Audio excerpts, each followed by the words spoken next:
Pride and Prejudice by Jane Austen. Chapter 1. It is a truth universally acknowledged that a single man in possession of a good fortune must be in want of a wife.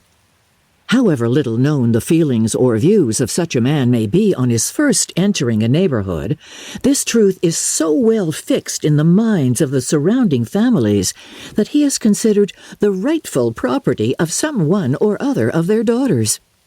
"My dear Mr. Bennet," said his lady to him one day, "have you heard that Netherfield Park is let at last?" Mr. Bennet replied that he had not. "But it is," returned she, "for Mrs. Long has just been here, and she told me all about it." Mr. Bennet made no answer. "Do you not want to know who has taken it?" cried his wife impatiently. "You want to tell me, and I have no objection to hearing it." This was invitation enough. "Why, my dear, you must know. Mrs. Long says that Netherfield is taken by a young man of large fortune from the north of England, that he came down on Monday in a chaise and four to see the place, and was so much delighted with it that he agreed with Mr. Morris immediately that he is to take possession before Michaelmas, and some of his servants are to be in the house by the end of next week." "What is his name?" "Bingley." "Is he married or single?" "Oh, single, my dear, to be sure. Oh, a single man of large fortune, 4,000 or 5,000 a year. What a fine thing for our girls." "How so? How can it affect them?"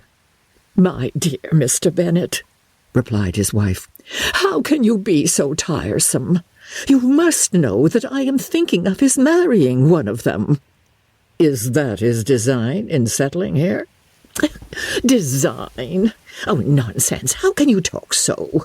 But it is very likely that he may fall in love with one of them, and therefore you must visit him as soon as he comes."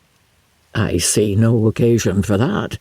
You and the girls may go, or you may send them by themselves, which perhaps will be still better. For, as you are as handsome as any of them, Mr. Bingley might like you the best of the party." "Oh, my dear! Oh, you flatter me. Well, I certainly have had my share of beauty, but I do not pretend to be anything extraordinary now. When a woman has 5 grown-up daughters, she ought to give over thinking of her own beauty. In such cases, a woman has not often much beauty to think of. But, my dear, you must indeed go and see Mr. Bingley when he comes into the neighborhood. It is more than I engage for, I assure you. But consider your daughters. Only think what an establishment it would be for one of them. Sir William and Lady Lucas are determined to go, merely on that account, for in general, you know, they visit no newcomers. Indeed, you must go, for it will be impossible for us to visit him if you do not." "You are over-scrupulous, surely.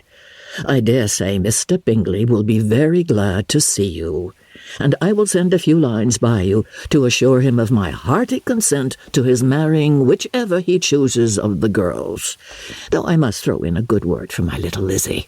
"I desire you will do no such thing. Lizzie is not a bit better than the others, and I am sure she is not half so handsome as Jane, nor half so good-humoured as Lydia. But you are always giving her the preference." "They have none of them much to recommend them," replied he. "They are all silly and ignorant like other girls, but Lizzie has something more of quickness than her sisters."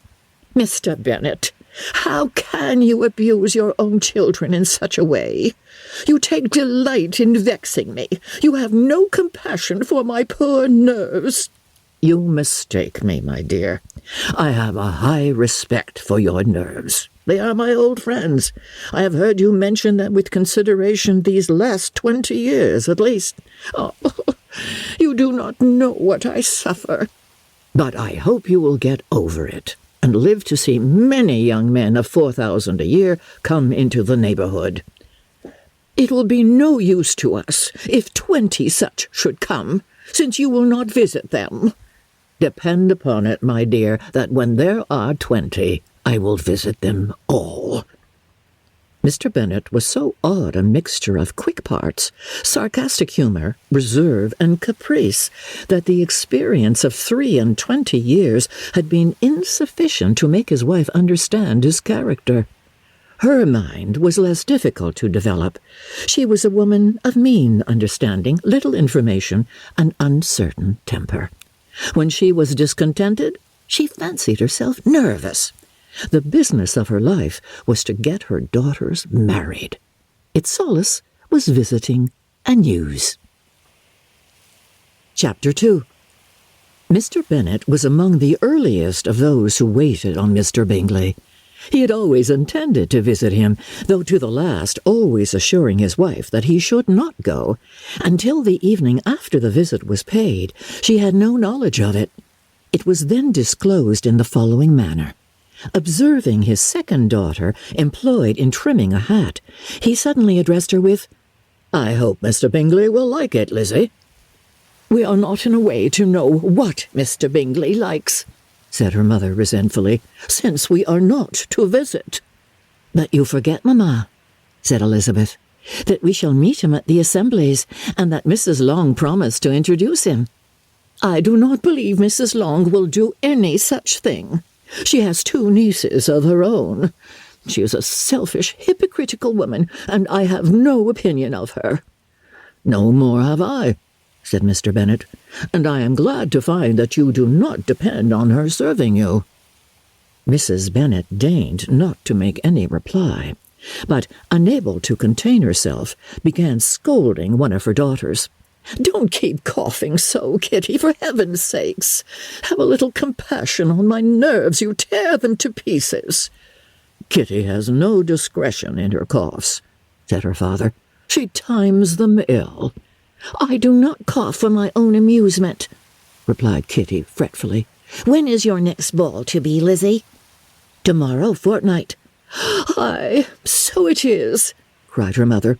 "And Mrs. Long does not come back till the day before, so it will be impossible for her to introduce him, for she will not know him herself." "Then, my dear, you may have the advantage of your friend, and introduce Mr. Bingley to her." "Impossible, Mr. Bennet, impossible, when I am not acquainted with him myself. How can you be so teasing?" "I honour your circumspection. A fortnight's acquaintance is certainly very little. One cannot know what a man really is by the end of a fortnight.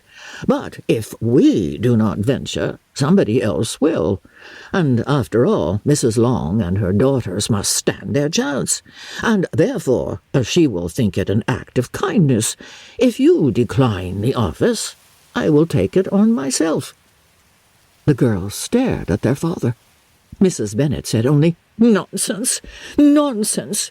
"What can be the meaning of that emphatic exclamation?" cried he.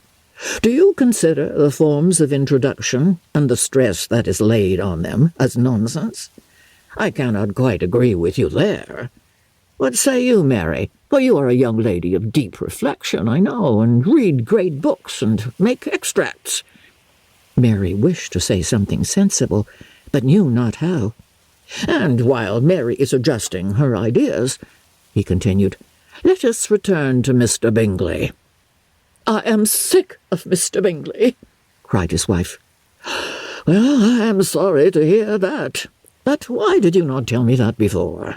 If I had known as much this morning, I certainly would not have called on him. It is very unlucky. But as I have actually paid the visit, we cannot escape the acquaintance now."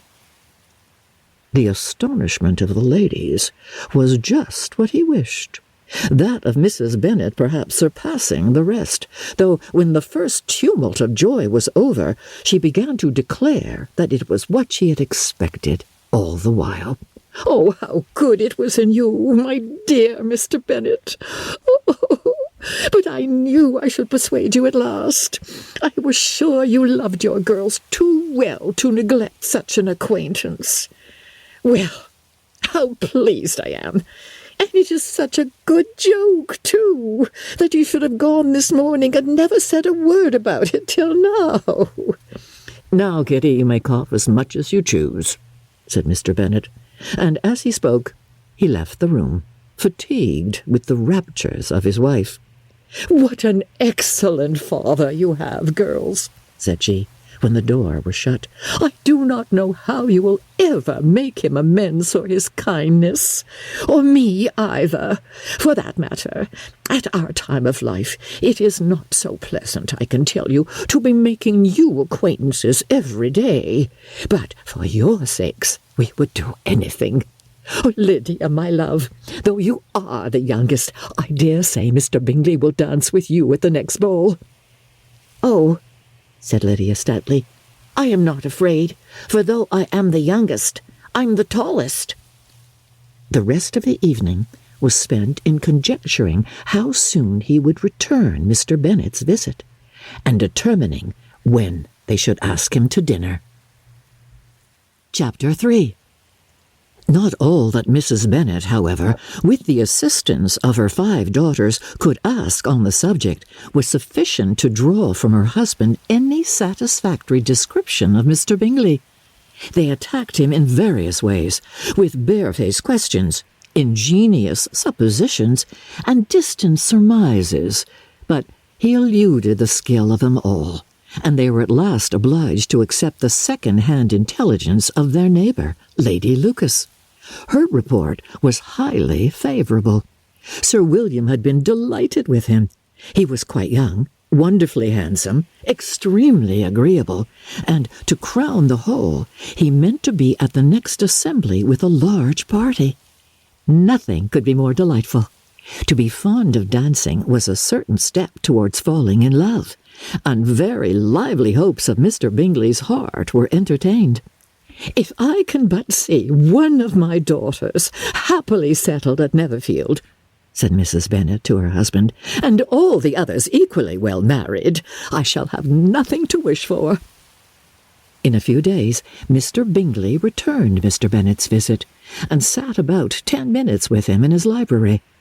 He had entertained hopes of being admitted to a sight of the young ladies, of whose beauty he had heard much, but he saw only the father. The ladies were somewhat more fortunate, for they had the advantage of ascertaining from an upper window that he wore a blue coat and rode a black horse. An invitation to dinner was soon afterwards dispatched, and already had Mrs. Bennet planned the courses that were to do credit to her housekeeping, when an answer arrived which deferred it all. Mr. Bingley was obliged to be in town the following day, and consequently unable to accept the honour of their invitation, etc. Mrs. Bennet was quite disconcerted. She could not imagine what business he could have in town so soon after his arrival in Hertfordshire, and she began to fear that he might be always flying about from one place to another, and never settled at Netherfield as he ought to be. Lady Lucas quieted her fears a little by starting the idea of his being gone to London only to get a large party for the ball, and a report soon followed that Mr. Bingley was to bring 12 ladies and 7 gentlemen with him to the assembly. The girls grieved over such a number of ladies, but were comforted the day before the ball by hearing that, instead of 12, he brought only 6 with him from London, his 5 sisters and a cousin, and when the party entered the assembly room, it consisted of only 5 altogether: Mr. Bingley, his 2 sisters, the husband of the eldest, and another young man. Mr. Bingley was good-looking and gentlemanlike. He had a pleasant countenance, and easy, unaffected manners. His sisters were fine women, with an air of decided fashion. His brother-in-law, Mr. Hurst, merely looked the gentleman, but his friend, Mr. Darcy, soon drew the attention of the room by his fine, tall person, handsome features, noble mien, and the report which was in general circulation within 5 minutes after his entrance, of his having 10,000 a year. The gentleman pronounced him to be a fine figure of a man, The ladies declared he was much handsomer than Mr. Bingley, and he was looked at with great admiration for about half the evening, till his manners gave a disgust which turned the tide of his popularity, for he was discovered to be proud, to be above his company, and above being pleased, and not all his large estate in Derbyshire could then save him from having a most forbidding, disagreeable countenance, and being unworthy to be compared with his friend.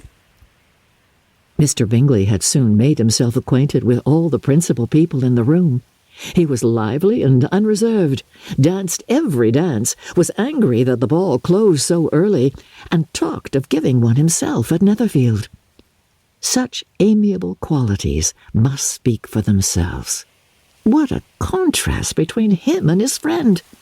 Mr. Darcy danced only once with Mrs. Hurst, and once with Miss Bingley, declined being introduced to any other lady, and spent the rest of the evening in walking about the room, speaking occasionally to one of his own party. His character was decided. He was the proudest, most disagreeable man in the world, and everybody hoped that he would never come there again. Amongst the most violent against him was Mrs. Bennet, whose dislike of his general behaviour was sharpened into particular resentment by his having slighted one of her daughters. Elizabeth Bennet had been obliged, by the scarcity of gentlemen, to sit down for 2 dances, and during part of that time Mr. Darcy had been standing near enough for her to hear a conversation between him and Mr. Bingley, who came from the dance for a few minutes to press his friend to join it. "Come, Darcy," said he, "I must have you dance. I hate to see you standing about by yourself in this stupid manner. You'd much better dance." "I certainly shall not. You know how I detest it, unless I am particularly acquainted with my partner. At such an assembly as this it would be insupportable. Your sisters are engaged, and there is not another woman in the room whom it would not be a punishment to me to stand up with." "I would not be so fastidious as you are," cried Mr. Bingley, "for a kingdom. Upon my honour, I never met with so many pleasant girls in my life as I have this evening, and there are several of them, you see, uncommonly pretty." "You are dancing with the only handsome girl in the room," said Mr. Darcy, looking at the eldest, Miss Bennet. "Oh, she is the most beautiful creature I ever beheld. But there is one of her sisters sitting down just behind you who is very pretty, and I dare say very agreeable. Do let me ask my partner to introduce you." "Which do you mean?" And turning round, he looked for a moment at Elizabeth, till, catching her eye, he withdrew his own and coldly said, "She is tolerable, but not handsome enough to tempt me. I'm in no humour at present to give consequence to young ladies who are slighted by other men. You'd better return to your partner and enjoy her smiles, for you're wasting your time with me." Mr. Bingley followed his advice. Mr. Darcy walked off, and Elizabeth remained with no very cordial feelings toward him. She told the story, however, with great spirit among her friends, for she had a lively, playful disposition which delighted in anything ridiculous. The evening altogether passed off pleasantly to the whole family. Mrs. Bennet had seen her eldest daughter much admired by the Netherfield party. Mr. Bingley had danced with her twice, and she had been distinguished by his sisters. Jane was as much gratified by this as her mother could be, though in a quieter way. Elizabeth felt Jane's pleasure. Mary had heard herself mentioned to Miss Bingley as the most accomplished girl in the neighbourhood, and Catherine and Lydia had been fortunate enough never to be without partners, which was all that they had yet learned to care for at a ball. They returned, therefore, in good spirits to Longbourn, the village where they lived, and of which they were the principal inhabitants. They found Mr. Bennet still up. With a book, he was regardless of time, and on the present occasion he had a good deal of curiosity as to the event of an evening which had raised such splendid expectations. He had rather hoped that his wife's views on the stranger would be disappointed, but he soon found out that he had a different story to hear. "Oh, my dear Mr. Bennet," as she entered the room, "we have had a most delightful evening, a most excellent ball. I wish you had been there. Jane was so admired. Nothing could be like it. Everybody said how well she looked, and Mr. Bingley thought her quite beautiful, and danced with her twice. Only think of that, my dear. He actually danced with her twice, and she was the only creature in the room that he asked a second time. First of all, he asked Miss Lucas. I was so vexed to see him stand up with her. But, however, he did not admire her at all. Indeed, nobody can, you know, and he seemed quite struck with Jane as she was going down the dance. So he inquired who she was, and got introduced, and asked her for the two next. Then the 2/3 he danced with Miss King, and the 2/4 with Maria Lucas, and the 2/5 with Jane again, and the 2/6 with Lizzie, and the Boulanger. If he had any compassion for me, cried her husband impatiently, he would not have danced half so much. For God's sake, say no more of his partners. Oh, that he had sprained his ankle in the first dance. Oh, my dear, I am quite delighted with him. He is so excessively handsome, and his sisters are charming women. I never in my life saw anything more elegant than their dresses. I dare say the lace upon Mrs. Hurst's gown—" Here she was interrupted again. Mr. Bennet protested against any description of finery. She was therefore obliged to seek another branch of the subject, and related, with much bitterness of spirit and some exaggeration, the shocking rudeness of Mr. Darcy. But I can assure you, she added, that Lizzie does not lose much by not suiting his fancy, for he is a most disagreeable, horrid man, not at all worth pleasing, so high and so conceited that there was no enduring him. He walked here and he walked there, fancying himself so very great, not handsome enough to dance with. I wish you had been there, my dear, to have given him one of your set-downs. I quite detest the man. Chapter 4. When Jane and Elizabeth were alone, the former, who had been cautious in her praise of Mr. Bingley before, expressed to her sister just how very much she admired him. "He is just what a young man ought to be," said she, "sensible, good-humoured, lively, and I never saw such happy manners, so much ease, with such perfect good breeding." "He is also handsome," replied Elizabeth, "which a young man ought likewise to be, if he possibly can. His character is thereby complete." "I was very much flattered by his asking me to dance a second time. I did not expect such a compliment." "Did not you? I did for you. But that is one great difference between us. Compliments always take you by surprise, and me never. What could be more natural than his asking you again? He could not help seeing that you were about 5 times as pretty as every other woman in the room. No thanks to his gallantry for that. Well, he certainly is very agreeable, and I give you leave to like him. You have liked many a stupider person." "Dear Lizzie!" "Oh, you are a great deal too apt, you know, to like people in general. You never see a fault in anybody. All the world are good and agreeable in your eyes.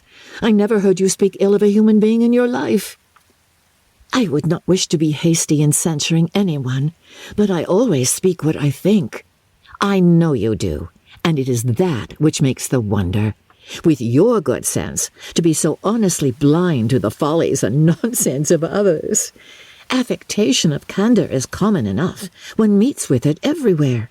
But to be candid without ostentation or design, to take the good of everybody's character and make it still better and say nothing of the bad, belongs to you alone.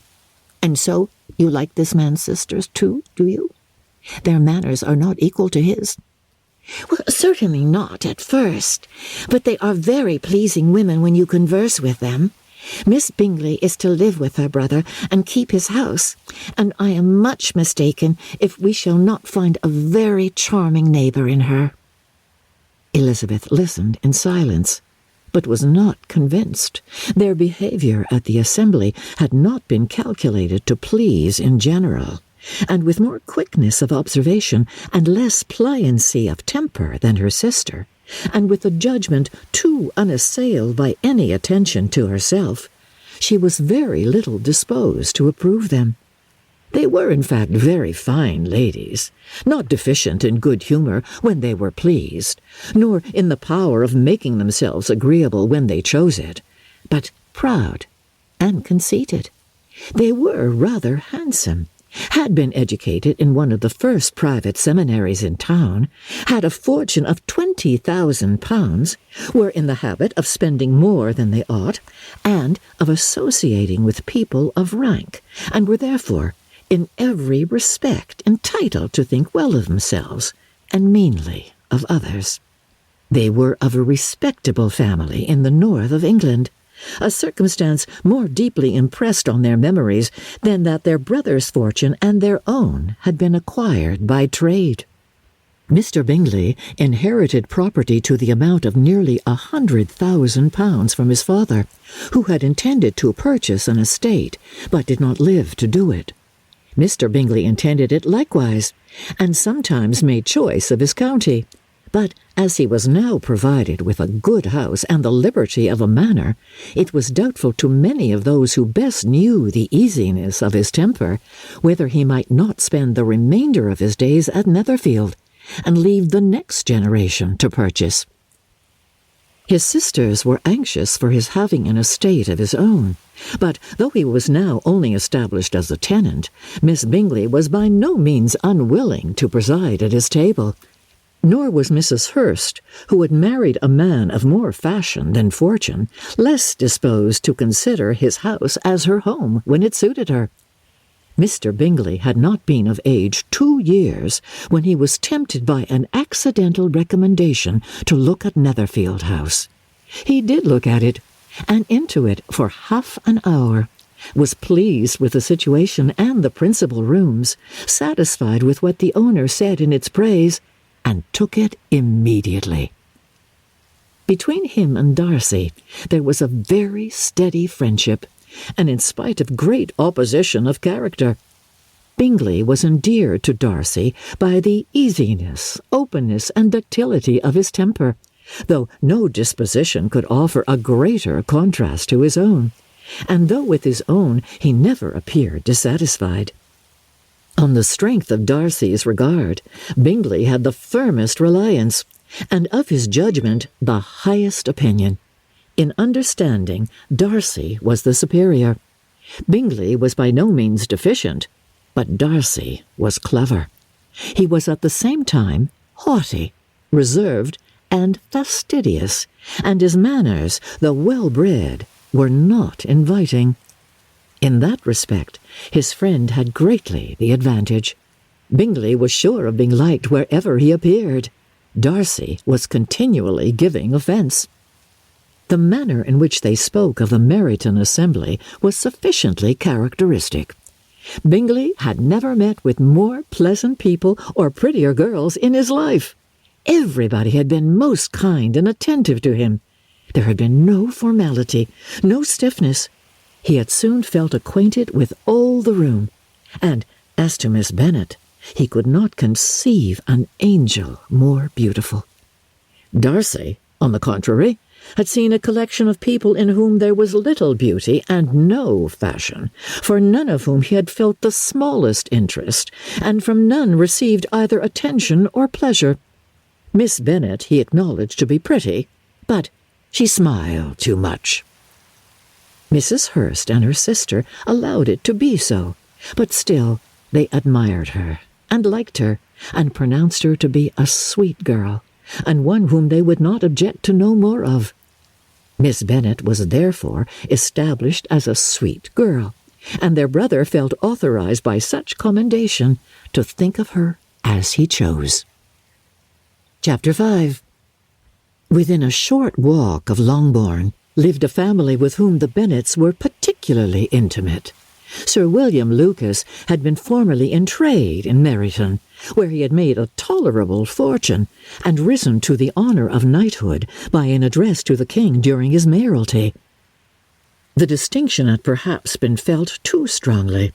It had given him a disgust to his business, and to his residence in a small market town, and, in quitting them both, he had removed with his family to a house about a mile from Meryton, denominated from that period Lucas Lodge, where he could think with pleasure of his own importance, and, unshackled by business, occupy himself solely in being civil to all the world. For though elated by his rank, it did not render him supercilious. On the contrary, he was all attention to everybody. By nature inoffensive, friendly, and obliging, his presentation at St. James had made him courteous. Lady Lucas was a very good kind of woman, not too clever to be a valuable neighbour to Mrs. Bennet. They had several children. The eldest of them, a sensible, intelligent young woman, about 27, was Elizabeth's intimate friend. That the Miss Lucases and the Miss Bennets should meet to talk over a ball was absolutely necessary, and the morning after the assembly brought the former to Longbourn to hear and to communicate. "You began the evening well, Charlotte," said Mrs. Bennet, with civil self-command to Miss Lucas. "You were Mr. Bingley's first choice." "Yes, but he seemed to like his second better." "Oh, you mean Jane, I suppose, because he danced with her twice. Oh, to be sure, that did seem as if he admired her. Indeed, I rather believe he did. I heard something about it, but I hardly know what. Something about Mr. Robinson?" "Perhaps you mean what I overheard between him and Mr. Robinson. Did not I mention it to you? Mr. Robinson's asking him how he liked our Meryton assemblies, and whether he did not think there were a great many pretty women in the room, and which he thought the prettiest, and his answering immediately to the last question, 'Oh, the eldest Miss Bennet, beyond a doubt, there cannot be two opinions on that point.' Upon my word. Well, that is very decided indeed. That does seem as if... But, however, it might all come to nothing, you know." "My overhearings were more to the purpose than yours, Eliza," said Charlotte. "Mr. Darcy is not so well worth listening to as his friend, is he?" "Poor Eliza, to be only just tolerable. I beg you would not put it into Lizzie's head to be vexed by his ill-treatment, for he is such a disagreeable man that it would be quite a misfortune to be liked by him. Mrs. Long told me last night that he sat close to her for half an hour without once opening his lips." "Are you quite sure, Mum? Is not there a little mistake?" said Jane. "I certainly saw Mr. Darcy speaking to her." "Aye, because she asked him at last how he liked Netherfield, and he could not help answering her, but she said he seemed quite angry at being spoke to." "Miss Bingley told me," said Jane, "that he never speaks much, unless among his intimate acquaintances. With them he is remarkably agreeable." "I do not believe a word of it, my dear. If he had been so very agreeable, he would have talked to Mrs. Long. But I can guess how it was. Everybody says that he is et up with pride, and I dare say he had heard somehow that Mrs. Long does not keep a carriage, and had come to the ball in a hack chaise." "I do not mind his not talking to Mrs. Long," said Miss Lucas, "but I wish he had danced with Eliza." "Another time, Lizzie," said her mother, "I would not dance with him if I were you." "I believe, Mum, I may safely promise you never to dance with him." "His pride," said Miss Lucas, "does not offend me so much as pride often does, because there is an excuse for it. One cannot wonder that so very fine a young man, with family, fortune, everything in his favour, should think highly of himself. If I may so express it, he has a right to be proud." "That is very true," replied Elizabeth, "and I could easily forgive his pride, if he had not mortified mine." "Pride," observed Mary, who piqued herself upon the solidity of her reflections, "is a very common failing, I believe. By all that I have ever read, I am convinced that it is very common indeed, that human nature is particularly prone to it, and that there are very few of us who do not cherish a feeling of self-complacency on the score of some quality or other, real or imaginary. Vanity and pride are different things, though the words are often used synonymously. A person may be proud without being vain. Pride relates more to our opinion of ourselves, vanity to what we would have others think of us." "If I were as rich as Mr. Darcy," cried a young Lucas, who came with his sisters, "I should not care how proud I was. I would keep a pack of foxhounds and drink a bottle of wine a day." "Then you would drink a great deal more than you ought," said Mrs. Bennet, "and if I were to see you at it, I should take away your bottle directly." The boy protested that she should not. She continued to declare that she would, and the argument ended only with the visit. Chapter 6. The ladies of Longbourn soon waited on those of Netherfield. The visit was soon returned in due form. Miss Bennet's pleasing manners grew on the goodwill of Mrs. Hurst and Miss Bingley, and though the mother was found to be intolerable, and the younger sisters not worth speaking to, a wish of being better acquainted with them was expressed towards the two eldest. By Jane, this attention was received with the greatest pleasure, but Elizabeth still saw superciliousness in their treatment of everybody, hardly excepting even her sister, and could not like them, though their kindness to Jane, such as it was, had a value as arising in all probability from the influence of their brother's admiration. It was generally evident whenever they met that he did admire her, and to her it was equally evident that Jane was yielding to the preference which she had begun to entertain for him from the first, and was in a way to be very much in love. But she considered with pleasure that it was not likely to be discovered by the world in general, since Jane united, with great strength of feeling, a composure of temper, and a uniform cheerfulness of manner which would guard her from the suspicions of the impertinent. She mentioned this to her friend, Miss Lucas. "It may perhaps be pleasant," replied Charlotte, "to be able to impose on the public in such a case, but it is sometimes a disadvantage to be so very guarded. If a woman conceals her affection with the same skill from the object of it, she may lose the opportunity of fixing him, and it will then be but poor consolation to believe the world equally in the dark. There is so much of gratitude or vanity in almost every attachment that it is not safe to leave any to itself. We can all begin freely.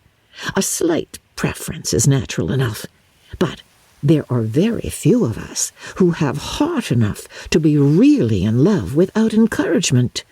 In 9 cases out of 10, a woman had better show more affection than she feels. Bingley likes your sister undoubtedly, but he may never do more than like her if she does not help him on. But she does help him on, as much as her nature will allow. If I can perceive her regard for him, he must be a simpleton, indeed, not to discover it too. Remember, Eliza, that he does not know Jane's disposition as you do. But if a woman is partial to a man, and does not endeavour to conceal it, he must find it out. Well, perhaps he must, if he sees enough of her. But though Bingley and Jane meet tolerably often, it is never for many hours together. And as they always see each other in large mixed parties, it is impossible that every moment should be employed in conversing together. Jane should therefore make the most of every half hour in which she can command his attention. When she is secure of him, there will be more leisure for falling in love as much as she chooses." "Your plan is a good one," replied Elizabeth, "where nothing is in question but the desire of being well married, and if I were determined to get a rich husband, or any husband, I dare say I should adopt it. But these are not Jane's feelings. She is not acting by design. As yet, she cannot even be certain of the degree of her own regard, nor of its reasonableness. She has known him only a fortnight. She danced 4 dances with him at Meryton. She saw him one morning at his own house, and has since dined with him in company 4 times. This is not quite enough to make her understand his character. Not as you represent it. Had she merely dined with him, she might only have discovered whether he had a good appetite. But you must remember that 4 evenings have also been spent together, and 4 evenings may do a great deal. Yes, these 4 evenings have enabled them to ascertain that they both like 21 better than commerce. But with respect to any other leading characteristic, I do not imagine that much has been unfolded." "Well," said Charlotte, "I wish Jane success with all my heart, and if she were married to him tomorrow, I should think she had as good a chance of happiness as if she were to be studying his character for a 12-month. Happiness in marriage is entirely a matter of chance. If the dispositions of the parties are ever so well known to each other, or ever so similar beforehand, it does not advance their felicity in the least. They always continue to grow sufficiently unlike afterwards to have their share of vexation, and it is better to know as little as possible of the defects of the person with whom you are to pass your life." "You make me laugh, Charlotte. But it is not sound.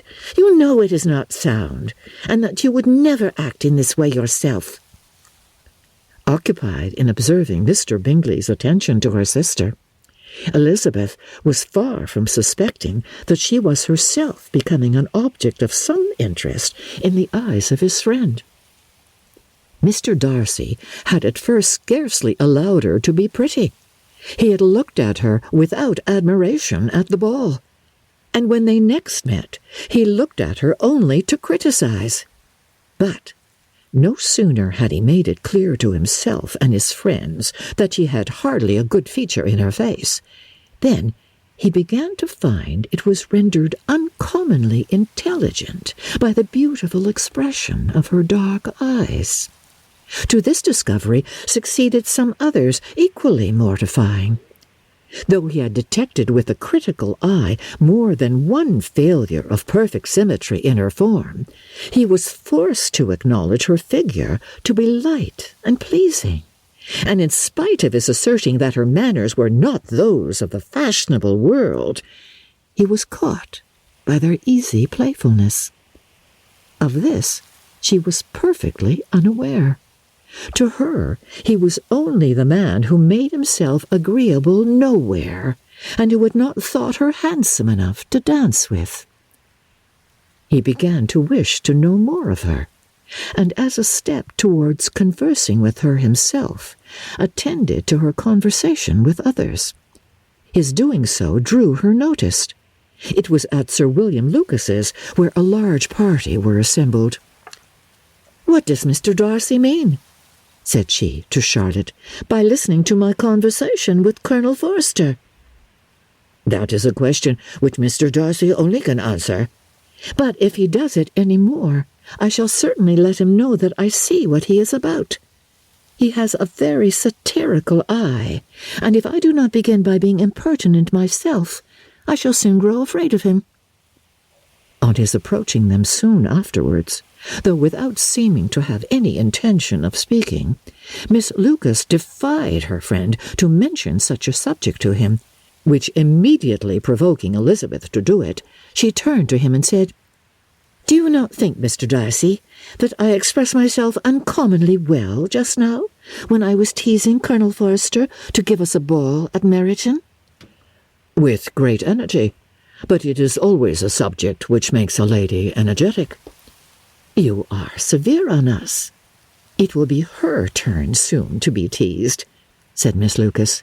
"I am going to open the instrument, Eliza, and you know what follows. You are a very strange creature by way of a friend, always wanting me to play and sing before anybody and everybody. If my vanity had taken a musical turn, you would have been invaluable. But as it is, I would really rather not sit down before those who must be in the habit of hearing the very best performers." On Miss Lucas's persevering, however, she added, "Oh, very well. If it must be so, it must." And gravely glancing at Mr. Darcy, "There is a fine old saying, which everybody here is of course familiar with, 'Keep your breath to cool your porridge,' and I shall keep mine to swell my song." Her performance was pleasing, though by no means capital. After a song or two, and before she could reply to the entreaties of several that she would sing again, she was eagerly succeeded at the instrument by her sister Mary, who, having, in consequence of being the only plain one in the family, worked hard for knowledge and accomplishments, was always impatient for display. Mary had neither genius nor taste, and though vanity had given her application, it had given her likewise a pedantic air and conceited manner, which would have injured a higher degree of excellence than she had reached. Elizabeth, easy and unaffected, had been listened to with much more pleasure, though not playing half so well, and Mary, at the end of a long concerto, was glad to purchase praise and gratitude by Scotch and Irish airs at the request of her younger sisters, who, with some of the Lucases and 2 or 3 officers, joined eagerly in dancing at one end of the room. Mr. Darcy stood near them in silent indignation at such a mode of passing the evening, to the exclusion of all conversation, and was too much engrossed by his thoughts to perceive that Sir William Lucas was his neighbour, till Sir William thus began, "What a charming amusement for young people this is, Mr. Darcy. There's nothing like dancing, after all. I consider it as one of the first refinements of polished society." "Certainly, sir, and it has the advantage also of being in vogue among the less polished societies of the world. Every savage can dance." Sir William only smiled. "Your friend performs delightfully," he continued after a pause, on seeing Bingley join the group, "and I doubt not that you are an adept in the signs yourself, Mr. Darcy." "You saw me dance at Meryton, I believe, sir?" "Yes, indeed, and received no inconsiderable pleasure from the sight. Do you often dance at St. James?" "Never, sir." "Do you not think it would be a proper compliment to the place?" "It is a compliment which I never pay to any place if I can avoid it." You have a house in town, I conclude?" Mr. Darcy bowed. "I had once had some thoughts of fixing in town myself, for I am fond of superior society, but I did not feel quite certain that the air of London would agree with Lady Lucas." He paused in hopes of an answer, but his companion was not disposed to make any, and Elizabeth at that instant moving towards them, he was struck with the action of doing a very gallant thing, and called out to her, "My dear Miss Eliza, why are you not dancing? Mr. Darcy, you must allow me to present this young lady to you as a very desirable partner. You cannot refuse to dance, I am sure, when so much beauty is before you." And, taking her hand, he would have given it to Mr. Darcy, who, though extremely surprised, was not unwilling to receive it, when she instantly drew back, and said with some discomposure to Sir William, "Indeed, sir, I have not the least intention of dancing. I entreat you not to suppose that I move this way in order to beg for a partner." Mr. Darcy, with grave propriety, requested to be allowed the honour of her hand, but in vain. Elizabeth was determined, nor did Sir William at all shake her purpose by his attempt at persuasion. You excel so much in the dance, Miss Eliza, that it is cruel to deny me the happiness of seeing you. And though this gentleman dislikes the amusement in general, he can have no objection, I am sure, to oblige us for 1/2 hour." "Mr. Darcy is all politeness," said Elizabeth, smiling. "He is indeed. But considering the inducement, my dear Miss Eliza, we cannot wonder at his complaisance, for who would object to such a partner?" Elizabeth looked archly and turned away. Her resistance had not injured her with the gentleman, and he was thinking of her with some complacency, when thus accosted by Miss Bingley. "I can guess the subject of your reverie." "I should imagine not." "You are considering how insupportable it would be to pass many evenings in this manner, in such society, and indeed I am quite of your opinion. I was never more annoyed. The insipidity, and yet the noise, the nothingness, and yet the self-importance of all those people. What would I give to hear your strictures on them?" "Your conjecture is totally wrong, I assure you. My mind was more agreeably engaged. I've been meditating on the very great pleasure which a pair of fine eyes in the face of a pretty woman can bestow." Miss Bingley immediately fixed her eyes on his face, and desired he would tell her what lady had the credit of inspiring such reflections. Mr. Darcy replied with great intrepidity, "Miss Elizabeth Bennet." "Miss Elizabeth Bennet!" repeated Miss Bingley. "I am all astonishment. How long has she been such a favourite? And pray, when am I to wish you joy?" "That is exactly the question which I expected you to ask. A lady's imagination is very rapid. It jumps from admiration to love, from love to matrimony in a moment. I knew you would be wishing me joy." "Nay, if you are serious about it, I shall consider the matter as absolutely settled. You will be having a charming mother-in-law indeed, and of course she will always be at Pemberley with you." He listened to her with perfect indifference while she chose to entertain herself in this manner, and as his composure convinced her that all was safe, her wit flowed long. Chapter 7. Mr. Bennet's property consisted almost entirely in an estate of 2,000 a year, which, unfortunately for his daughters, was entailed, in default of heirs male, on a distant relation, and their mother's fortune, though ample for her situation in life, could but ill supply the deficiency of his. Her father had been an attorney in Meryton, and had left her £4,000. She had a sister married to a Mr. Phillips, who had been a clerk to their father and succeeded him in the business, and a brother settled in London in a respectable line of trade. The village of Longbourn was only 1 mile from Meryton, a most convenient distance for the young ladies, who were usually tempted thither 3 or 4 times a week, to pay their duty to their aunt and to a milliner's shop just over the way. The 2 youngest of the family, Catherine and Lydia, were particularly frequent in these attentions. Their minds were more vacant than their sisters', and when nothing better offered, a walk to Meryton was necessary to amuse their morning hours and furnish conversation for the evening. And however bare of news the country in general might be, they always contrived to learn some from their aunt.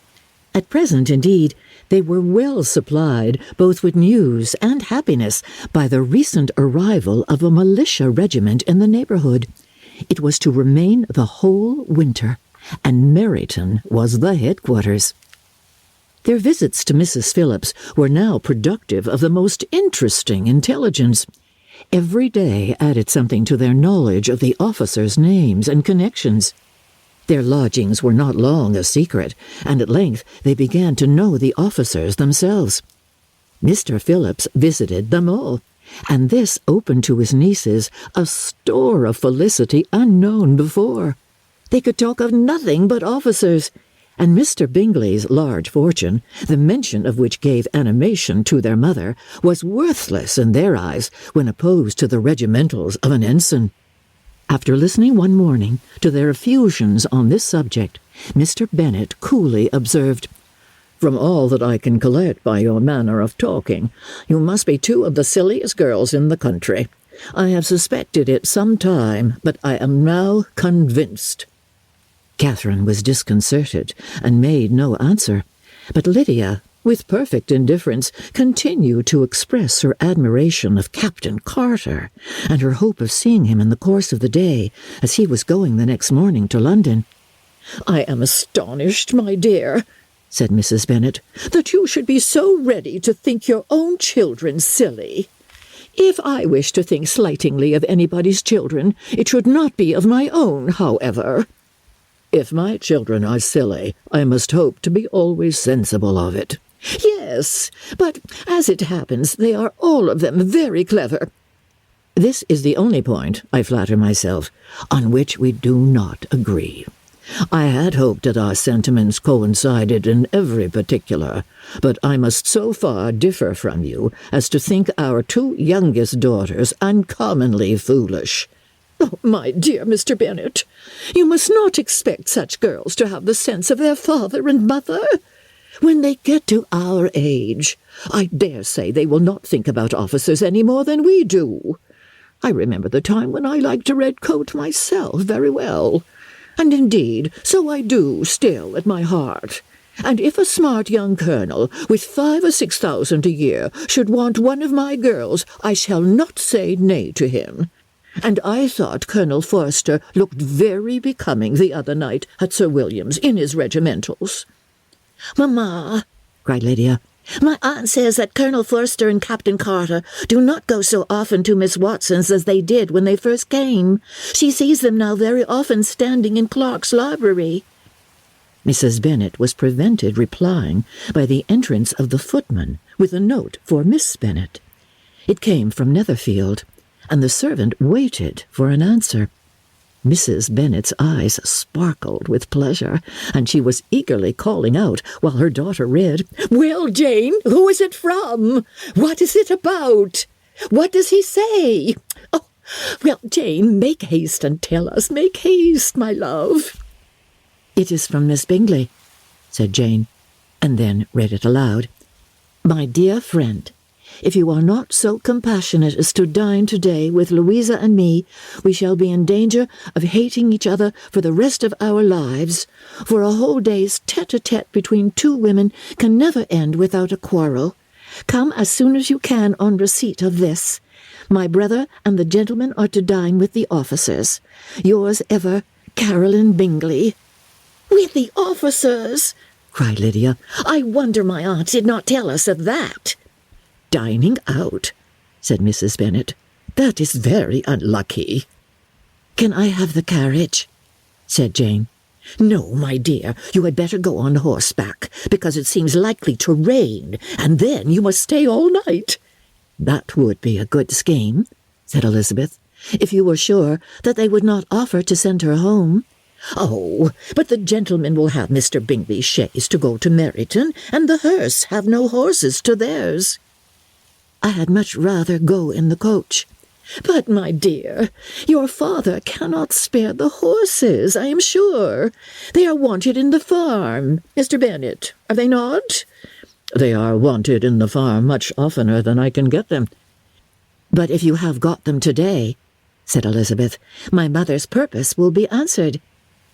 She did at last extort from her father an acknowledgment that the horses were engaged.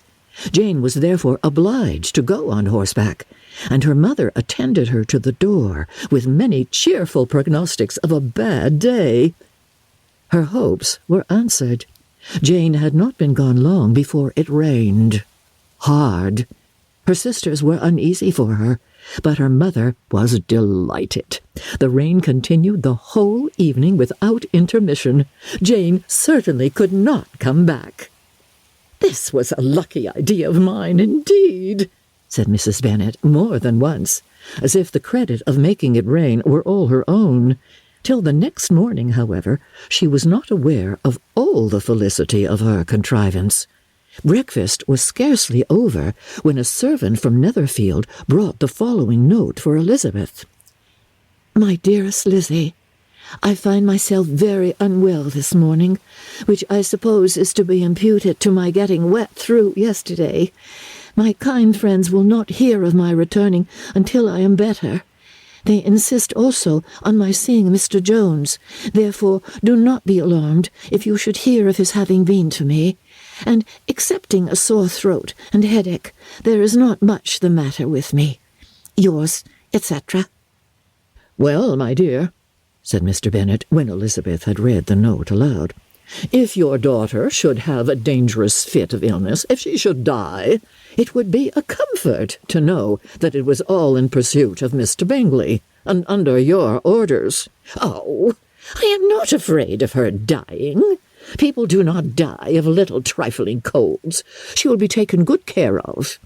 As long as she stays there, it is all very well. I would go and see her if I could have the carriage. Elizabeth, feeling really anxious, was determined to go to her, though the carriage was not to be had, and as she was no horsewoman, walking was her only alternative. She declared her resolution. How can you be so silly as to think of such a thing in all this dirt? You will not fit to be seen when you get there. I shall be very fit to see Jane, which is all I want. Is this a hint to me, Lizzie? Said her father. To send for the horses? No, no, indeed. I do not wish to avoid the walk. The distance is nothing when one has a motive. Only 3 miles. I shall be back by dinner. I admire the activity of your benevolence, observed Mary, but every impulse of feeling should be guided by reason, and in my opinion exertion should always be in proportion to what is required. We will go as far as Meryton with you, said Catherine and Lydia. Elizabeth accepted their company, and the 3 young ladies set off together.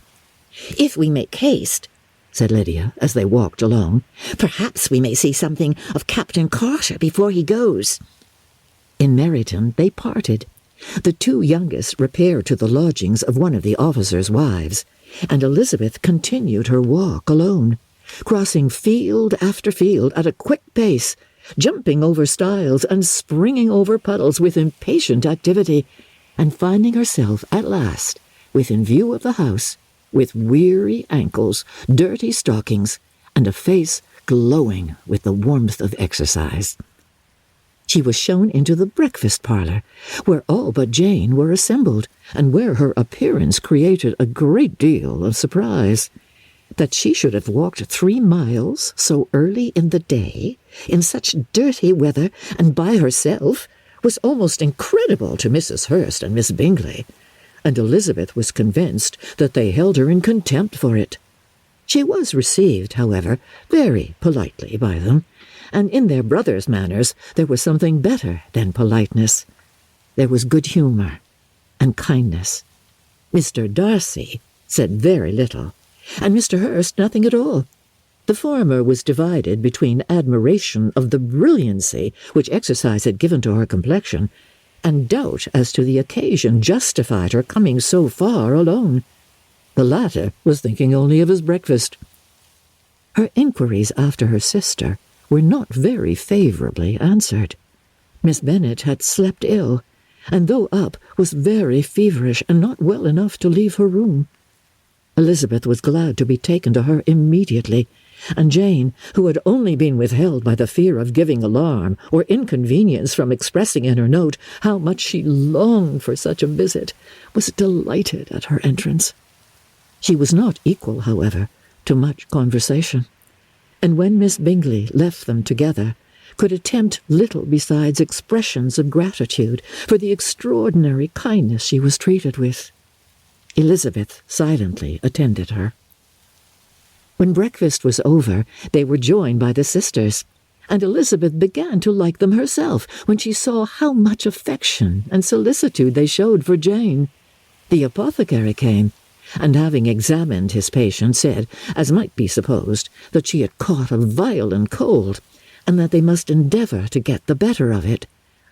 The apothecary came, and having examined his patient, said, as it might be supposed, that she had caught a violent cold, and that they must endeavour to get the better of it, advised her to return to bed, and promised her some draughts. The advice was followed readily, for the feverish symptoms increased, and her head ached acutely. Elizabeth did not quit her room for a moment, nor were the other ladies often absent. The gentlemen being out, they had, in fact, nothing to do elsewhere. When the clock struck 3, Elizabeth felt that she must go, and very unwillingly said so. Miss Bingley offered her the carriage, and she only wanted a little pressing to accept it, when Jane testified such concern in parting with her, that Miss Bingley was obliged to convert the offer of the chaise to an invitation to remain at Netherfield for the present. Elizabeth most thankfully consented, and a servant was dispatched to Longbourn to acquaint the family with her stay, and bring back a supply of clothes. Chapter 8. At 5 o'clock, the two ladies retired to dress, and at 6:30 Elizabeth was summoned to dinner. To the civil inquiries which then poured in, and amongst which he had the pleasure of distinguishing the much superior solicitude of Mr. Bingley's, she could not make a very favourable answer. Jane was by no means better. The sisters, on hearing this, repeated 3 or 4 times how much they were grieved, how shocking it was to have a bad cold, and how excessively they disliked being ill themselves, and then thought no more of the matter, and their indifference toward Jane, when not immediately before them, restored Elizabeth to the enjoyment of all her former dislike. Their brother, indeed, was the only one of the party whom she could regard with any complacency. His anxiety for Jane was evident, and his attentions to herself most pleasing, and they prevented her feeling herself so much an intruder as she believed she was considered by the others. She had very little notice from any but him. Miss Bingley was engrossed by Mr. Darcy, her sister scarcely less so, and as for Mr. Hurst, by whom Elizabeth sat, he was an indolent man, who lived only to eat, drink, and play at cards, who, when he found her to prefer a plain dish to a ragout, had nothing to say to her. When dinner was over, she returned directly to Jane, and Miss Bingley began abusing her as soon as she was out of the room. Her manners were pronounced to be very bad indeed, a mixture of pride and impertinence. She had no conversation, no style, no beauty. Mrs. Hurst thought the same, and added, "She has nothing, in short, to recommend her, but being an excellent walker. I shall never forget her appearance this morning. She really looked almost wild." "She did indeed, Louisa. I could hardly keep my countenance. Very nonsensical to come at all. Why must she be scampering about the country because her sister had a cold? Her hair, so untidy, so blousy. Yes, and her petticoat. Oh, I hope you saw her petticoat. 6 inches deep in mud, I am absolutely certain, and the gown, which had been let down to hide it, not doing its office." "Your picture may be very exact, Louisa," said Bingley, "but this was all lost upon me. I thought Miss Elizabeth Bennet looked remarkably well when she came into the room this morning. Her dirty petticoat quite escaped my notice." "You observed it, Mr. Darcy, I am sure," said Miss Bingley, "and I am inclined to think that you would not wish to see your sister make such an exhibition." "Certainly not." "To walk 3 miles, or 4 miles, or 5 miles, or whatever it is, above her ankles in dirt, and alone, quite alone. What could she mean by it? It seems to me to show an abominable sort of conceited independence, a most country-town indifference to decorum." "It shows an affection for her sister that is very pleasing," said Bingley. "I am afraid, Mr. Darcy," observed Miss Bingley in a half-whisper, "that this adventure has rather affected your admiration of her fine eyes." "Not at all," he replied. "They were brightened by the exercise. A short pause followed this speech, and Mrs. Hurst began again. "I have an excessive regard for Miss Jane Bennet. She is really a very sweet girl, and I wish with all my heart she were well settled. But with such a father and mother, and such low connections, I am afraid there's no chance of it." "I think I have heard you say that their uncle is an attorney in Meryton." "Yes, and they have another, who lives somewhere near Cheapside." "That is capital," added her sister, and they both laughed heartily. "If they had uncles enough to fill all Cheapside," cried Bingley, "it would not make them one jot less agreeable." "But it must very materially lessen their chance of marrying men of any consideration in the world," replied Darcy. To this speech Bingley made no answer, but his sisters gave it their hearty assent, and indulged their mirth for some time at the expense of their dear friend's vulgar relations. With a renewal of tenderness, however, they returned to her room on leaving the dining-parlour, and sat with her till summoned to coffee.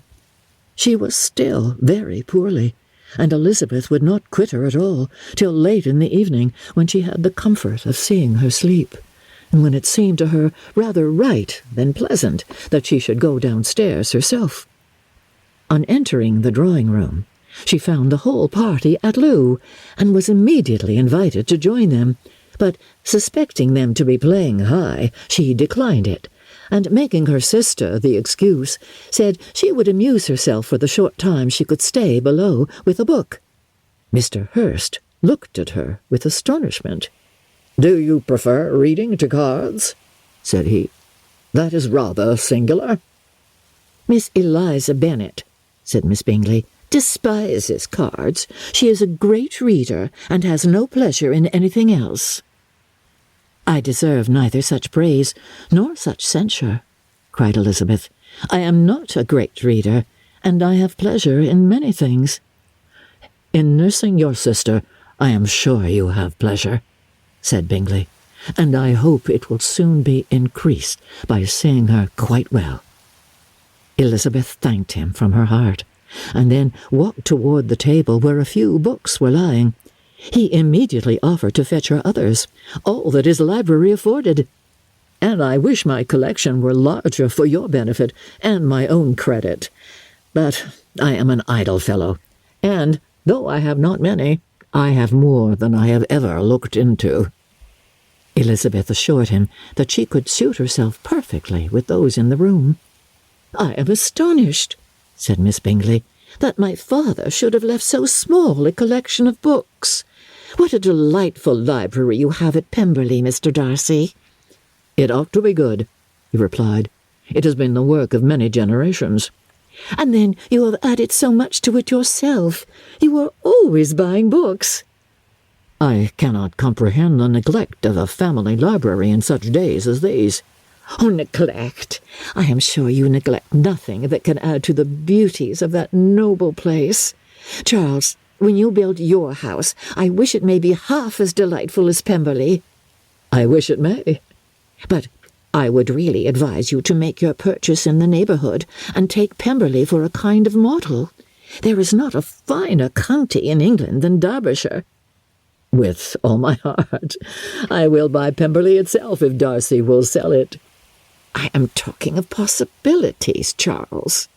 "Upon my word, Caroline, I should think it more possible to get Pemberley by purchase than by imitation." Elizabeth was so much caught with what passed as to leave her very little attention for her book, and soon, laying it wholly aside, she drew near the card-table, and stationed herself between Mr. Bingley and his eldest sister to observe the game. "Is Miss Darcy much grown since the spring?" said Miss Bingley. "Will she be as tall as I am?" I think she will. She is now about Miss Elizabeth Bennet's height, or rather taller." "Oh, how I long to see her again! I never met with anybody who delighted me so much. Such a countenance, such manners, and so extremely accomplished for her age. Her performance on the pianoforte is exquisite." "It is amazing to me," said Bingley, How young ladies can have patience to be so very accomplished as they all are." "All young ladies accomplished? My dear Charles, what do you mean?" "Yes, all of them, I think. They all paint tables, cover screens, and net purses.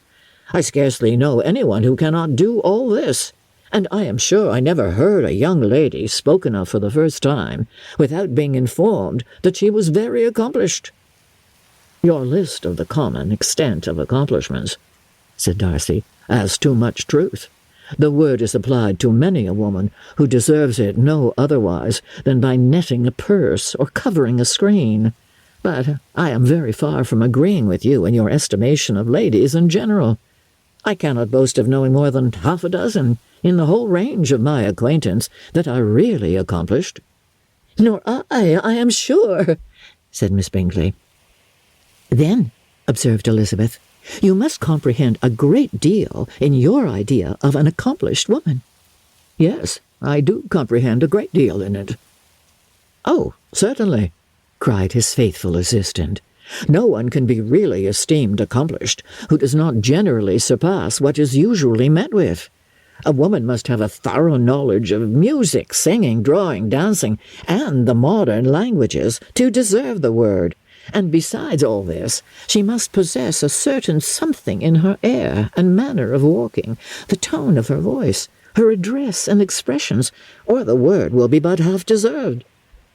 "All this she must possess," added Darcy, "and to all this she must yet add something more substantial in the improvement of her mind by extensive reading." "I am no longer surprised at your knowing only 6 accomplished women. I rather wonder now at your knowing any." "Are you so severe upon your own sex as to doubt the possibility of all this?" "I never saw such capacity, and taste, and application, and elegance as you describe united." Mrs. Hurst and Miss Bingley both cried out against the injustice of her implied doubt, and were both protesting that they knew many women who answered this description, when Mr. Hurst called them to order, with bitter complaints of their inattention to what was going forward. As all conversation was thereby at an end, Elizabeth soon afterwards left the room. "Elizabeth Bennet," said Miss Bingley, when the door was closed on her, "is one of those young ladies who seek to recommend themselves to the other sex by undervaluing their own, and with many men, I dare say, it succeeds. But in my opinion it is a paltry device, a very mean art." "Undoubtedly," replied Darcy, to whom this remark was chiefly addressed.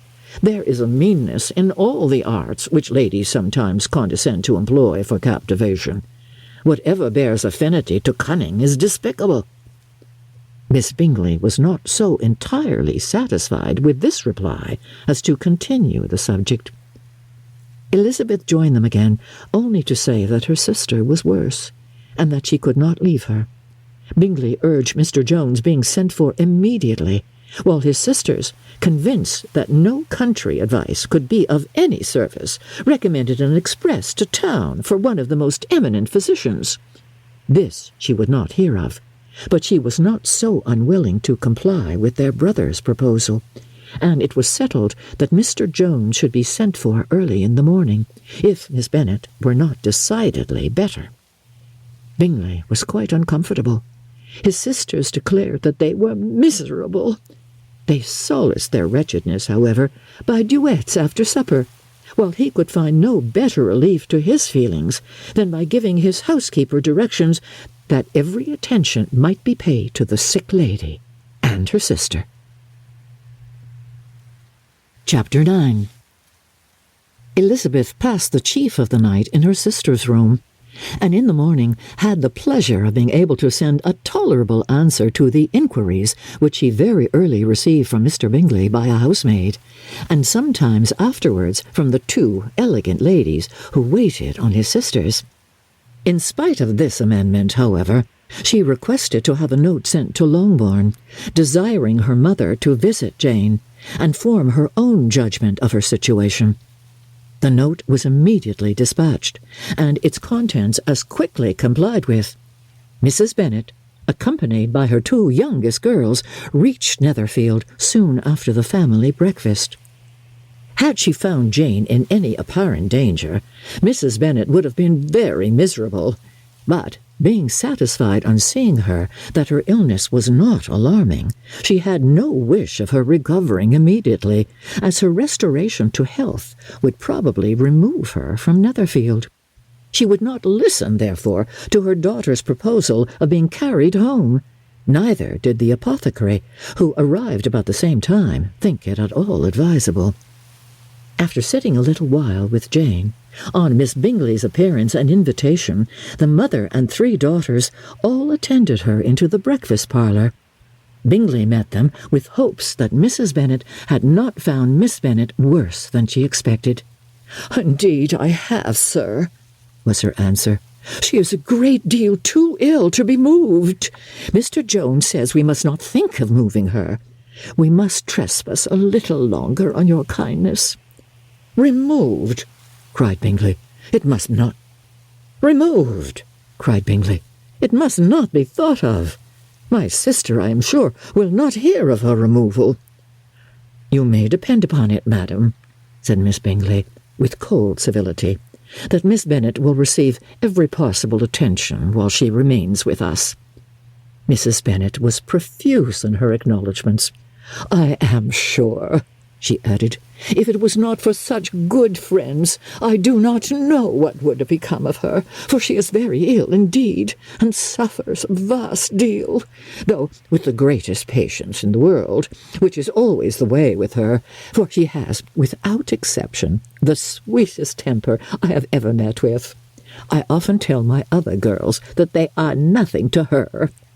"Oh, you have a sweet room here, Mr. Bingley, and a charming prospect over the gravel walk.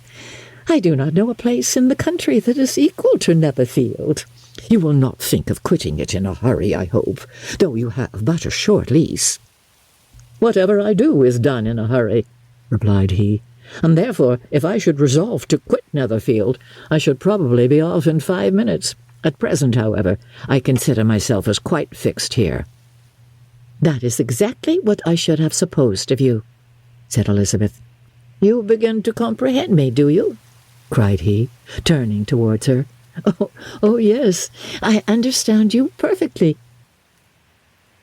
"I wish I might take this for a compliment, but to be so easily seen through, I'm afraid, is rather pitiful." "That is as it happens. It does not follow that a deep, intricate character is more or less estimable than such a one as yours." "Lizzie," cried her mother, "remember where you are, and do not run on in the wild manner that you are suffered to do at home." "I did not know before," continued Bingley immediately, "that you were a studier of character. It must be an amusing study." "Yes, but intricate characters are the most amusing. They have at least that advantage." "The country," said Darcy, "can in general supply but a few subjects for such a study. In a country neighbourhood you move in a very confined and unvarying society." "But people themselves alter so much that there is something new to be observed in them forever." "Yes, indeed," cried Mrs. Bennet, offended by his manner of mentioning a country neighbourhood. "I assure you, there is quite as much of that going on in the country as in town." Everybody was surprised, and Darcy, after looking at her for a moment, turned silently away. Mrs. Bennet, who fancied she had gained a complete victory over him, continued her triumph. "I cannot see that London has any great advantage over the country, for my part, except the shops and public places. The country is a vast deal pleasanter, is it not, Mr. Bingley?" "When I am in the country," he replied, "I never wish to leave it, and when I am in town it is pretty much the same. They have each their advantages, and I can be equally happy in either." "Aye, that is because you have the right disposition, but that gentleman," looking at Darcy, "seemed to think the country was nothing at all." "Indeed, mamma, you are mistaken," said Elizabeth, blushing for her mother. "You quite mistook Mr. Darcy. He only meant that there was not such a variety of people to be met with in the country as in the town, which you must acknowledge to be true. Oh, certainly, my dear, nobody said there were. But as to not meeting with many people in this neighbourhood, I believe there are few neighbourhoods larger. I know we dine with 24 families." Nothing but concern for Elizabeth could enable Bingley to keep his countenance. His sister was less delicate, and directed her eyes toward Mr. Darcy with a very expressive smile. Elizabeth, for the sake of saying something that might turn her mother's thoughts, now asked her if Charlotte Lucas had been at Longbourn since her coming away. "Yes, she called yesterday with her father. What an agreeable man Sir William is, Mr. Bingley, is not he? So much the man of fashion, so genteel and easy. He has always something to say to everybody. That is my idea of good breeding, and those persons who fancy themselves very important and never open their mouths quite mistake the matter." "Did Charlotte dine with you?" "No, she would go home. I fancy she was wanted about the mince pies. For my part, Mr. Bingley, I always keep servants that can do their own work. My daughters are brought up very differently. But everybody is to judge for themselves, and the Lucases are a very good sort of girls, I assure you. It is a pity they are not handsome. Not that I think Charlotte so very plain, but then she is our particular friend." "She seems a very pleasant young woman." "Oh, dear, yes, but you must own she is very plain. Lady Lucas herself has often said so, and envied me Jane's beauty. I do not like to boast of my own child, but to be sure, Jane, oh, one does not often see anybody better looking. It is what everybody says. I do not trust my own partiality. When she was only 15, there was a man at my brother Gardiner's in town so much in love with her that my sister-in-law was sure he would make her an offer before we came away. But, however, he did not. Perhaps he thought her too young. However, he wrote some verses on her, and very pretty they were." "And so ended his affection," said Elizabeth impatiently. "There has been many a one, I fancy, overcome in the same way. I wonder who first discovered the efficacy of poetry in driving away love."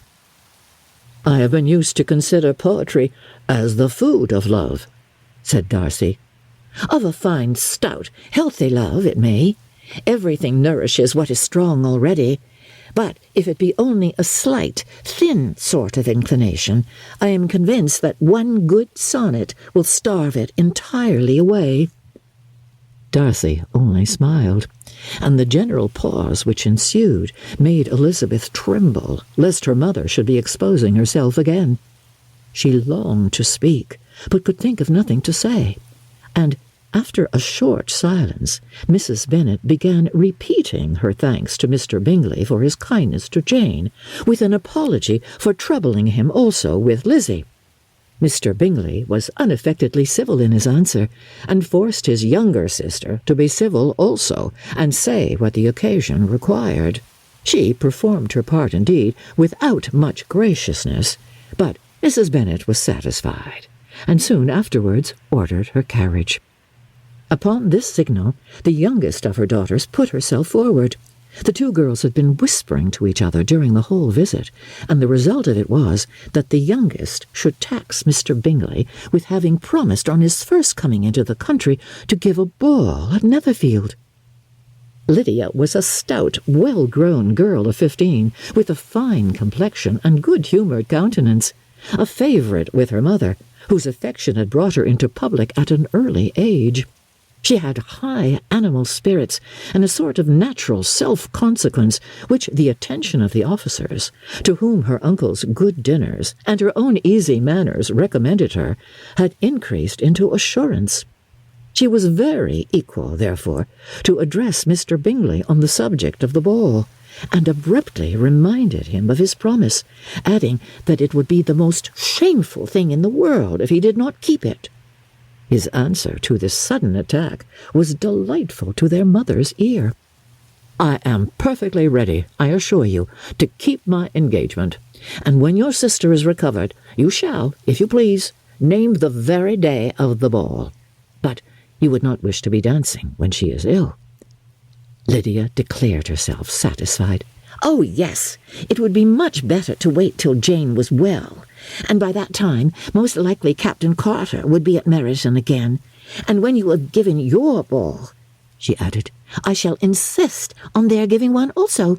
I shall tell Colonel Forster it will be quite a shame if he does not." Mrs. Bennet and her daughters then departed, and Elizabeth returned instantly to Jane, leaving her own and her relations' behaviour to the remarks of the two ladies and Mr. Darcy, the latter of whom, however, could not be prevailed on to join in their censure of her, in spite of all Miss Bingley's witticisms on fine eyes. Chapter 10. The day passed much as the day before had done. Mrs. Hurst and Miss Bingley had spent some hours of the morning with the invalid, who continued, though slowly, to mend, and in the evening Elizabeth joined their party in the drawing-room. The loo table, however, did not appear. Mr. Darcy was writing, and Miss Bingley, seated near him, was watching the progress of his letter, and repeatedly calling off his attention by messages to his sister. Mr. Hurst and Mr. Bingley were at piquet, and Mrs. Hurst was observing their game. Elizabeth took up some needlework, and was sufficiently amused in attending to what passed between Darcy and his companion. The perpetual commendations of the lady, either on his handwriting, or on the evenness of his lines, or on the length of his letter, with the perfect unconcern with which her praises were received, formed a curious dialogue, and was exactly in union with her opinion of each. "How delighted Miss Darcy will be to receive such a letter!" He made no answer. "You write uncommonly fast." "You are mistaken. I write rather slowly." "How many letters you must have occasion to write in the course of a year! Letters of business, too! How odious I should think them!" "It is fortunate, then, that they fall to my lot instead of yours." "Oh, pray, tell your sister that I long to see her." "I have already told her so once, by your desire." I am afraid you do not like your pen. Let me mend it for you. I mend pens remarkably well." "Thank you, but I always mend my own." "How can you contrive to write so even?" He was silent. "Tell your sister that I am delighted to hear of her improvement on the harp, and pray let her know that I am quite in raptures with her beautiful little design for a table, and I think it infinitely superior to Miss Grantley's." "Will you give me leave to defer your raptures till I write again? At present I have not room to do them justice." "Oh, it is of no consequence. I shall see her in January. But do you always write such charming long letters to her, Mr. Darcy?" "They are generally long, but whether always charming it is not for me to determine."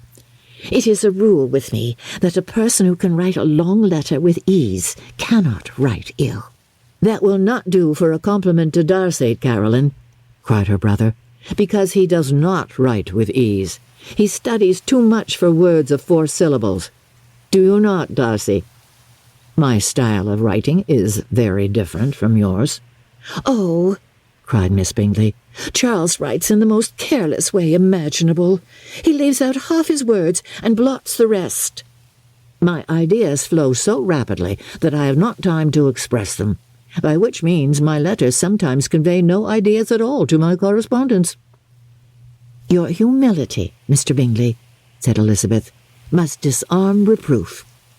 "Nothing is more deceitful," said Darcy, "than the appearance of humility. It is often only carelessness of opinion, and sometimes an indirect boast." "And which of the two do you call my little recent piece of modesty?"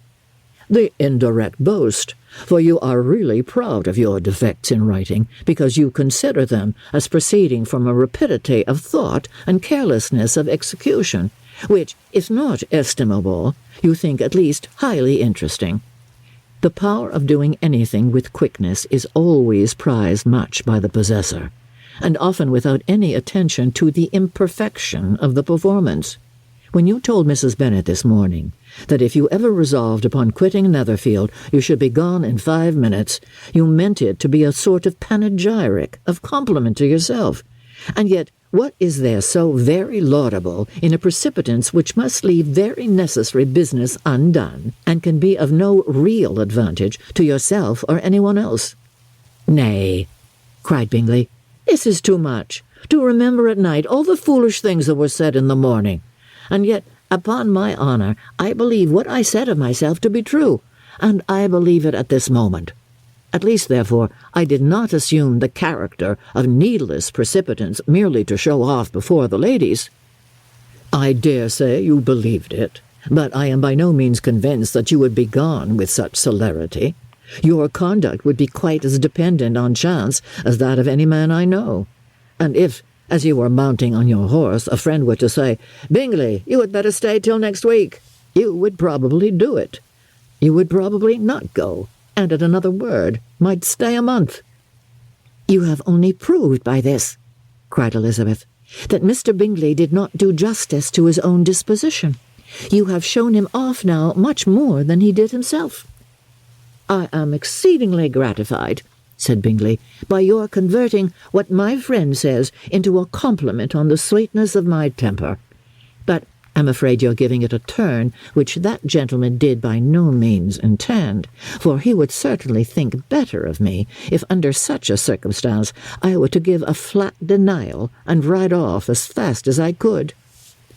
Would Mr. Darcy then consider the rashness of your original intentions as atoned for by your obstinacy in adhering to it? Upon my word, I cannot exactly explain the matter. Darcy must speak for himself. You expect me to account for opinions which you choose to call mine, but which I have never acknowledged. Allowing the case, however, to stand according to your representation, you must remember, Miss Bennet, that the friend who is supposed to desire his return to the house, and the delay of his plan, has merely desired it, asked it, without offering one argument in favour of its propriety. To yield readily, easily, to the persuasion of a friend is no merit with you? To yield without conviction is no compliment to the understanding of either.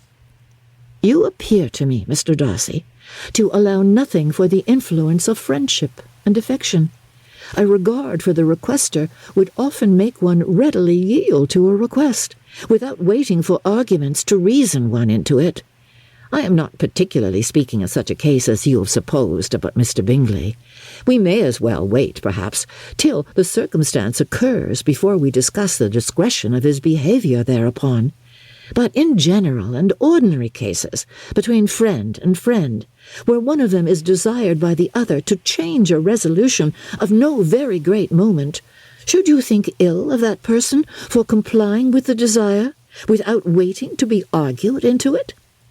Will it not be advisable, before we proceed on this subject, to arrange with rather more precision the degree of importance which is to appertain to this request, as well as the degree of intimacy subsisting between the parties?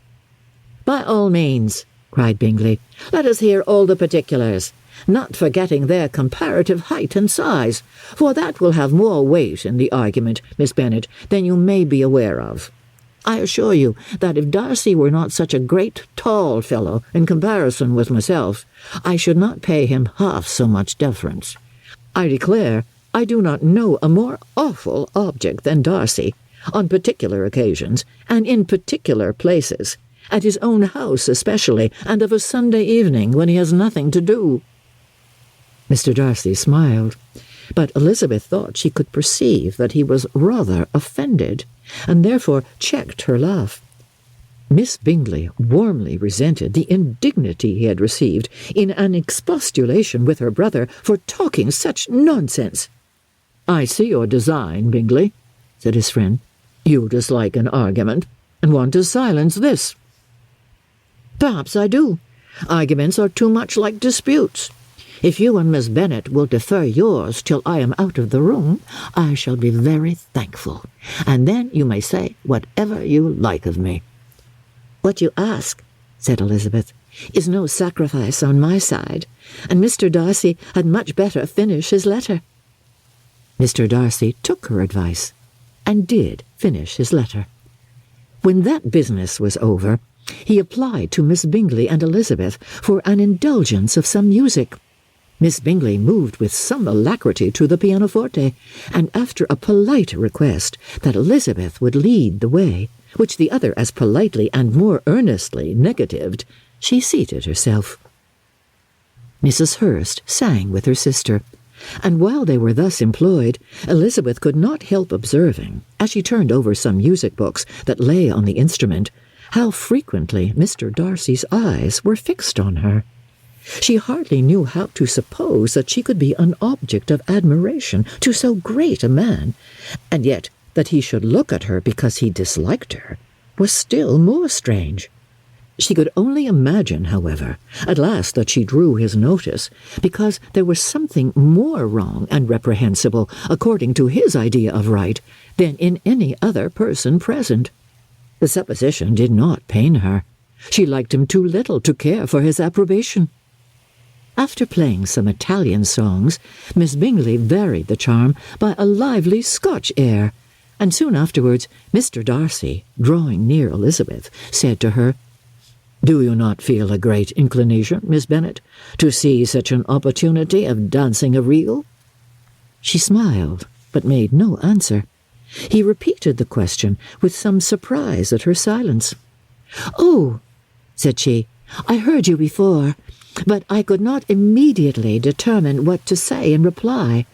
You wanted me, I know, to say yes, that you might have the pleasure of despising my taste, but I always delight in overthrowing those kind of schemes, and cheating a person of their premeditated contempt.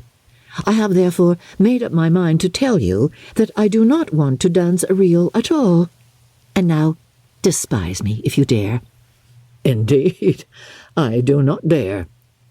Elizabeth, having rather expected to affront him, was amazed at his gallantry, but there was a mixture of sweetness and archness in her manner which made it difficult for her to affront anybody, and Darcy had never been so bewitched by any woman as he was by her. He really believed that were it not for the inferiority of her connections, he should be in some danger. Miss Bingley saw or suspected enough to be jealous, and her great anxiety for the recovery of her dear friend Jane received some assistance from her desire of getting rid of Elizabeth. She often tried to provoke Darcy into disliking her guest by talking of their supposed marriage, and planning his happiness in such an alliance. "I hope," said she, as they were walking together in the shrubbery the next day, "you will give your mother-in-law a few hints, when this desirable event takes place, as to the advantage of holding her tongue, and if you can compass it, do cure the younger girls of running after officers, and, if I may mention so delicate a subject, endeavour to check that little something, bordering on conceit and impertinence, which your lady possesses." "Have you anything else to propose for my domestic felicity?" "Oh, yes. Do let the portraits of your uncle and Aunt Phillips be placed in the gallery at Pemberley. Put them next to your great-uncle, the judge. They are in the same profession, you know, only in different lines. As for your Elizabeth's picture, you must not have it taken, for what painter could do justice to those beautiful eyes?" It would not be easy, indeed, to catch their expression, but their colour and shape, and the eyelashes, so remarkably fine, might be copied. At that moment they were met from another walk by Mrs. Hurst and Elizabeth herself. "I did not know that you intended to walk," said Miss Bingley, in some confusion, lest they had been overheard. "You used us abominably ill," answered Mrs. Hurst, "running away without telling us that you were coming out." Then, taking the disengaged arm of Mr. Darcy, she left Elizabeth to walk by herself. The path just admitted 3. Mr. Darcy felt their rudeness, and immediately said, "This walk is not wide enough for our party. We had better go into the avenue." But Elizabeth, who had not the least inclination to remain with them, laughingly answered, No, stay where you are. You are charmingly grouped, and appear to uncommon advantage. The picturesque would be spoilt by admitting a 4th. Goodbye." She then ran gaily off, rejoicing as she rambled about, in the hope of being at home again in a day or 2. Jane was already so much recovered as to intend leaving her room for a couple of hours that evening. Chapter 11. When the ladies removed after dinner, Elizabeth ran up to her sister, and seeing her well guarded from cold, attended her into the drawing-room, where she was welcomed by her 2 friends with many professions of pleasure, and Elizabeth had never seen them so agreeable as they were during the hour which passed before the gentlemen appeared. Their powers of conversation were considerable. They could describe an entertainment with accuracy, relate an anecdote with humour, and laugh at their acquaintance with spirit. But when the gentlemen entered, Jane was no longer the first object. Miss Bingley's eyes were instantly turned toward Darcy, and she had something to say to him before he had advanced many steps. He addressed himself to Miss Bennet with a polite congratulation. Mr. Hurst also made her a slight bow and said he was very glad, but diffuseness and warmth remained for Bingley's salutation. He was full of joy and attention. The first half-hour was spent in piling up the fire, lest she should suffer from the change of room, and she removed at his desire to the other side of the fireplace, that she might be further from the door. He then sat down by her, and talked scarcely to anyone else. Elizabeth, at work in the opposite corner, saw it all with great delight. When tea was over, Mr. Hurst reminded his sister-in-law of the card-table, but in vain. She had obtained private intelligence that Mr. Darcy did not wish for cards, and Mr. Hurst soon found even his open petition rejected. She assured him that no one intended to play, and the silence of the whole party on the subject seemed to justify her. Mr. Hurst had therefore nothing to do but to stretch himself on one of the sofas and go to sleep. Darcy took up a book. Miss Bingley did the same, and Mrs. Hurst, principally occupied in playing with her bracelets and rings, joined now and then in her brother's conversation with Miss Bennet. Miss Bingley's attention was quite as much engaged in watching Mr. Darcy's progress through his book as in reading her own, and she was perpetually either making some inquiry or looking at his page. She could not win him, however, to any conversation. He merely answered her question and read on. At length, quite exhausted by the attempt to be amused with her own book, which he had only chosen because it was the 2nd volume of his, she gave a great yawn and said, "How pleasant it is to spend an evening in this way. I declare, after all, there is no enjoyment like reading. How much sooner one tires of anything than of a book. When I have a house of my own, I shall be miserable if I have not an excellent library." No one made any reply. She then yawned again, threw aside her book, and cast her eyes round the room in quest for some amusement, when, hearing her brother mentioning a ball to Miss Bennet, she turned suddenly towards him and said, "By the by, Charles, are you really serious in meditating a dance at Netherfield? I would advise you, before you determine on it, to consult the wishes of the present party. I am much mistaken if there are not some among us to whom a ball would be rather a punishment than a pleasure." "If you mean Darcy," cried her brother, "he may go to bed, if he chooses, before it begins.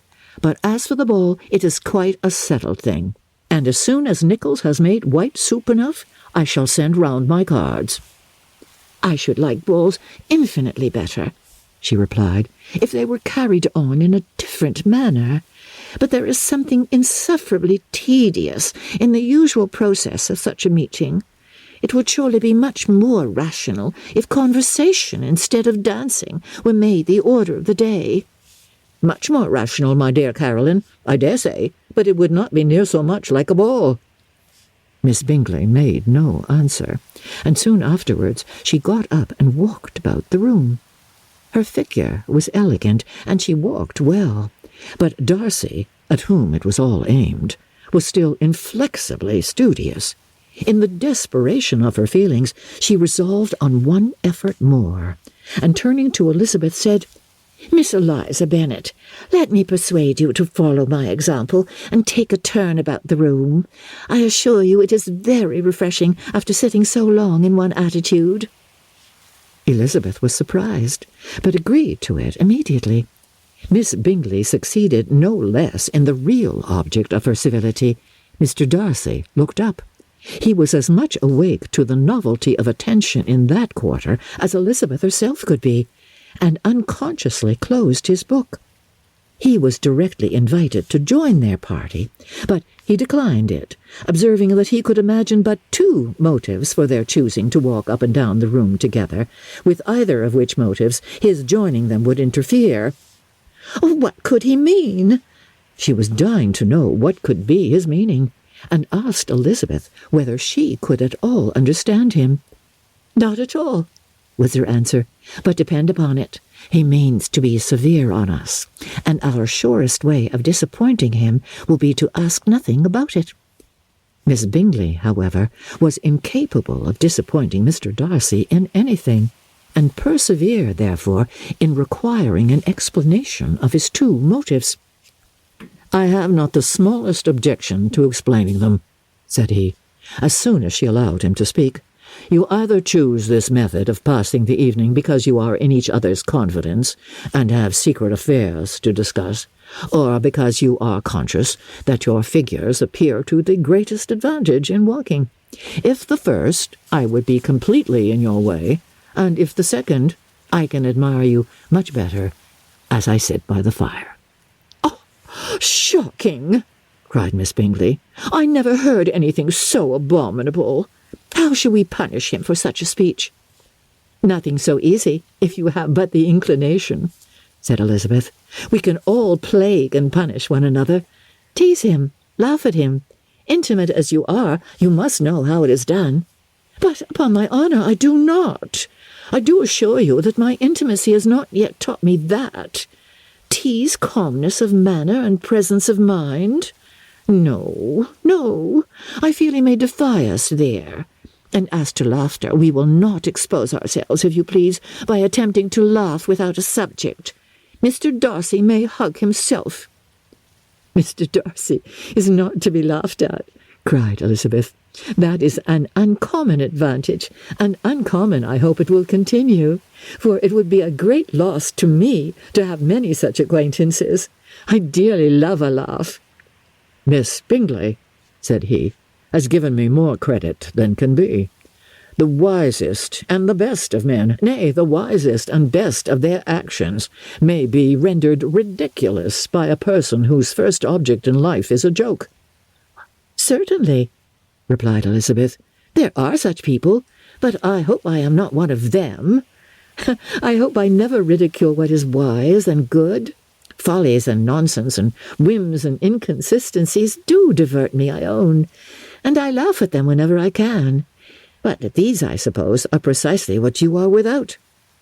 "Perhaps that is not possible for anyone, but it has been the study of my life to avoid those weaknesses which often expose a strong understanding to ridicule." "Such as vanity and pride." "Yes, vanity is a weakness indeed, but pride, where there is a real superiority of mind, pride will always be under good regulation." Elizabeth turned away to hide a smile. "Your examination of Mr. Darcy is over, I presume?" said Miss Bingley.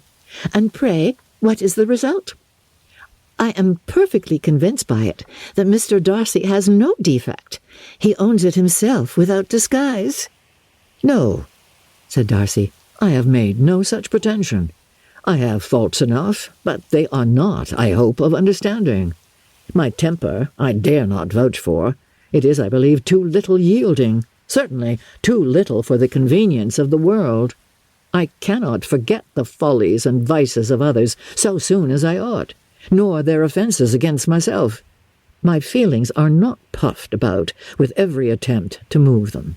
My temper would perhaps be called resentful. My good opinion, once lost, is lost for ever." "That is a failing indeed," cried Elizabeth. "Implacable resentment is a shade in a character. But you have chosen your fault well. I really cannot laugh at it. You are safe from me." "There is, I believe, in every disposition a tendency to some particular evil, a natural defect, which not even the best education can overcome." "And your defect is to hate everybody." "And yours," he replied with a smile, "is wilfully to misunderstand them." "Do let us have a little music," cried Miss Bingley, tired of a conversation in which she had no share. "Louisa, you will not mind my waking Mr. Hurst?" Her sister had not the smallest objection, and the pianoforte was opened, and Darcy, after a few moments' recollection, was not sorry for it. He began to feel the danger of paying Elizabeth too much attention. Chapter 12. In consequence of an agreement between the sisters, Elizabeth wrote the next morning to their mother to beg that the carriage might be sent for them in the course of the day. But Mrs. Bennet, who had calculated on her daughters remaining at Netherfield till the following Tuesday, which would exactly finish Jane's week, could not bring herself to receive them with pleasure before. Her answer, therefore, was not propitious, at least not to Elizabeth's wishes, for she was impatient to get home. Mrs. Bennet sent them word that they could not possibly have the carriage before Tuesday, and in her postscript it was added that if Mr. Bingley and his sister pressed them to stay longer, she could spare them very well. Against staying longer, however, Elizabeth was positively resolved, nor did she much expect it would be asked, and fearful, on the contrary, as being considered as intruding themselves needlessly long, she urged Jane to borrow Mr. Bingley's carriage immediately, and at length it was settled that their original design of leaving Netherfield that morning should be mentioned, and the request made. The communication excited many professions of concern, and enough was said of wishing them to stay at least till the following day, to work on Jane, and till the morrow their going was deferred. Miss Bingley was then sorry that she had proposed the delay, for her jealousy and dislike of one sister much exceeded her affection for the other. The master of the house heard with real sorrow that they were to go so soon, and repeatedly tried to persuade Miss Bennet that it would not be safe for her, that she was not enough recovered. But Jane was firm where she felt herself to be right. To Mr. Darcy it was welcome intelligence. Elizabeth had been at Netherfield long enough. She attracted him more than he liked, and Miss Bingley was uncivil to her, and more teasing than usual to himself. He wisely resolved to be particularly careful that no sign of admiration should now escape him, nothing that could elevate her with the hope of influencing his felicity, sensible that if such an idea had been suggested, his behaviour during the last day must have material weight in confirming or crushing it. Steady to his purpose, he scarcely spoke 10 words to her through the whole of Saturday, and though they were at one time left by themselves for half an hour, he adhered most conscientiously to his book, and would not even look at her. On Sunday, after morning service, the separation, so agreeable to almost all, took place. Miss Bingley's civility to Elizabeth increased at last very rapidly, as well as her affection for Jane, and when they parted, after assuring the latter of the pleasure it would always give to see her either at Longbourn or Netherfield, and embracing her most tenderly, she even shook hands with the former. Elizabeth took leave of the whole party in the liveliest of spirits. They were not welcomed home very cordially by their mother. Mrs. Bennet wondered at their coming, and thought them very wrong to give so much trouble, and was sure Jane would have caught cold again. But their father, though very laconic in his expressions of pleasure, was really glad to see them. He had felt their importance in the family circle. The evening conversation, when they were all assembled, had lost much of its animation, and almost all its sense, by the absence of Jane and Elizabeth. They found Mary, as usual, deep in the study of human nature, and had some extracts to admire, and some new observations of threadbare morality to listen to. Catherine and Lydia had information for them of a different sort. Much had been done, and much had been said in the regiment since the preceding Wednesday. Several of the officers had dined lately with their uncle. A private had been flogged, and it had actually been hinted that Colonel Forster was going to be married. Chapter 13. "I hope, my dear," said Mr. Bennet to his wife, as they were at breakfast the next morning, "that you have ordered a good dinner today, because I have reason to expect an addition to our family party." "Who do you mean, my dear? I know of nobody that is coming, I am sure, unless Charlotte Lucas should happen to call in. And I hope my dinners are good enough for her. I do not believe she often sees such at home." "The person of whom I speak is a gentleman and a stranger." Mrs. Bennet's eyes sparkled. "A gentleman and a stranger? Oh, it is Mr. Bingley, I'm sure. Well, I am sure I shall be extremely glad to see Mr. Bingley. But, oh, good Lord, how unlucky! Oh, there is not a bit of fish to be got today. Lydia, my love, ring the bell. I must speak to Hill this moment." "It is not Mr. Bingley," said her husband. "It is a person whom I never saw in the whole course of my life." This roused a general astonishment, and he had the pleasure of being eagerly questioned by his wife and his 5 daughters at once.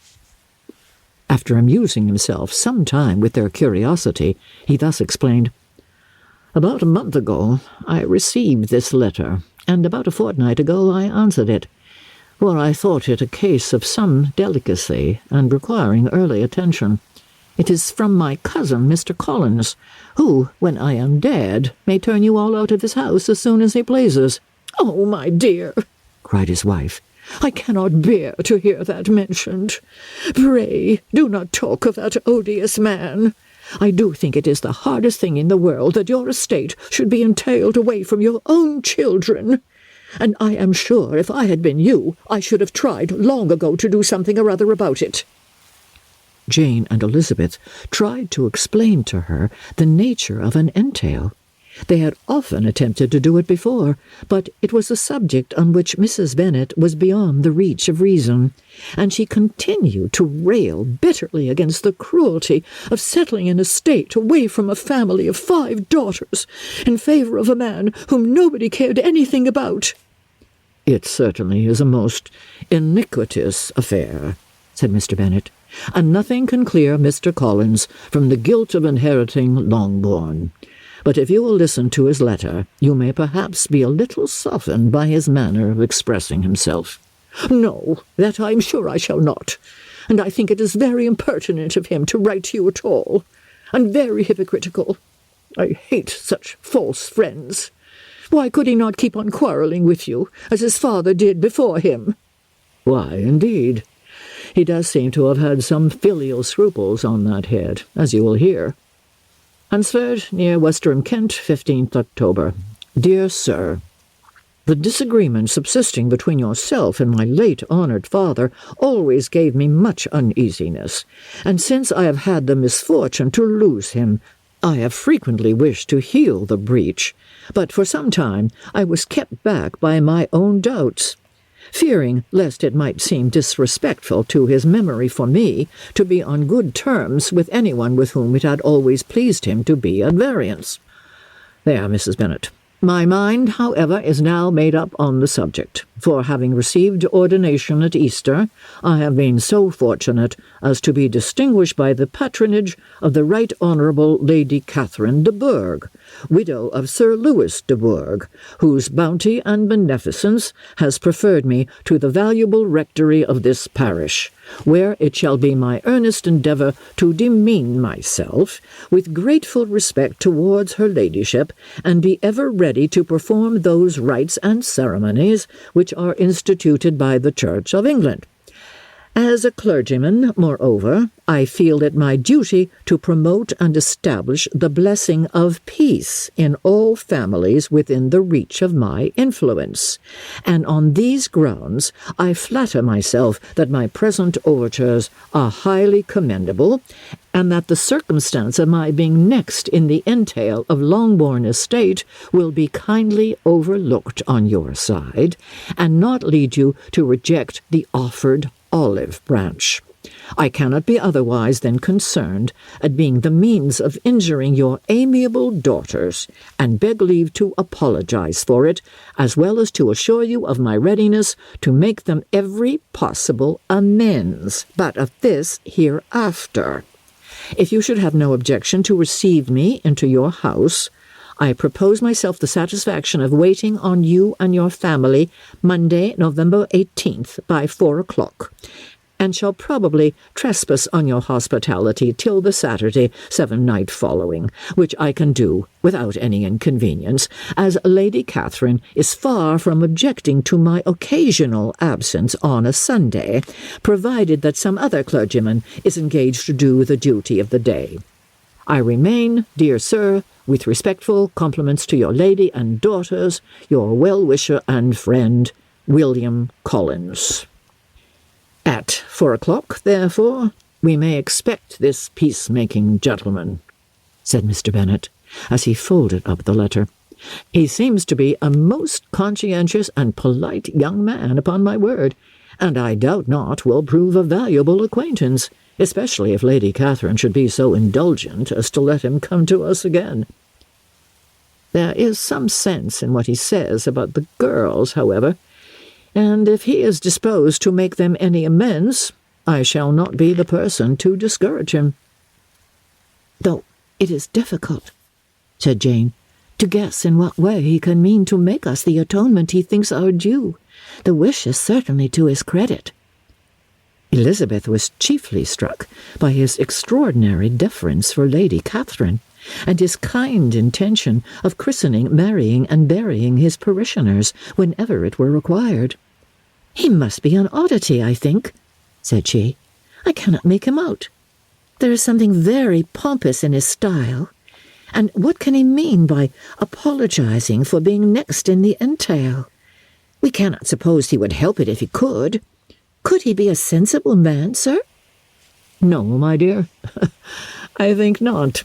I have great hopes of finding him quite the reverse. There is a mixture of servility and self-importance in his letter which promises well. I am impatient to see him." "In point of composition," said Mary, "the letter does not seem defective. The idea of the olive branch perhaps is not wholly new, yet I think it is well expressed." To Catherine and Lydia, neither the letter nor its writer were in any degree interesting.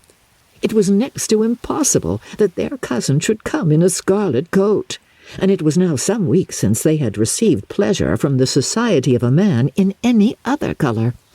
As for their mother, Mr. Collins' letter had done away much of her ill will, and she was preparing to see him with a degree of composure which astonished her husband and daughters.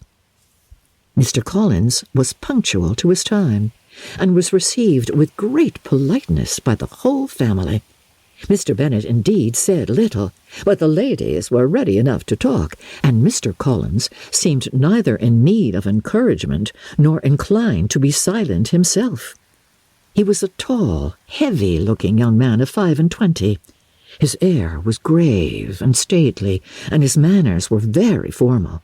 He had not been long seated before he complimented Mrs. Bennet on having so fine a family of daughters, said he had heard much of their beauty, but that in this instance fame had fallen short of the truth, and added that he did not doubt her seeing them all in due time disposed of in marriage.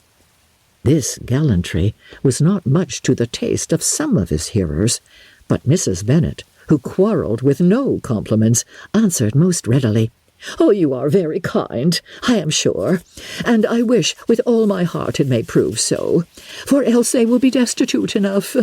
Things are settled so oddly. You allude, perhaps, to the entail of this estate? Ah, sir, I do indeed. It is a grievous affair to my poor girls, you must confess. Not that I mean to find fault with you, for such things I know are all chance in this world. There is no knowing how estates will go, when once they come to be entailed. I am very sensible, madam, of the hardship to my fair cousins, and could say as much on the subject, but that I am cautious of appearing forward and precipitate. But I can assure the young ladies that I come prepared to admire them. At present I will not say more, but perhaps when we are better acquainted. He was interrupted by a summons to dinner, and the girls smiled on each other. They were not the only objects of Mr. Collins' admiration. The hall, the dining-room, and all its furniture were examined and praised, and his commendation of everything would have touched Mrs. Bennet's heart, but for the mortifying supposition of his viewing it all as his own future property. The dinner, too, in its turn, was highly admired, and he begged to know which of his fair cousins the excellency of its cooking was owing. But he was set right there by Mrs. Bennet, who assured him with some asperity that they were very well able to keep a good cook, and that her daughters had nothing to do in the kitchen. He begged pardon for having displeased her. In a softened tone, she declared herself not at all offended, but he continued to apologize for about a quarter of an hour. Chapter 14. During dinner, Mr. Bennet scarcely spoke at all, but when the servants were withdrawn, he thought it time to have some conversation with his guest, and therefore started a subject in which he expected him to shine by observing that he seemed very fortunate in his patroness. Lady Catherine de Bourgh's attention to his wishes and consideration for his comfort appeared very remarkable. Mr. Bennet could not have chosen better. Mr. Collins was eloquent in her praise. The subject elevated him to more than usual solemnity of manner, and with the most important aspect, he protested that he had never in his life witnessed such behaviour in a person of rank, such affability and condescension as he had himself experienced from Lady Catherine. Oh, she had been graciously pleased to approve of both of the discourses which he had already had the honour of preaching before her. She had also asked him twice to dine at Rosings, and had sent for him only the Saturday before to make up her pool of quadrille in the evening. Lady Catherine was reckoned proud by many people he knew, but he had never seen anything but affability in her. She had always spoken to him as she would to any other gentleman. She made not the smallest objection to his joining in the society of the neighbourhood, nor to his leaving the parish occasionally for a week or two to visit his relations. She had even condescended to advise him to marry as soon as he could, provided he chose with discretion, and had once paid him a visit in his humble parsonage, where she had been perfectly approving of all the alterations he had been making, and had even vouchsafed to suggest some herself, some shelves in the closet upstairs. "Well, that is all very proper and civil, I am sure," said Mrs. Bennet, "and I dare say she is a very agreeable woman. It is a pity that great ladies in general are not more like her. Does she live near you, sir?" "The garden in which stands my humble abode is separated only by a lane from Rosings Park, her ladyship's residence." "I think you said she was a widow, sir? Has she any family?" "She has only one daughter, the heiress of Rosings, and of very extensive property." "Ah," said Mrs. Bennet, shaking her head, "then she is better off than many girls. And what sort of young lady is she? Is she handsome?" She is a most charming young lady indeed. Lady Catherine herself says that, in point of true beauty, Miss de Bourgh is far superior to the handsomest of her sex, because there is that in her features which marks the young lady of distinguished birth. She is, unfortunately, of a sickly constitution, which has prevented her from making that progress in many accomplishments which she could not have otherwise failed of, as I am informed by the lady who superintended her education, and who still resides with them. But she is perfectly amiable, and often condescends to drive by my humble abode in her little phaeton and ponies. Has she been presented?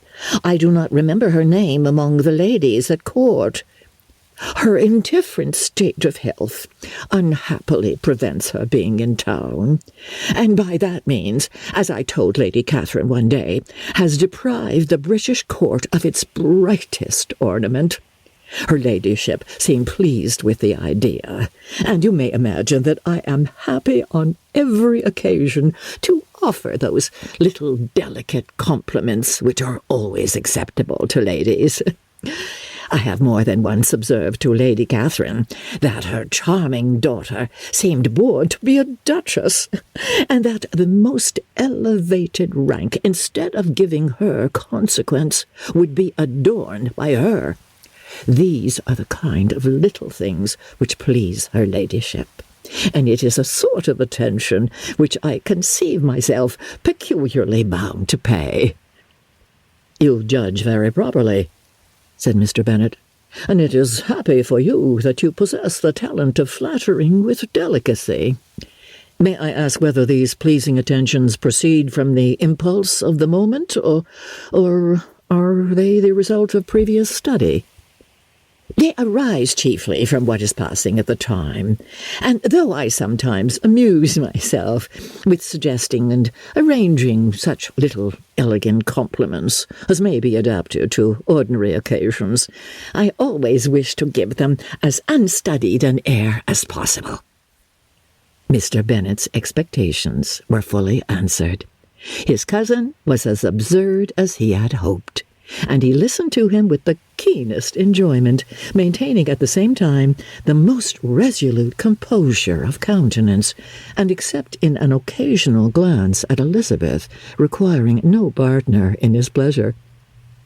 By tea-time, however, the dose had been enough, and Mr. Bennet was glad to take his guest into the drawing-room again, and when tea was over, glad to invite him to read aloud to the ladies. Mr. Collins readily assented, and a book was produced, but on beholding it, for everything announced it to be from a circulating library, he started back, and, begging pardon, protested that he never read novels. Kitty stared at him, and Lydia exclaimed. Other books were produced, and after some deliberation he chose Fordyce's Sermons. Lydia gaped as he opened the volume, and before he had, with very monotonous solemnity, read 3 pages, she interrupted him with, "Do you know, Mamma, that my Uncle Phillips talks of turning away Richard, and if he does, Colonel Forster will hire him. My aunt told me so herself on Saturday. I shall walk to Meryton tomorrow to hear more about it, and to ask when Mr. Denny comes back from town." Lydia was bid by her 2 eldest sisters to hold her tongue, but Mr. Collins, much offended, laid aside his book and said, "I have often observed how little young ladies are interested by books of a serious stamp, though written solely for their benefit. It amazes me, I confess, for certainly there can be nothing so advantageous to them as instruction. But I will no longer importune my young cousin." Then, turning to Mr. Bennet, he offered himself as his antagonist at backgammon. Mr. Bennet accepted the challenge, observing that he acted very wisely in leaving the girls to their own trifling amusements. Mrs. Bennet and her daughters apologized most civilly for Lydia's interruption, and promised that it should not occur again if he would resume his book. But Mr. Collins, after assuring them that he bore his young cousin no ill will, and should never resent her behaviour as any affront, seated himself at another table with Mr. Bennet, and prepared for backgammon. Chapter 15. Mr. Collins was not a sensible man, and the deficiency of nature had been but little assisted by education or society, the greatest part of his life having been spent under the guidance of an illiterate and miserly father, and though he belonged to one of the universities, he had merely kept the necessary terms, without forming at it any useful acquaintance. The subjection in which his father had brought him up had given him originally great humility of manner, but it was now a good deal counteracted by the self-conceit of a weak head living in retirement, and the consequential feelings of early and unexpected prosperity. A fortunate chance had recommended him to Lady Catherine de Bourgh when the living of Hunsford was vacant, and the respect which he felt for her high rank, and his veneration for her as his patroness, mingling with a very good opinion of himself, of his authority as a clergyman, and his right as a rector, made him altogether a mixture of pride and obsequiousness, self-importance and humility. Having now a good house and a very sufficient income, he intended to marry, and in seeking a reconciliation with the Longbourn family, he had a wife in view, as he meant to choose one of the daughters, if he found them as handsome and amiable as they were represented by common report. This was his plan of amends, of atonement for inheriting their father's estate, and he thought it an excellent one, full of eligibility and suitableness, and excessively generous and disinterested on his own part.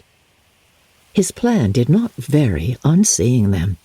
Miss Bennet's lovely face confirmed his views, and established all his strictest notions of what was due to seniority, and for the first evening she was his settled choice. The next morning, however, made an alteration, for in a quarter of an hour's tete-a-tete with Mrs. Bennet before breakfast, a conversation beginning with his parsonage house and leading naturally to the avowal of his hopes that a mistress might be found for it at Longbourn, produced from her, amid very complacent smiles and general encouragement, a caution against the very Jane he had fixed on.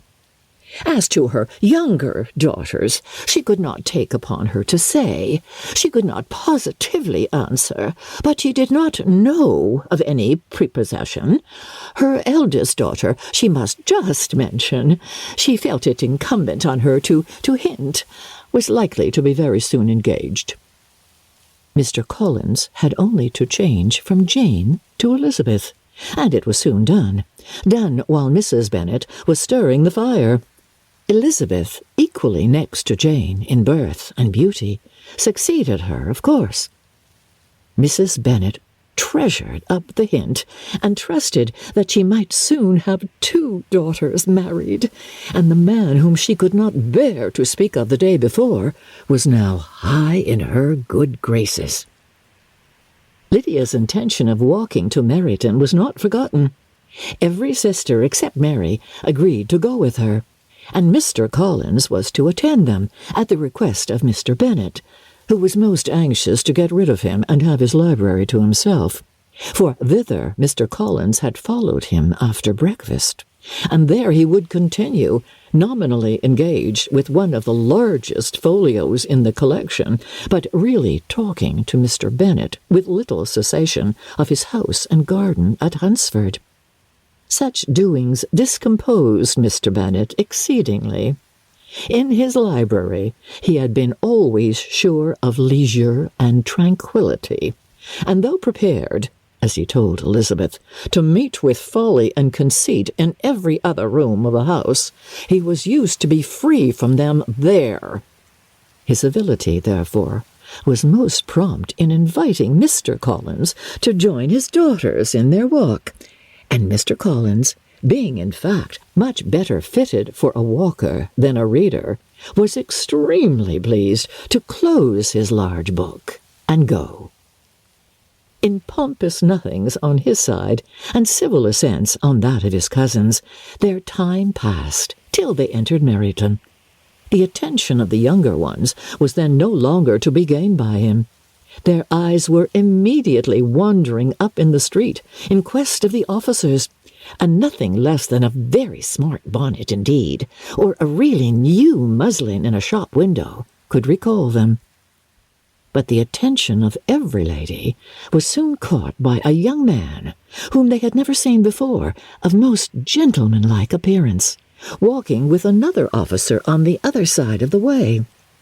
The officer was the very Mr. Denny, concerning whose return from London Lydia came to inquire, and he bowed as they passed. All were struck with the stranger's air.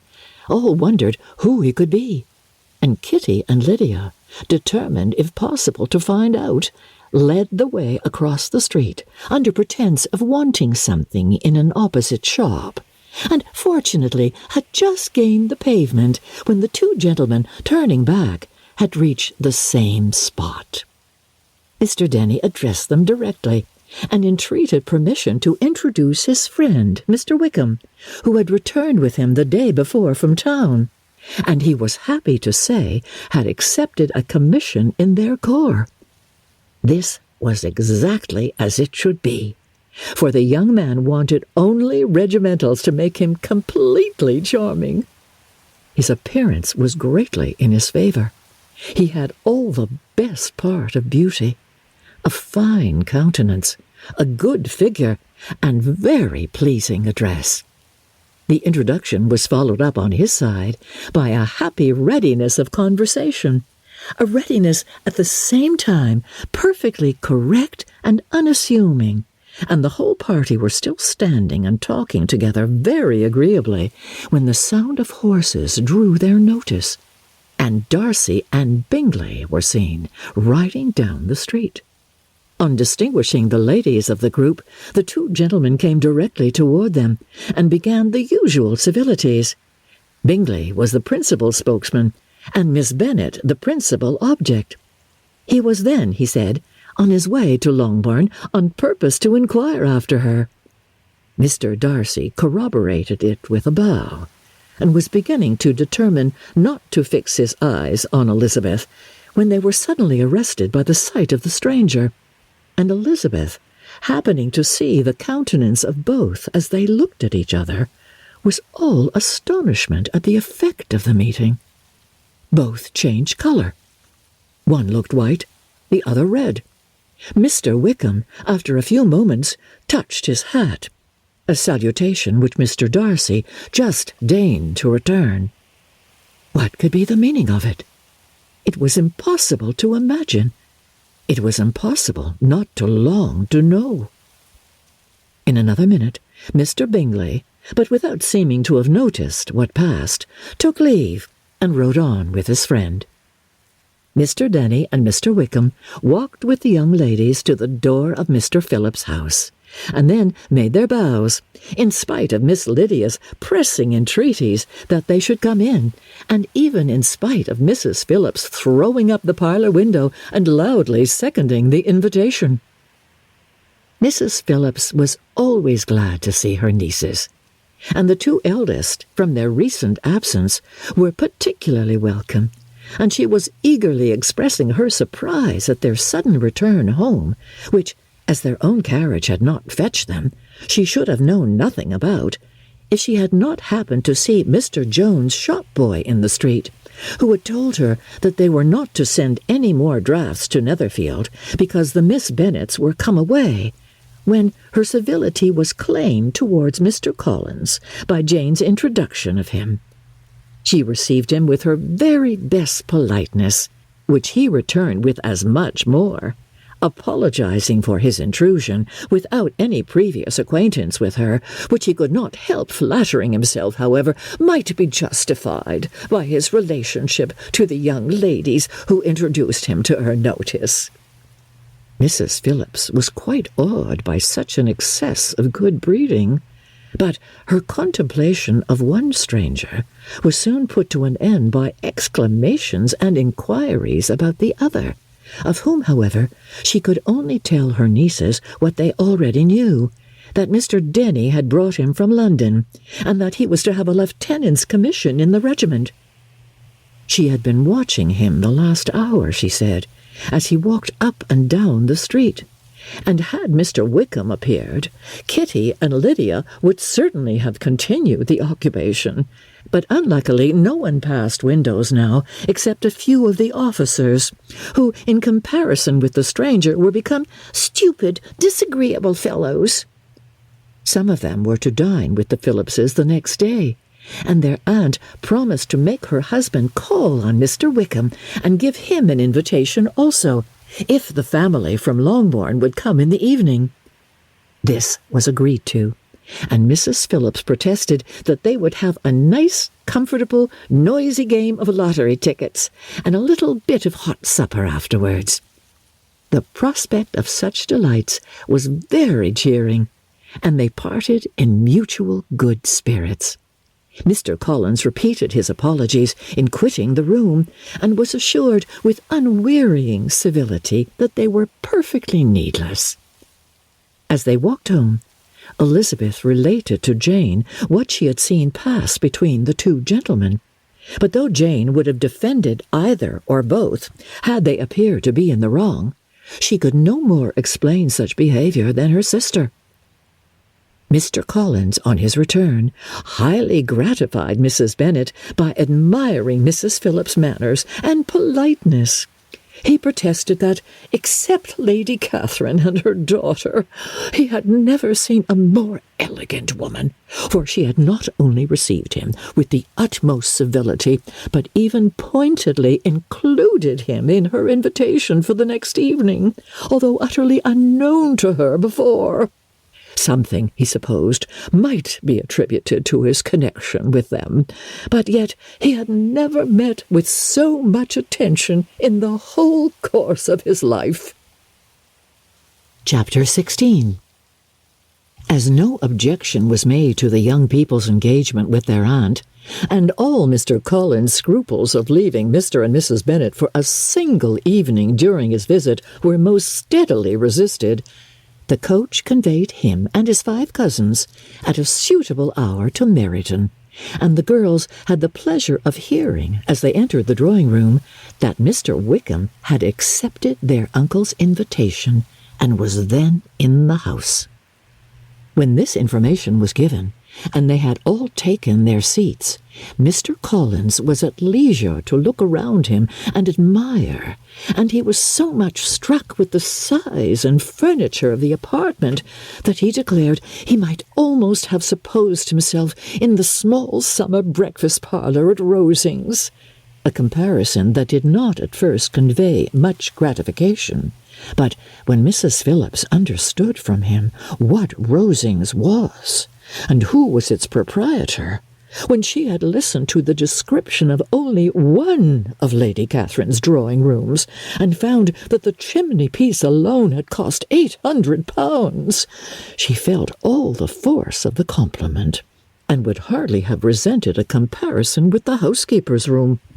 In describing to her all the grandeur of Lady Catherine and her mansion, with occasional digressions in praise of his own humble abode, and the improvements it was receiving, he was happily employed until the gentlemen joined them, and he found in Mrs. Phillips a very attentive listener, whose opinion of his consequence increased with what she heard, and who was resolving to retail it all among her neighbours as soon as she could.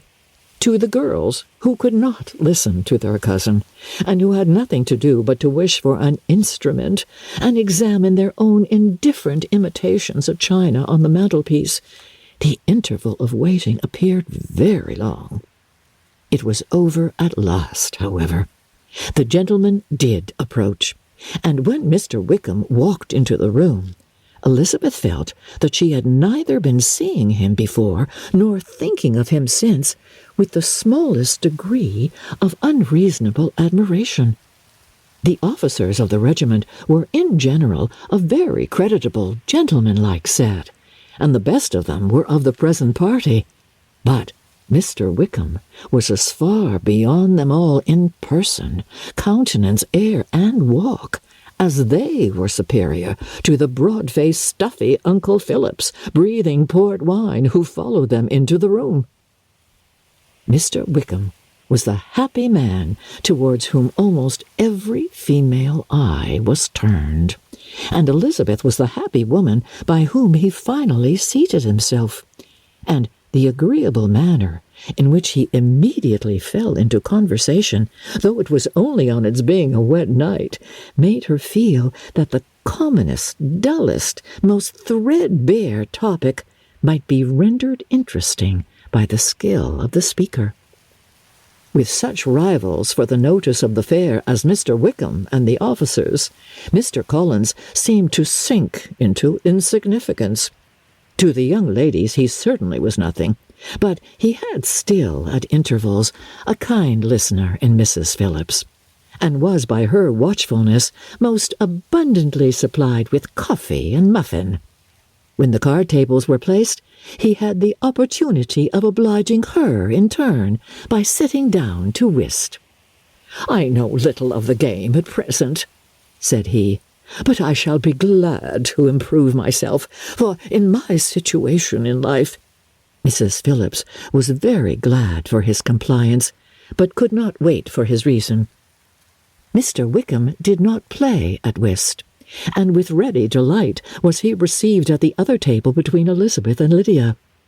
At first there seemed danger of Lydia's engrossing him entirely, for she was a most determined talker, but being likewise extremely fond of lottery tickets, she soon grew too much interested in the game, too eager in making bets and exclaiming after prizes, to have attention for anyone in particular. Allowing for the common demands of the game, Mr. Wickham was therefore at leisure to talk to Elizabeth, and she was very willing to hear him, though what she chiefly wished to hear she could not hope to be told: the history of his acquaintance with Mr. Darcy. She dared not even mention that gentleman. Her curiosity, however, was unexpectedly relieved. Mr. Wickham began the subject himself. He inquired how far Netherfield was from Meryton, and after receiving her answer, asked in a hesitating manner how long Mr. Darcy had been staying there. "About a month," said Elizabeth, and then, unwilling to let the subject drop, added, "He's a man of very large property in Derbyshire, I understand." "Yes," replied Mr. Wickham. "His estate there is a noble one, a clear 10,000 per annum. You could not have met with a person more capable of giving you certain information on that head than myself, for I have been connected with his family in a particular manner from my infancy." Elizabeth could not but look surprised. "You may well be surprised, Miss Bennet, at such an assertion, after seeing, as you probably might, the very cold manner of our meeting yesterday. Are you much acquainted with Mr. Darcy?" "As much as I ever wish to be," cried Elizabeth, very warmly.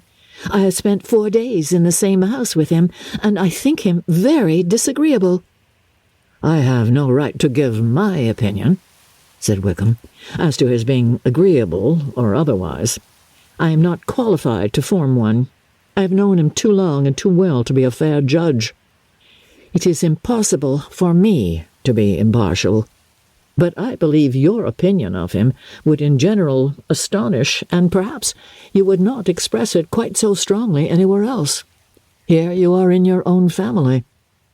"Upon my word, I say no more here than I might say in any house in the neighbourhood, except Netherfield. He is not at all liked in Herefordshire. Everybody is disgusted with his pride. You will not find him more favourably spoken of by anyone." "I cannot pretend to be sorry," said Wickham, after a short interruption, "that he or that any man should not be estimated beyond their deserts. But with him, I do believe it does not often happen. The world is blinded by his fortune and consequence, or frightened by his high and imposing manners, and sees him only as he chooses to be seen. I should take him, even on my slight acquaintance, to be an ill-tempered man." Mr. Wickham only shook his head. "I wonder," said he, at the next opportunity of speaking, "whether he is likely to be in this country much longer." "I do not at all know, but I heard nothing of his going away when I was at Netherfield. I hope your plans in favour of the regiment will not be affected by his being in the neighbourhood." "Oh, no, it is not for me to be driven away by Mr. Darcy. If he wishes to avoid seeing me, he must go. We are not on friendly terms, and, well, it always gives me pain to meet him. But I have no reason for avoiding him but what I might proclaim before all the world, a sense of very great ill-usage, and most painful regrets at his being what he is. His father, Miss Bennet, the late Mr. Darcy, was one of the best men that ever breathed, and the truest friend I ever had. And I can never be in company with this Mr. Darcy without being grieved to the soul by 1,000 tender recollections. His behaviour to myself has been scandalous, but I verily believe I could forgive him anything and everything, rather than his disappointing the hopes and disgracing the memory of his father." Elizabeth found the interest of the subject increase, and listened with all her heart, but the delicacy of it prevented further inquiry. Mr. Wickham began to speak on more general topics: Meryton, the neighbourhood, the society, appearing highly pleased with all that he had yet seen, and speaking of the latter with gentle but very intelligible gallantry. "It was the prospect of constant society, and good society," he added, "which was my chief inducement to enter the regiment. I knew it to be a most respectable, agreeable corps, and my friend Denny tempted me further by his account of their present quarters, and the very great attentions and excellent acquaintances Meryton had procured them. Society, I own, is necessary to me. I have been a disappointed man, and my spirits will not bear solitude. I must have employment and society. A military life is not what I was intended for, but circumstances have now made it eligible. The church ought to have been my profession. I was brought up for the church, and I should at this time have been in possession of a most valuable living, had it pleased the gentleman we were speaking of just now." "Indeed?" "Yes, the late Mr. Darcy bequeathed me the next presentation of the best living in his gift. He was my godfather, and excessively attached to me. I cannot do justice to his kindness. He meant to provide for me amply, and thought he had done it. But when the living fell, it was given elsewhere." "Good heavens!" cried Elizabeth. "But how could that be? How could his will be disregarded? Why did you not seek legal redress?"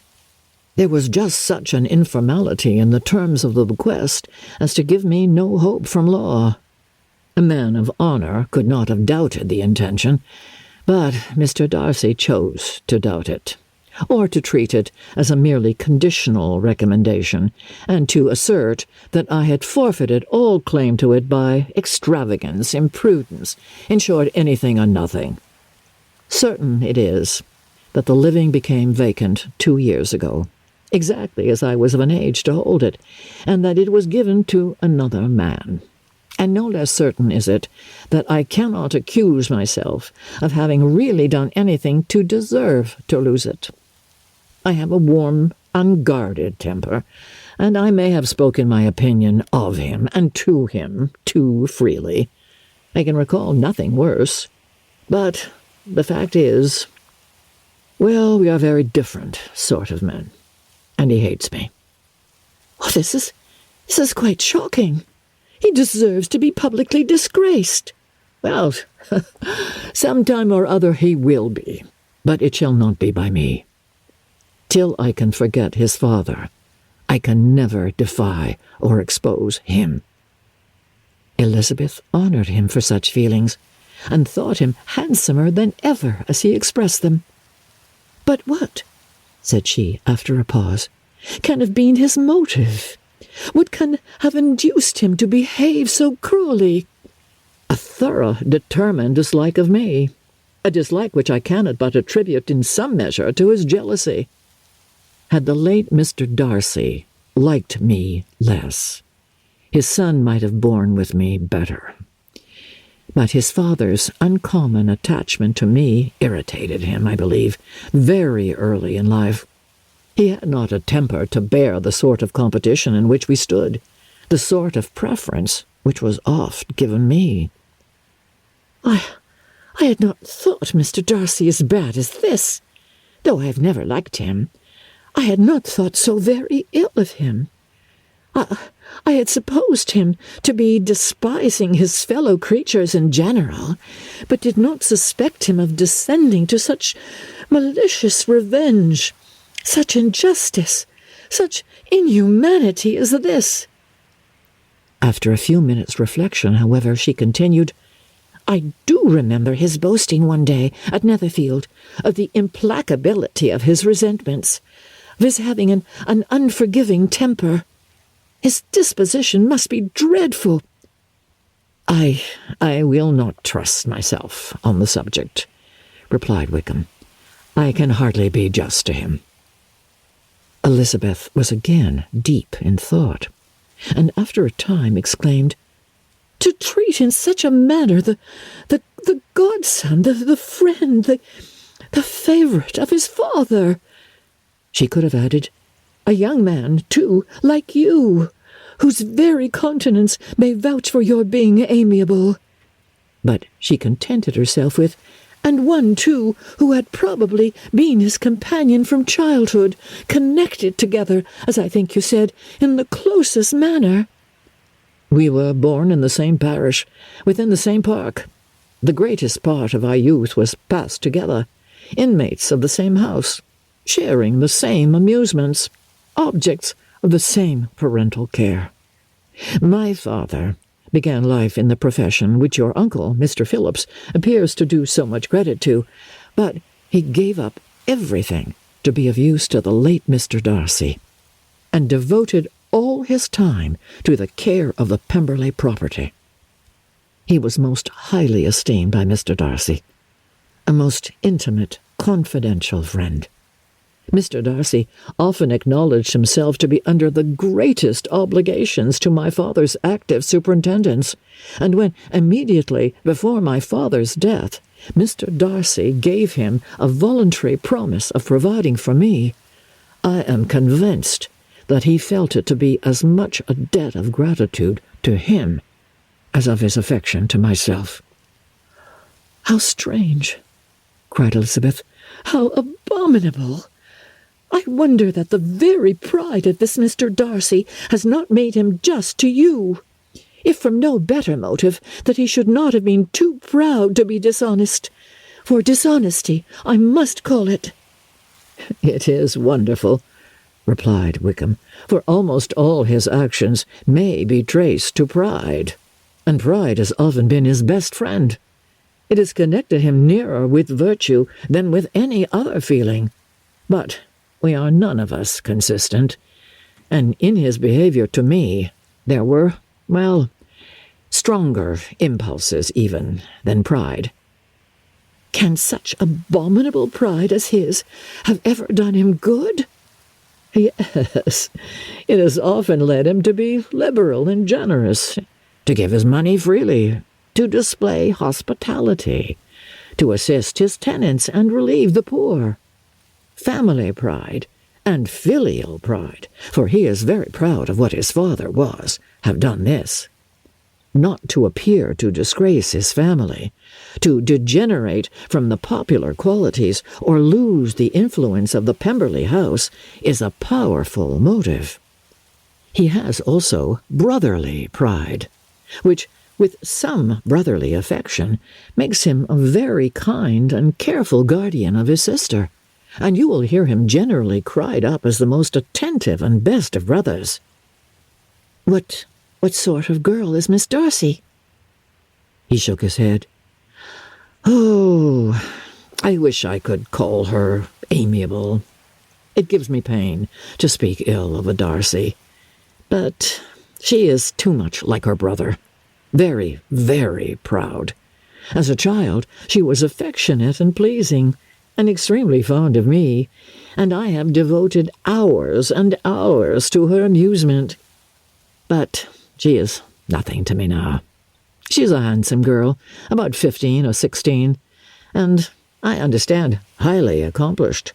Since her father's death, her home has been London, where a lady lives with her and superintends her education." After many pauses and many trials of other subjects, Elizabeth could not help reverting once more to the first, and saying, "I am astonished at his intimacy with Mr. Bingley.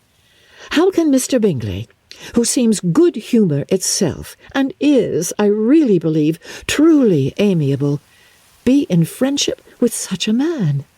How can they suit each other? Do you know Mr. Bingley?" "Not at all." "He is a sweet-tempered, amiable, charming man. He cannot know what Mr. Darcy is." "Probably not. But Mr. Darcy can please where he chooses. He does not want abilities. He can be a conversable companion if he thinks it worth his while. Among those who are at all his equals in consequence, he is a very different man from what he is to the less prosperous. His pride never deserts him, but with the rich he is liberal-minded, just, sincere, rational, honourable, and perhaps agreeable, allowing something for fortune and figure." The whist party soon afterwards breaking up, the players gathered round the other table, and Mr. Collins took his station between his cousin Elizabeth and Mrs. Phillips. The usual inquiries as to his success was made by the latter. It had not been very great. He had lost every point, but when Mrs. Phillips began to express her concern thereupon, he assured her with much earnest gravity that it was not of the least importance, that he considered the money as a mere trifle, and begged that she would not make herself uneasy. "I know very well, madam," said he, "that when persons sit down to a card-table, they must take their chances of these things, and happily I am not in such circumstances as to make 5 shillings any object. There are undoubtedly many who could not say the same, but, thanks to Lady Catherine de Bourgh, I am removed far beyond the necessity of regarding little matters." Mr. Wickham's attention was caught, and after observing Mr. Collins for a few moments, he asked Elizabeth in a low voice whether her relation was very intimately acquainted with the family of de Bourgh. "Lady Catherine de Bourgh," she replied, "has very lately given him a living. I hardly know how Mr. Collins was first introduced to her notice, but he certainly has not known her long." "You know, of course, that Lady Catherine de Bourgh and Lady Anne Darcy were sisters, consequently that she is aunt to the present Mr. Darcy." No, indeed. I did not know. I knew nothing at all of Lady Catherine's connections. I never heard of her existence till the day before yesterday." "Her daughter, Miss de Bourgh, will have a very large fortune, and it is believed that she and her cousin will unite the 2 estates." This information made Elizabeth smile, as she thought of poor Miss Bingley. Vain, indeed, must be all her attentions, vain and useless her affection for his sister, and her praise of himself, if he were already self-destined for another. "Mr. Collins," said she, "speaks highly of both Lady Catherine and her daughter, but from some particulars that he has related of her ladyship, I suspect his gratitude misleads him, and that, in spite of her being his patroness, she is an arrogant, conceited woman."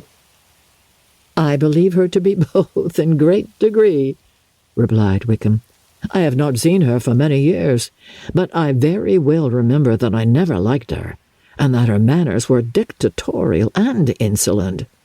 She has the reputation of being remarkably sensible and clever, but I rather believe she derives part of her abilities from her rank and fortune, part from her authoritative manner, and the rest from the pride for her nephew, who chooses that everyone connected with him should have an understanding of the first class."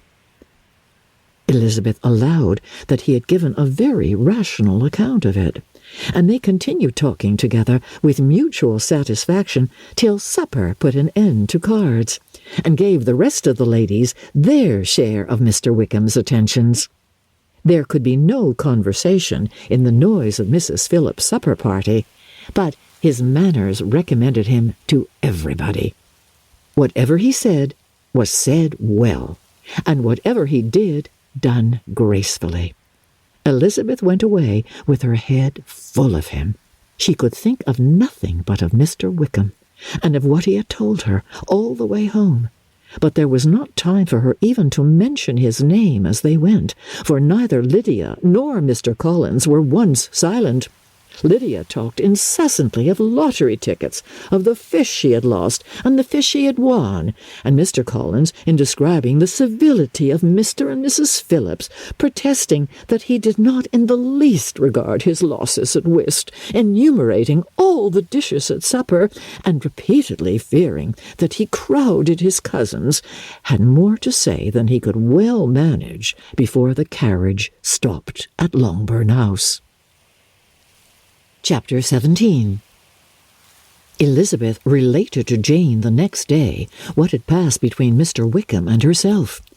Jane listened with astonishment and concern. She knew not how to believe that Mr. Darcy could be so unworthy of Mr. Bingley's regard, and yet it was not in her nature to question the veracity of a young man of such amiable appearance as Wickham. The possibility of his having endured such unkindness was enough to interest all her tender feelings, and nothing remained, therefore, to be done but to think well of them both, to defend the conduct of each, and throw into the account of accident or mistake whatever could not be otherwise explained. "They have both," said she, "been deceived, I dare say, in some way or other, of which we can form no idea. Interested people have perhaps misrepresented each to the other. It is, in short, impossible for us to conjecture the causes or circumstances which may have alienated them without actual blame on either side." "Oh, very true indeed. And now, my dear Jane, what have you got to say on behalf of the interested people who have probably been concerned in the business? Do clear them, too, or we shall be obliged to think ill of somebody."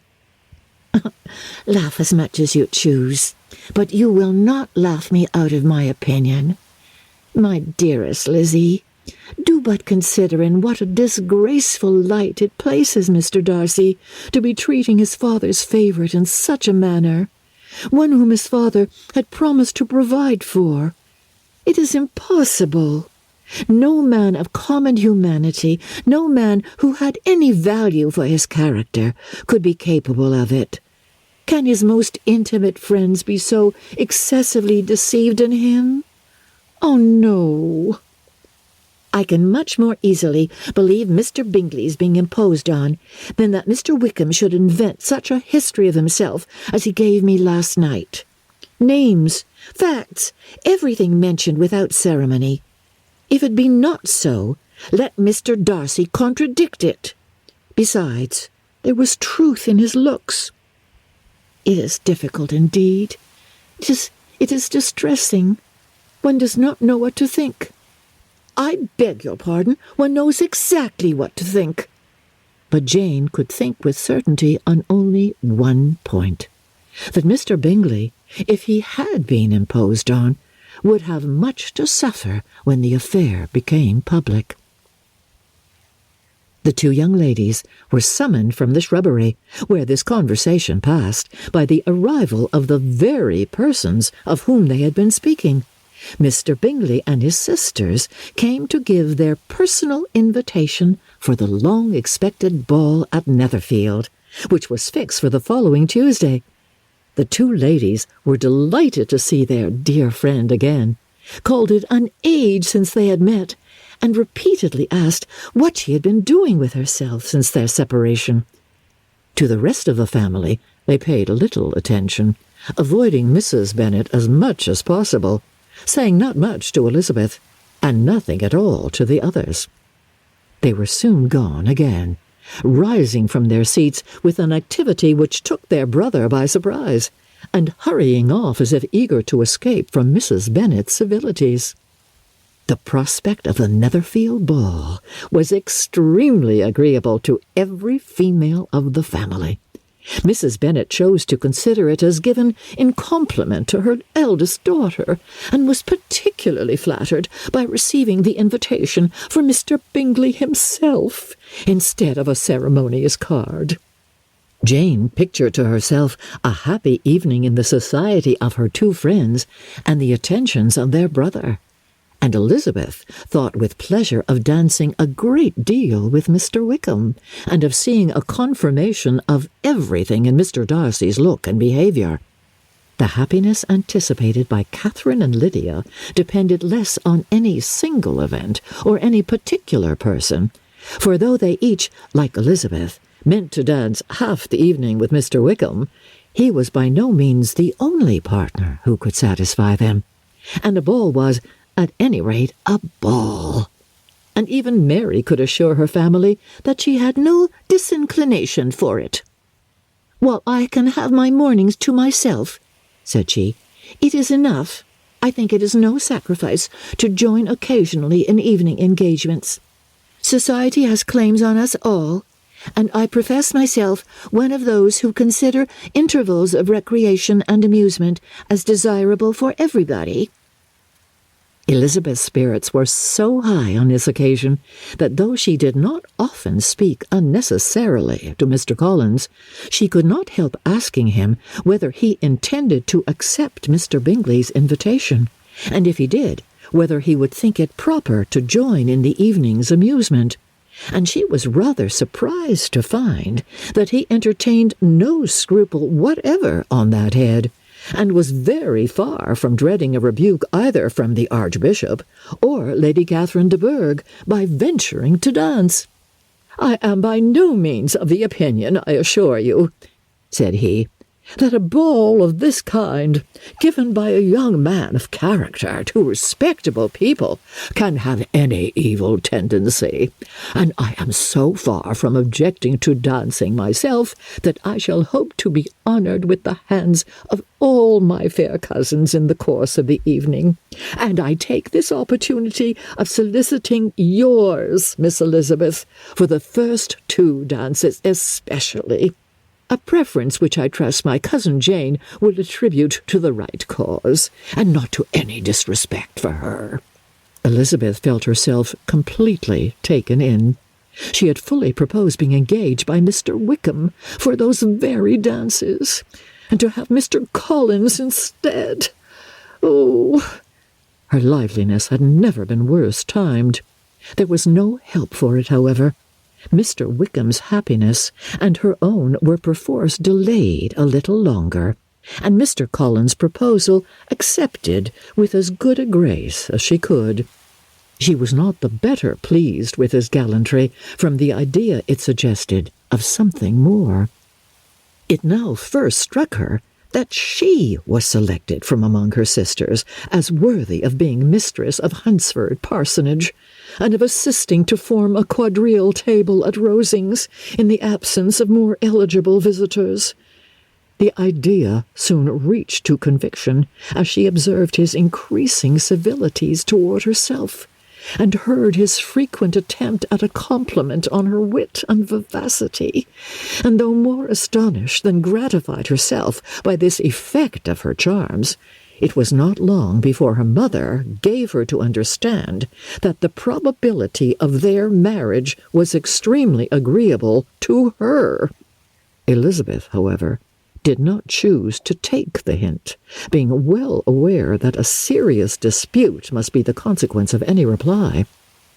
Mr. Collins might never make the offer. Until he did, it was useless to quarrel about him. If there had not been a Netherfield ball to prepare for and talk of, the younger Miss Bennets would have been in a very pitiable state at this time. For from the day of the invitation to the day of the ball, there was such a succession of rain as prevented their walking to Meryton once. No aunt, no officers, no news could be sought after. The very shoe-roses for Netherfield were got by proxy. Even Elizabeth might have found some trial of her patience in weather which totally suspended the improvement of her acquaintance with Mr. Wickham, and nothing less than a dance on Tuesday could have made such a Friday, Saturday, Sunday, and Monday endurable to Kitty and Lydia. Chapter 18. Till Elizabeth entered the drawing-room at Netherfield, and looked in vain for Mr. Wickham among the cluster of redcoats there assembled, a doubt of his being present had never occurred to her. The certainty of meeting him had not been checked by any of those recollections that might not unreasonably have alarmed her. She had dressed with more than usual care, and prepared in the highest spirits for the conquest of all that remained unsubdued of his heart, trusting that it was not more than might be won in the course of the evening. But in an instant arose the dreadful suspicion of his being purposely omitted for Mr. Darcy's pleasure in the Bingleys' invitation to the officers. And though this was not exactly the case, the absolute fact of his absence was pronounced by his friend Denny, to whom Lydia eagerly applied, and who told them that Wickham had been obliged to go to town on business the day before, and was not yet returned, adding, with a significant smile, "I do not imagine his business would have called him away just now, if he had not wanted to avoid a certain gentleman here." This part of his intelligence, though unheard by Lydia, was caught by Elizabeth, and as it assured her that Darcy was not less answerable for Wickham's absence than if her first surmise had been just, every feeling of displeasure against the former was so sharpened by immediate disappointment that she could hardly reply with tolerable civility to the polite inquiries which he directly afterwards approached to make. Attendance, forbearance, patience with Darcy was injury to Wickham. She was resolved against any sort of conversation with him, and turned away with a degree of ill-humour which she could not wholly surmount even in speaking to Mr. Bingley, whose blind partiality provoked her. But Elizabeth was not formed for ill-humour, and though every prospect of her own was destroyed for the evening, it could not dwell long on her spirits. And having told all her griefs to Charlotte Lucas, whom she had not seen for a week, she was soon able to make a voluntary transition to the oddities of her cousin, and to point him out to her particular notice. The first two dances, however, brought a return of distress. They were dances of mortification.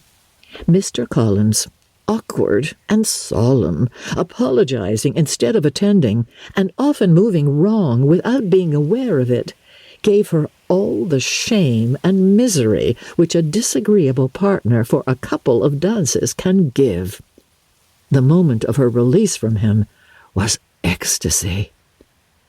She danced next with an officer, and had the refreshment of talking of Wickham, and of hearing that he was universally liked. When those dances were over, she returned to Charlotte Lucas, and was in conversation with her when she found herself suddenly addressed by Mr. Darcy, who took her so much by surprise in his application for her hand that, without knowing what she did, she accepted him. He walked away again immediately, and she was left to fret over her own want of presence of mind. Charlotte tried to console her. "I dare say you will find him very agreeable." "Heaven forbid! That would be the greatest misfortune of all, to find a man agreeable whom one is determined to hate. Do not wish me such an evil." When the dancing recommenced, however, and Darcy approached to claim her hand, Charlotte could not help cautioning her in a whisper not to be a simpleton, and allow her fancy for Wickham to make her appear unpleasant in the eyes of a man 10 times his consequence. Elizabeth made no answer, and took her place in the set, amazed at the dignity to which she was arrived in being allowed to stand opposite to Mr. Darcy, and reading in her neighbours' looks their equal amazement in beholding it.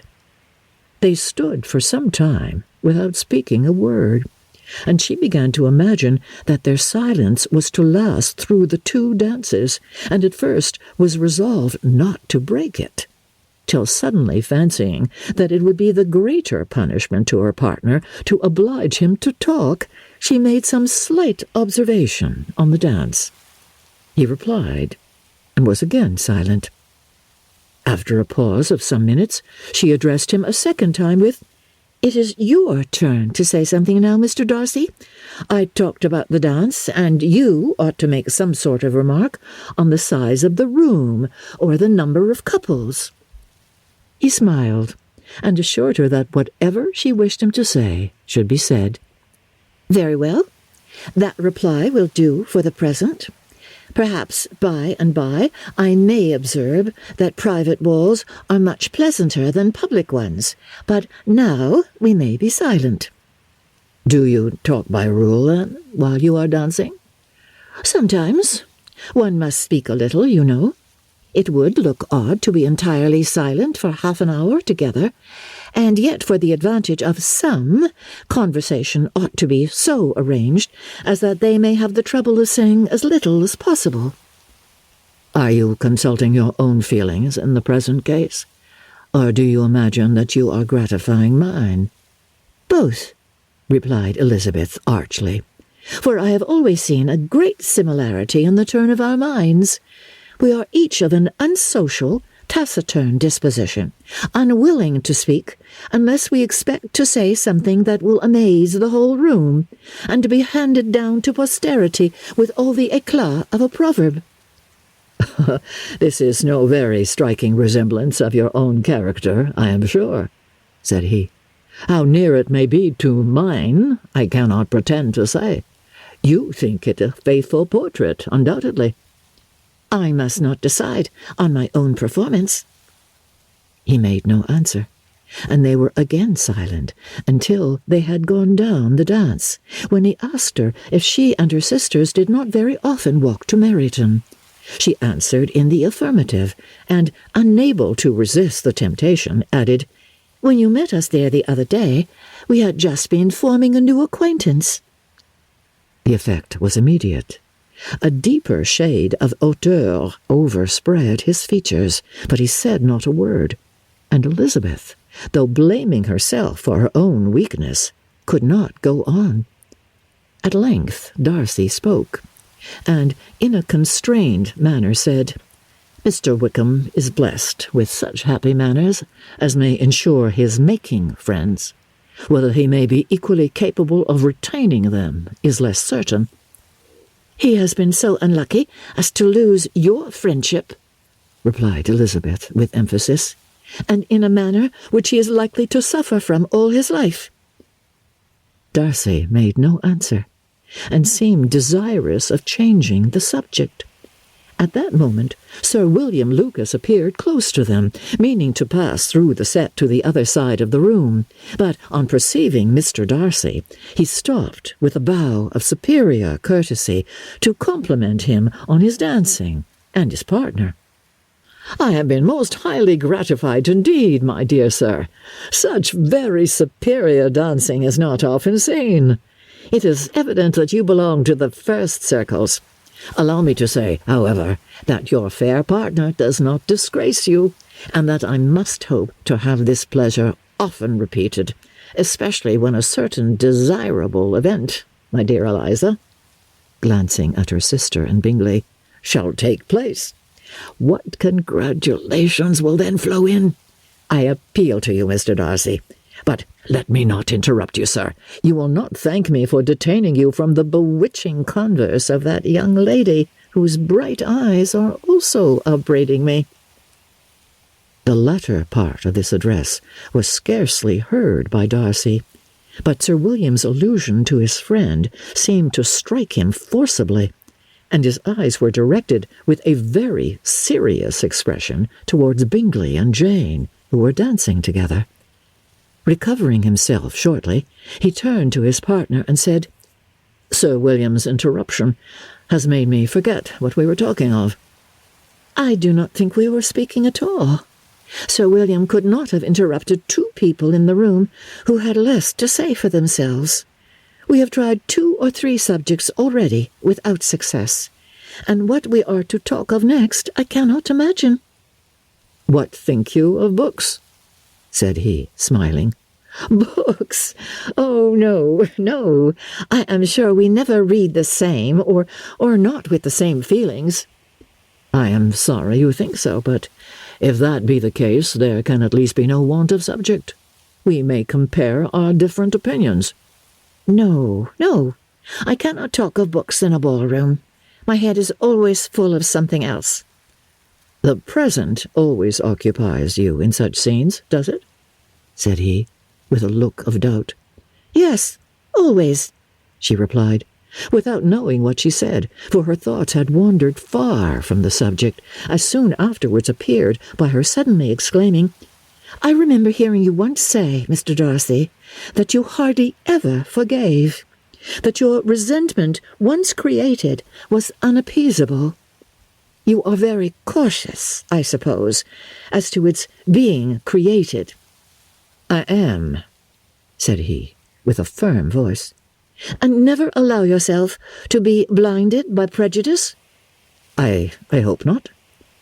"It is particularly incumbent on those who never change their opinion to be secure of judging properly at first." May I ask to what these questions tend?" "Merely to the illustration of your character," said she, endeavouring to shake off her gravity. "I'm trying to make it out." "And what is your success?" She shook her head. "I do not get on at all. I hear such different accounts of you as puzzle me exceedingly."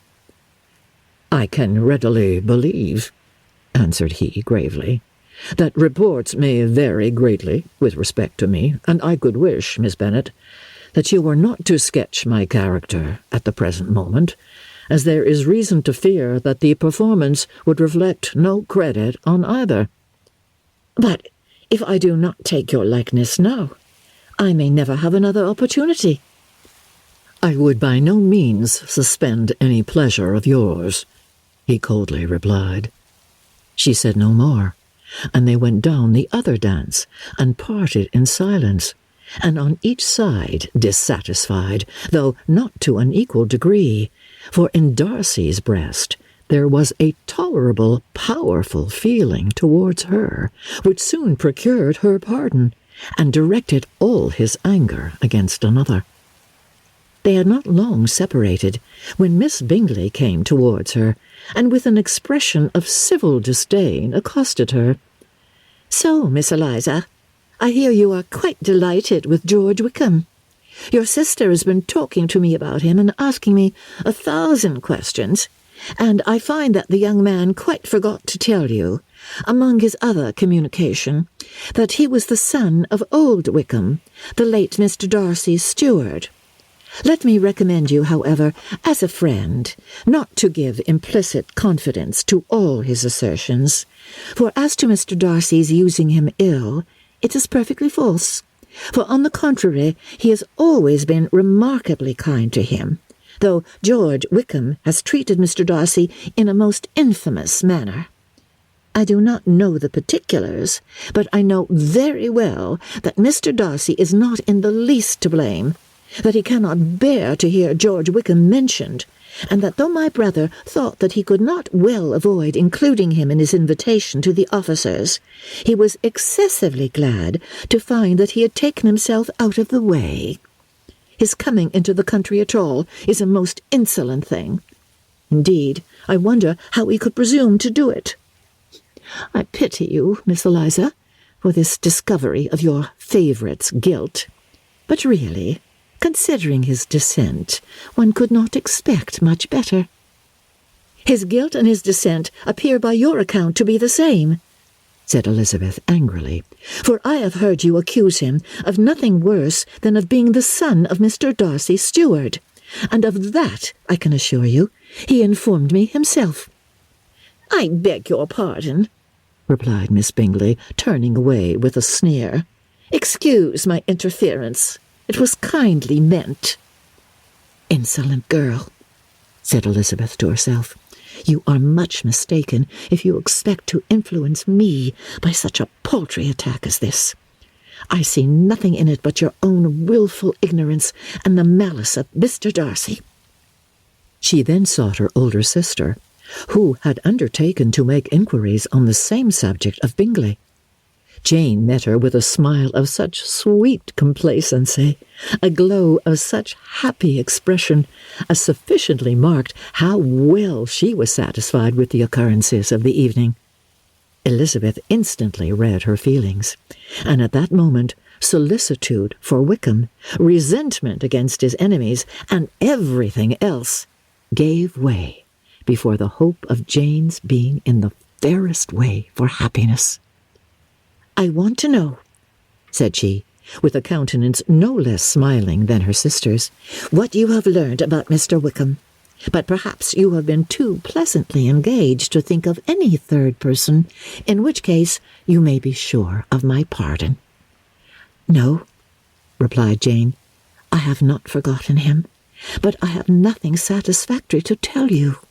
Mr. Bingley does not know the whole of his history, and is quite ignorant of the circumstances which have principally offended Mr. Darcy.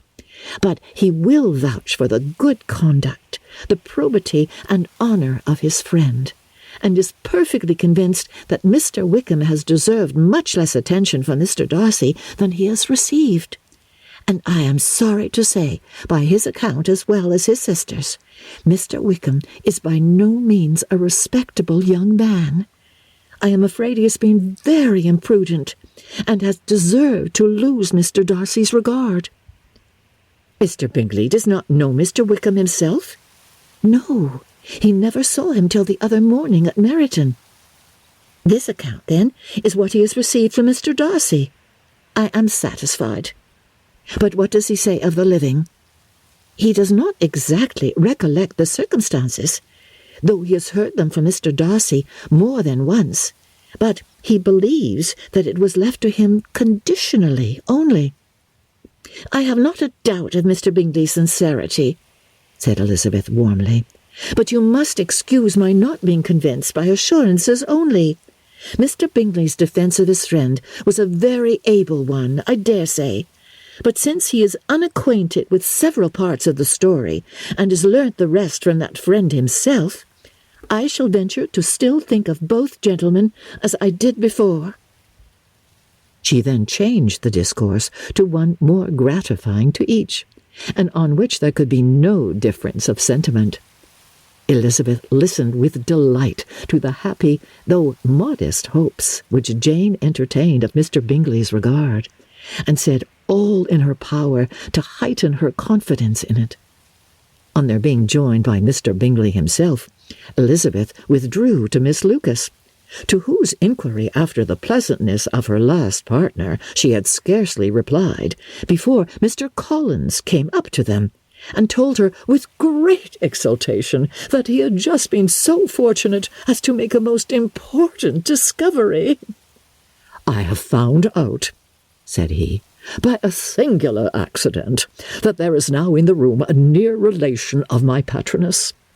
I happened to overhear the gentleman himself mentioning to the young lady who does the honours of the house the names of his cousin, Mr. Berg, and of her mother, Lady Catherine.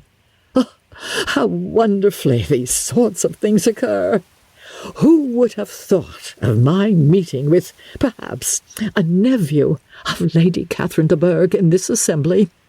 I am most thankful that the discovery is made in time for me to pay my respects to him, which I am now going to do, and trust he will excuse my not having done it before.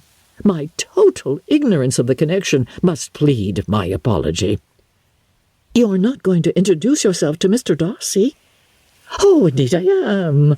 I shall entreat his pardon for not having done it earlier. I believe him to be Lady Catherine's nephew. It will be in my power to assure him that her ladyship was quite well yesterday se'nnight.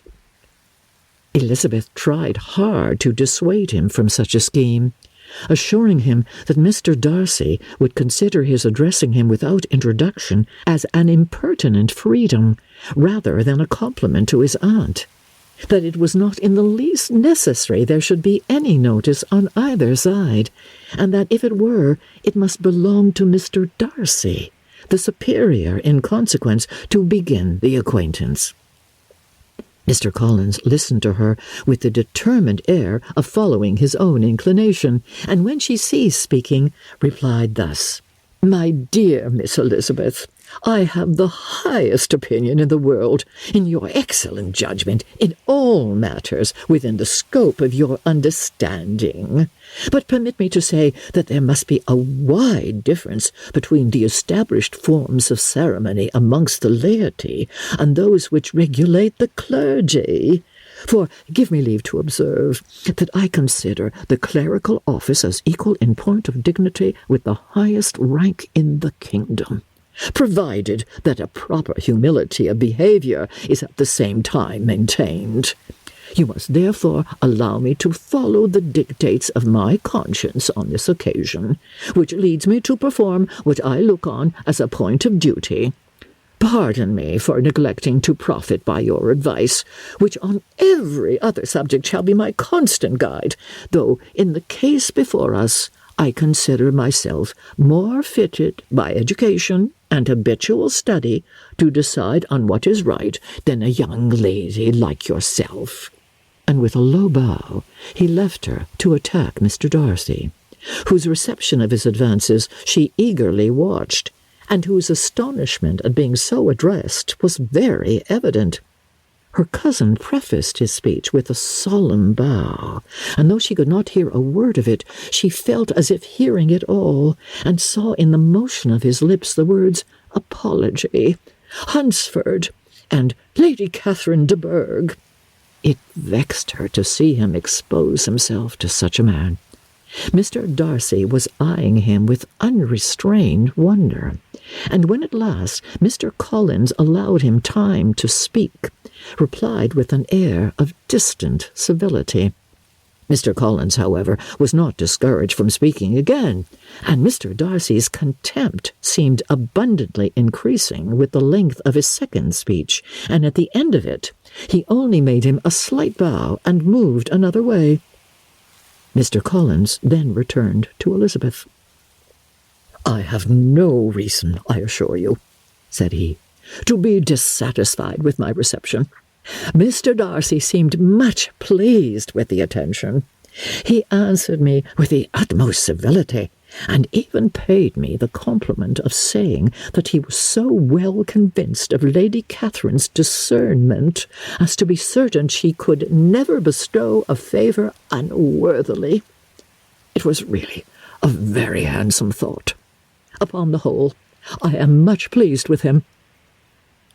As Elizabeth had no longer any interest of her own to pursue, she turned her attention almost entirely on her sister and Mr. Bingley, and the train of agreeable reflections which her observations gave birth to made her perhaps almost as happy as Jane. She saw her in idea settled in that very house, in all the felicity which a marriage of true affection could bestow. and she felt capable, under such circumstances, of endeavouring even to like Bingley's two sisters. Her mother's thoughts, she plainly saw, were bent the same way, and she determined not to venture near her, lest she might hear too much. When they sat down to supper, therefore, she considered it a most unlucky perverseness which placed them within one of each other, and deeply was she vexed to find that her mother was talking to that one person, Lady Lucas, freely, openly, and of nothing else but her expectation that Jane would soon be married to Mr. Bingley. It was an animating subject, and Mrs. Bennet seemed incapable of fatigue while enumerating the advantages of the match. His being such a charming young man, and so rich, and living but 3 miles for them, were the first points of self-congratulation. And then it was such a comfort to think how fond the 2 sisters were of Jane, and to be certain that they must desire the connection as much as she could do. It was, moreover, such a promising thing for her younger daughters, as Jane's marrying so greatly must throw them in the way of other rich men. And lastly, it was so pleasant at her time of life to be able to consign her single daughters to the care of their sister, that she might not be obliged to go into company more than she liked. It was necessary to make this circumstance a matter of pleasure, because on such occasions it is the etiquette, but no one was less likely than Mrs. Bennet to find comfort in staying home at any period of her life. She concluded with many good wishes that Lady Lucas might soon be equally fortunate, though evidently and triumphantly believing there was no chance of it. In vain did Elizabeth endeavour to check the rapidity of her mother's words, or persuade her to describe her felicity in a less audible whisper, for, to her inexpressible vexation, she could perceive that the chief of it was overheard by Mr. Darcy, who sat opposite to them. Her mother only scolded her for being nonsensical. "What is Mr. Darcy to me, pray, that I should be afraid of him? I am sure we owe him no such particular civility as to be obliged to say nothing he may not like to hear." "For heaven's sakes, madam, speak lower. What advantage can it be for you to offend Mr. Darcy? You will never recommend yourself to his friend by so doing." Nothing that she could say, however, had any influence. Her mother would talk of her views in the same intelligible tone. Elizabeth blushed and blushed again with shame and vexation. She could not help frequently glancing her eye at Mr. Darcy, though every glance convinced her of what she dreaded. For though he was not always looking at her mother, she was convinced that his attention was invariably fixed by her. The expression of his face changed gradually from indignant contempt to a composed and steady gravity. At length, however, Mrs. Bennet had no more to say, and Lady Lucas, who had been long yawning at the repetition of delights which she saw no likelihood of sharing, was left to the comforts of cold ham and chicken.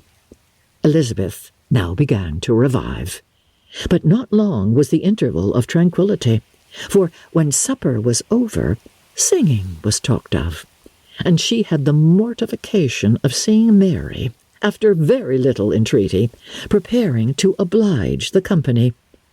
By many significant looks and silent entreaties did she endeavour to prevent such a proof of complaisance, but in vain.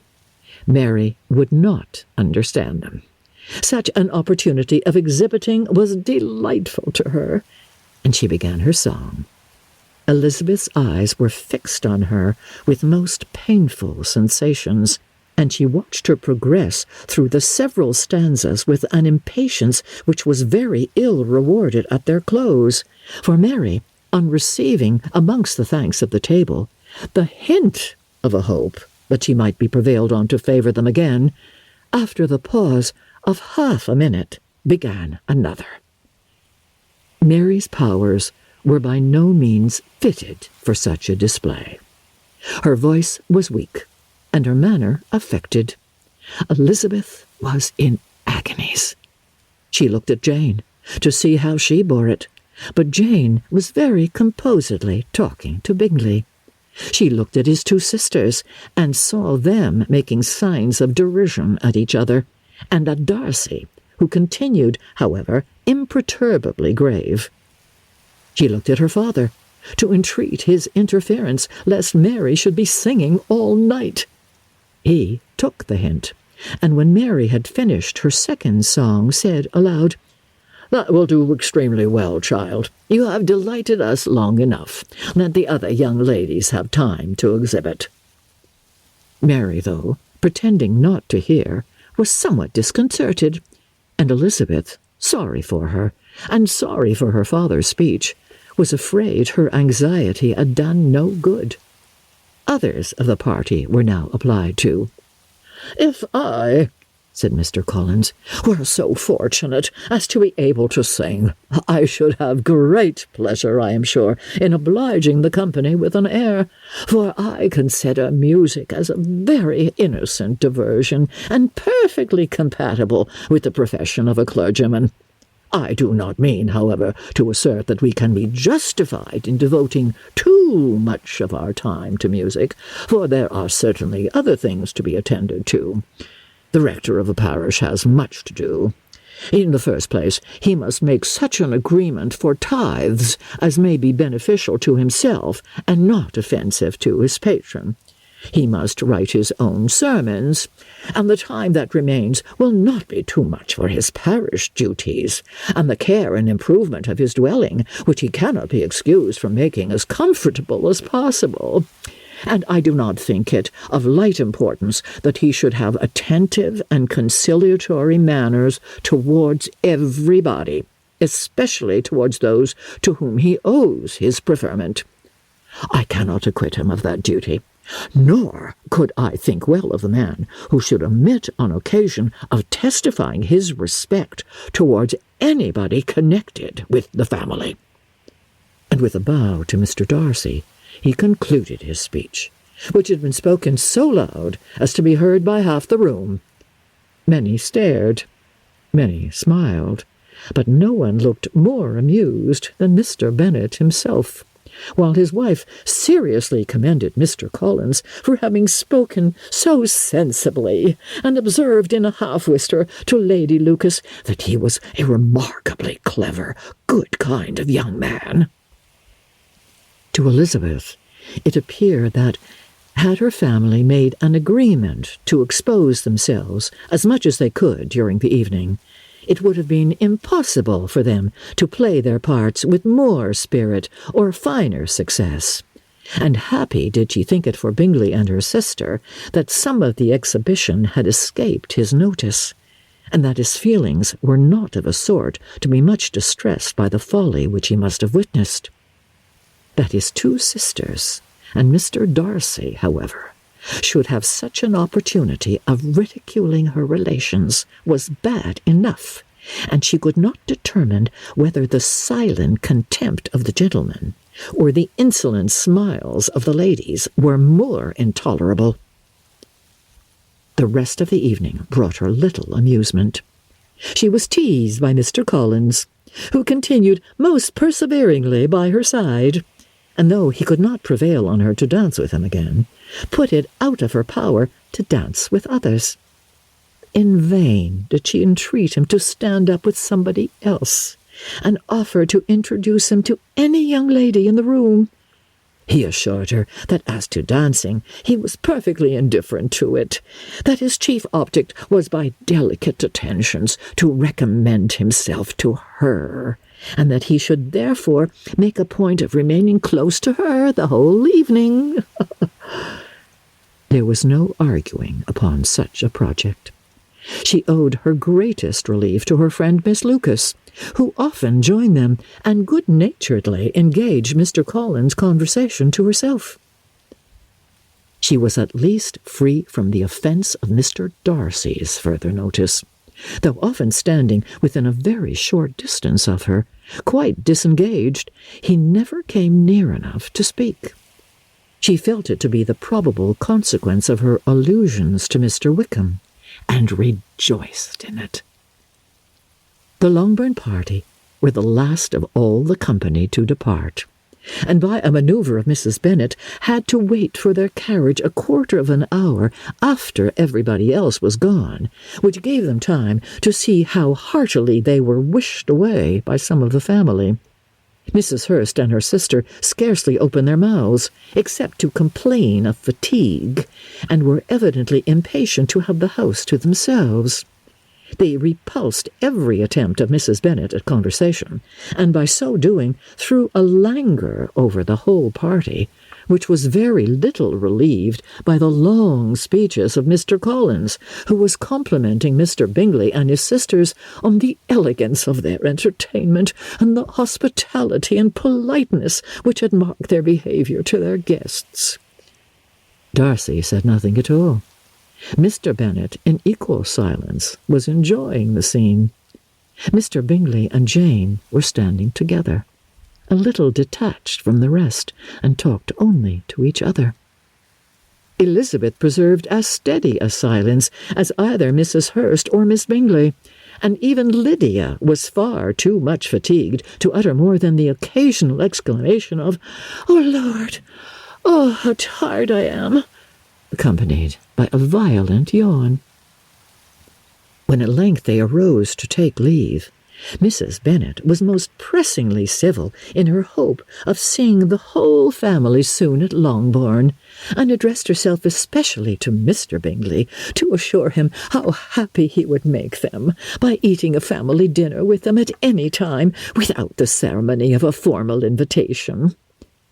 Bingley was all grateful pleasure, and he readily engaged for taking the earliest opportunity of waiting on her, after his return from London, whither he was obliged to go the next day for a short time.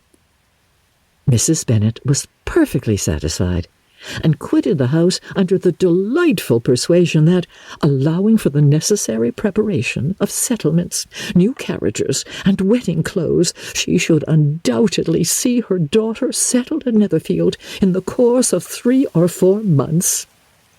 Of having another daughter married to Mr. Collins, she thought with equal certainty, and with considerable, though not equal, pleasure.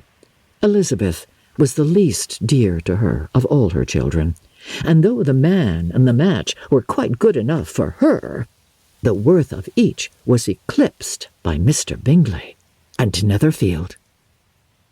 Chapter 19. The next day opened a new scene at Longbourn. Mr. Collins made his declaration in form, having resolved to do it without loss of time, as his leave of absence extended only to the following Saturday, and having no feelings of diffidence to make it distressing to himself even at the moment, he set about it in a very orderly manner, with all the observances which he supposed a regular part of the business. On finding Mrs. Bennet, Elizabeth, and one of the other girls together soon after breakfast, he addressed the mother in these words: "May I hope, madam, for your interest with your fair daughter Elizabeth, when I solicit for the honour of a private audience with her in the course of this morning?" Before Elizabeth had time for anything but a blush of surprise, Mrs. Bennet answered instantly, "Oh, dear, yes, certainly. I am sure Lizzie will be very happy. I am sure she can have no objection. Come, Kitty, I want you upstairs."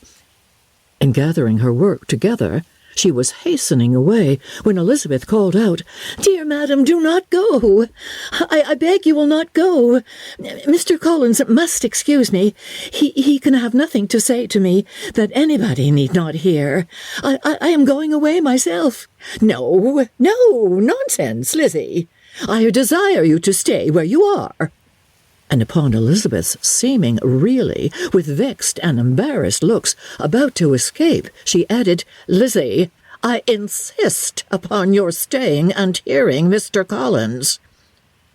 Elizabeth would not oppose such an injunction, and a moment's consideration making her also sensible that it would be wisest to get it over as soon and as quietly as possible, she sat down again and tried to conceal, by incessant employment, the feelings which were divided between distress and diversion.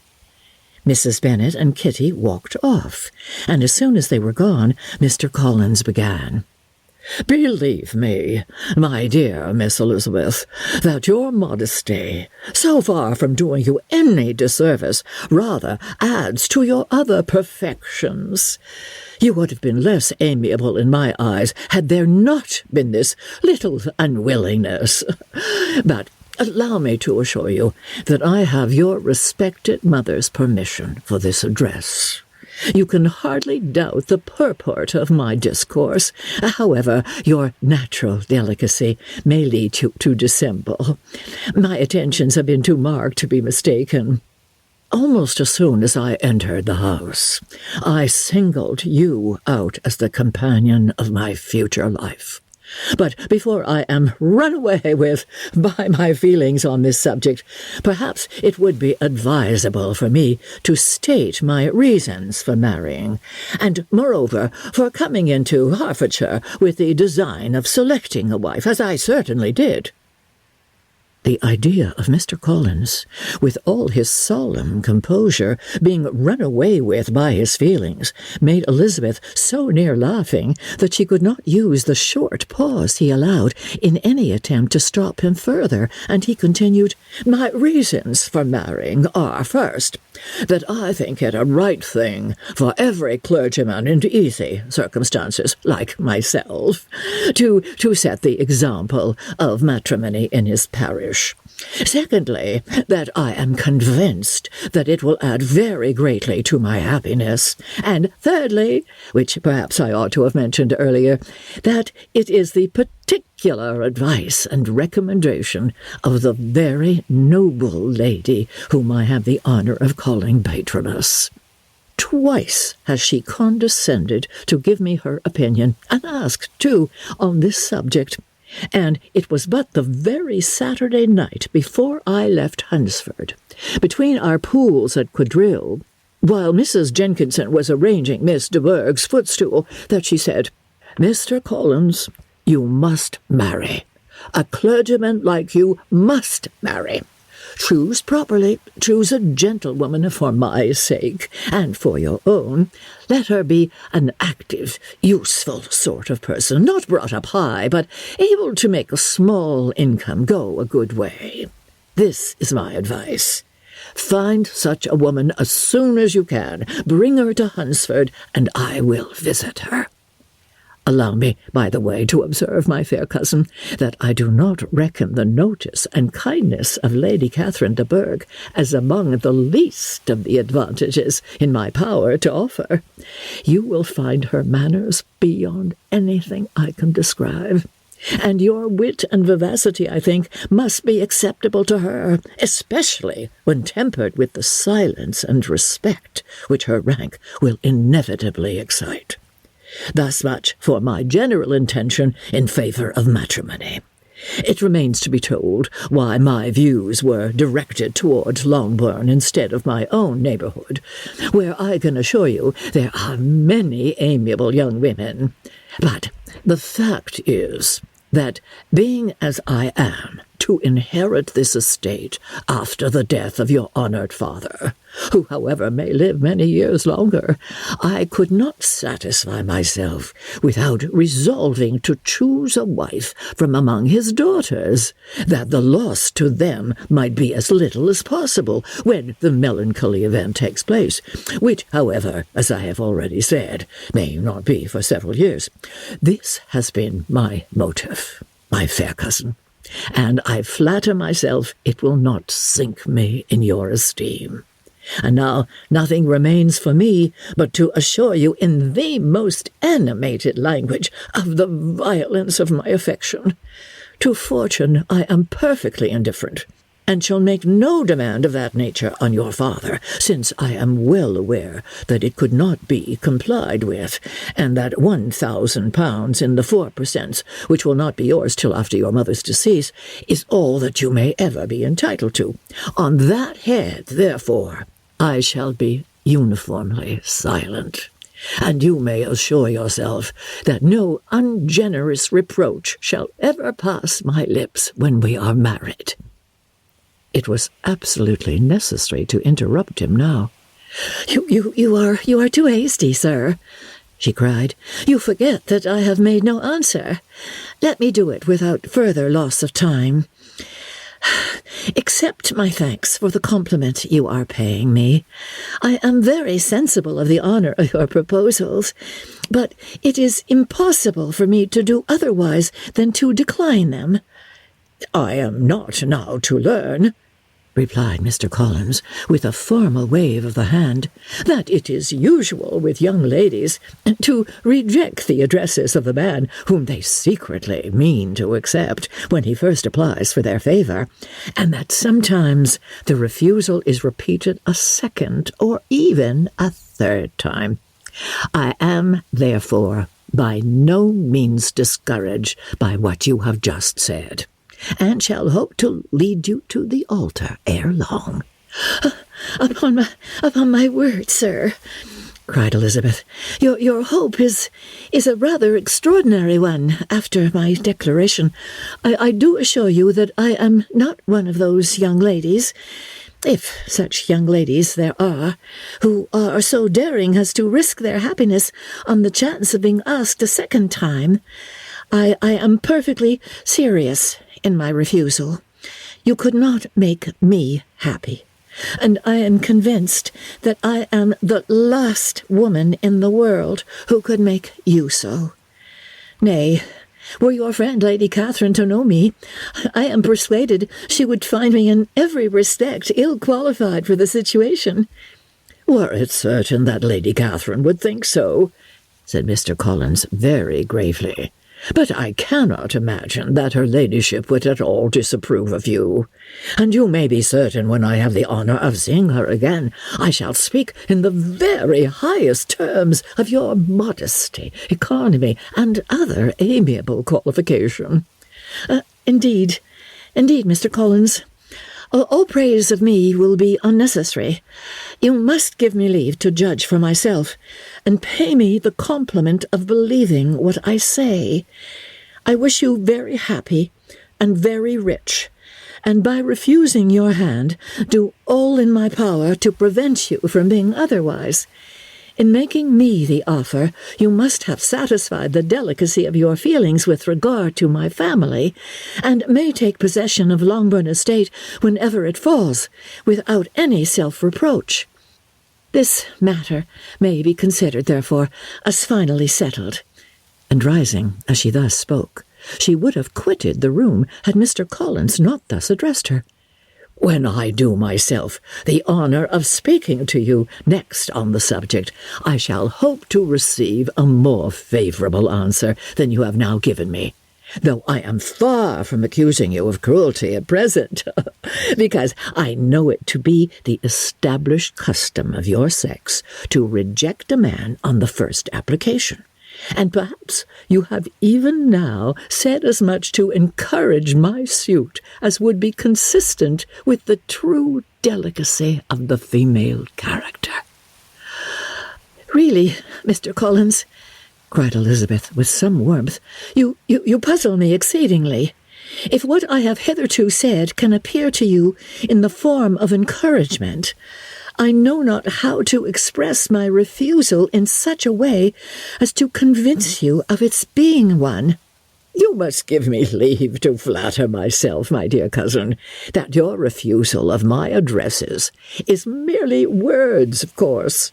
My reasons for believing it are briefly these. It does not appear to me that my hand is unworthy your acceptance, or that the establishment I can offer would be any other than highly desirable. My situation in life, my connections with the family of de Bourgh, and my relationship to your own are circumstances highly in my favour, and you should take it into further consideration that in spite of your manifold attractions, it is by no means certain that another offer of marriage may ever be made you. Your portion is unhappily so small that it will, in all likelihood, undo the effects of your loveliness and amiable qualifications.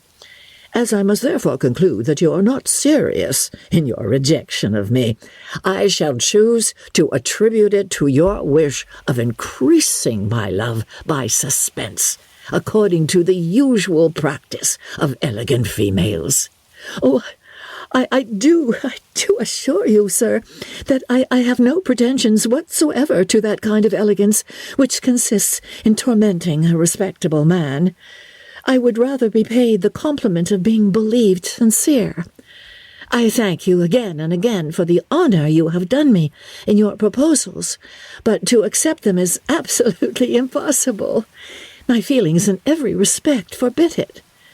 Can I speak plainer? Do not consider me now as an elegant female intending to plague you, but as a rational creature, speaking the truth from her heart. "Oh, you are uniformly charming," cried he, with an air of awkward gallantry, "and I am persuaded that when sanctioned by the express authority of both your excellent parents, my proposals will not fail of being acceptable." To such perseverance in wilful self-deception, Elizabeth would make no reply, and immediately and in silence withdrew, determined, if he persisted in considering her repeated refusals as flattering encouragement, to apply to her father, whose negative might be uttered in such a manner as to be decisive, and whose behaviour, at least, could not be mistaken for the affectation and coquetry of an elegant female. Chapter 20.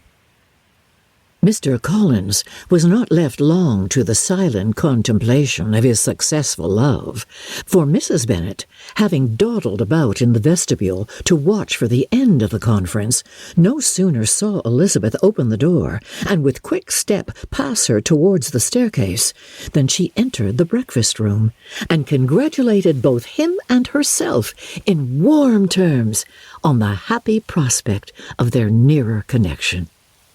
Mr. Collins received and returned these felicitations with equal pleasure, and then proceeded to relate the particulars of their interview, with the result of which he trusted he had every reason to be satisfied, since the refusal which his cousin had steadfastly given him would naturally flow from her bashful modesty and the genuine delicacy of her character. This information, however, startled Mrs. Bennet. She would have been glad to be equally satisfied that her daughter had meant to encourage him by protesting against his proposals, but she dared not believe it, and could not help saying so. "But depend upon it, Mr. Collins," she added, "that Lizzie shall be brought to reason. I will speak to her about it directly. She is a very headstrong, foolish girl, and does not know her own interest, but I will make her know it." "Pardon me for interrupting you, madam," cried Mr. Collins, "but if she is really headstrong and foolish, I know not whether she would altogether be a very desirable wife to a man in my situation, who naturally looks for happiness in the marriage state. If, therefore, she actually persists in rejecting my suit, perhaps it were better not to force her into accepting me, because if liable to such defects of temper, she could not contribute much to my felicity." "Oh, sir, you quite misunderstand me," said Mrs. Bennet, alarmed.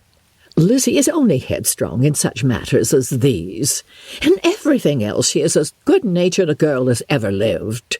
I will go directly to Mr. Bennet, and we shall very soon settle it with her, I am sure." She would not give him time to reply, but hurrying instantly to her husband, called out as she entered the library, "Oh, Mr. Bennet, you are wanted immediately. We are all in an uproar. You must come and make Lizzie marry Mr. Collins, for she vows she will not have him, and if you do not make haste, he will change his mind and not have her." Mr. Bennet raised his eyes from his book as she entered, and fixed them on her face with a calm unconcern, which was not in the least altered by her communication. "I have not the pleasure of understanding you," said he, when she had finished her speech. "Of what are you talking?" "Of Mr. Collins and Lizzie. Lizzie declares she will not have Mr. Collins, and Mr. Collins begins to say that he will not have Lizzie." "And what am I to do on the occasion? It seems a hopeless business." "Speak to Lizzie about it yourself. Tell her that you insist upon her marrying him." "Let her be called down. She shall hear my opinion." Mrs. Bennet rang the bell, and Miss Elizabeth was summoned to the library. "Come here, child," cried her father as she appeared. "I have sent for you on an affair of importance. I understand that Mr. Collins has made you an offer of marriage. Is it true?" Elizabeth replied that it was. "Very well. And this offer of marriage you have refused?" "I have, sir." "Very well. We now come to the point. Your mother insists upon your accepting it. Is it not so, Mrs. Bennet?" "Yes, or I will never see her again." "An unhappy alternative is before you, Elizabeth. From this day you must be a stranger to one of your parents. Your mother will never see you again if you do not marry Mr. Collins, and I will never see you again if you do."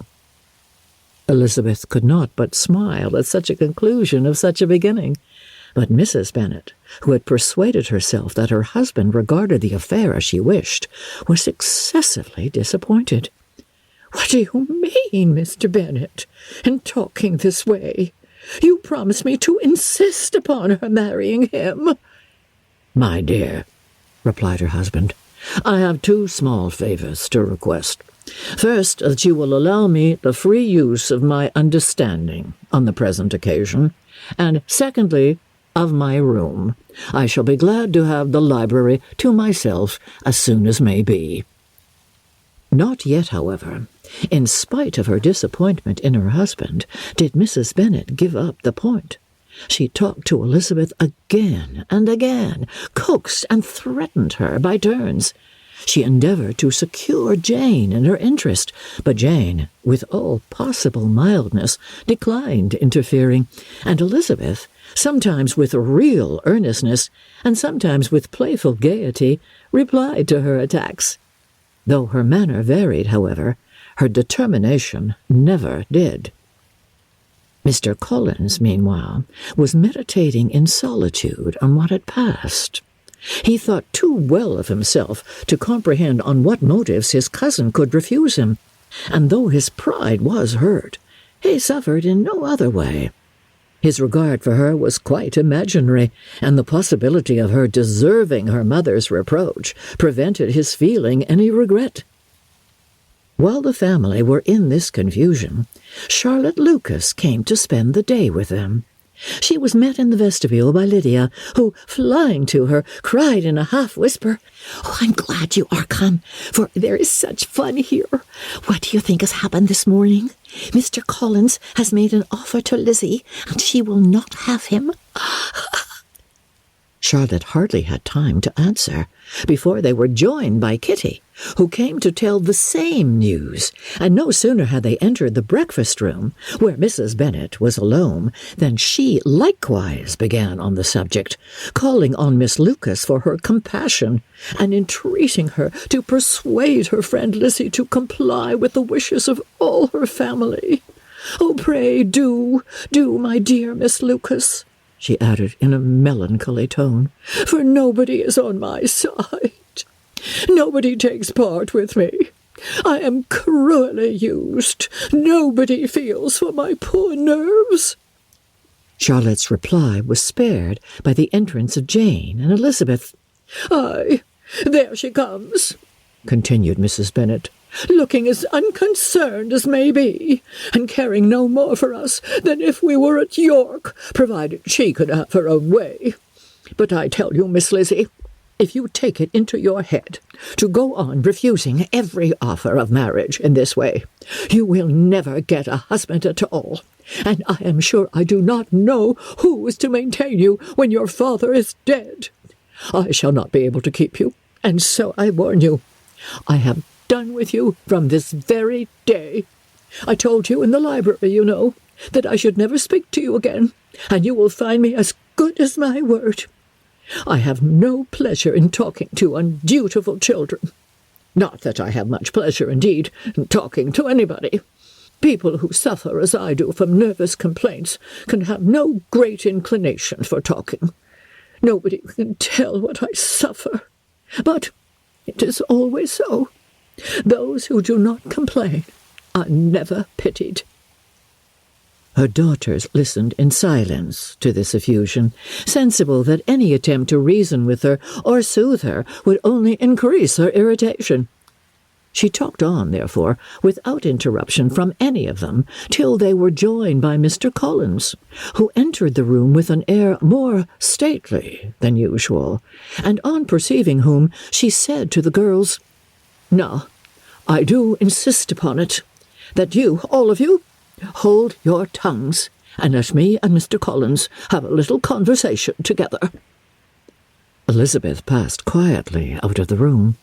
Jane and Kitty followed, but Lydia stood her ground, determined to hear all she could, and Charlotte, detained first by the civility of Mr. Collins, whose inquiries after herself and all her family were very minute, and then, by a little curiosity, satisfied herself with walking to the window and pretending not to hear. In a doleful voice, Mrs. Bennet began the projected conversation. "Oh, Mr. Collins." "My dear madam," replied he, "let us be forever silent on this point. Far be it from me," he presently continued, in a voice that marked his displeasure, "to resent the behaviour of your daughter. Resignation to inevitable evils is the duty of us all, the peculiar duty of a young man who has been so fortunate as I have been in early preferment, and I trust I am resigned, perhaps not the less so from feeling a doubt of my positive happiness had my fair cousin honoured me with her hand, for I have often observed that resignation is never so perfect as when the blessing denied begins to lose somewhat of its value in our estimation. You will not, I hope, consider me as showing any disrespect to your family, my dear madam, by thus withdrawing my pretensions to your daughter's favour, without having paid yourself and Mr. Bennet the compliment of requesting you to interpose your authority in my behalf. My conduct may, I fear, be objectionable in having accepted my dismission from your daughter's lips instead of your own. But we are all liable to error. I have certainly meant well through the whole affair. My object has been to secure an amiable companion for myself, with due consideration for the advantage of all your family, and if my manner has been at all reprehensible, I here beg leave to apologize. Chapter 21. The discussion of Mr. Collins' author was now nearly at an end, and Elizabeth had only to suffer from the uncomfortable feelings necessarily attending it, and occasionally from some peevish allusions of her mother.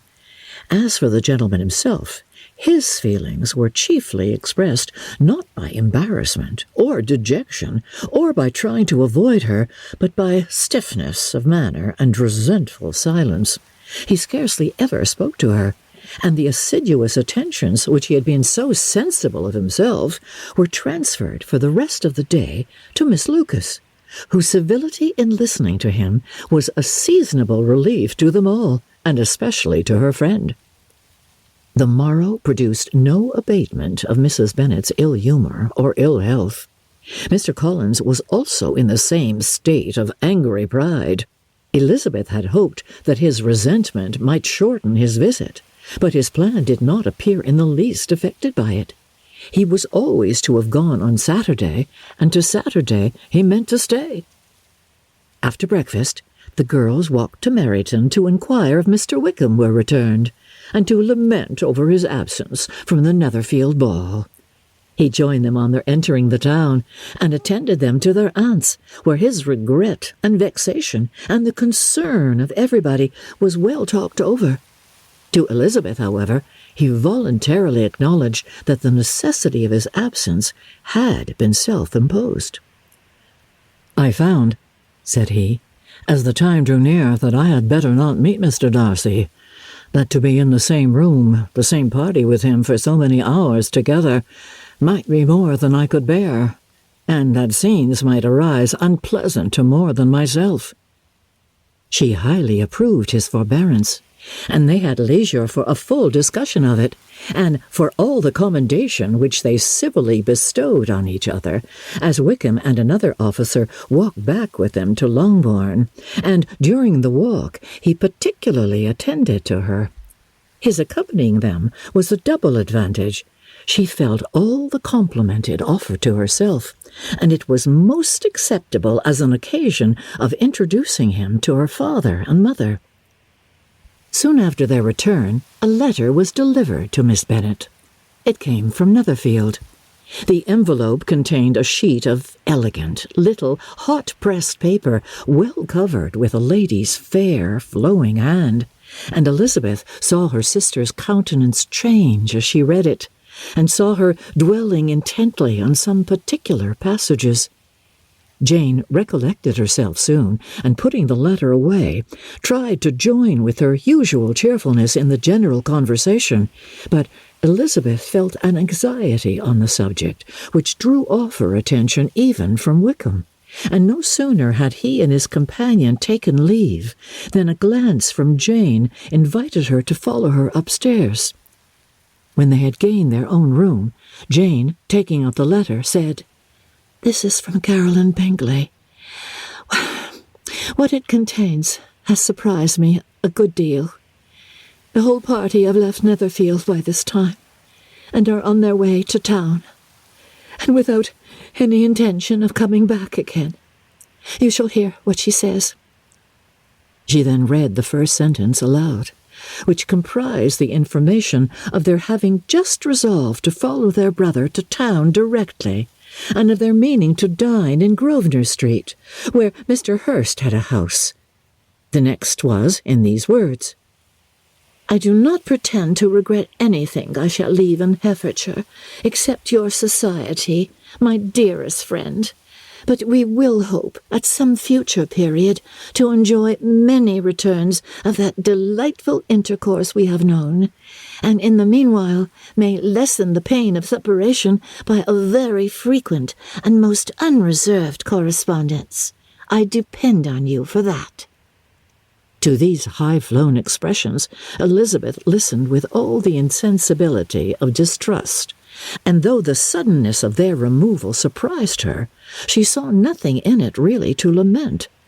It was not to be supposed that their absence from Netherfield would prevent Mr. Bingley's being there, and as to the loss of their society, she was persuaded that Jane must cease to regard it in the enjoyment of his. It is unlucky," said she, after a short pause, "that you should not be able to see your friends before they leave the country. But may we not hope that the period of future happiness to which Miss Bingley looks forward may arrive earlier than she is aware, and that the delightful intercourse you have known as friends will be renewed with yet greater satisfaction as sisters? Mr. Bingley will not be detained in London by them. Caroline decidedly says that none of the party will return into Herefordshire this winter. I'll read it to you. When my brother left us yesterday, he imagined that the business which took him to London might be concluded in 3 or 4 days, But as we are certain it cannot be so, and at the same time convinced that when Charles gets to town he will be in no hurry to leave it again, we have determined on following him thither, that he may not be obliged to spend his vacant hours in a comfortless hotel. Many of my acquaintances are already there for the winter. I do wish that I could hear that you, my dearest friend, had any intention of making one of the crowd. But of that I despair. I sincerely hope your Christmas in Herefordshire may abound in the gaieties which that season generally brings, and that your beaux will be so numerous as to prevent your feeling the loss of the 3 of whom we shall deprive you. It is evident by this, added Jane, that he comes back no more this winter. It is only evident that Miss Bingley does not mean that he should. Why will you think so? It must be his own doing. He is his own master. But you do not know all. I will read you the passage which particularly hurts me. I will have no reserves from you. Mr. Darcy is impatient to see his sister, and to confess the truth, we are scarcely less eager to meet her again. I really do not think Georgiana Darcy has her equal for beauty, elegance, and accomplishments, and the affection she inspires in Louisa and myself is heightened into something still more interesting, from the hope we dare entertain of her being hereafter our sister. I do not know whether I ever before mentioned to you my feelings on this subject, but I will not leave the country without confiding them, and I trust you will not esteem them unreasonable. My brother admires her greatly already. He will have frequent opportunity now of seeing her on the most intimate footing. Her relations all wish the connection as much as his own, and a sister's partiality is not misleading me. I think, when I call Charles most capable of engaging any woman's heart, with all these circumstances to favour an attachment, and nothing to prevent it, am I wrong, my dearest Jane, in indulging the hope of an event which will secure the happiness of so many? What do you think of this sentence, my dear Lizzie? Said Jane as she finished it. Is it not clear enough? Does it not expressly declare that Caroline neither expects nor wishes me to be her sister, that she is perfectly convinced of her brother's indifference, and that if she suspects the nature of my feelings for him, she means, most kindly, to put me on my guard? Can there be any other opinion on the subject? Yes, there can, for mine is totally different. Will you hear it? Most willingly. You shall have it in a few words.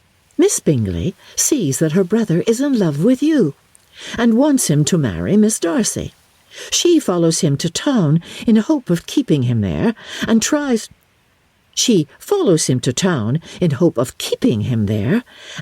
to persuade you that he does not care about you. Jane shook her head. Indeed, Jane, you ought to believe me. No one who has ever seen you together can doubt his affection. Miss Bingley, I am sure, cannot. She is not such a simpleton. Could she have seen half as much love in Mr. Darcy for herself, she would have ordered her wedding clothes. But the case is this. We are not rich enough or grand enough for them, and she is the more anxious to get Miss Darcy for her brother from the notion that when there has been one intermarriage, she may have less trouble in achieving a second, in which there is certainly some ingenuity, and I dare say it would succeed if Miss de Bourgh were out of the way. But, my dearest Jane, You cannot seriously imagine that because Miss Bingley tells you her brother greatly admires Miss Darcy, he is in the smallest degree less sensible of your merit than when he took leave of you on Tuesday, or that it will be in her power to persuade him that, instead of being in love with you, he is very much in love with her friend." "If we thought alike of Miss Bingley," replied Jane, "her representation of all this might make me quite easy. But I know the foundation is unjust. Caroline is incapable of willingly deceiving anyone, and all that I can hope in this case is that she is deceiving herself." "That is right. You could not have started a more happy idea, since you will not take comfort in mine. Believe her to be deceived, by all means. You have now done your duty by her, and must fret no longer." "But, my dear sister, can I be happy, even supposing the best, in accepting a man whose sisters and friends are all wishing him to marry elsewhere?" "You must decide for yourself," said Elizabeth, "and if upon mature deliberation you find that the misery of disobliging his two sisters is more than equivalent to the happiness of being his wife, I advise you by all means to refuse him." "Oh, how can you talk so?" said Jane, faintly smiling.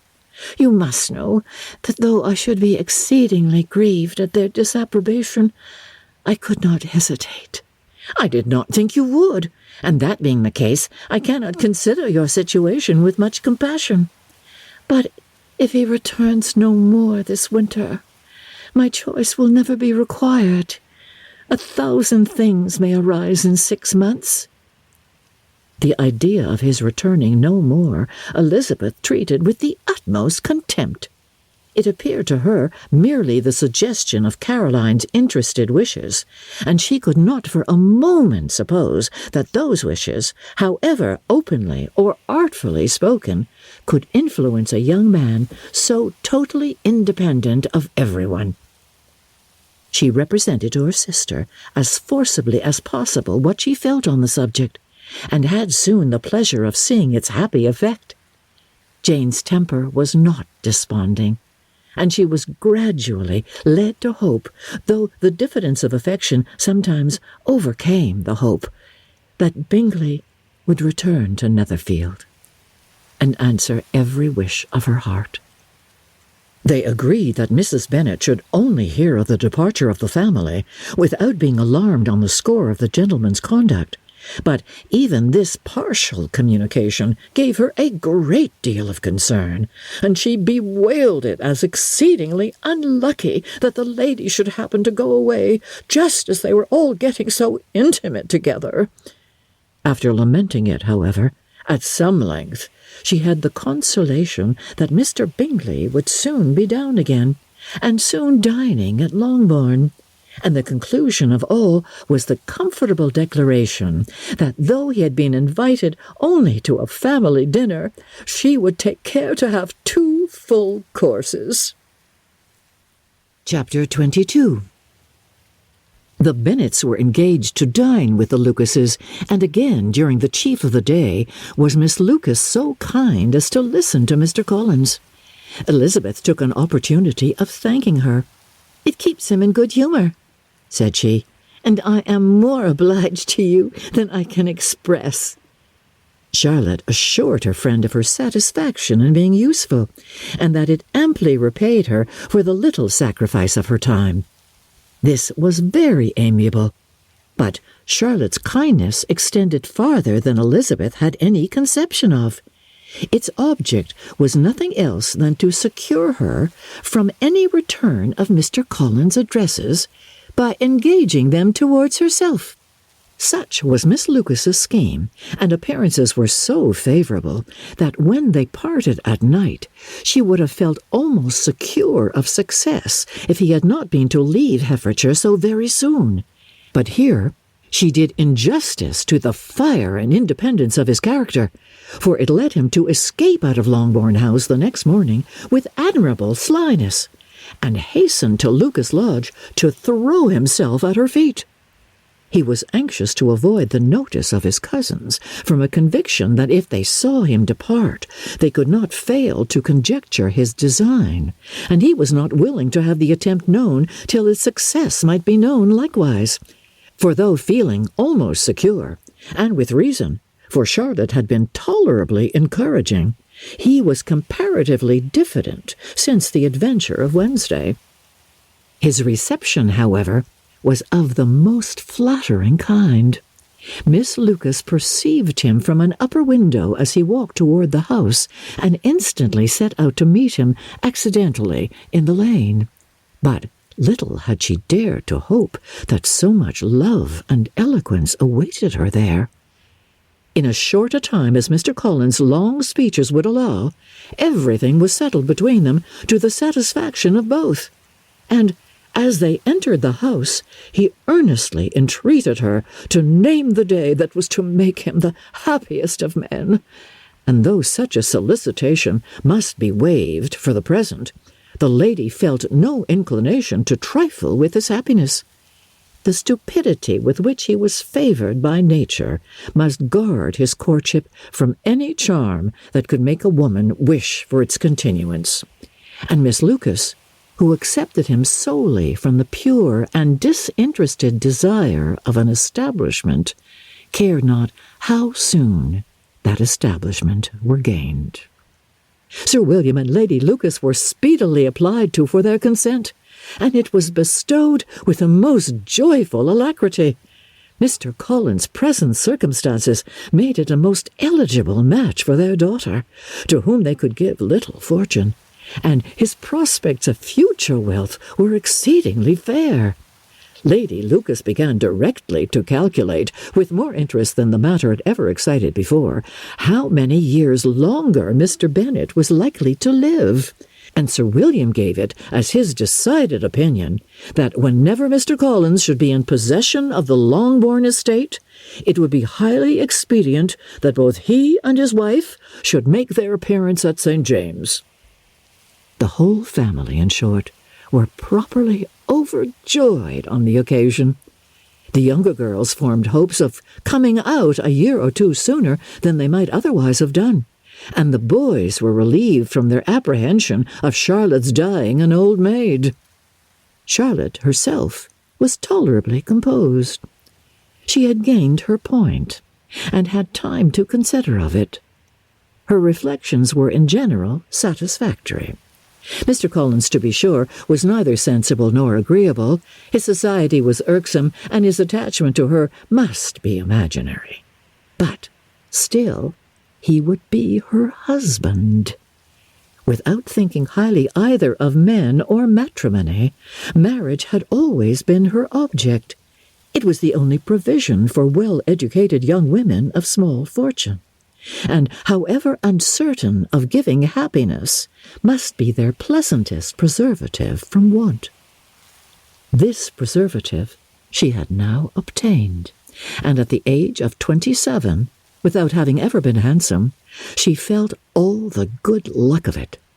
The least agreeable circumstance in the business was the surprise it must occasion to Elizabeth Bennet, whose friendship she valued beyond that of any other person. Elizabeth would wonder, and probably would blame her, and though her resolution was not to be shaken, her feelings must be hurt by such a disapprobation. She resolved to give her the information herself, and therefore charged Mr. Collins, when he returned to Longbourn to dinner, to drop no hint of what had passed before any of the family. A promise of secrecy was, of course, very dutifully given, but it could not be kept without difficulty, for the curiosity excited by his long absence burst forth in such very direct questions on his return as required some ingenuity to evade, and he was at the same time exercising great self-denial, for he was longing to publish his prosperous love.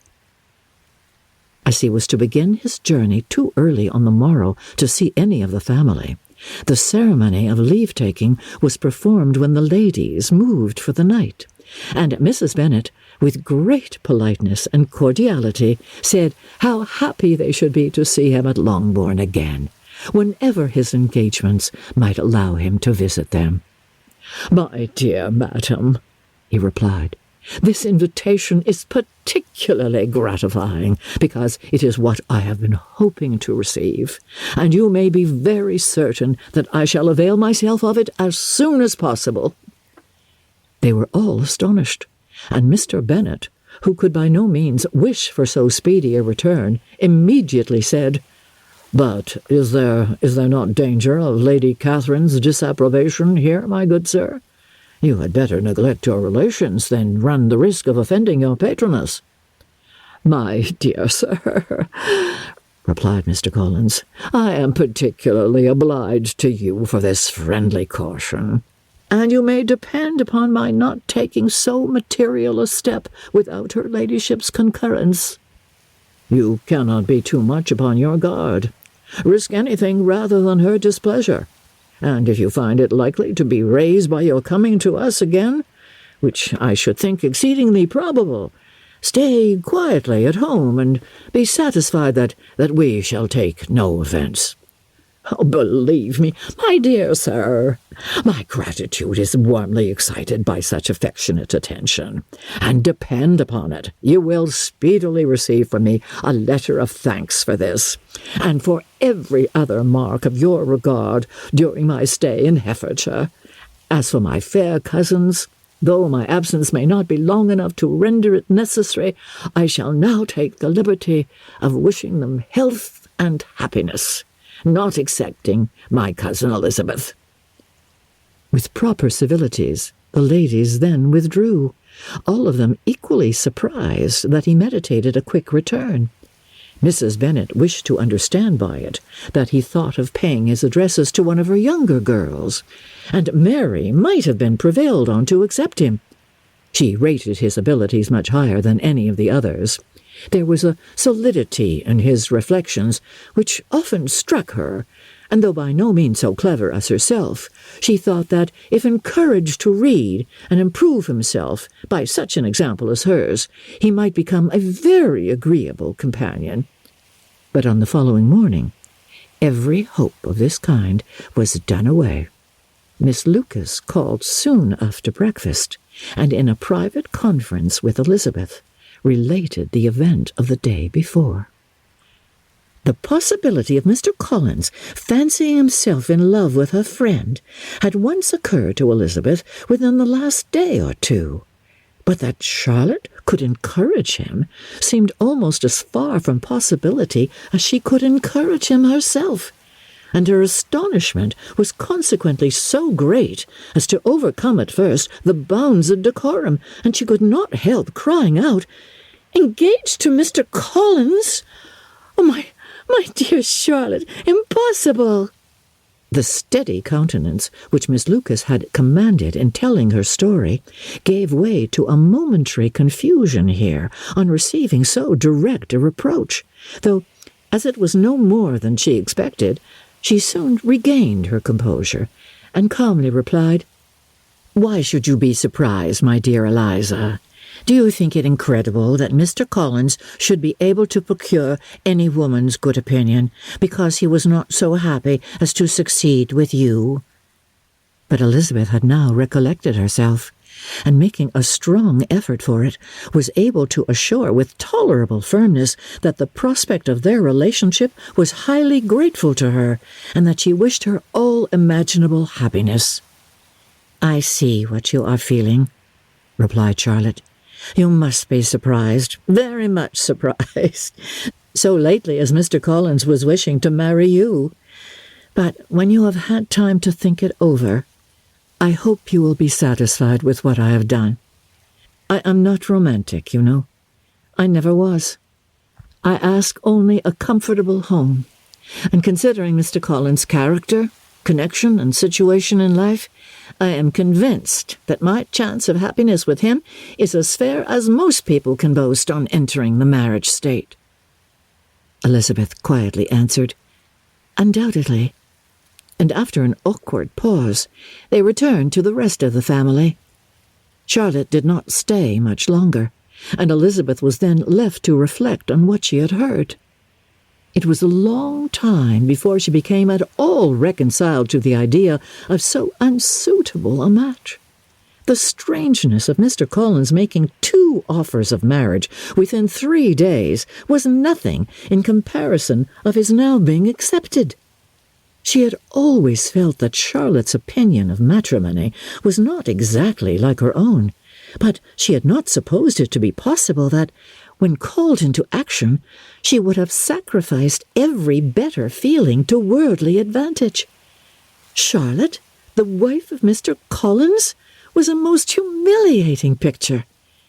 And to the pang of a friend disgracing herself and sunk in her esteem was added the distressing conviction that it was impossible for that friend to be even tolerably happy in the lot she had chosen. Chapter 23. Elizabeth was sitting with her mother and sisters, reflecting on what she had heard, and doubting whether she was authorized to mention it, when Sir William Lucas himself appeared, sent by his daughter to announce her engagement to the family. With many compliments to them, and much self-congratulation on the prospect of a connection between the houses, he unfolded the matter to an audience not merely wondering, but incredulous. For Mrs. Bennet, with more perseverance than politeness, protested he must be entirely mistaken, and Lydia, always unguarded and often uncivil, boisterously exclaimed, "Good Lord, Sir William, how can you tell such a story? Do not you know that Mr. Collins wants to marry Lizzie?" Nothing less than the complacence of a courtier could have borne without anger such treatment. But Sir William's good breeding carried him through it all, and though he begged leave to be positive as to the truth of his information, he listened to all their impertinence with the most forbearing courtesy. Elizabeth, feeling it incumbent on her to relieve him from so unpleasant a situation, now put herself forward to confirm his account, by mentioning her prior knowledge of it from Charlotte herself, and endeavour to put a stop to the exclamations of her mother and sisters by the earnestness of her congratulations to Sir William, in which she was readily joined by Jane, and by making a variety of remarks on the happiness that might be expected from the match, the excellent character of Mr. Collins, and the convenient distance of Hunsford from London. Mrs. Bennet was in fact too much overpowered to say a great deal while Sir William remained, but no sooner had he left them than her feelings found a rapid vent. In the first place, she persisted in disbelieving the whole of the matter. Secondly, she was very sure that Mr. Collins had been taken in. Thirdly, she trusted that they would never be happy together. And fourthly, that the match might be broken off. 2 inferences, however, were plainly deduced from the whole. One, that Elizabeth was the real cause of the mischief, and the other, that she herself had been barbarously misused by them all, and on these 2 points she principally dwelt during the rest of the day. Nothing could console, and nothing could appease her. Nor did that day wear out her resentment. A week elapsed before she could see Elizabeth without scolding her. A month passed away before she could speak to Sir William or Lady Lucas without being rude, and many months were gone before she could at all forgive their daughter. Mr. Bennet's emotions were much more tranquil on the occasion, and such as he did experience he pronounced to be of a most agreeable sort, for it gratified him, he said, to discover that Charlotte Lucas, whom he had been used to think tolerably sensible, was as foolish as his wife, and more foolish than his daughter. Jane confessed herself a little surprised at the match, but she said less of her astonishment than of her earnest desire for their happiness, nor could Elizabeth persuade her to consider it as improbable. Kitty and Lydia were far from envying Miss Lucas, for Mr. Collins was only a clergyman, and it affected them in no other way than as a piece of news to spread at Meryton. Lady Lucas could not be insensible of triumph on being able to retort on Mrs. Bennet the comfort of having a daughter well married, and she called at Longbourn rather oftener than usual to say how happy she was, though Mrs. Bennet's sour looks and ill-natured remarks might have been enough to drive happiness away. Between Elizabeth and Charlotte, there was a restraint which kept them mutually silent on the subject, and Elizabeth felt persuaded that no real confidence could ever subsist between them again. Her disappointment in Charlotte made her turn with fonder regard to her sister, of whose rectitude and delicacy she was sure her opinion could never be shaken, and for whose happiness she grew daily more anxious, as Bingley had now been gone a week, and nothing more was heard of his return. Jane had sent Caroline an early answer to her letter, and was counting the days till she might reasonably hope to hear again. The promised letter of thanks from Mr. Collins arrived on Tuesday, addressed to their father, and written with all the solemnity of gratitude which a 12-month's abode in the family might have prompted. After discharging his conscience on that head, he proceeded to inform them, with many rapturous expressions, of his happiness in having obtained the affection of their amiable neighbour, Miss Lucas, and then explained that it was merely with the view of enjoying her society that he had been so ready to close with their kind wish of seeing him again at Longbourn, whither he hoped to be able to return on Monday fortnight. For Lady Catherine, he added, so heartily approved his marriage that she wished it to take place as soon as possible, which he trusted would be an unanswerable argument with his amiable Charlotte to name an early day for making him the happiest of men. Mr. Collins' return into Hertfordshire was no longer a matter of pleasure to Mrs. Bennet. On the contrary, she was as much disposed to complain of it as her husband. It was very strange that he should come to Longbourn instead of to Lucas Lodge. It was also very inconvenient and exceedingly troublesome. She hated having visitors in the house while her health was so indifferent, and lovers were of all people the most disagreeable. Such were the gentle murmurs of Mrs. Bennet, and they gave way only to the greater distress of Mr. Bingley's continued absence. Neither Jane nor Elizabeth were comfortable on this subject. Day after day passed away without bringing any other tidings of him than the report which shortly prevailed in Meryton of his coming no more to Netherfield the whole winter. A report which highly incensed Mrs. Bennet, and which she never failed to contradict as a most scandalous falsehood. Even Elizabeth began to fear, not that Bingley was indifferent, but that his sisters would be successful in keeping him away. Unwilling as she was to admit an idea so destructive of Jane's happiness, and so dishonourable to the stability of her lover, she could not prevent its frequently occurring. The united efforts of his two unfeeling sisters and of his overpowering friend, assisted by the attractions of Miss Darcy and the amusements of London, might be too much, she feared, for the strength of his attachment. As for Jane, her anxiety under this suspense was, of course, more painful than Elizabeth's, but whatever she felt she was desirous of concealing, and between herself and Elizabeth, therefore, the subject was never alluded to. But as no such delicacy restrained her mother, an hour seldom passed in which she did not talk of Bingley, express her impatience for his arrival, or even require Jane to confess that if he did not come back, she would think herself very ill-used. It needed all Jane's steady mildness to bear these attacks with tolerable tranquillity.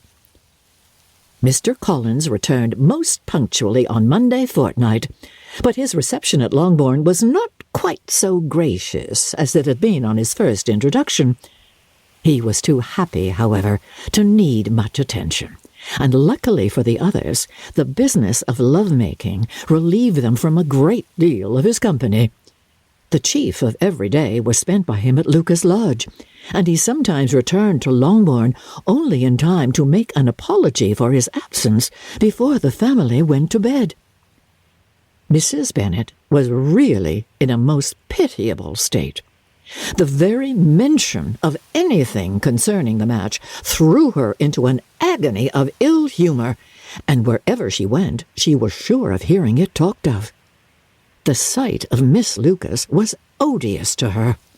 As her successor in that house, she regarded her with jealous abhorrence.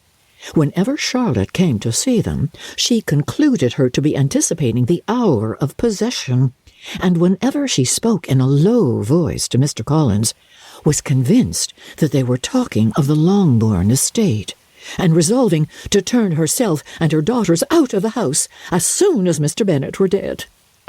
Oh, she complained bitterly of all this to her husband.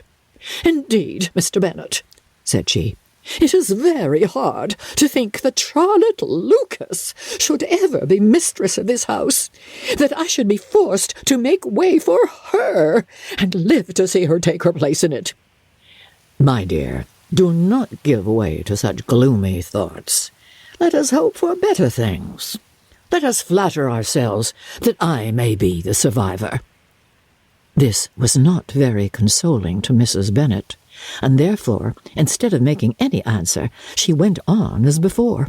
"I cannot bear to think that they should have all this estate. If it was not for the entail, I should not mind it." "What should you not mind?" "I should not mind anything at all."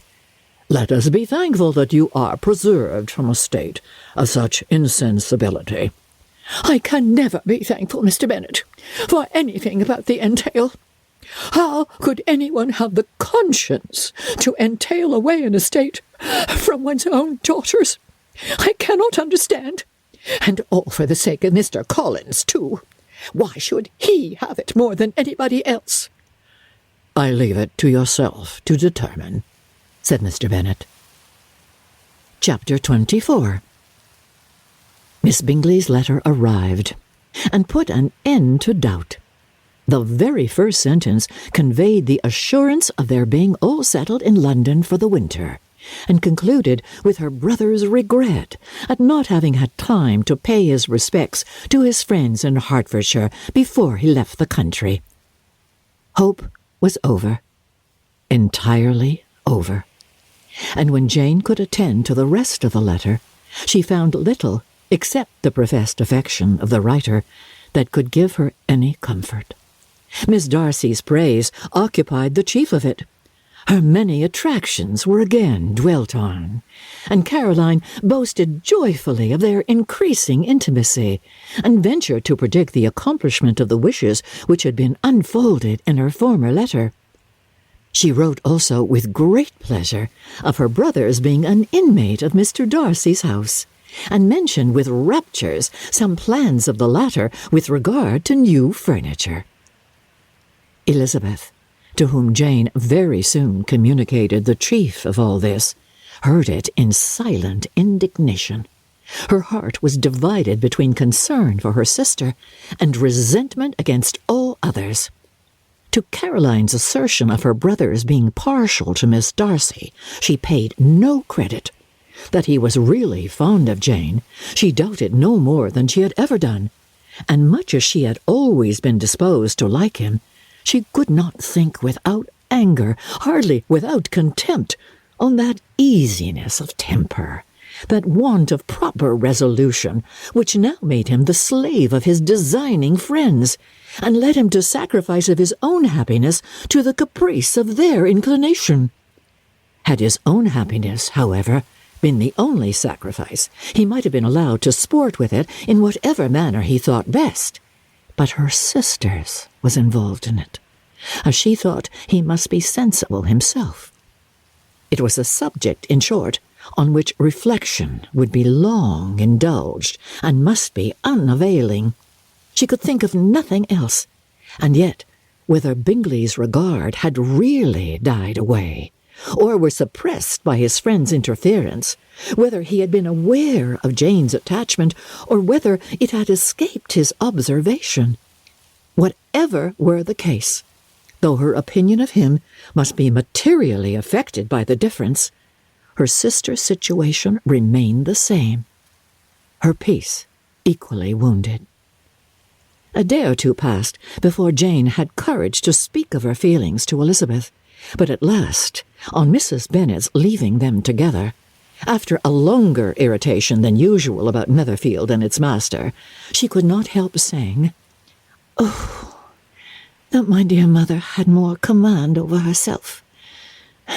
She can have no idea of the pain she gives me by her continual reflections on him. But I will not repine.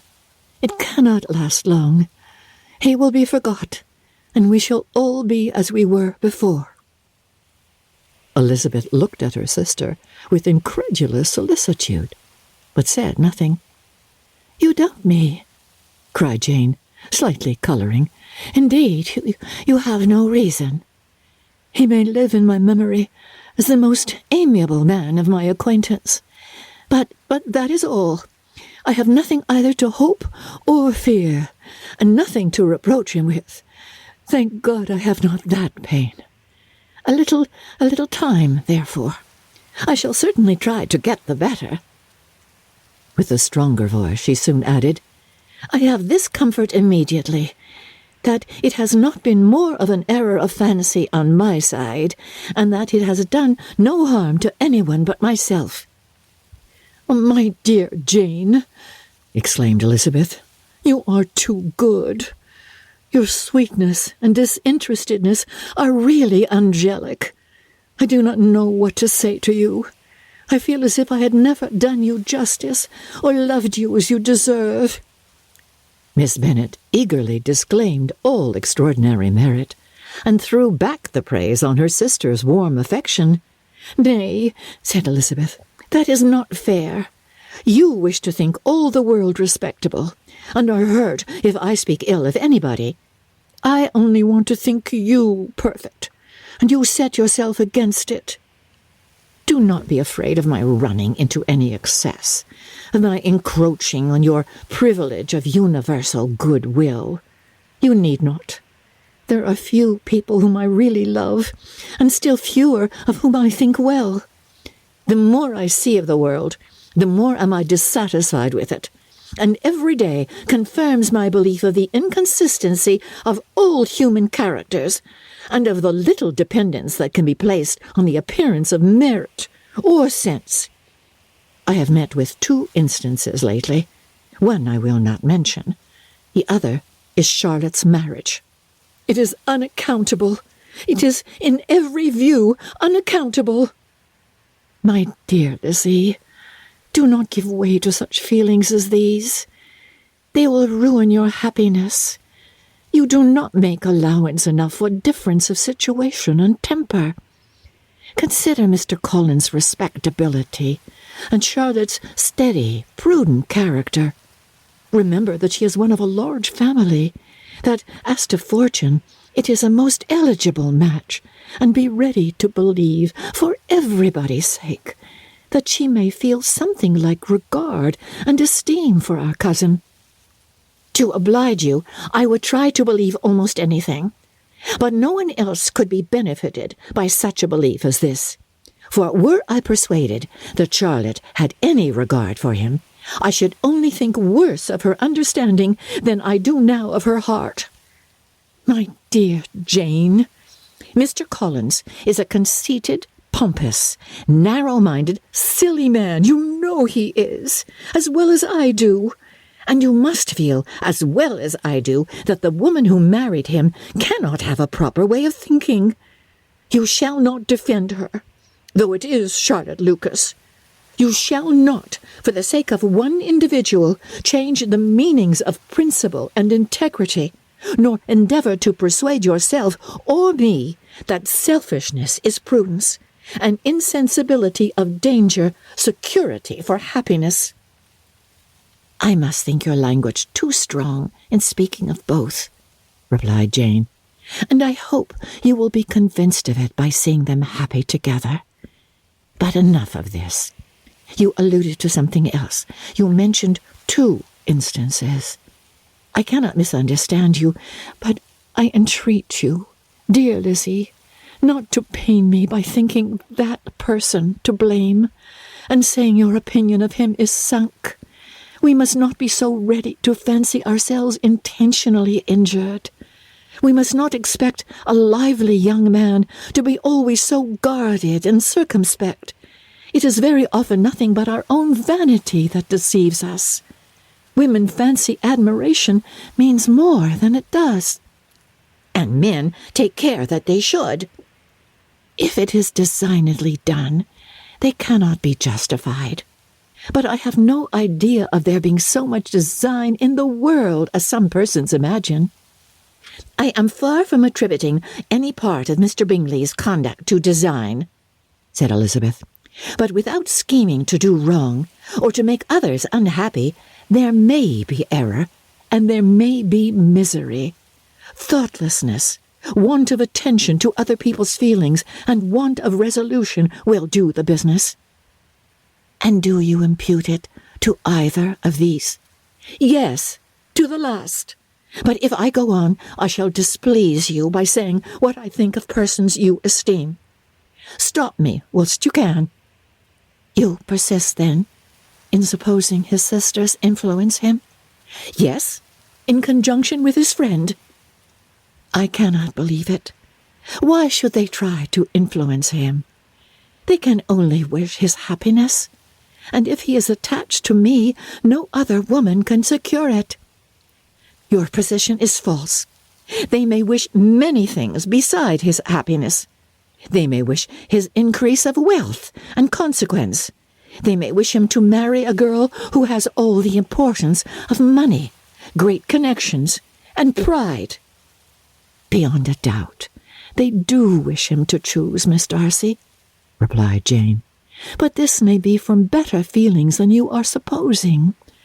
They have known her much longer than they have known me. No wonder if they love her better. But whatever may be their own wishes, it is very unlikely they should have opposed their brothers. What sister would think herself at liberty to do it, unless there were something very objectionable? If they believed him attached to me, they would not try to part us. If he were so, they could not succeed. By supposing such an affection, you make everybody acting unnaturally and wrong, and me most unhappy. Do not distress me by the idea. I am not ashamed of having been mistaken, or at least it is light. It is nothing in comparison of what I should feel in thinking ill of him or his sisters. Let me take it in the best light, in the light in which it may be understood. Elizabeth could not oppose such a wish, and from this time Mr. Bingley's name was scarcely ever mentioned between them. Mrs. Bennet still continued to wonder and repine at his returning no more, and though a day seldom passed in which Elizabeth did not account for it clearly, there was little chance of her ever considering it with less perplexity. Her daughter endeavoured to convince her of what she did not believe herself, that his attentions to Jane had been merely the effect of a common and transient liking, which ceased when he saw her no more. But though the probability of the statement was admitted at the time, she had the same story to repeat every day. Mrs. Bennet's best comfort was that Mr. Bingley must be down again in the summer. Mr. Bennet treated the matter differently. "So, Lizzie," said he one day, "your sister is crossed in love, I find. I congratulate her. Next to being married, a girl likes to be crossed a little in love now and then. It is something to think of, and it gives her a sort of distinction among her companions. When is your turn to come? You will hardly bear to be long outdone by Jane. Now is your time. Here are officers enough in Meryton to disappoint all the young ladies in the country. Let Wickham be your man. He is a pleasant fellow, and would jilt you creditably." "Thank you, sir, but a less agreeable man would satisfy me. We must not all expect Jane's good fortune."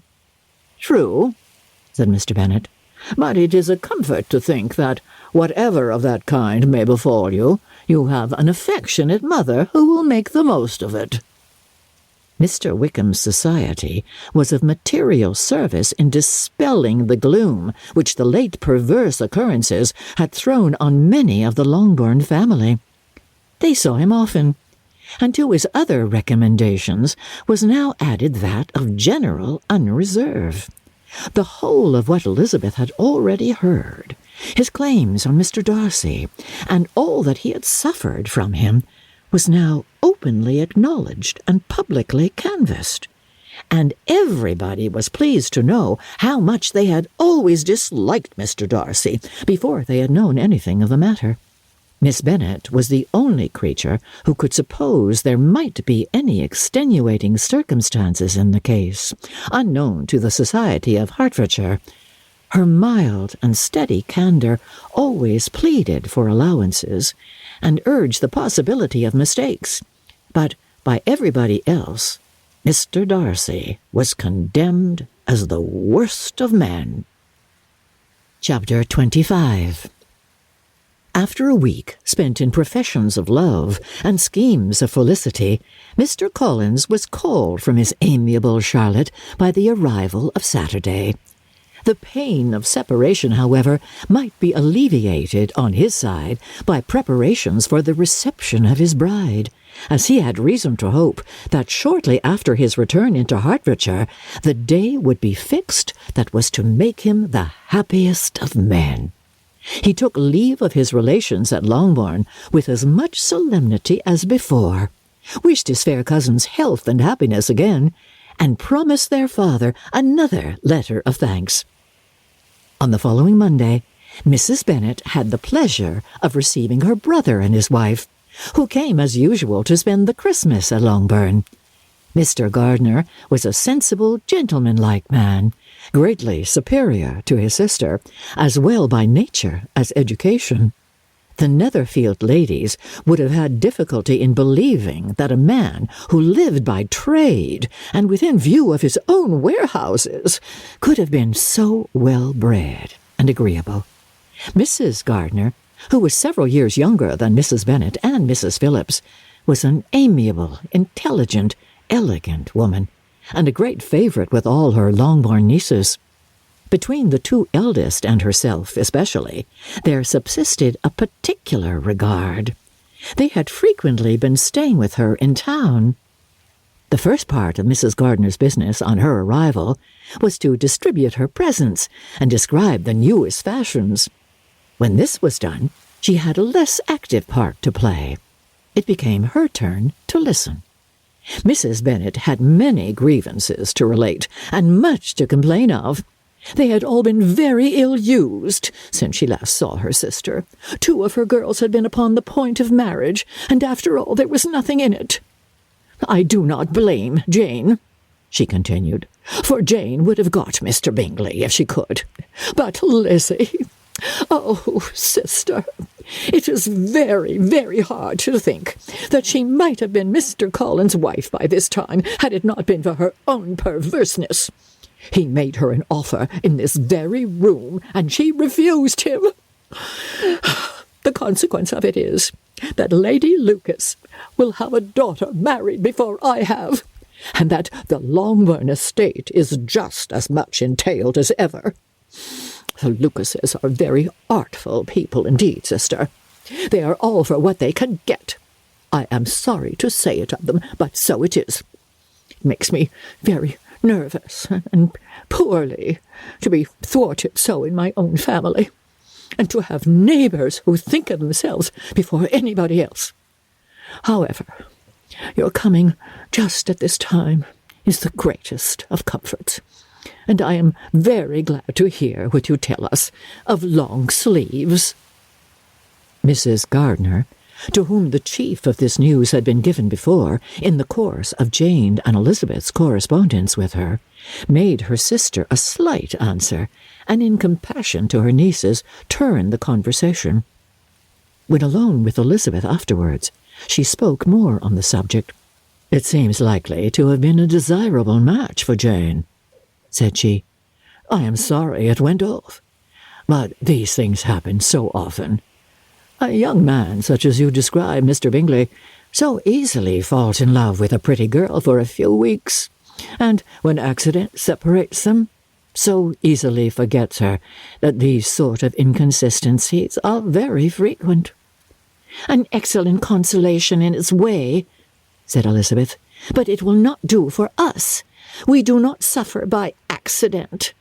It does not often happen that the interference of friends will persuade a young man of independent fortune to think no more of a girl whom he was violently in love with only a few days before.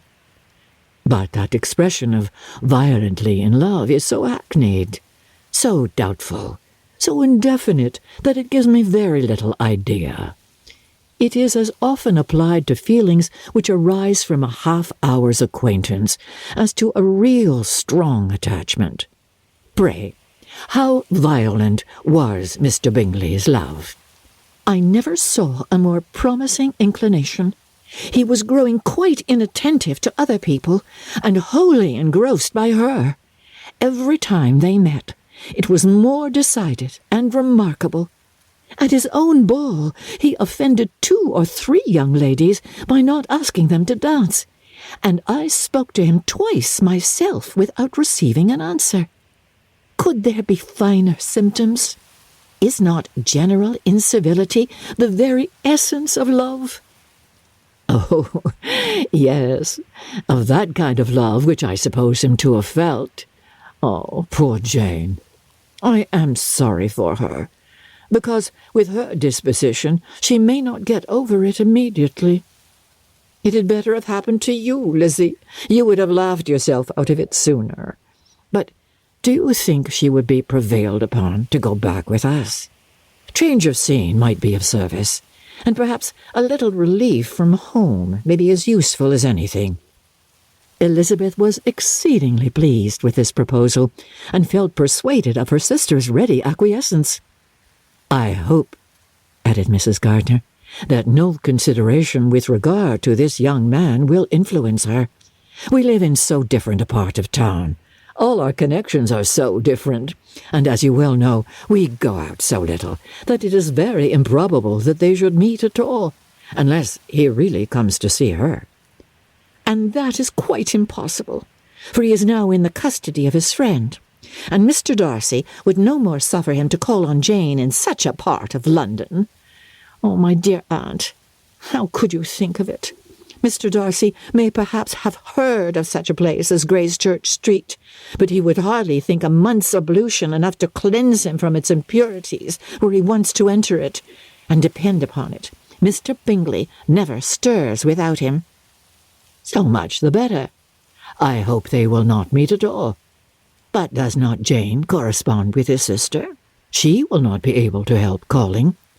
She will drop the acquaintance entirely.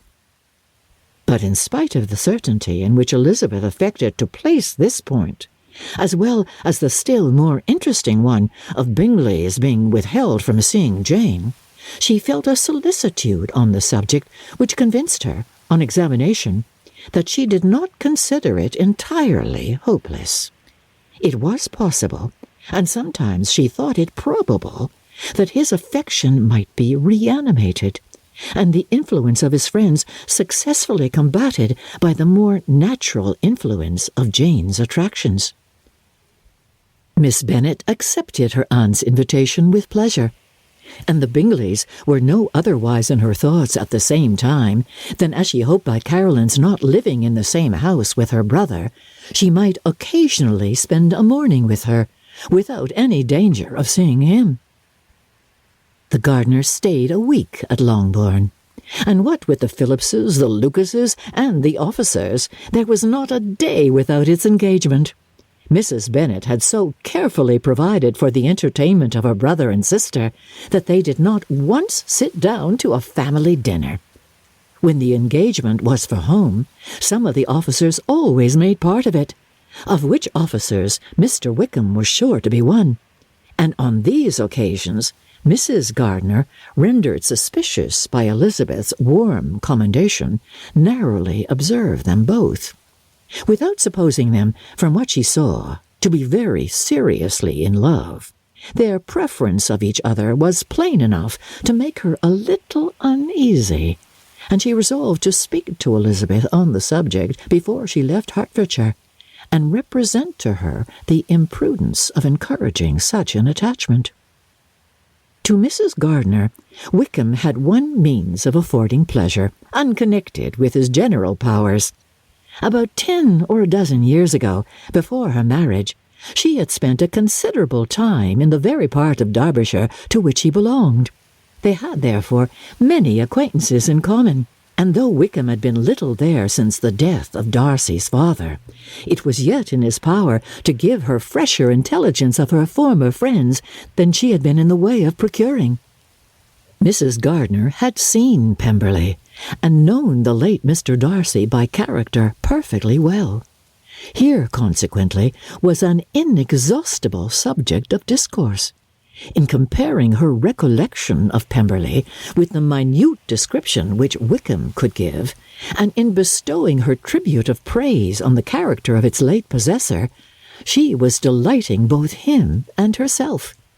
On being made acquainted with the present Mr. Darcy's treatment of him, she tried to remember some of that gentleman's reputed disposition when quite a lad which might agree with it, and was confident at last that she recollected having heard Mr. Fitzwilliam Darcy formerly spoken of as a very proud, ill-natured boy.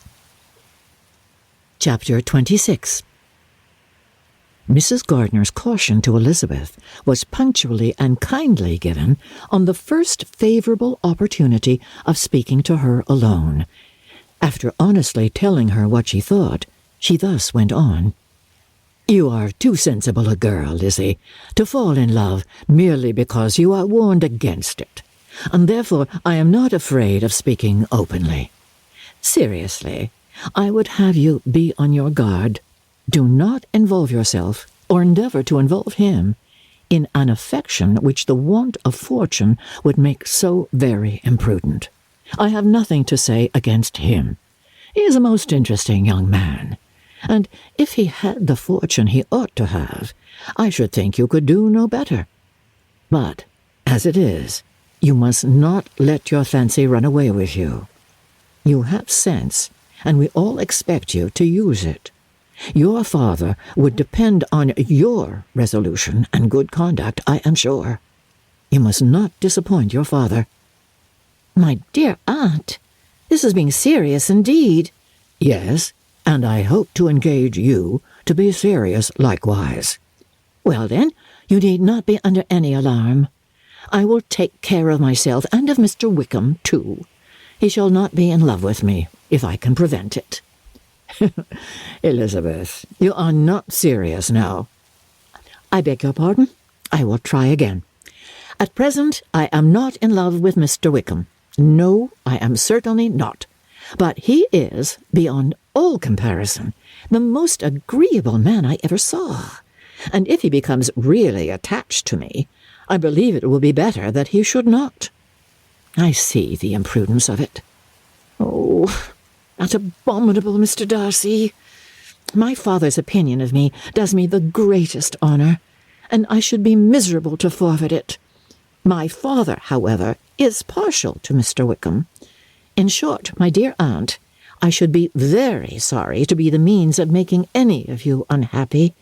But since we see every day that where there is affection, young people are seldom withheld by immediate want of fortune from entering into engagements with each other, how can I promise to be wiser than so many of my fellow creatures if I am tempted? Or how am I even to know that it would be wisdom to resist? All that I can promise you, therefore, is not to be in a hurry. I will not be in a hurry to believe myself his first object. When I am in company with him, I will not be wishing. In short, I will do my best. Perhaps it will be as well if you discourage his coming here so often. At least you should not remind your mother of inviting him, as I did the other day," said Elizabeth with a conscious smile. "Very true. It will be wise in me to refrain from that. But do not imagine that he is always here so often. It is on your account that he has been so frequently invited this week. You know my mother's ideas as to the necessity of constant company for her friends. But really, and upon my honour, I will try to do what I think to be the wisest. And now, I hope you are satisfied."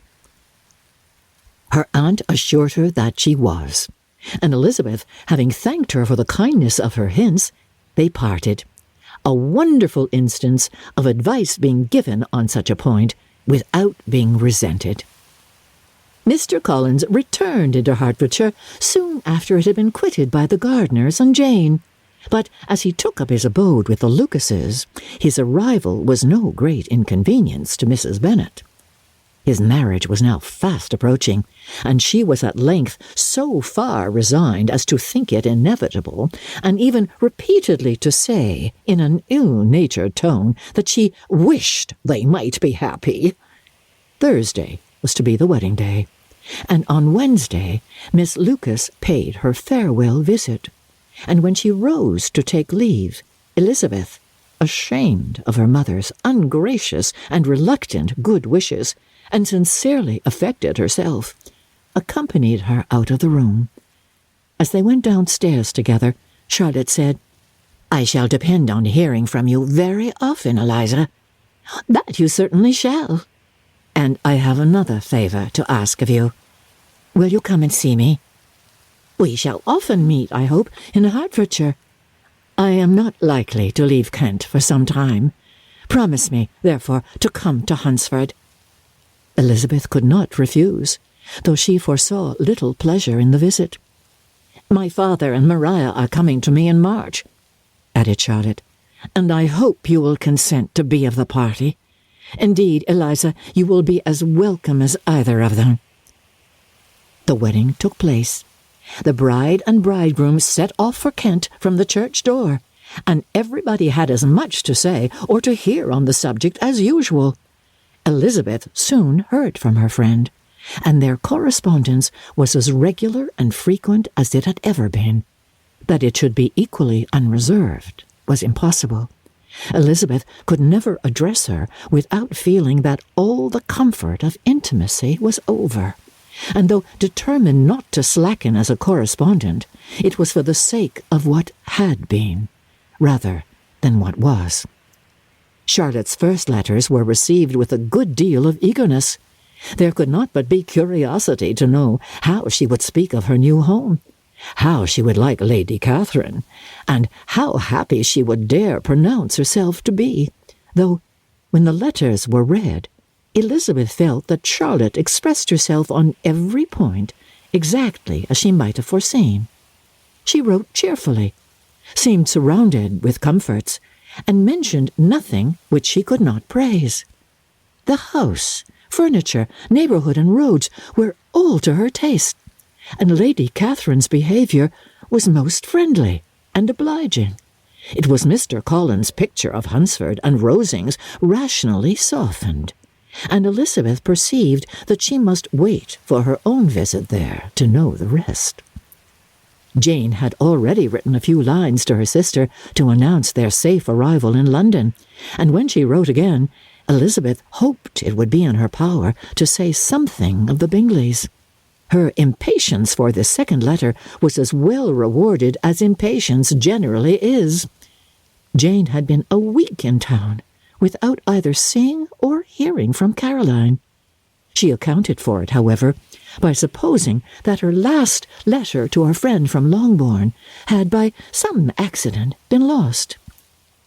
"My aunt," she continued, "is going tomorrow into that part of town, and I shall take the opportunity of calling in Grosvenor Street."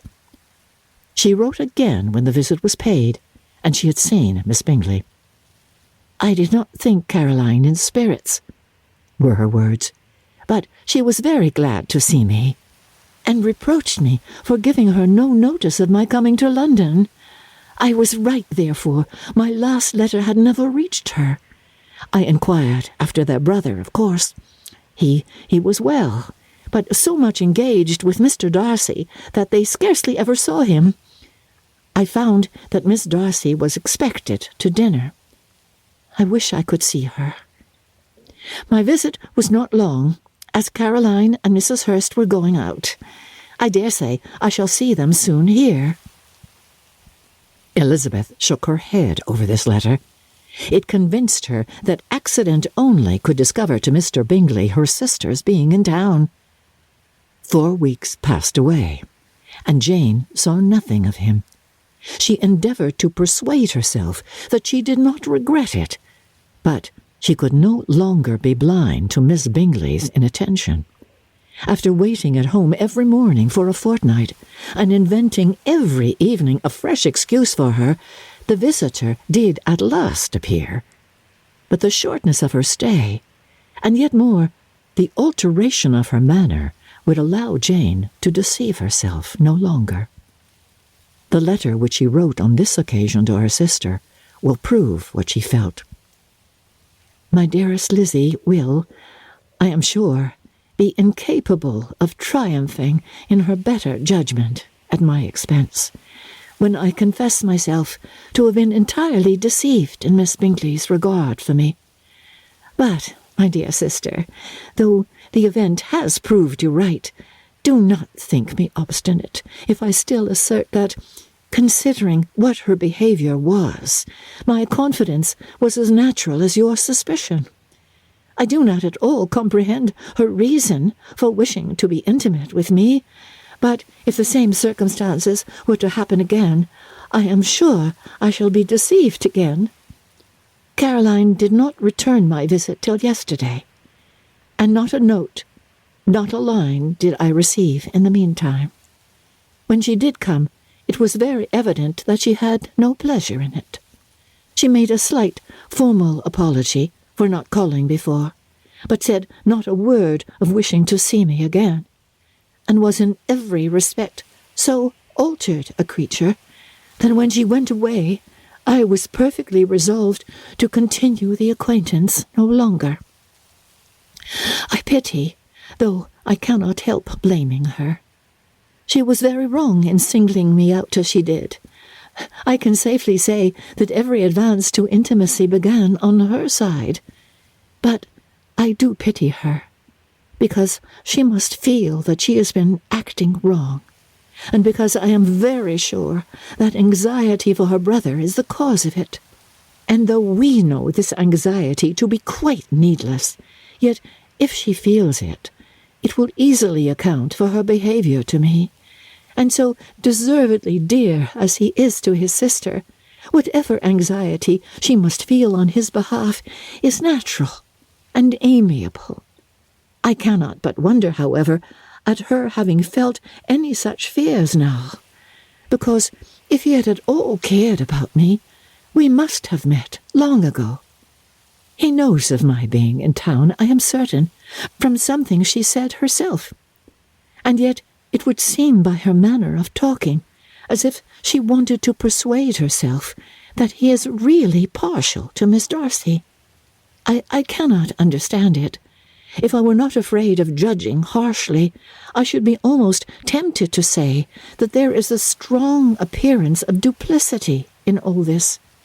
But I will endeavour to banish every painful thought, and to think only of what will make me happy. Your affection, and the invariable kindness of my dear uncle and aunt. Let me hear from you very soon. Miss Bingley said something of his never returning to Netherfield again, of giving up the house, but not with any certainty. We had better not mention it. I am extremely glad that you have such pleasant accounts from our friends at Hunsford. Pray go to see them with Sir William and Maria. I am sure you will be very comfortable there. Yours, etc. This letter gave Elizabeth some pain, but her spirits returned as she considered that Jane would no longer be duped, by the sister at least. All expectation from the brother was now absolutely over. She would not even wish for a renewal of his attentions. His character sunk on every review of it, and as a punishment for him, as well as a possible advantage to Jane, she seriously hoped he might really soon marry Mr. Darcy's sister, as by Wickham's account she would make him abundantly regret what he had thrown away. Mrs. Gardiner, about this time, reminded Elizabeth of her promise concerning that gentleman, and required information, and Elizabeth had such to send as might rather give contentment to her aunt than to herself. His apparent partiality had subsided. His attentions were over. He was the admirer of someone else. Elizabeth was watchful enough to see it all, but she could see it and write of it without material pain. Her heart had been but slightly touched, and her vanity was satisfied with believing that she would have been his only choice had fortune permitted it. The sudden acquisition of £10,000 was the most remarkable charm of the young lady to whom he was now rendering himself agreeable. But Elizabeth, less clear-sighted perhaps in this case than in Charlotte's, did not quarrel with him for his wish of independence. Nothing, on the contrary, could be more natural, and while able to suppose that it cost him a few struggles to relinquish her, she was ready to allow it a wise and desirable measure for both, and could very sincerely wish him happy. All this was acknowledged to Mrs. Gardiner, and after relating the circumstances, she thus went on, "I am now convinced, my dear aunt, that I have never been much in love. For had I really experienced that pure and elevating passion, I should at present detest his very name, and wish him all matter of evil. But my feelings are not only cordial towards him, they are even impartial towards Miss King. I cannot find out that I hate her at all, or that I am in the least unwilling to think her a very good sort of girl. There can be no love in all this. My watchfulness has been effectual, and though I certainly should be a more interesting object to all my acquaintances were I distractedly in love with him, I cannot say that I regret my comparative insignificance. Importance may sometimes be purchased too dearly. Kitty and Lydia take his defection much more to heart than I do. They are young in the ways of the world, and not yet open to the mortifying conviction that handsome young men must have something to live on as well as the plain. Chapter 27. With no greater events than these in the Longbourn family, and otherwise diversified by little beyond the walks to Meryton, sometimes dirty and sometimes cold, did January and February pass away. March was to take Elizabeth to Hunsford. She had not at first thought very seriously of going thither, but Charlotte, she soon found, was depending on the plan, and she gradually learned to consider it herself with greater pleasure as well as greater certainty. Absence had increased her desire of seeing Charlotte again, and weakened her disgust of Mr. Collins. There was novelty in the scheme, and as, with such a mother and such uncompanionable sisters, home could not be faultless, a little change was not unwelcome for its own sake. The journey would moreover give her a peep at Jane, and, in short, as the time drew near, she would have been very sorry for any delay. Everything, however, went on smoothly, and was finally settled according to Charlotte's first sketch. She was to accompany Sir William and his second daughter. The improvement of spending a night in London was added in time, and the plan became perfect as plan could be. The only pain was in leaving her father, who would certainly miss her, and who, when it came to the point, so little liked her going that he told her to write to him, and almost promised to answer her letter. The farewell between herself and Mr. Wickham was perfectly friendly, on his side even more.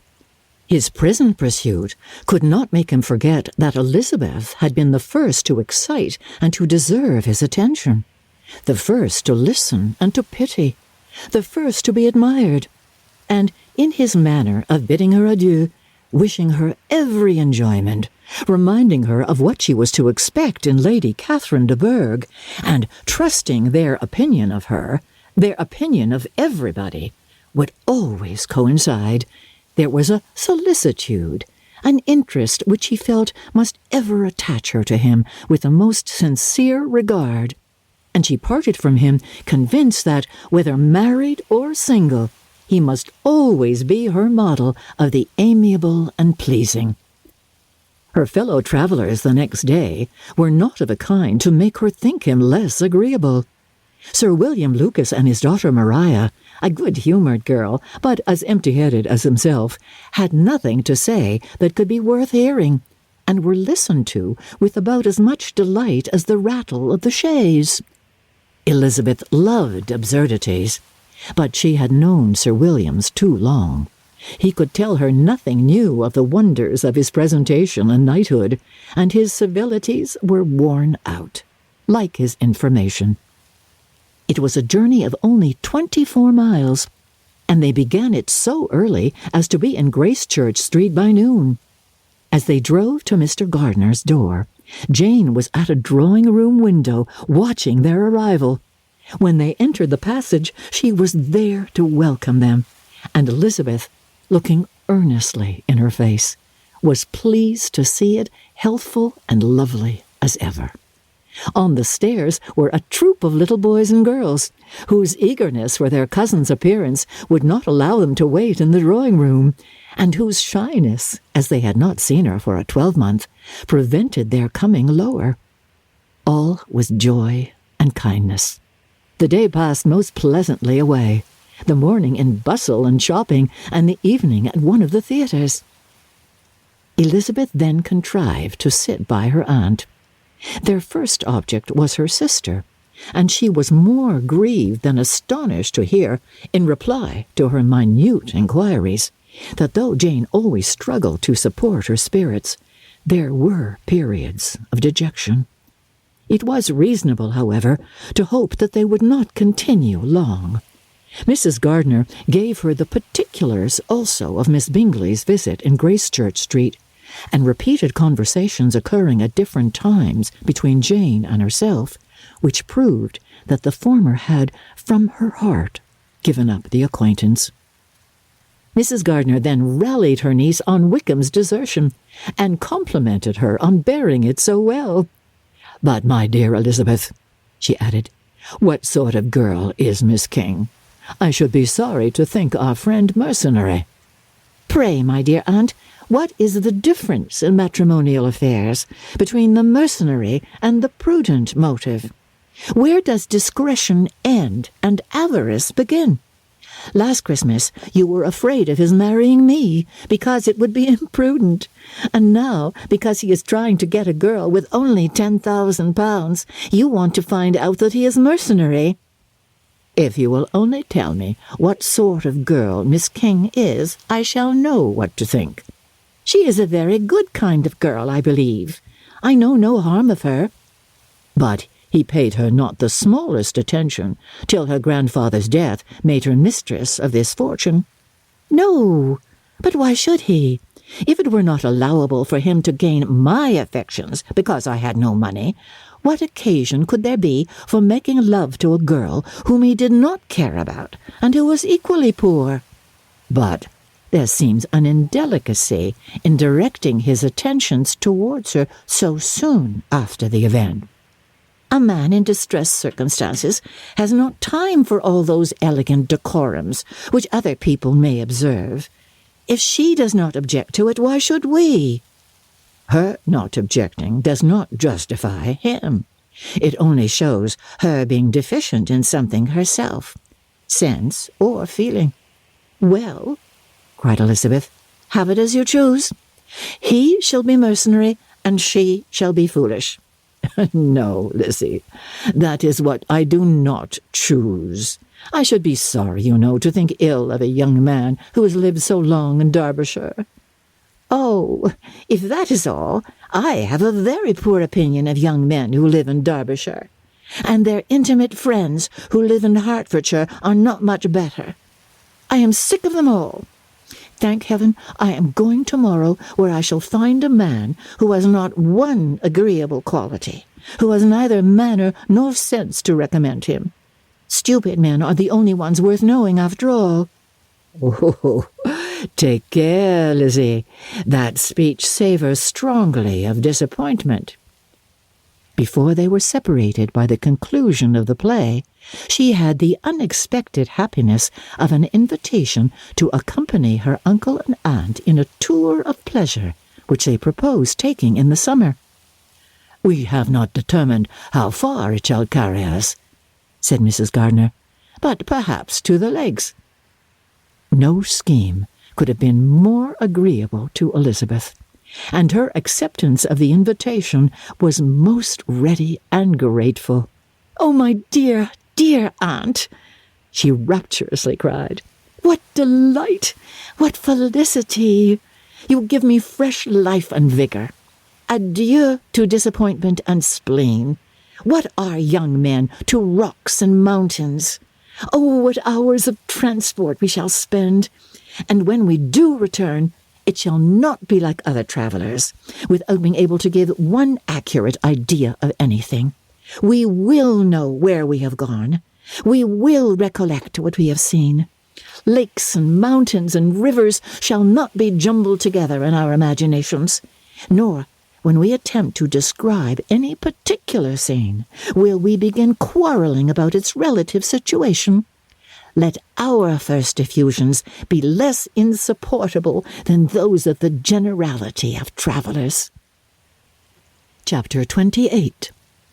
Every object in the next day's journey was new and interesting to Elizabeth, and her spirits were in a state of enjoyment, for she had seen her sister looking so well as to banish all fear for her health, and the prospect of her northern tour was a constant source of delight.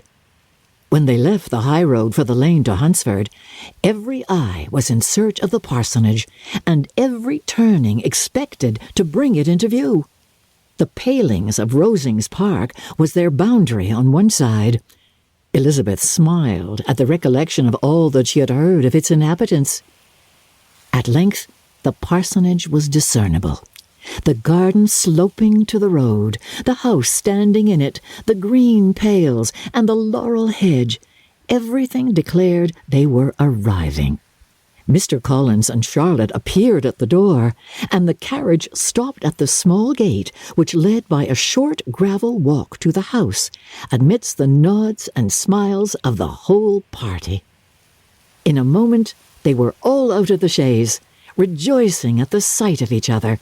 Mrs. Collins welcomed her friend with the liveliest pleasure, and Elizabeth was more and more satisfied with coming, when she found herself so affectionately received.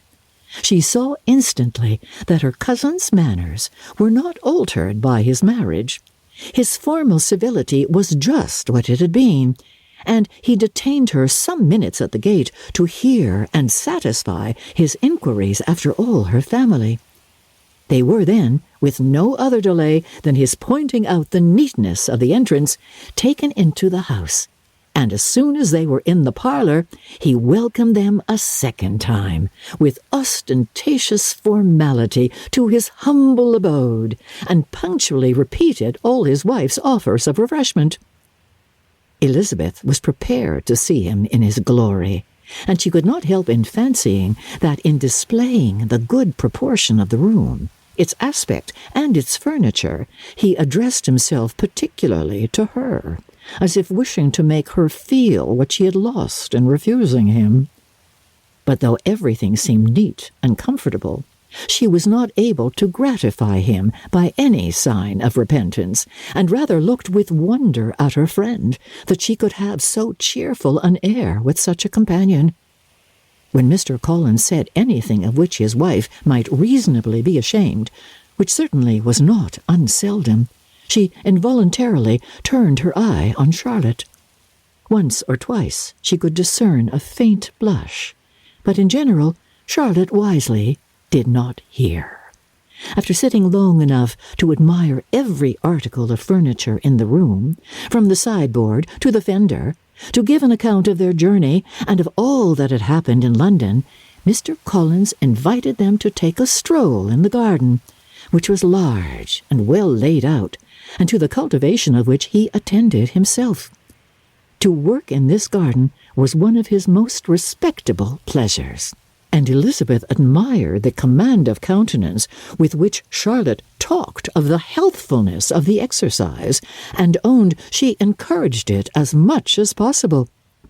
Here, leading the way through every walk and crosswalk, and scarcely allowing them an interval to utter the praises he asked for, every view was pointed out with a minuteness which left beauty entirely behind.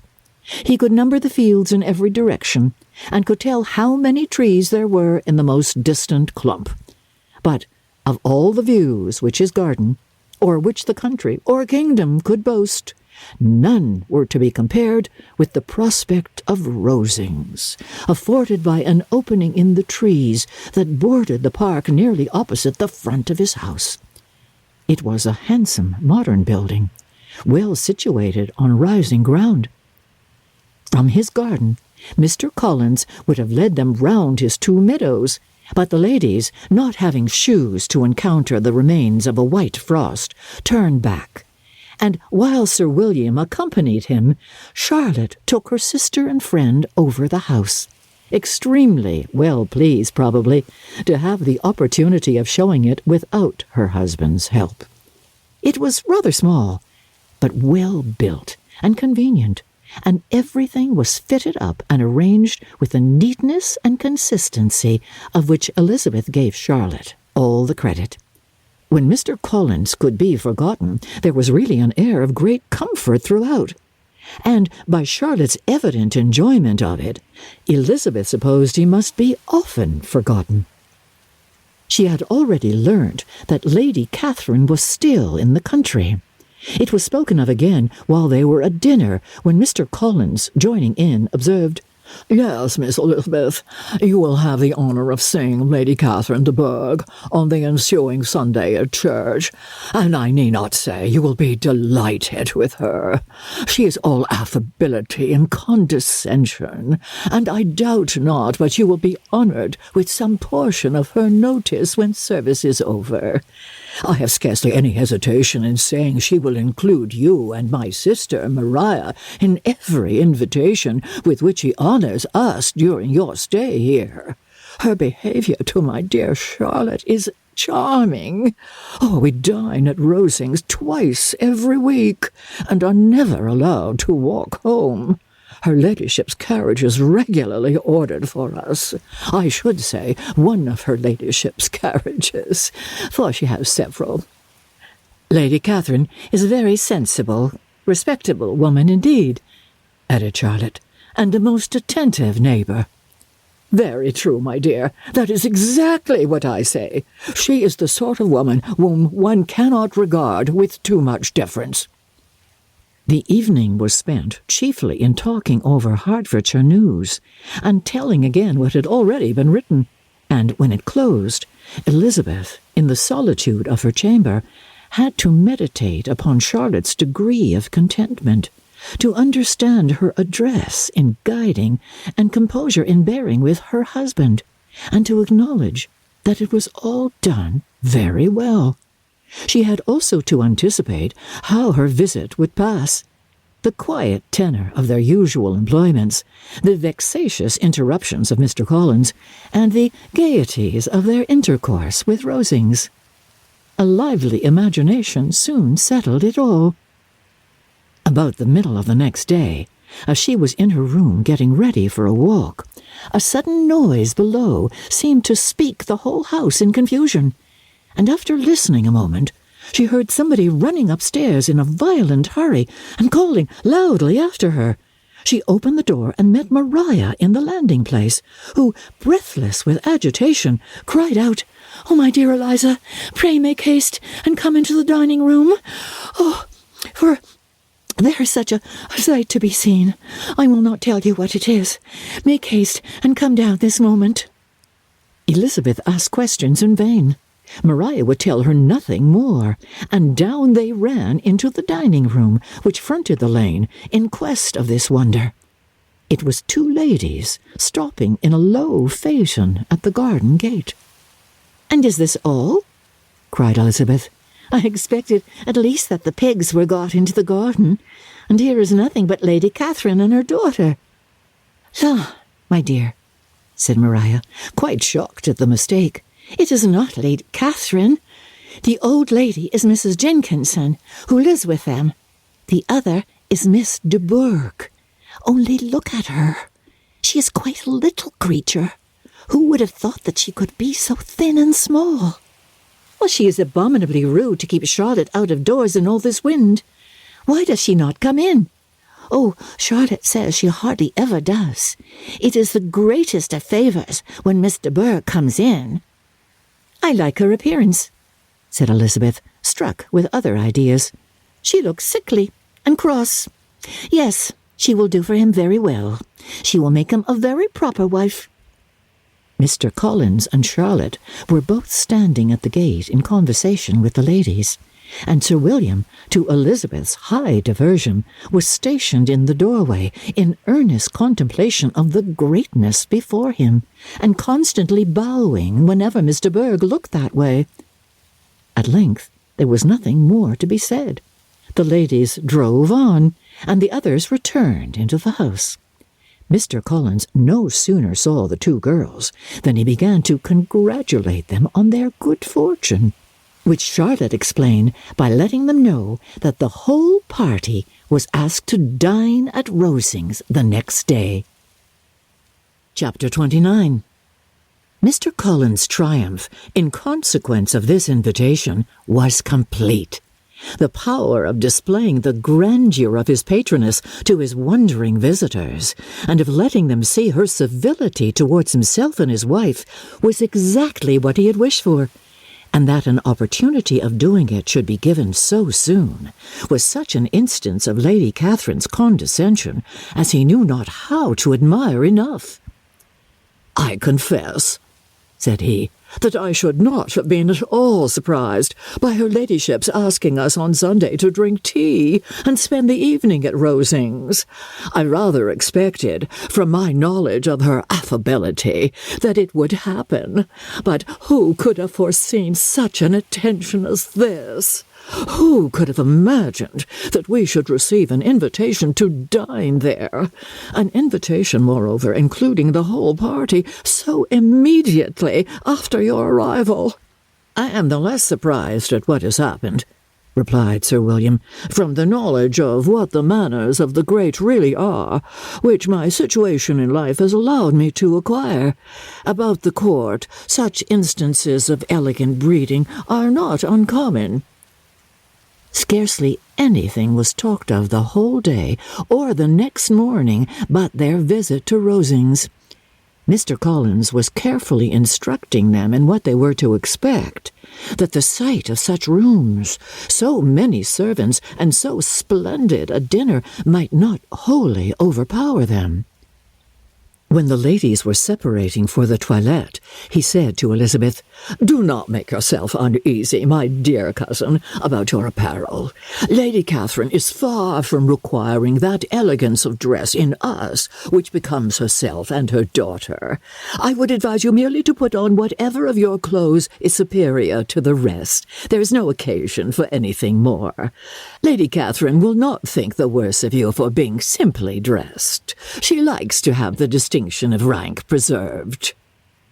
While they were dressing, he came 2 or 3 times to their different doors to recommend their being quick, as Lady Catherine very much objected to be kept waiting for her dinner. Such formidable accounts of her ladyship and her manner of living quite frightened Maria Lucas, who had been little used to company, and she looked forward to her introduction at Rosings with as much apprehension as her father had done to his presentation at St. James. As the weather was fine, they had a pleasant walk of about half a mile across the park. Every park has its beauty and its prospects, and Elizabeth saw much to be pleased with, though she could not be in such raptures as Mr. Collins expected the scene to inspire, and was but slightly affected by his enumeration of the windows in front of the house, and his relation of what the glazing altogether had originally cost Sir Louis de Bourgh. When they ascended the steps to the hall, Maria's alarm was every moment increasing, and even Sir William did not look perfectly calm. Elizabeth's courage did not fail her. She had heard nothing of Lady Catherine that spoke her awful from any extraordinary talents or miraculous virtue, and the mere stateliness of money or rank she thought she could witness without trepidation. From the entrance hall, of which Mr. Collins pointed out with a rapturous air the fine proportion and the finished ornaments, they followed the servants through an antechamber to the room where Lady Catherine, her daughter, and Mrs. Jenkinson were sitting. Her ladyship, with great condescension, arose to receive them, and as Mrs. Collins had settled it with her husband that the office of introduction should be hers, it was performed in a proper manner, without any of those apologies and thanks which he would have thought necessary. In spite of having been at St. James, Sir William was so completely awed by the grandeur surrounding him that he had but just courage enough to make a very low bow and take a seat without saying a word, and his daughter, frightened almost out of her senses, sat on the edge of her chair, not knowing which way to look. Elizabeth found herself quite equal to the scene, and could observe the three ladies before her composedly. Lady Catherine was a tall, large woman with strongly marked features, which might once have been handsome. Her air was not conciliating, nor was her manner of receiving them such as to make her visitors forget their inferior rank. She was not rendered formidable by silence, but whatever she said was spoken in so authoritative a tone as marked her self-importance, and brought Mr. Wickham immediately to Elizabeth's mind, and from the observation of the day altogether, she believed Lady Catherine to be exactly what he represented. When after examining the mother, in whose countenance and deportment she soon found some resemblance of Mr. Darcy, she turned her eyes on the daughter. She could almost have joined in Maria's astonishment at her being so thin and so small. There was neither in figure nor face any likeness between the ladies. Miss de Bourgh was plain and sickly. Her features, though not plain, were insignificant, and she spoke very little, except in a low voice, to Mrs. Jenkinson, in whose appearance there was nothing remarkable, and who was entirely engaged in listening to what she said and placing a screen in the proper direction before her eyes. After sitting a few minutes, they were all sent to one of the windows to admire the view, Mr. Collins attending them to point out its beauties, and Lady Catherine kindly informing them that it was much better worth looking at in the summer. The dinner was exceedingly handsome, and there were all the servants and all the articles of plate which Mr. Collins had promised, and, as he had likewise foretold, he took his seat at the bottom of the table by her ladyship's desire, and looked as if he felt that life could furnish nothing greater. He carved, and ate, and praised with delighted alacrity, and every dish was commended, first by him, and then by Sir William, who was now enough recovered to echo whatever his son-in-law said, in a manner which Elizabeth wondered Lady Catherine could bear. But Lady Catherine seemed gratified by their excessive admiration, and gave most gracious smiles, especially when any dish on the table proved a novelty to them. The party did not supply much conversation. Elizabeth was ready to speak whenever there was an opening, but she was seated between Charlotte and Miss de Bourgh, the former of whom was engaged in listening to Lady Catherine, and the latter said not a word to her all dinner-time. Mrs. Jenkinson was chiefly employed in watching how little Miss de Bourgh ate, pressing her to try some other dish, and fearing she was indisposed. Maria thought speaking out of the question, and the gentlemen did nothing but eat and admire. When the ladies returned to the drawing-room, there was little to be done but to hear Lady Catherine talk, which she did without any intermission till coffee came in, delivering her opinion on every subject in so decisive a manner as proved that she was not used to have her judgment controverted. She inquired into Charlotte's domestic concerns familiarly and minutely, gave her a great deal of advice as to the management of them all, told her how everything ought to be regulated in so small a family as hers, and instructed her as to the care of her cows and her poultry. Elizabeth found that nothing was beneath this great lady's attention which could furnish her with an occasion of dictating to others. In the intervals of her discourse with Mrs. Collins, she addressed a variety of questions to Maria and Elizabeth, but especially to the latter, of whose connections she knew the least, and who she observed to Mrs. Collins was a very genteel, pretty kind of girl.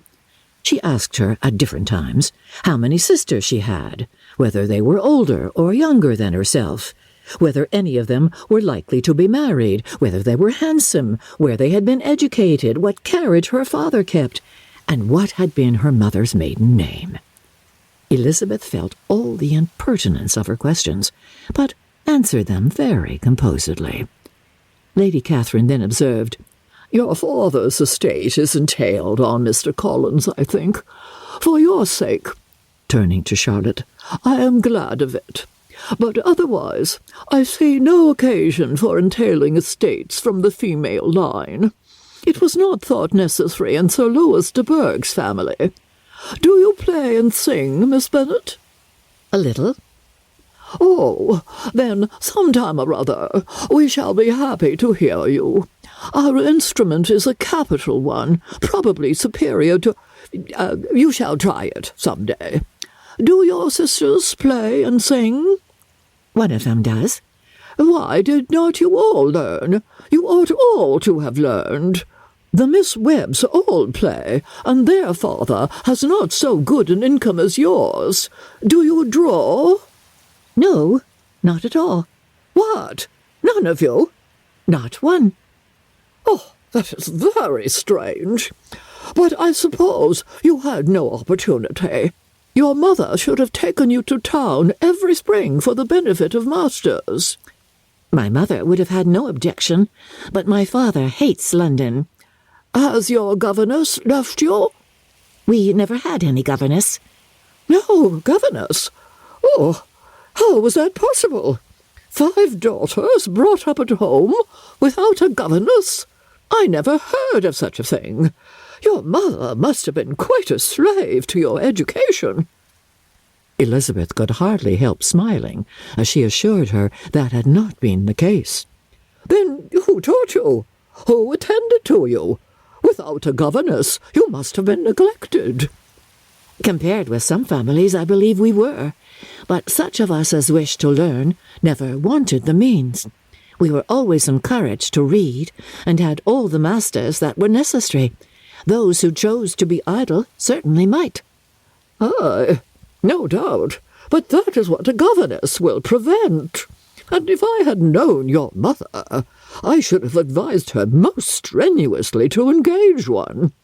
I always say that nothing is to be done in education without steady and regular instruction, and nobody but a governess can give it. It is wonderful how many families I have been the means of supplying in that way. I am always glad to get a young person well placed out. 4 nieces of Mrs. Jenkinson are most delightfully situated through my means, and it was but the other day that I recommended another young person who was merely accidentally mentioned to me, and the family are quite delighted with her. Mrs. Collins, did I tell you of Lady Medcalf's calling yesterday to thank me? She finds Miss Pope a treasure. Lady Catherine, said she, you have given me a treasure. Are any of your younger sisters out, Miss Bennet? Yes, ma'am, all. All? What? All 5 out at once? Very odd. And you only the second? The younger ones out before the elder ones are married? Your younger sisters must be very young. Yes, my youngest is not 16. Perhaps she is full young to be much in company. But really, Ma'am, I think it would be very hard upon younger sisters that they should not have their share of society and amusement because the elder may not have the means or inclination to marry early. The last-born has as good a right to the pleasures of youth as the first, and to be kept back on such a motive, I think it would not be very likely to promote sisterly affection or delicacy of mind. Upon my word, said her ladyship, you give your opinion very decidedly for so young a person. Pray, what is your age? With 3 younger sisters grown up, replied Elizabeth, smiling. Your ladyship can hardly expect me to own it. Lady Catherine seemed quite astonished at not receiving a direct answer, and Elizabeth suspected herself to be the first creature who had ever dared to trifle with so much dignified impertinence. You cannot be more than 20, I am sure. Therefore, you need not conceal your age. I am not 21. When the gentlemen had joined them, and tea was over, the card tables were placed.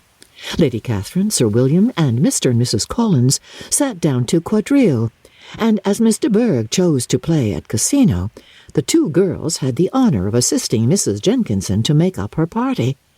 Their table was superlatively stupid. Scarcely a syllable was uttered that did not relate to the game, except when Mrs. Jenkinson expressed her fears of Miss de Bourgh's being too hot, or too cold, or having too much or too little light. A great deal more passed at the other table.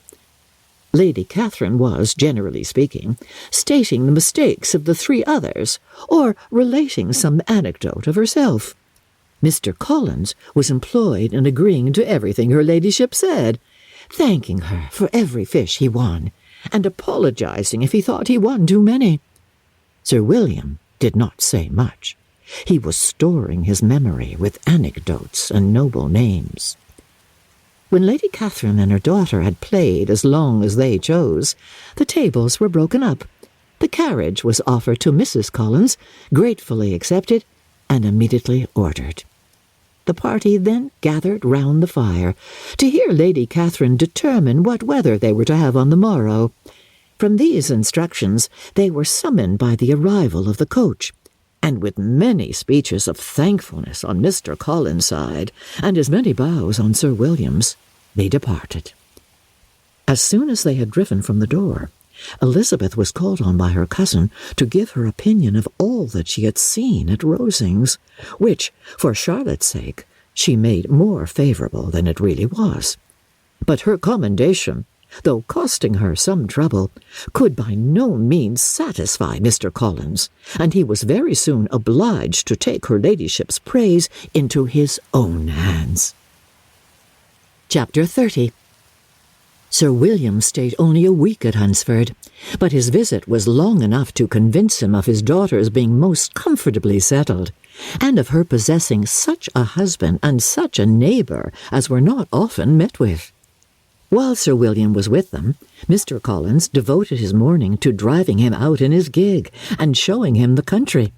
But when he went away, the whole family returned to their usual employments, and Elizabeth was thankful to find that they did not see more of her cousin by the alteration, for the chief of the time between breakfast and dinner was now passed by him either at work in the garden, or in reading and writing, and looking out the window in his own book-room, which fronted the road. The room in which the lady sat was backwards. Elizabeth had at first rather wondered that Charlotte should not prefer the dining parlour for common use. It was a better-sized room, and had a more pleasant aspect, but she soon saw that her friend had an excellent reason for what she did, for Mr. Collins would undoubtedly have been much less in his own apartment had they sat in one equally lively, and she gave Charlotte credit for the arrangement. From the drawing-room they could distinguish nothing in the lane, and were indebted to Mr. Collins for the knowledge of what carriages went along, and how often especially Miss de Bourgh drove by in her phaeton, which he never failed coming to inform them of, though it happened almost every day. She not unfrequently stopped at the parsonage, and had a few minutes' conversation with Charlotte, but was scarcely ever prevailed upon to get out. Very few days passed in which Mr. Collins did not walk to Rosings, and not many in which his wife did not think it necessary to go likewise, until Elizabeth recollected that there might be other family livings to be disposed of. She could not understand the sacrifice of so many hours. Now and then they were honoured with a call from her ladyship, and nothing escaped her observation that was passing in the room during these visits. She examined into their employments, looked at their work, and advised them to do it differently, found fault with the arrangement of the furniture, or detected the housemaid in negligence, and, if she accepted any refreshment, seemed to do it only for the sake of finding out that Mrs. Collins's joints of meat were too large for her family. Elizabeth soon perceived that though this great lady was not in commission of the peace of the county, she was a most active magistrate in her own parish, the minutest concerns of which were carried to her by Mr. Collins. And whenever any of the cottagers were disposed to be quarrelsome, discontented, or too poor, she sallied forth into the village to settle their differences, silence their complaints, and scold them into harmony and plenty. The entertainment of dining at Rosings was repeated about twice a week, and allowing for the loss of Sir William, and there being only one card table in the evening, every such entertainment was the counterpart of the first. Their other engagements were few, as the style of living in the neighbourhood in general was beyond Mr. Collins's reach. This, however, was no evil to Elizabeth, and upon the whole she spent her time comfortably enough. There were half hours of pleasant conversation with Charlotte, and the weather was so fine for the time of year that she had often great enjoyment out of doors. Her favourite walk, and where she frequently went while the others were calling on Lady Catherine, was along the open grove which edged that side of the park, where there was a nice sheltered path, which no one seemed to value but herself, and where she felt beyond the reach of Lady Catherine's curiosity. In this quiet way, the first fortnight of her visit soon passed away. Easter was approaching, and the week preceding it was to bring an addition to the family at Rosings, which in so small a circle must be important.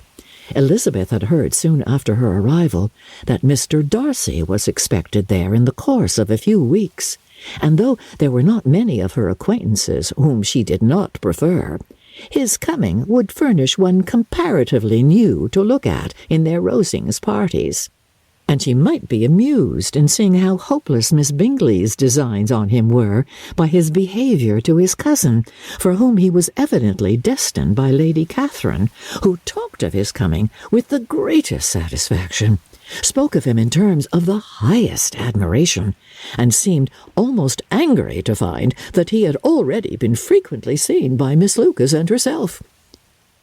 His arrival was soon known at the parsonage, for Mr. Collins was walking the whole morning within view of the lodges opening into Hunsford Lane in order to have the earliest assurance of it, and after making his bow as the carriage turned into the park, hurried home with the great intelligence.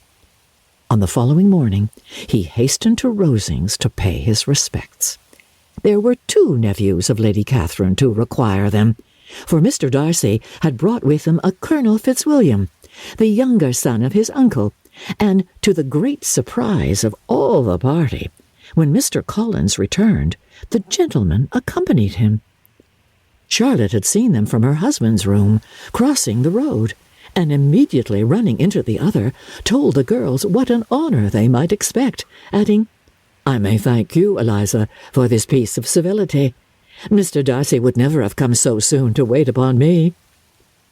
Elizabeth had scarcely time to disclaim all right to the compliment before their approach was announced by the doorbell, and shortly afterwards the three gentlemen entered the room.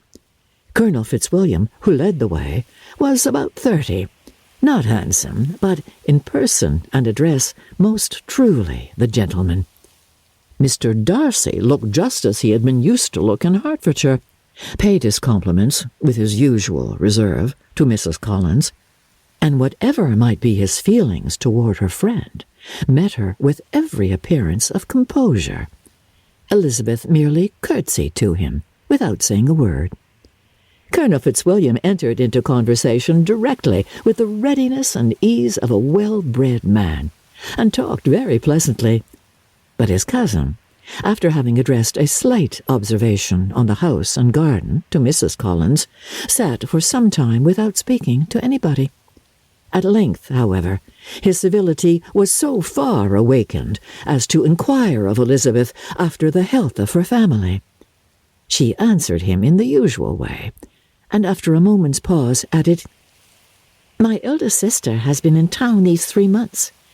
Have you never happened to see her there?" She was perfectly sensible that he never had, but she wished to see whether he would betray any consciousness of what had passed between the Bingleys and Jane, and she thought he looked a little confused as he answered that he had never been so fortunate as to meet Miss Bennet. The subject was pursued no farther, and the gentleman soon afterwards went away. Chapter 31. Colonel Fitzwilliam's manners were very much admired at the parsonage, and the ladies all felt that he must add considerably to the pleasures of their engagements at Rosings. It was some days, however, before they received any invitation thither, for while there were visitors in the house, they could not be necessary, and it was not till Easter Day, almost a week after the gentleman's arrival, that they were honoured by such an attention, and then they were merely asked on leaving church to come there in the evening. For the last week they had seen very little of Lady Catherine or her daughter. Colonel Fitzwilliam had called at the parsonage more than once during the time, but Mr. Darcy they had seen only at church. The invitation was accepted, of course, and at a proper hour they joined the party in Lady Catherine's drawing-room. Her ladyship received them civilly, but it was plain that their company was by no means so acceptable as when they could get nobody else, and she was, in fact, almost engrossed by her nephews, speaking to them, especially to Darcy, much more than to any other person in the room. Colonel Fitzwilliam seemed really glad to see them. Anything was a welcome relief to him at Rosings, and Mrs. Collins' pretty friend had moreover caught his fancy very much. He now seated himself by her, and talked so agreeably of Kent and Hertfordshire, of travelling and staying at home, of new books and music, that Elizabeth had never been half so well entertained in that room before, and they conversed with so much spirit and flow as to draw the attention of Lady Catherine herself, as well as of Mr. Darcy. His eyes had been soon and repeatedly turned toward them with a look of curiosity, and that her ladyship, after a while, shared the feeling, was more openly acknowledged, for she did not scruple to call out, "What is that you are saying, Fitzwilliam? What is it you are talking of? What are you telling Miss Bennet? Let me hear what it is."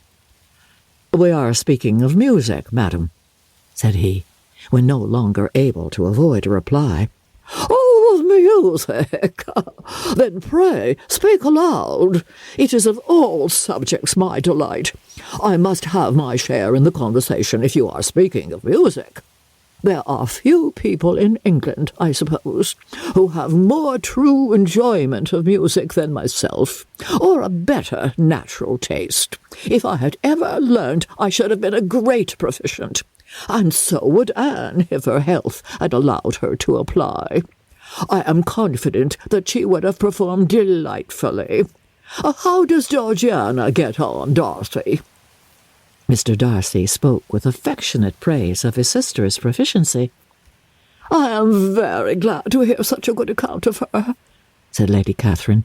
"And pray tell her from me that she cannot expect to excel if she does not practice a good deal." "I assure you, madam," he replied, "that she does not need such advice. She practices very constantly." "So much the better.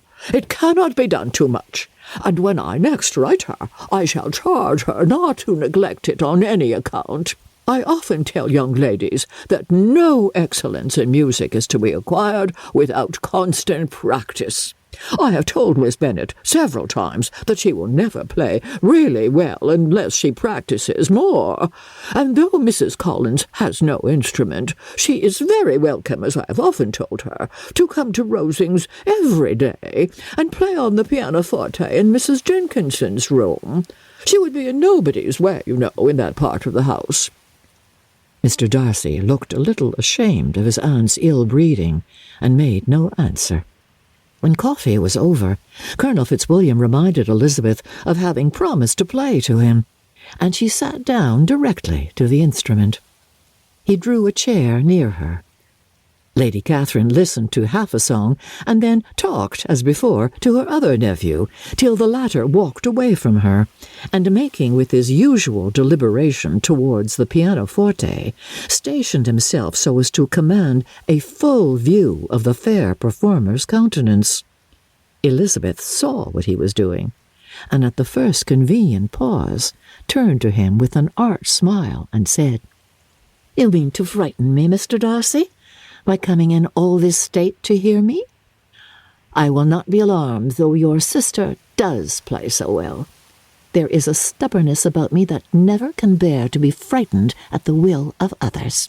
My courage always rises at every attempt to intimidate me." "I shall not say you are mistaken," he replied, "because you could not really believe me to entertain any design of alarming you. And I have had the pleasure of your acquaintance long enough to know that you find great enjoyment in occasionally professing opinions which in fact are not your own." Elizabeth laughed heartily at this picture of herself, and said to Colonel Fitzwilliam, "Your cousin will give you a very pretty notion of me, and teach you not to believe a word I say. I am particularly unlucky in meeting with a person so able to expose my real character in a part of the world where I had hoped to pass myself off with some degree of credit. Indeed, Mr. Darcy, it is very ungenerous in you to mention all that you knew to my disadvantage in Hertfordshire, and, give me leave to say, very impolitic too. For it is provoking me to retaliate, and such things may come out as will shock your relations to hear." "I am not afraid of you," said he, smilingly. "Pray let me hear what you have to accuse him of," cried Colonel Fitzwilliam. "I should like to know how he behaves among strangers." "You shall hear, then, but prepare yourself for something very dreadful. The first time of my ever seeing him in Hertfordshire, you must know, was at a ball, and at this ball, what do you think he did? He danced only 4 dances, though gentlemen were scarce, and to my certain knowledge more than one young lady was sitting down in want of a partner. Mr. Darcy, you cannot deny the fact?" "I had not at that time the honour of knowing any lady in the assembly beyond my own party." "True, and nobody can ever be introduced in a ballroom. Well, Colonel Fitzwilliam, what do I play next? My fingers await your orders." "Perhaps," said Darcy, "I should have judged better had I sought an introduction, but I am ill-qualified to recommend myself to strangers." "Shall we ask your cousin the reason of this?" said Elizabeth, still addressing Colonel Fitzwilliam.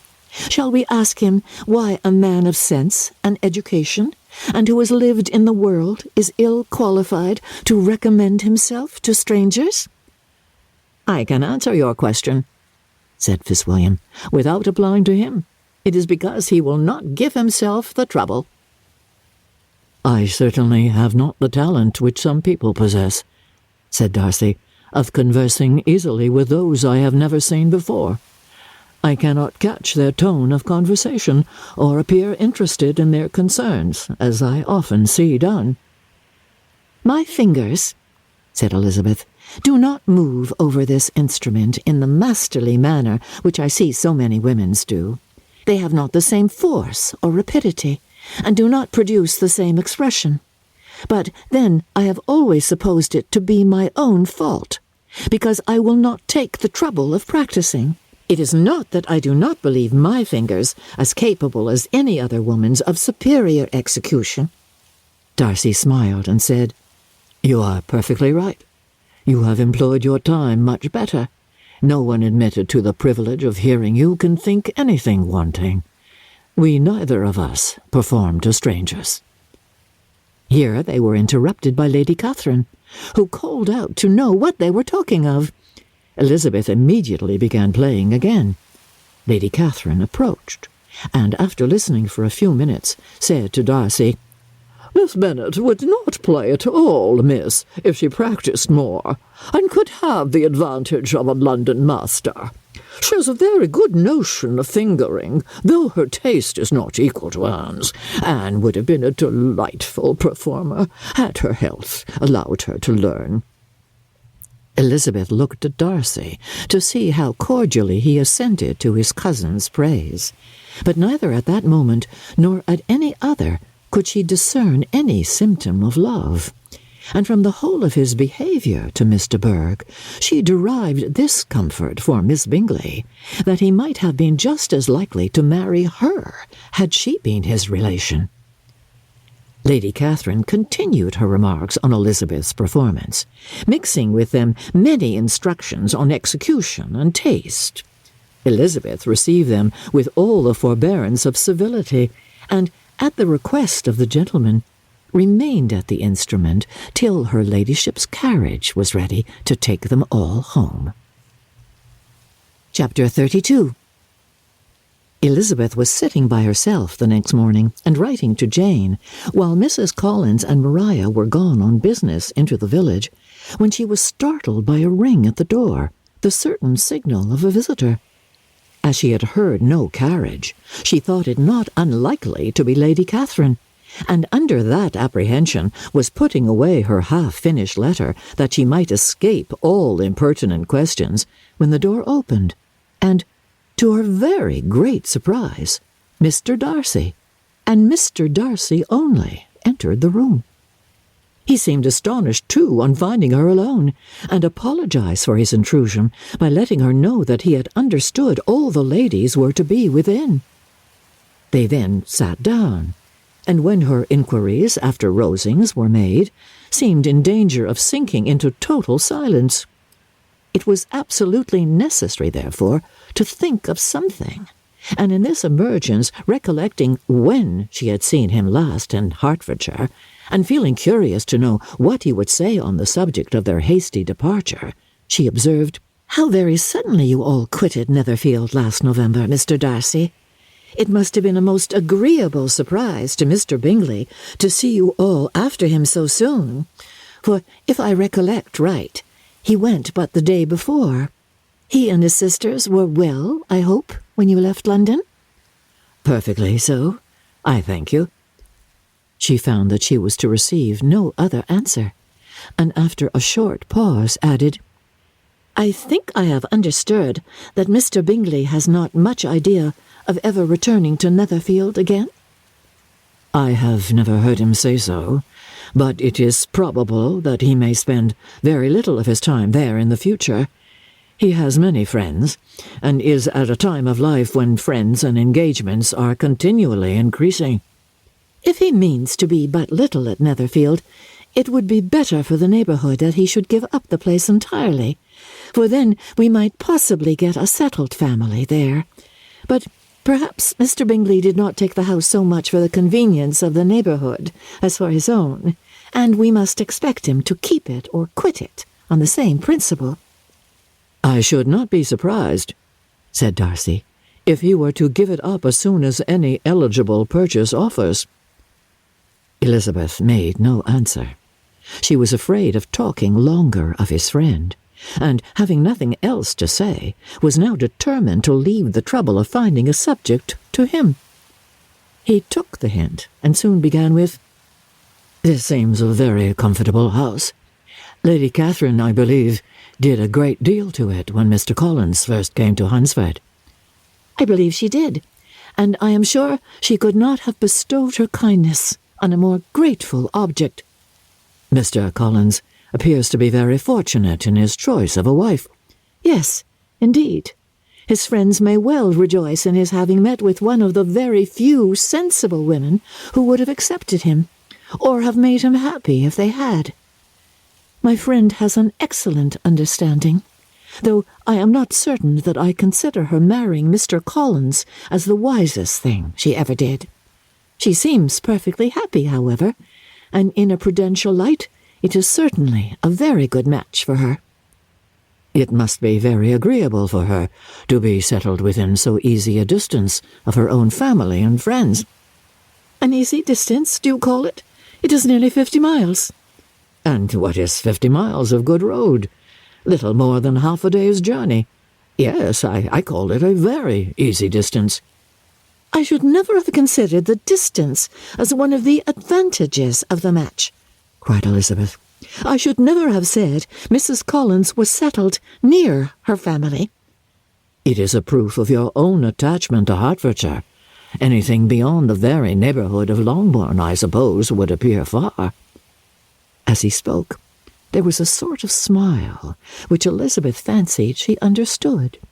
He must be supposing her to be thinking of Jane and Netherfield, and she blushed as she answered, I do not mean to say that a woman may not be settled too near her family. The far and the near must be relative, and depend on many varying circumstances. Where there is fortune to make the expenses of travelling unimportant, distance becomes no evil, but that is not the case here. Mr. and Mrs. Collins have a comfortable income, but not such a one as will allow of frequent journeys. And I am persuaded my friend would not call herself near her family under less than half the present distance. Mr. Darcy drew his chair a little towards her and said, You cannot have a right to such very strong local attachment. You cannot always have been at Longbourn. Elizabeth looked surprised. The gentleman experienced some change of feeling. He drew back his chair, took a newspaper from the table, and, glancing over it, said in a colder voice, Are you pleased with Kent?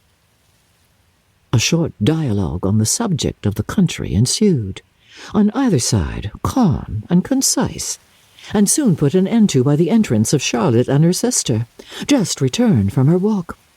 The tete-a-tete surprised them. Mr. Darcy related the mistake which had occasioned his intruding on Miss Bennet, and, after sitting a few minutes longer without saying much to anybody, went away. "What can be the meaning of this?"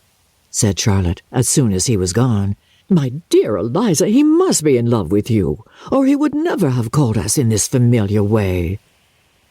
But when Elizabeth told of his silence, it did not seem very likely, even to Charlotte's wishes, to be the case, and after various conjectures, they could at last only suppose his visit to proceed from the difficulty of finding anything to do, which was the more probable from the time of year. All field sports were over.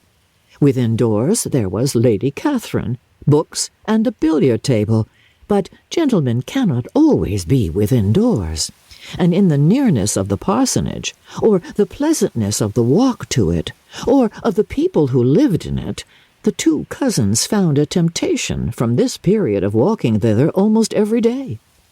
They called at various times of the morning, sometimes separately, sometimes together, and now and then accompanied by their aunt.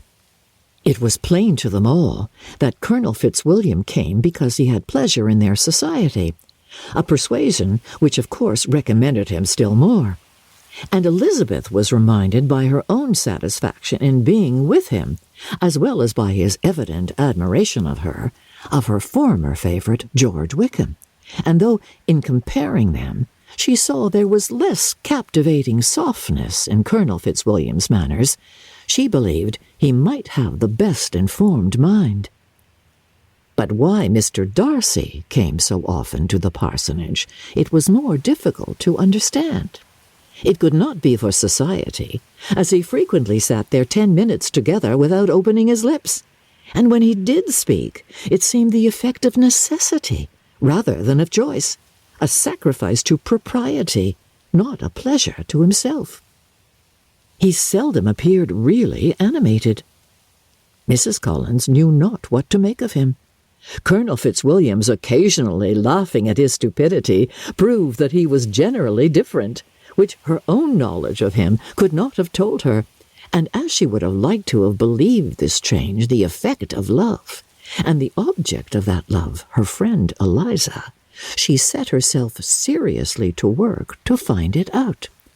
She watched him whenever they were at Rosings, and whenever he came to Hunsford, but without much success. He certainly looked at her friend a great deal, but the expression of that look was disputable. It was an earnest, steadfast gaze, but she often doubted whether there were much admiration in it, and sometimes it seemed nothing but absence of mind. She had once or twice suggested to Elizabeth the possibility of his being partial to her, but Elizabeth always laughed at the idea, and Mrs. Collins did not think it right to press the subject, from the danger of raising expectations which might only end in disappointment. For, in her opinion, it admitted not of a doubt that all her friend's dislike would vanish if she could suppose him to be in her power. In her kind schemes for Elizabeth, she sometimes planned her marrying Colonel Fitzwilliam. He was beyond comparison the most pleasant man. He certainly admired her, and his situation in life was most eligible. But to counterbalance these advantages, Mr. Darcy had considerable patronage in the church, and his cousin could have none at all. Chapter 33. More than once did Elizabeth, in her ramble within the park, unexpectedly meet Mr. Darcy. She felt all the perverseness of the mischance that should bring him where no one else was brought, and, to prevent its ever happening again, took care to inform him at first that it was a favourite haunt of hers. How it could occur a second time, therefore, was very odd. Yet it did, and even a third. It seemed like wilful ill-nature, or a voluntary penance, for on these occasions it was not merely a few formal inquiries, and an awkward pause and then away, but he actually thought it necessary to turn back and walk with her. He never said a great deal, nor did she give herself the trouble of talking or of listening much, but it struck her in the course of their third rencontre that he was asking some odd, unconnected questions about her pleasure in being at Hunsford, her love of solitary walks, and her opinion of Mr. and Mrs. Collins' happiness, and that, in speaking of Rosings, and her not perfectly understanding the house, he seemed to expect that whenever she came into Kent again, she would be staying there, too. His words seemed to imply it. Could he have Colonel Fitzwilliam in his thoughts? She supposed, if he meant anything, he must mean an allusion to what might arise in that quarter. It distressed her a little, and she was quite glad to find herself at the gate in the Pales opposite the parsonage. She was engaged one day, as she walked, in perusing Jane's last letter, and dwelling on some passages which proved that Jane had not written in spirits, when, instead of being again surprised by Mr. Darcy, she saw, on looking up, that Colonel Fitzwilliam was meeting her. Putting away the letter immediately, and forcing a smile, she said, "I did not know before that you ever walked this way." "I have been making the tour of the park," he replied, "as I generally do every year, and intend to close it with a call at the parsonage. Are you going much farther?" "No, I should have turned in a moment." And accordingly, she did turn, and they walked toward the parsonage together. "Do you certainly leave Kent on Saturday?" said she. "Yes, if Darcy does not put it off again. But I am at his disposal. He arranges the business just as he pleases." "And if not able to please himself in the arrangement, he has at least pleasure in the great power of choice. I do not know anybody who seems more to enjoy the power of doing what he likes than Mr. Darcy." "Yes, if Darcy does not put it off again, but I am at his disposal. He arranges the business just as he pleases." "And if not able to please himself in the arrangement, he has at least pleasure in the great power of choice. I do not know anybody who seems more to enjoy the power of doing what he likes than Mr. Darcy." "He likes to have his own way very well," replied Colonel Fitzwilliam, "but so we all do. It is only that he has better means of having it than many others, because he is rich, and many others are poor." "I speak feelingly. A younger son, you know, must be inured to self-denial and dependence." "In my opinion, the younger son of an earl can know very little of either. Now, seriously, what have you ever known of self-denial and dependence? When have you been prevented by want of money from going wherever you chose, or procuring anything you had a fancy for?" "Oh, these are home questions, and perhaps I cannot say that I have experienced many hardships of that nature. But in matters of greater weight, I may suffer from want of money. Younger sons cannot marry where they like." "Unless where they like women of fortune, which I think they very often do." "Our habits of expense make us too dependent, and there are not many in my rank of life who can afford to marry without some attention to money." "Is this," thought Elizabeth, "meant for me?" And she coloured at the idea, but recovering herself, said in a lively tone, "And pray, what is the usual price of an earl's younger son? Unless the elder brother is very sickly, I suppose you would not ask above £50,000. He answered her in the same style, and the subject dropped. To interrupt a silence which might make him fancy her affected with what had passed, she soon afterward said, "I imagine your cousin brought you down with him, chiefly for the sake of having someone at his disposal. I wonder he does not marry, to secure a lasting convenience of that kind. But perhaps his sister does as well for the present, and as she is under his sole care, he may do what he likes with her." "No," said Colonel Fitzwilliam, "that is an advantage which he must divide with me. I am joined with him in the guardianship of Miss Darcy." "Are you indeed? And pray, what sort of guardians do you make? Does your charge give you much trouble? Young ladies of her age are sometimes a little difficult to manage, and if she has the true Darcy spirit, she may like to have her own way." As she spoke, she observed him looking at her earnestly, and the manner in which he immediately asked her why she supposed Miss Darcy likely to give them any uneasiness, convinced her that she had somehow or other got pretty near the truth. She directly replied, "You need not be frightened. I never heard any harm of her, and I dare say she is one of the most tractable creatures in the world. She is a very great favourite with some ladies of my acquaintance, Mrs. Hurst and Miss Bingley. I think I have heard you say that you know them?"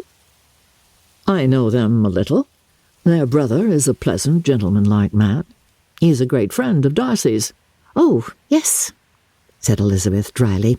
"Mr. Darcy is uncommonly kind to Mr. Bingley, and takes a prodigious deal of care of him." "Care of him?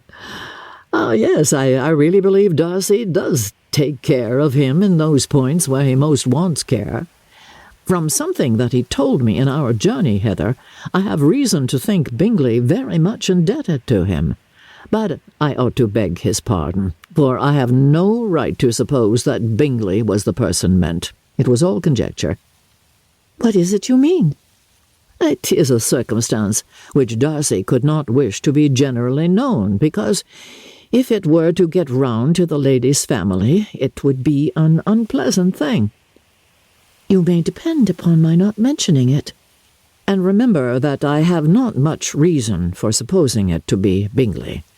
What he told me was merely this, that he congratulated himself on having lately saved a friend from the inconveniences of a most imprudent marriage, but without mentioning names or any other particulars, and I only suspected it to be Bingley from believing him the kind of young man to get into a scrape of that sort, and from knowing them to have been together the whole of last summer." "Did Mr. Darcy give you reasons for this interference?" "I understood that there were some very strong objections against the lady." "And what arts did he use to separate them?" "He did not talk to me of his own arts," said Fitzwilliam, smiling. "He only told me what I have now told you."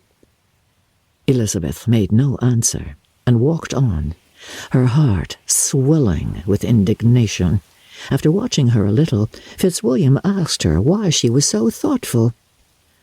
"I am thinking of what you have been telling me," said she.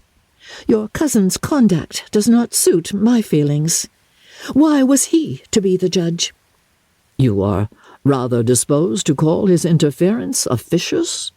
"I do not see what right Mr. Darcy had to decide on the propriety of his friend's inclination, or why, upon his own judgment alone, he was to determine and direct in what manner his friend was to be happy.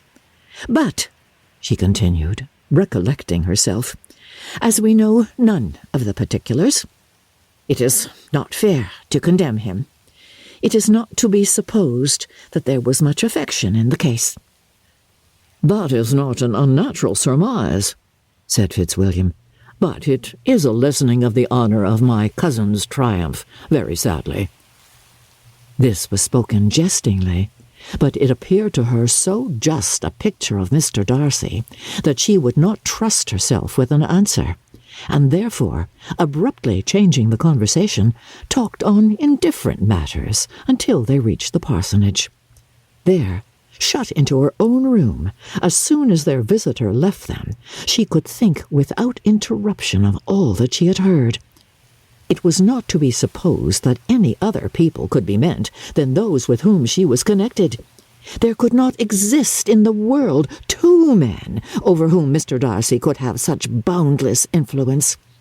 That he had been concerned in the measures taken to separate Bingley and Jane she had never doubted, but she had always attributed to Miss Bingley the principal design and arrangement of them.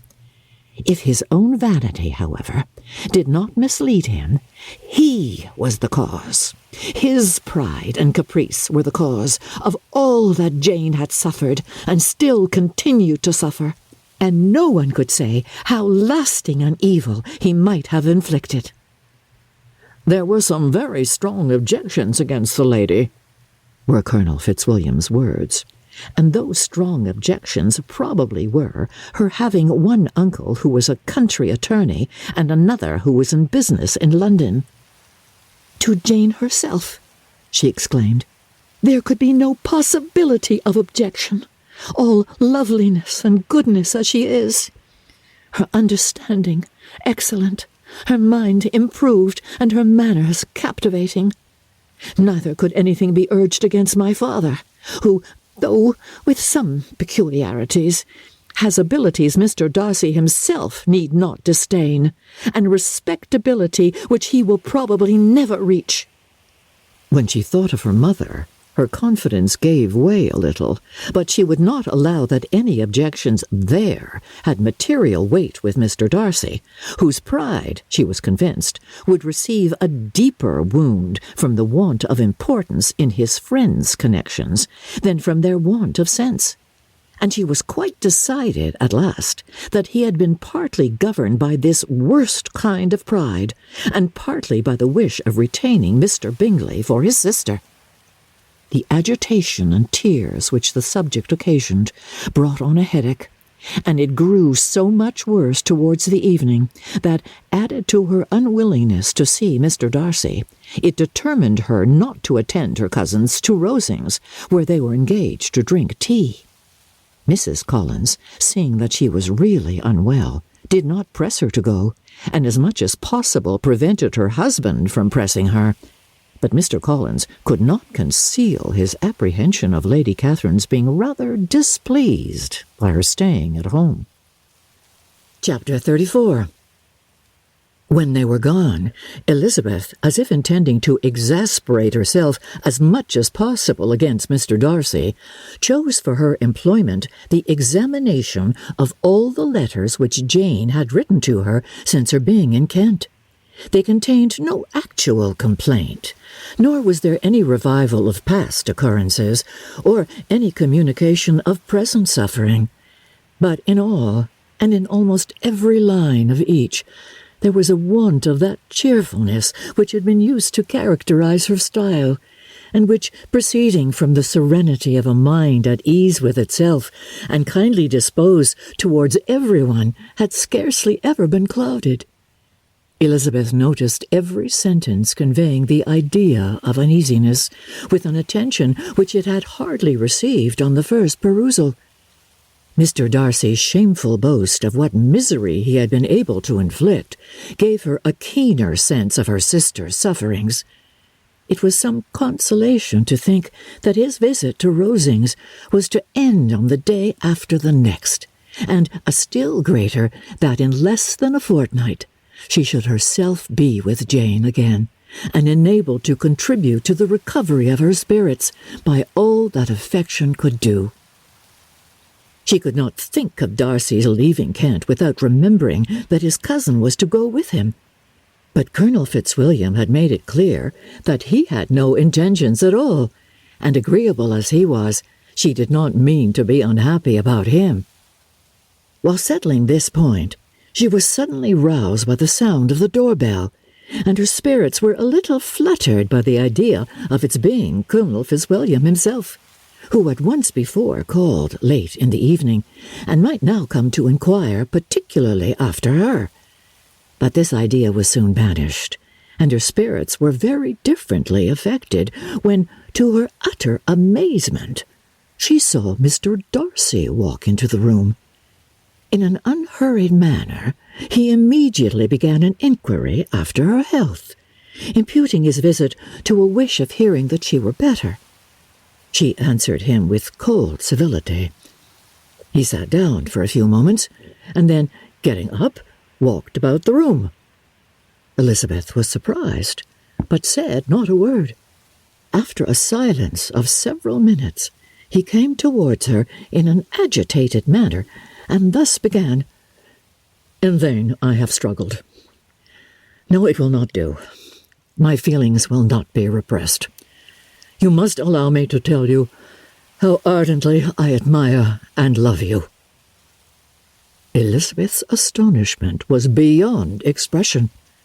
She stared, coloured, doubted, and was silent.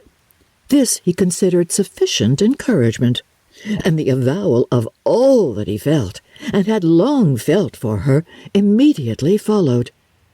He spoke well, but there were feelings besides those of the heart to be detailed, and he was not more eloquent on the subject of tenderness than of pride. His sense of her inferiority, of its being a degradation, of the family obstacles which had always opposed to inclination, were dwelt on with a warmth which seemed due to the consequence he was wounding, but was very unlikely to recommend his suit. In spite of her deeply rooted dislike, she could not be insensible to the compliment of such a man's affection, and though her intentions did not vary for an instant, she was at first sorry for the pain he was to receive, till, roused to resentment by his subsequent language, she lost all compassion in anger. She tried, however, to compose herself, to answer him with patience when he should have done. He concluded with representing to her the strength of that attachment which, in spite of all his endeavours, he had found impossible to conquer, and with expressing his hope that it would now be rewarded by her acceptance of his hand. As he said this, she could easily see that he had no doubt of a favourable answer. He spoke of apprehension and anxiety, but his countenance expressed real security. Such a circumstance could only exasperate farther, and when he ceased, the colour rose into her cheeks, and she said, "In such cases as this, it is, I believe, the established mode to express a sense of obligation for the sentiments avowed, however unequally they may be returned. It is natural that obligation should be felt, and if I could feel gratitude, I would now thank you. But I cannot. I have never desired your good opinion, and you have certainly bestowed it most unwillingly. I am sorry to have occasioned pain to anyone. It has been most unconsciously done, however, and I hope will be of short duration. The feelings which, you tell me, have long prevented the acknowledgment of your regard, can have little difficulty in overcoming it after this explanation. Mr. Darcy, who was leaning against the mantelpiece with his eyes fixed on her face, seemed to catch her words with no less resentment than surprise. His complexion became pale with anger, and the disturbance of his mind was visible in every feature. He was struggling for the appearance of composure, and would not open his lips till he believed himself to have attained it. The pause was to Elizabeth's feelings dreadful. At length, with a voice of forced calmness, he said, "And this is all the reply which I am to have the honour of expecting? I might perhaps wish to be informed why, with so little endeavour at civility, I am thus rejected, but it is of small importance." "I might as well inquire," replied she, "why with so evident a desire of offending and insulting me, you chose to tell me that you liked me against your will, against your reason, and even against your character? Was not this some excuse for incivility, if I was incivil? But I have other provocations. You know I have. Had not my feelings decided against you, had they been indifferent, or had they even been favourable, do you think that any consideration would tempt me to accept the man who has been the means of ruining, perhaps for ever, the happiness of a most beloved sister?" As she pronounced these words, Mr. Darcy changed colour, but the emotion was short, and he listened without attempting to interrupt her while she continued. "I have every reason in the world to think ill of you. No motive can excuse the unjust and ungenerous part you acted there. You dare not, you cannot deny that you have been the principal, if not the only means, of dividing them from each other, of exposing one to the censure of the world for caprice and instability, and the other to its derision for disappointed hopes, and involving them both in misery of the acutest kind." She paused, and saw with no slight indignation that he was listening with an air which proved him wholly unmoved by any feelings of remorse. He even looked at her with a smile of affected incredulity. "Can you deny that you have done it?" she repeated. With assumed tranquillity, he then replied, "I have no wish of denying that I did everything in my power to separate my friend from your sister, or that I rejoice in my success. Towards him I have been kinder than towards myself."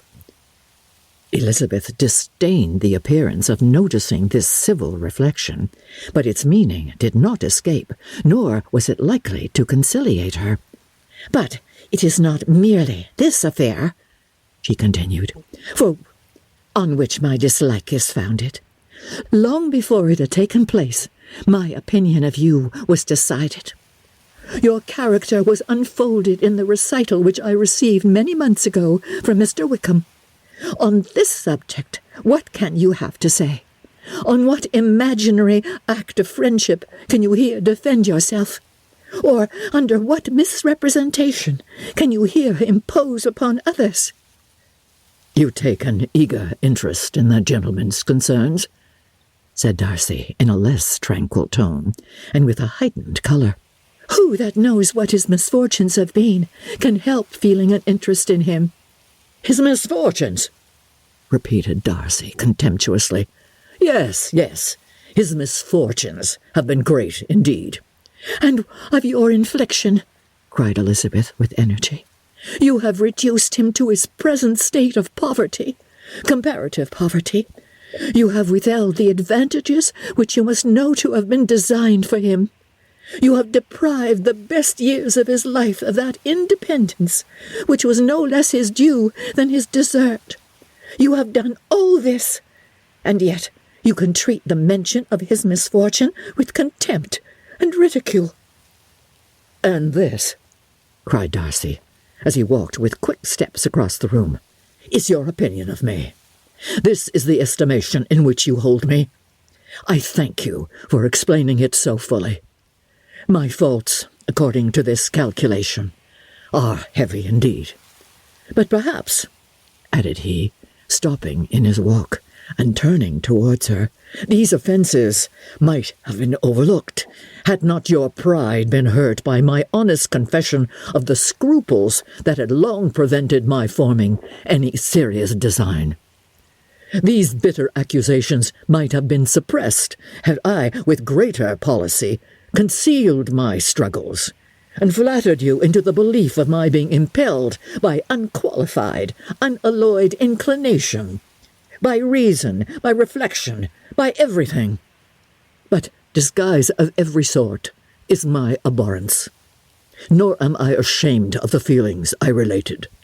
They were natural and just.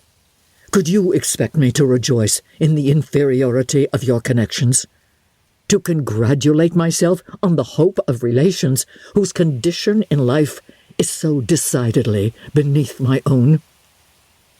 Elizabeth felt herself growing more angry every moment. Yet she tried to the utmost to speak with composure when she said, You are mistaken, Mr. Darcy, if you suppose that the mode of your declaration affected me in any other way than as it spared me the concern which I might have felt in refusing you had you behaved in a more gentlemanlike manner. She saw him start at this, but he said nothing, and she continued, You could not have made the offer of your hand in any possible way that would have tempted me to accept it. Again, his astonishment was obvious, and he looked at her with an expression of mingled incredulity and mortification. She went on, From the very beginning, from the first moment, I may almost say, of my acquaintance with you, your manners, impressing me with the fullest belief of your arrogance, your conceit, and your selfish disdain of the feelings of others were such as to form the groundwork of disapprobation on which succeeding events have built so immovable a dislike. And I had not known you a month before I felt that you were the last man in the world whom I could ever be prevailed on to marry. You have said quite enough, madam. I perfectly comprehend your feelings, and have now only to be ashamed of what my own have been. Forgive me for having taken up so much of your time, and accept my best wishes for your health and happiness. And with these words, he hastily left the room, and Elizabeth heard him the next moment open the front door and quit the house. The tumult of her mind was now painfully great. She knew not how to support herself, and from actual weakness sat down and cried for half an hour. Her astonishment, as she reflected on what had passed, was increased by every review of it.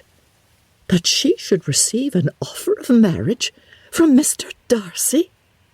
That he should have been in love with her for so many months? So much in love as to wish to marry her, in spite of all the objections which had made him prevent his friends marrying her sister, and which must appear, at least with equal force in his own case, was almost incredible. It was gratifying to have inspired, unconsciously, so strong an affection. But his pride, his abominable pride, his shameless avowal of what he had done with respect to Jane, his unpardonable assurance in acknowledging, though he could not justify it, and the unfeeling manner in which he had mentioned Mr. Wickham, his cruelty towards whom he had not attempted to deny, soon overcame the pity which the consideration of his attachment had for a moment excited. She continued in very agitated reflections till the sound of Lady Catherine's carriage made her feel how unequal she was to encounter Charlotte's observation, and hurried away to her room. Chapter 35. Elizabeth awoke the next morning to the same thoughts and meditations which had at length closed her eyes. She could not yet recover from the surprise of what had happened. It was impossible to think of anything else, and totally indisposed for employment, she resolved, soon after breakfast, to indulge herself in air and exercise. She was proceeding directly to her favourite walk, when the recollection of Mr. Darcy's sometimes coming there stopped her, and instead of entering the park, she turned up the lane, which led farther from the turnpike road. The park paling was still the boundary on one side, and she soon passed one of the gates into the ground. After walking 2 or 3 times along that part of the lane, she was tempted, by the pleasantness of the morning, to stop at the gates and look into the park. The 5 weeks which she had now passed in Kent had made a great difference in the country, and every day was adding to the verdure of the early trees. She was on the point of continuing her walk, when she caught a glimpse of a gentleman within the sort of grove which edged the park. He was moving that way, and, fearful of its being Mr. Darcy, she was directly retreating. But the person who advanced was now near enough to see her, and stepping forward with eagerness, pronounced her name. She had turned away, but on hearing herself called, though in a voice which proved it to be Mr. Darcy, she moved again towards the gate. He had by that time reached it also, and, holding out a letter, which she instinctively took, said, with a look of haughty composure, "I have been walking in the grove some time, in the hope of meeting you. Will you do me the honour of reading that letter?" And then, with a slight bow, turned again into the plantation, and was soon out of sight. With no expectation of pleasure, but with the strongest curiosity, Elizabeth opened the letter, and, to her still increasing wonder, perceived an envelope containing 2 sheets of letter paper, written quite through, in a very close hand. The envelope itself was likewise full. Pursuing her way along the lane, she then began it. It was dated from Rosings at 8 o'clock in the morning, and was as follows: "Be not alarmed, madam, on receiving this letter, by the apprehension of its containing any repetition of those sentiments or renewal of those offers which were last night so disgusting to you. I write without any intention of paining you, or humbling myself, by dwelling on wishes which, for the happiness of both, cannot be too soon forgotten, and the effort which the formation and the perusal of this letter must occasion should have been spared, had not my character required it to be written and read. You must, therefore, pardon the freedom with which I demand your attention. Your feelings, I know, will bestow it unwillingly, but I demand it of your justice. 2 offences of a very different nature, and by no means of equal magnitude, you last night laid to my charge. The first mentioned was that, regardless of the sentiments of either, I had detached Mr. Bingley from your sister, and the other, that I had, in defiance of various claims, in defiance of honour and humanity, ruined the immediate prosperity and blasted the prospects of Mr. Wickham. Wilfully and wantonly to have thrown off the companion of my youth, the acknowledged favourite of my father, a young man who had scarcely any other dependence than on our patronage, and who had been brought up to expect its exertion, would be a depravity, to which the separation of 2 young persons, whose affection could be the growth of only a few weeks, could bear no comparison.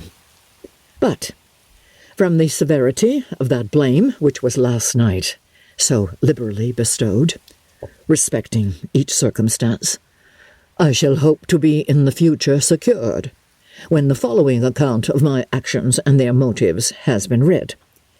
If, in the explanation of them, which is due to myself, I am under the necessity of relating feelings which may be offensive to yours, I can only say that I am sorry. The necessity must be obeyed, and further apology would be absurd. I had not been long in Hertfordshire before I saw, in common with others, that Bingley preferred your elder sister to any other young woman in the country. But it was not till the evening of the dance at Netherfield that I had any apprehension of his feeling a serious attachment. I had often seen him in love before. At that ball, while I had the honour of dancing with you, I was first made acquainted, by Sir William Lucas's accidental information, that Bingley's attentions to your sister had given rise to a general expectation of their marriage.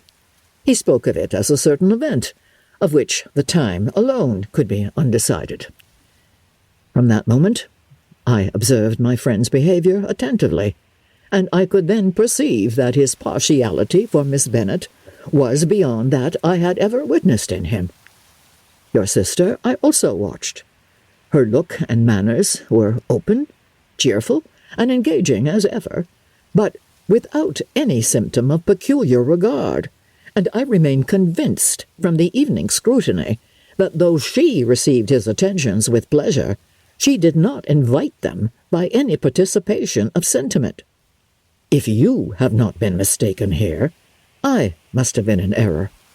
Your superior knowledge of your sister must make the latter probable. If it be so, if I have been misled by such error to inflict pain on her, your resentment has not been unreasonable. But I shall not scruple to assert that the serenity of your sister's countenance and air was such as might have given the most acute observer a conviction that, however amiable her temper, her heart was not likely to be easily touched. That I was desirous of believing her indifferent is certain, but I will venture to say that my investigation and decisions are not usually influenced by my hopes or fears. I did not believe her to be indifferent because I wished it. I believed it on impartial conviction, as truly as I wished it in reason. My objections to the marriage were not merely those which I last night acknowledged to have the utmost force of passion to put aside, in my own case. The want of connection could not be so great an evil to my friend as to me. But there were other causes of repugnance, causes which, though still existing, and existing to an equal degree in both instances, I had myself endeavoured to forget, because they were not immediately before me. These causes must be stated, though briefly.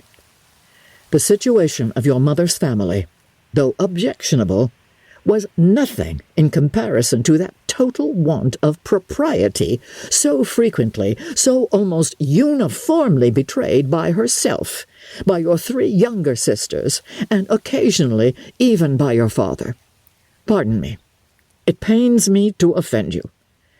But amidst your concern for the defects of your nearest relations, and your displeasure at this representation of them, let it give you consolation to consider that, to have conducted yourselves so as to avoid any share of the like censure, is praise no less generally bestowed on you and your elder sister, than it is honourable to the sense and disposition of both. I will only say farther that from what passed that evening, my opinion of all parties was confirmed, and every inducement heightened which could have led me before to preserve my friend from what I esteemed a most unhappy connection. He left Netherfield for London on the day following, as you, I am certain, remember, with the design of soon returning. The part which I acted is now to be explained. His sister's uneasiness had been equally excited with my own. Our coincidence of feeling was soon discovered, and, alike sensible that no time was to be lost in detaching their brother, we shortly resolved on joining him directly in London.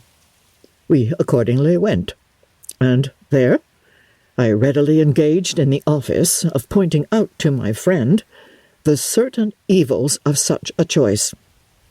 I described and enforced them earnestly. But however this remonstrance might have staggered or delayed his determination, I do not suppose that it would ultimately have prevented the marriage, had it not been seconded by the assurance that I hesitated not in giving of your sister's indifference. He had before believed her to return his affections, with sincere, if not with equal, regard. But Bingley has great natural modesty, with a stronger dependence on my judgment than on his own. To convince him, therefore, that he had deceived himself was no very difficult point. To persuade him against returning into Hertfordshire when that conviction had been given was scarcely the work of a moment. I cannot blame myself for having done thus much. There is but one part of my conduct in the whole affair on which I do not reflect with satisfaction. It is that I condescended to adopt the measures of art so far as to conceal from him your sister's being in town. I knew it myself, as it was known to Miss Bingley, but her brother is even yet ignorant of it. That they might have met without ill consequence is perhaps probable, but his regard did not appear to me enough extinguished for him to see her without some danger. Perhaps this concealment, this disguise, was beneath me. It is done, however, and it was done for the best. On this subject I have nothing more to say, no other apology to offer. If I have wounded your sister's feelings, it was unknowingly done, and though the motives which govern me may to you very naturally appear insufficient, I have not yet learnt to condemn them.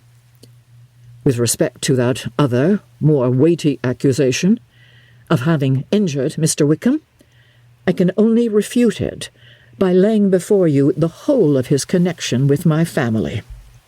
Mr. Wickham is the son of a very respectable man, who had for many years the management of all the Pemberley estates, and whose good conduct in the discharge of his trust naturally inclined my father to be of service to him. And on George Wickham, who was his godson, his kindness was therefore liberally bestowed. My father supported him at school, and afterwards at Cambridge, most important assistance, as his own father, always poor from the extravagance of his wife, would have been unable to give him a gentleman's education. My father was not only fond of this young man's society, whose manners were always engaging, he had also the highest opinion of him, and hoping the church would be his profession, intended to provide for him in it. As for myself, it is many, many years since I first began to think of him in a very different manner. The vicious propensities, the want of principle, which he was careful to guard from the knowledge of his best friend, could not escape the observation of a young man of nearly the same age with himself, and who had opportunities of seeing him in unguarded moments which Mr. Darcy could not have. Here again, I shall give you pain, to what degree you only can tell. But, whatever may be the sentiments which Mr. Wickham has created, a suspicion of their nature shall not prevent me from unfolding his real character. It adds even another motive. My excellent father died about 5 years ago, and his attachment to Mr. Wickham was to the last so steady that in his will he particularly recommended it to me to promote his advancement in the best manner that his profession might allow, and if he took orders, desired that a valuable family living might be his as soon as it became vacant. There was also a legacy of £1,000. His own father did not long survive mine, and within half a year from these events, Mr. Wickham wrote to inform me that, Having finally resolved against taking orders, he hoped I should not think it unreasonable for him to expect some more immediate pecuniary advantage, in lieu of the preferment by which he could not be benefited. He had some intention, he added, of studying law, and I must be aware that the interest of £1,000 would be a very insufficient support therein. I rather wished than believed him to be sincere, but, at any rate, was perfectly ready to accede to his proposal. I knew that Mr. Wickham ought not to be a clergyman. The business was therefore soon settled. He resigned all claim to assistance in the church, were it possible that he could ever be in a situation to receive it, and accepted in return £3,000. All connection between us seemed now dissolved. I thought too ill of him to invite him to Pemberley, or admit his society in town.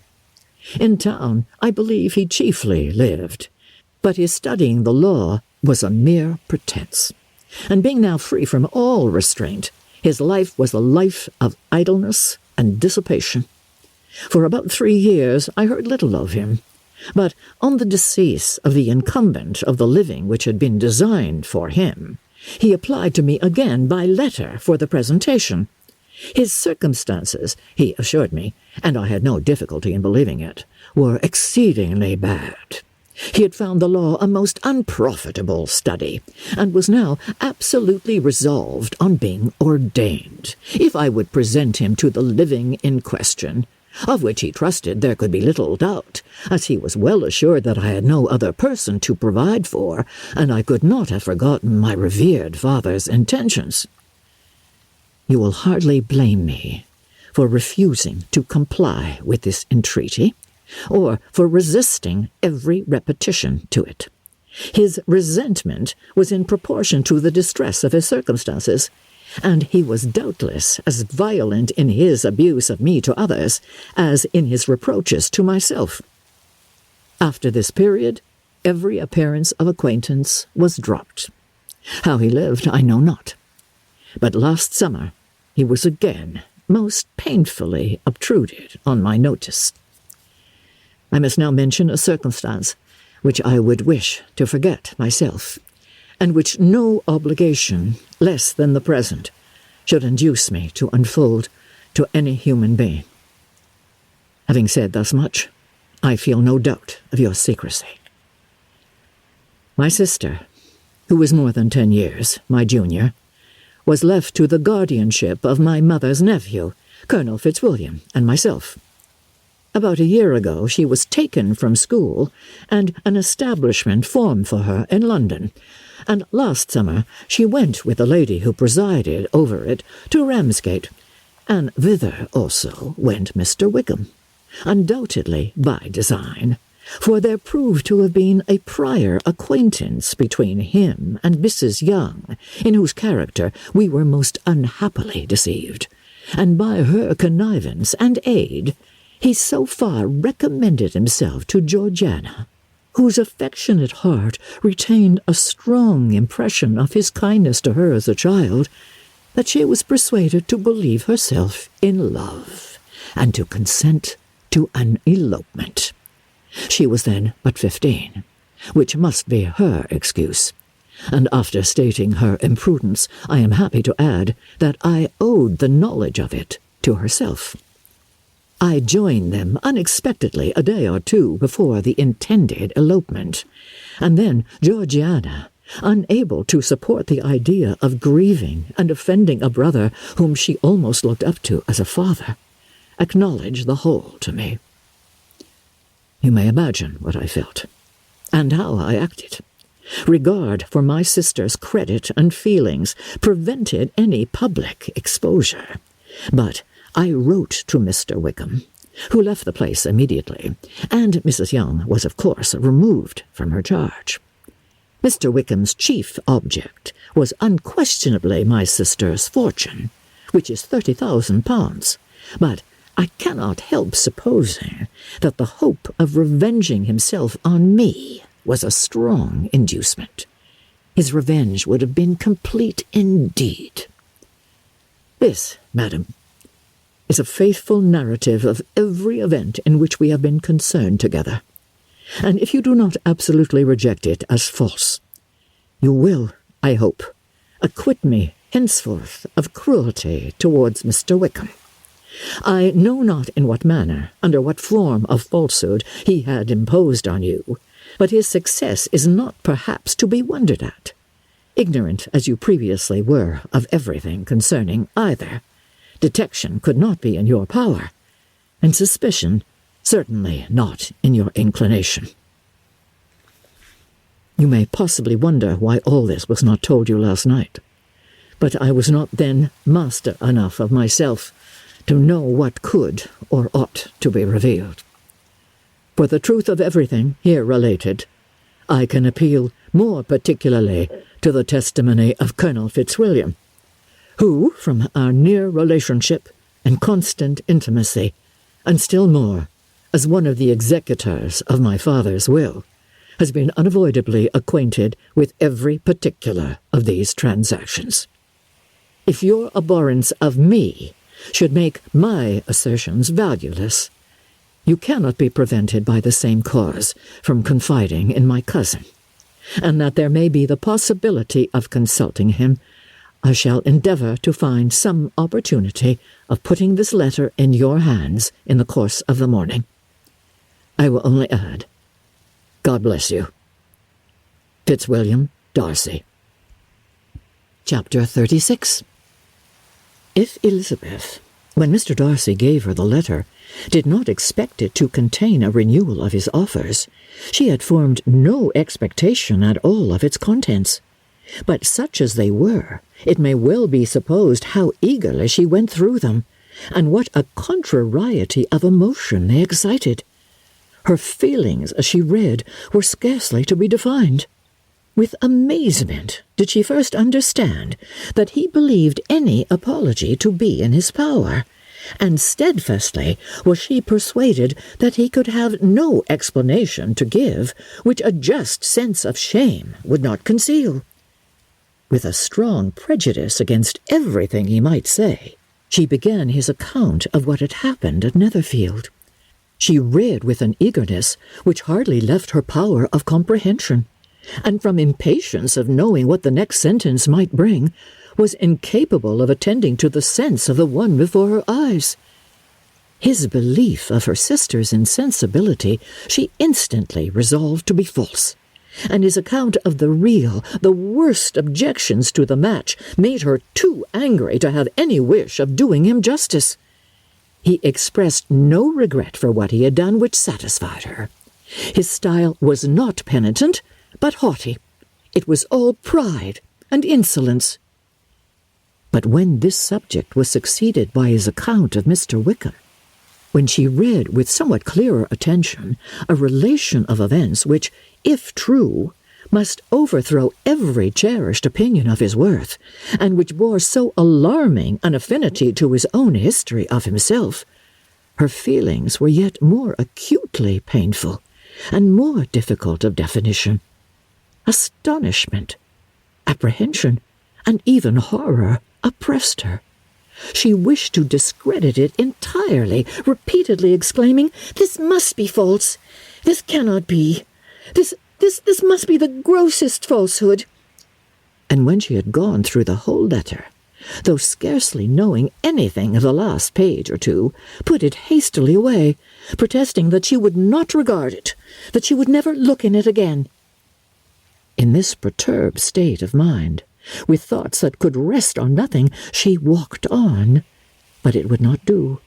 In half a minute the letter was unfolded again, and collecting herself as well as she could, she again began the mortifying perusal of all that related to Wickham, and commanded herself so far as to examine the meaning of every sentence. The account of his connection with the Pemberley family was exactly what he had related himself, and the kindness of the late Mr. Darcy, though she had not before known its extent, agreed equally well with his own words. So far, each recital confirmed the other, but when she came to the will, the difference was great, What Wickham had said of the living was fresh in her memory, and as she recalled his very words, it was impossible not to feel that there was gross duplicity on one side or the other, and for a few moments she flattered herself that her wishes did not err. But when she read and reread with the closest attention the particulars immediately following of Wickham's resigning all pretensions to the living, of his receiving in lieu so considerable a sum as £3,000, again was she forced to hesitate. She put down the letter, weighed every circumstance with what she meant to be impartiality, deliberated on the probability of each statement, but with little success. On both sides, it was only assertion. Again she read on, but every line proved more clearly that the affair, which she had believed it impossible that any contrivance could so represent as to render Mr. Darcy's conduct in it less than infamous, was capable of a turn which must make him entirely blameless throughout the whole. The extravagance and general profligacy which he scrupled not to lay at Mr. Wickham's charge exceedingly shocked her, the more so as she could bring no proof of its injustice. She had never heard of him before his entrance into the militia. No such recollection befriended her. She could see him instantly before her, in every charm of air and address, but she could remember no more substantial good than the general approbation of the neighbourhood, and the regard which his social powers had gained him in the mess. After pausing on this point a considerable while, she once more continued to read, but alas, the story which followed of his designs on Miss Darcy received some confirmation from what had passed between Colonel Fitzwilliam and herself only the morning before, and at last she was referred for the truth of every particular to Colonel Fitzwilliam himself, from whom she had previously received the information of his near concern in all his cousin's affairs, and whose character she had no reason to question. At one time she had almost resolved on applying to him, but the idea was checked by the awkwardness of the application, and at length wholly banished by the conviction that Mr. Darcy never would have hazarded such a proposal if he had not been well assured of his cousin's corroboration. She perfectly remembered everything that had passed in conversation between Wickham and herself in their first evening at Mr. Phillip's. Many of his expressions were still fresh in her memory.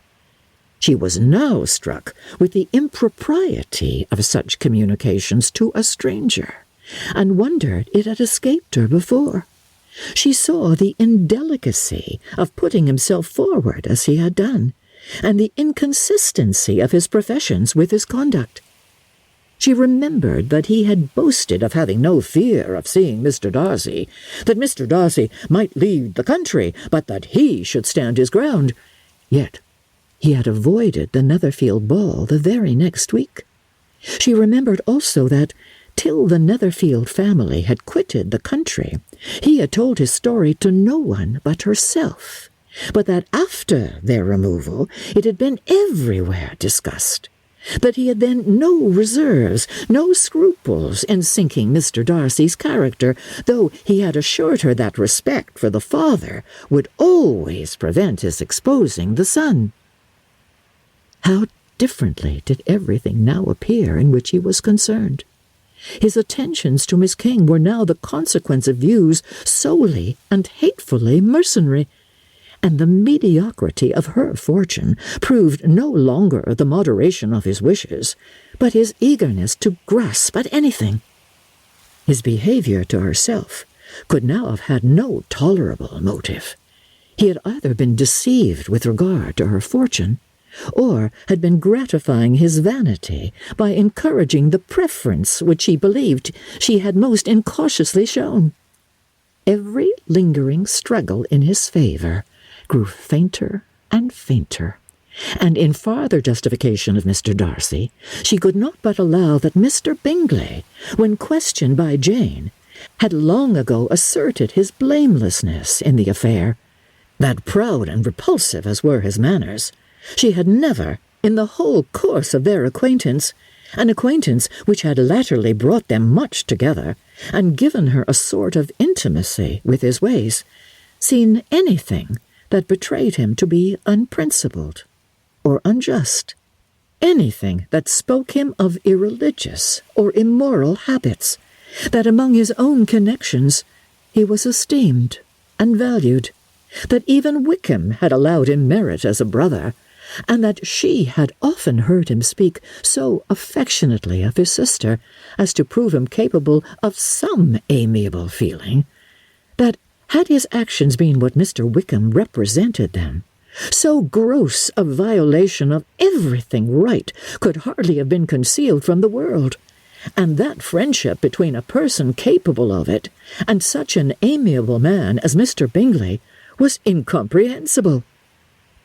She grew absolutely ashamed of herself. Of neither Darcy nor Wickham could she think without feeling she had been blind, partial, prejudiced, absurd. "How despicably I have acted," she cried.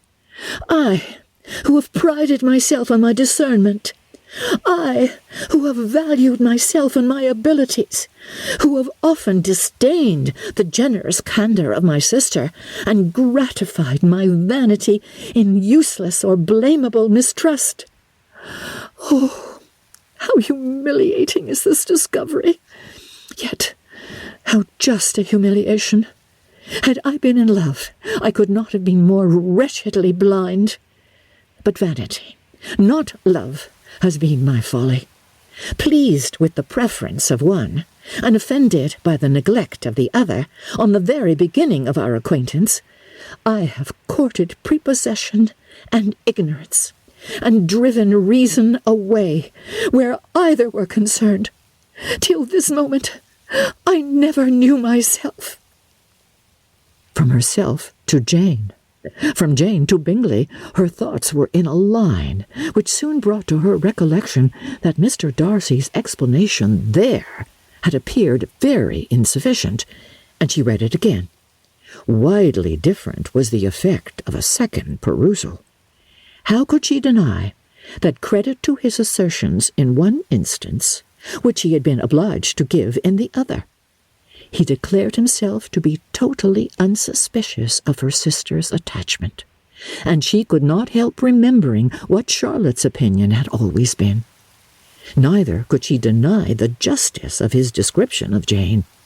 She felt that Jane's feelings, though fervent, were little displayed, and that there was a constant complacency in her air and manner not often united with great sensibility.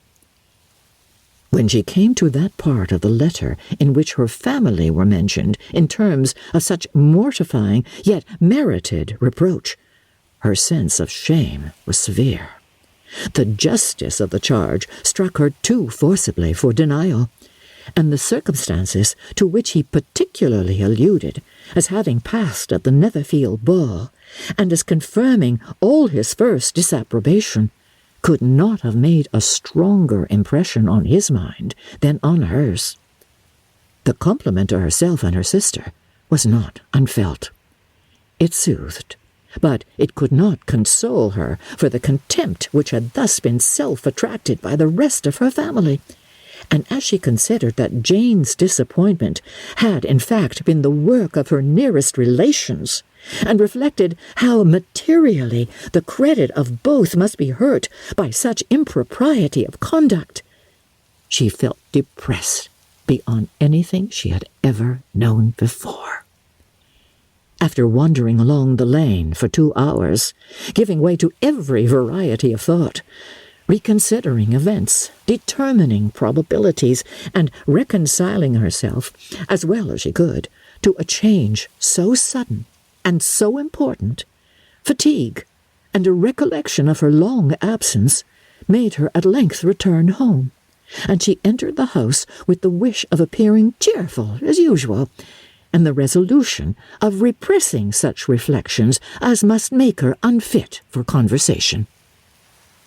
She was immediately told that the two gentlemen from Rosings had each called during her absence, Mr. Darcy only for a few minutes, to take leave, but that Colonel Fitzwilliam had been sitting with them at least an hour, hoping for her return, and almost resolving to walk after her till she could be found. Elizabeth could but just affect concern in missing him. She really rejoiced at it. Colonel Fitzwilliam was no longer an object. She could think only of her letter. Chapter 37. The two gentlemen left Rosings the next morning, and Mr. Collins, having been in waiting near the lodges to make them his parting obeisance, was able to bring home the pleasing intelligence of their appearing in very good health, and in as tolerable spirits as could be expected, after the melancholy scene so lately gone through at Rosings.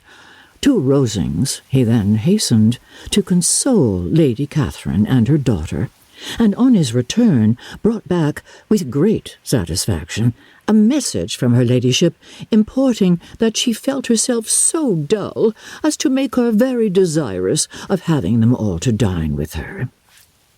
Elizabeth could not see Lady Catherine without recollecting that, had she chosen it, she might by this time have been presented to her as her future niece, nor could she think, without a smile, of what her ladyship's indignation would have been. What would she have said? What would she have behaved? Were questions with which she amused herself. Their first subject was the diminution of the Rosings party. "I assure you, I feel it exceedingly," said Lady Catherine. "I believe no one feels the loss of friends so much as I do. But I am particularly attached to these young men, and know them to be so much attached to me.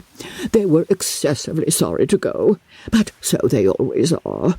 The dear Colonel rallied his spirits tolerably just at last, but Darcy seemed to feel it most acutely, more, I think, than last year. His attachment to Rosings certainly increases." Mr. Collins had a compliment and an allusion to throw in here, which were kindly smiled on by the mother and daughter. Lady Catherine observed, after dinner, that Miss Bennet seemed out of spirits, and immediately accounting for it by herself, by supposing that she did not like to go home again so soon, she added, "But if that is the case, you must write to your mother and beg that you may stay a little longer. Mrs. Collins will be very glad of your company, I'm sure." "I am much obliged to your ladyship for your kind invitation," replied Elizabeth, "but it is not in my power to accept it. I must be in town next Saturday." "Why, at that rate you will have only been here 6 weeks. I expected you to stay 2 months. I told Mrs. Collins so before you came. There can be no occasion for you going so soon. Mrs. Bennet could certainly spare you for another fortnight." "But my father cannot. He wrote last week to hurry my return." "Oh, your father of course may spare you if your mother can. Daughters are never so much of consequence to a father. And if you will stay another month complete, it will be in my power to take one of you as far as London, for I am going there in early June, for a week, and as Dawson does not object to the barouche box, there will be very good room for one of you, and indeed, if the weather should happen to be cool, I should not object to taking you both, as you are neither of you large." "You are all kindness, madam, but I believe we must abide by our original plan." Lady Catherine seemed resigned. "Mrs. Collins, you must send a servant with them. You know I always speak my mind, and I cannot bear the idea of 2 young women travelling post by themselves. It is highly improper. You must contrive to send somebody. I have the greatest dislike in the world to that sort of thing. Young women should always be properly guarded and attended according to their situation in life. When my niece Georgiana went to Ramsgate last summer, I made a point of her having 2 men servants go with her. Miss Darcy, the daughter of Mr. Darcy of Pemberley, and Lady Anne could not have appeared with propriety in a different manner. I am excessively attentive to all these things. You must send John with the young ladies, Mrs. Collins. I am glad it occurred to me to mention it, for it would really be discreditable to you to let them go alone." "My uncle is to send a servant for us." "Oh, your uncle, he keeps a manservant, does he? I am very glad you have somebody who thinks of these things. Where shall you change horses?" "Oh, Bromley, of course. If you'll mention my name at the bell, you will be attended to." Lady Catherine had many other questions to ask respecting their journey, and as she did not answer them all herself, attention was necessary, which Elizabeth believed to be lucky for her, or, with a mind so occupied, she might have forgotten where she was. Reflection must be reserved for solitary hours. Whenever she was alone, she gave way to it as the greatest relief, and not a day went by without a solitary walk, in which she might indulge in all the delight of unpleasant recollections. Mr. Darcy's letter she was in a fair way of soon knowing by heart. She studied every sentence, and her feelings towards its writer were at times widely different.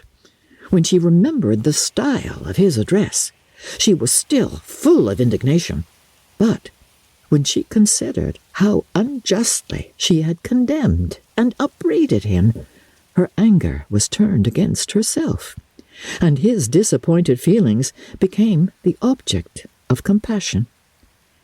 His attachment excited gratitude, his general character respect, but she could not approve him, nor could she for a moment repent her refusal, or feel the slightest inclination ever to see him again.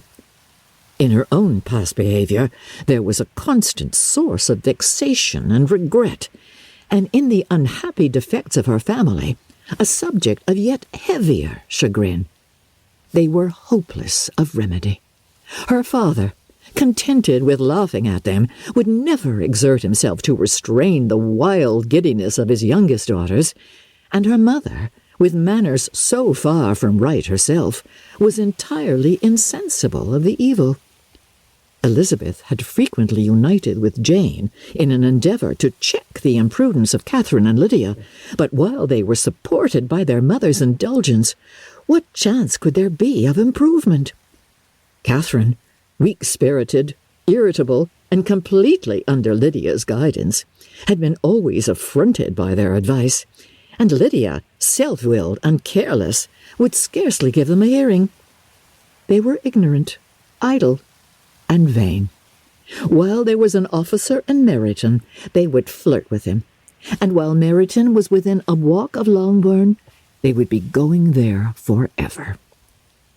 Anxiety on Jane's behalf was another prevailing concern, and Mr. Darcy's explanation, by restoring Bingley to all her former good opinion, heightened the sense of what Jane had lost. His affection was proved to have been sincere, and his conduct cleared of all blame, unless any could attach to the implicitness of his confidence in his friend.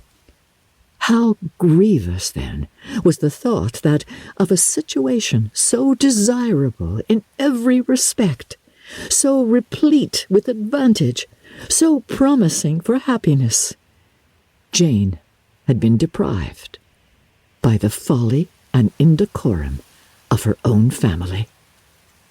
When to these recollections was added the development of Wickham's character, it may be easily believed that the happy spirits which had seldom been depressed before were now so much affected as to make it almost impossible for her to appear tolerably cheerful.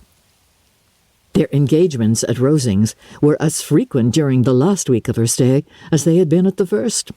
The very last evening was spent there, and her ladyship again inquired minutely into the particulars of their journey, gave them directions as to the best method of packing, and was so urgent on the necessity of placing gowns in the only right way, that Maria thought herself obliged, on her return, to undo all the work of the morning and pack her trunk afresh. When they parted, Lady Catherine, with great condescension, wished them a good journey, and invited them to come to Hunsford again next year. And Miss de Bourgh exerted herself so far as to curtsy and hold out her hand to both. Chapter 38. On Saturday morning, Elizabeth and Mr. Collins met for breakfast a few minutes before the others appeared, and he took the opportunity of paying the parting civilities which he deemed indispensably necessary. "I know not, Miss Elizabeth," said he, "whether Mrs. Collins has yet expressed her sense of your kindness in coming to us, but I am very certain you will not leave the house without receiving her thanks for it. The favour of your company has been much felt, I assure you. We know how little there is to tempt anyone to our humble abode. Our plain manner of living, our small rooms and few domestics, and the little we see of the world must make Hunsford extremely dull to a young lady like yourself, but I hope you will believe us grateful for the condescension, and that we have done everything in our power to prevent your spending your time unpleasantly." Elizabeth was eager with her thanks and assurances of happiness. She had spent 6 weeks with great enjoyment, and the pleasure of being with Charlotte and the kind attentions she had received must make her feel the obliged. Mr. Collins was gratified, and with a more smiling solemnity replied, "It gives me great pleasure to hear that you have passed your time not disagreeably. We have certainly done our best, and most fortunately having it in our power to introduce you to very superior society, and from our connection with Rosings, the frequent means of varying the humble home scene, I think we may flatter ourselves that your Hunsford visit cannot have been entirely irksome. Our situation with regard to Lady Catherine's family is indeed the sort of extraordinary advantage and blessing which few can boast. You see on what a footing we are. You see how continually we are engaged there.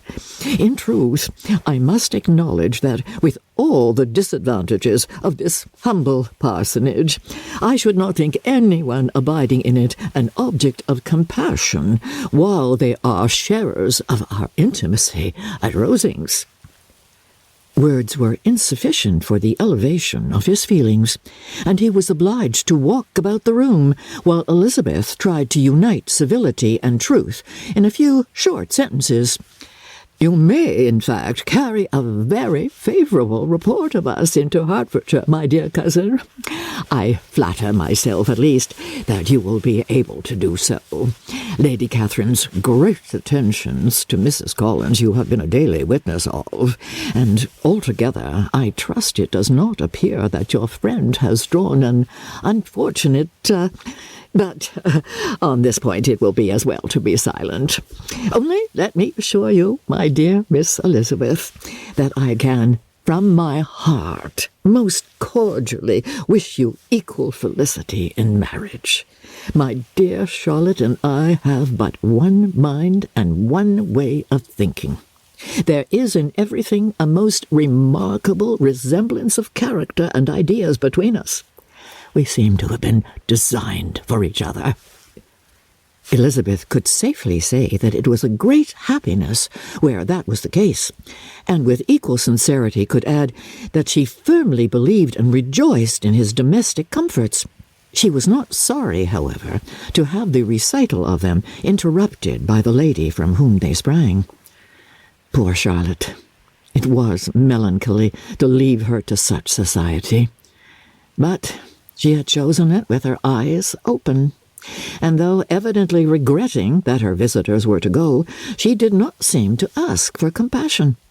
Her home and her housekeeping, her parish and her poultry, and all their dependent concerns had not yet lost their charms. At length the chaise arrived. The trunks were fastened on, the parcels placed within, and it was pronounced to be ready. After an affectionate parting between the friends, Elizabeth was attended to the carriage by Mr. Collins, and as they walked down the garden, he was commissioning her with his best respects to all her family, not forgetting his thanks for the kindness he had received at Longbourn in the winter, and his compliments to Mr. and Mrs. Gardiner, though unknown. He then handed her in. Maria followed, and the door was on the point of being closed when he suddenly reminded them, with some consternation, that they had hitherto forgotten to leave any message for the ladies at Rosings. "But," he added, "you will, of course, wish to have your humble respects delivered to them, with your grateful thanks for their kindness to you while you have been here." Elizabeth made no objection. The door was then allowed to be shut, and the carriage drove off. "Good gracious!" cried Maria, after a few minutes' silence. "It seems but a day or two since we first came, and yet how many things have happened!" "A great many, indeed," said her companion, with a sigh. "We have dined 9 times at Rosings, besides drinking tea there twice. Oh, how much I shall have to tell!" Elizabeth added privately, "and how much I shall have to conceal." Their journey was performed without much conversation or any alarm, and within 4 hours of their leaving Hunsford, they reached Mr. Gardiner's house, where they were to remain a few days. Jane looked well, and Elizabeth had little opportunity of studying her spirits amidst the various engagements which the kindness of her aunt had reserved for them. But Jane was to go home with her, and in Longbourn there would be leisure enough for observation. It was not without an effort, meanwhile, that she could wait even for Longbourn, before she told her sister of Mr. Darcy's proposals. To know that she had the power of revealing what would so exceedingly astonish Jane, and must at the same time so highly gratify whatever of her own vanity she had not yet been able to reason away, was such a temptation to openness as nothing could have conquered, but the state of indecision in which she remained as to the extent of what she should communicate, and her fear, if she once entered on the subject, of being hurried into repeating something of Bingley, which might only grieve her sister further. Chapter 39. It was the second week in May, in which the 3 young ladies set out together from Gracechurch Street, and as they drew near the appointed inn where Mr. Bennet's carriage was to meet them, they quickly perceived, in token of the coachman's punctuality, both Kitty and Lydia looking out of a dining-room upstairs. These 2 girls had been above an hour in the place, happily employed in visiting an opposite milliner, watching the sentinel on guard, and dressing a salad and cucumber. After welcoming their sisters, they triumphantly displayed a table set out with such cold meat as an inn larder usually affords, exclaiming, "Is this not nice? Is not this an agreeable surprise?" "And we mean to treat you all," added Lydia, "but you must lend us the money, for we have just spent hours at the shop out there." Then, showing her purchases, "Look here, I have bought this bonnet. I do not think it is very pretty, but I thought I might as well buy it as not. I shall pull it to pieces as soon as I get home and see if I can make it up any better." And when her sisters abused it as ugly, she added, with perfect unconcern, "Oh, but there were 2 or 3 much uglier in the shop, and when I have bought some prettier coloured satin to trim it with fresh, I think it will be very tolerable. Besides, it will not much signify what one wears this summer after the regiment have left Meryton, and they are going in a fortnight." "Are they indeed?" cried Elizabeth, with the greatest satisfaction. "They are going to be encamped near Brighton. Oh, and I do so want Papa to take us all there for the summer. It would be such a delicious scheme, and I dare say would hardly cost anything at all. Mamma would like to go too, of all things. Only think what a miserable summer else we shall have." "Yes," thought Elizabeth, "that would be a delightful scheme indeed, and completely do for us at once. Good heaven! Brighton! and a whole camp full of soldiers to us, who have been overset already by one poor regiment of militia, and the monthly balls of Meryton. Now, I have got some news for you, said Lydia, as they sat down at table. What do you think? It is excellent news, capital news, and about a certain person we all like. Jane and Elizabeth looked at each other, and the waiter was told he need not stay. Lydia laughed and said, "Aye, that is just like your formality and discretion. You thought the waiter must not hear, as if he cared. I dare say he often hears worse things said than I am going to say. But he's an ugly fellow, and I'm glad he's gone. I never saw such a long chin in my life. Well, but now for my news. It is about dear Wickham. Too good for the waiter, is it not? There is no danger of Wickham's marrying Mary King. There's for you. She has gone down to her uncle at Liverpool. Gone to stay. Wickham is safe." "And Mary King is safe," added Elizabeth. "Safe from a connection imprudent as to fortune." "Oh, she is a great fool for going away if she liked him." "But I hope there is no strong attachment on either side," said Jane. "Oh, I'm sure there is not on his. I will answer for it. He never cared 3 straws about her. Who could about such a nasty little freckled thing?" Elizabeth was shocked to think that, however incapable of such coarseness of expression herself, the coarseness of the sentiment was little other than her own breast had harboured and fancied liberal. As soon as all had ate, and the elder ones paid, the carriage was ordered, and after some contrivance, the whole party, with all their boxes, work-bags, and parcels, and the unwelcome addition of Kitty's and Lydia's purchases, were seated in it. "How nicely we are all crammed in," cried Lydia. "I'm glad I bought my bonnet, if it is only for the fun of having another bandbox. Well, now, let us be quite comfortable and snug and talk and laugh all the way home. And in the first place, let us hear what has happened to you all since you went away. Have you seen any pleasant men? Have you had any flirting? I was in great hopes that one of you would have got a husband before you came back. Jane will be quite an old maid soon, I declare. She's almost 23. Lord, how ashamed I should be of not being married before 23. My Aunt Phillips wants you so to get husbands you can't think. She says Lizzie had better have taken Mr. Collins, but I do not think there would have been any fun in it. Oh, Lord, how I should like to be married before any of you, and then I would chaperone you about to all the balls. Oh, dear me, we had such a good piece of fun the other day at Colonel Forster's. Kitty and me were to spend the day there, and Mrs. Forster promised to have a little dance in the evening. Oh, by the by, Mrs. Forster and me are such friends. And so she asked the 2 Harringtons to come, but Harriet was ill, and so Pen was forced to come by herself. And then, what do you think we did?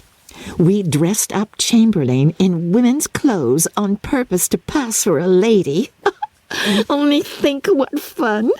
Not a soul knew of it, but Colonel and Mrs. Forster and Kitty and me, except my aunt, for we were forced to borrow one of her gowns, and you cannot imagine how well he looked. When Denny and Wickham and Pratt and 2 or 3 more of the men came in, they did not know him in the least. Oh, Lord, how I laughed! And so did Mrs. Forster. I thought I should have died. And that made the men suspect something, and then they soon found out what was the matter.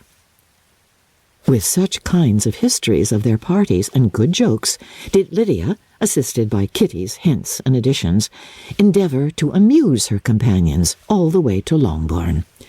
Elizabeth listened as little as she could, but there was no escaping the frequent mention of Wickham's name. Their reception at home was most kind. Mrs. Bennet rejoiced to see Jane in undiminished beauty, and more than once during dinner did Mr. Bennet say voluntarily to Elizabeth, "I am glad you are come back, Lizzie." Their party in the dining room was large, for almost all the Lucases came to meet Maria and hear the news, and various were the subjects that occupied them. Lady Lucas was inquiring of Maria after the welfare and poultry of her eldest daughter.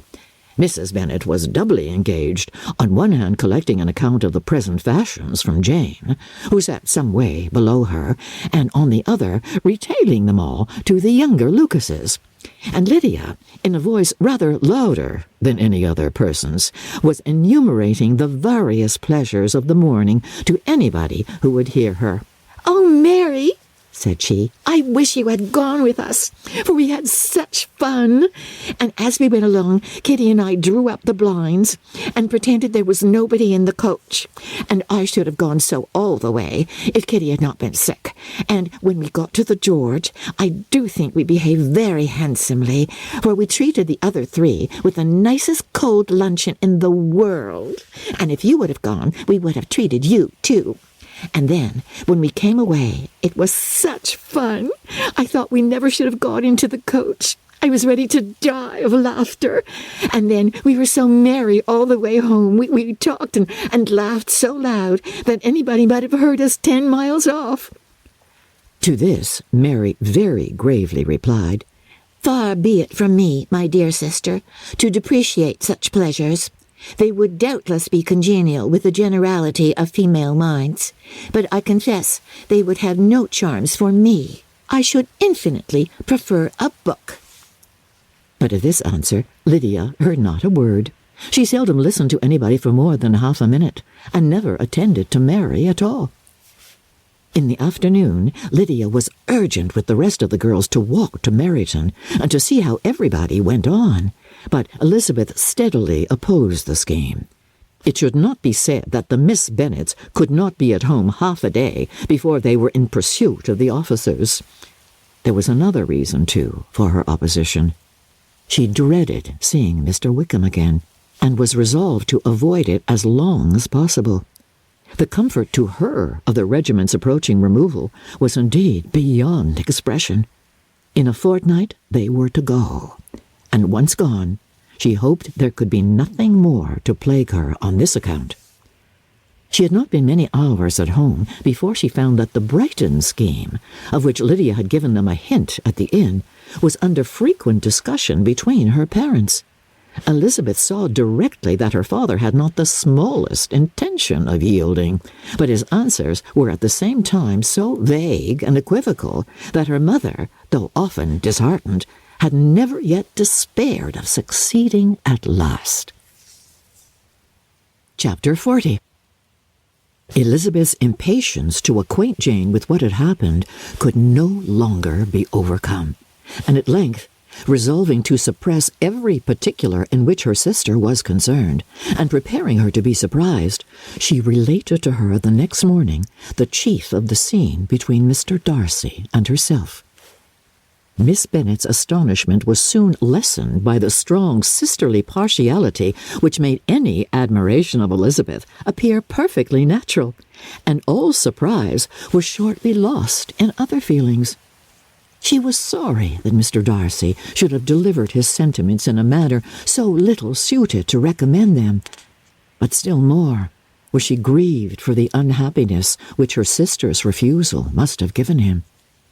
"His being so sure of succeeding was wrong," said she, "and certainly ought not to have appeared.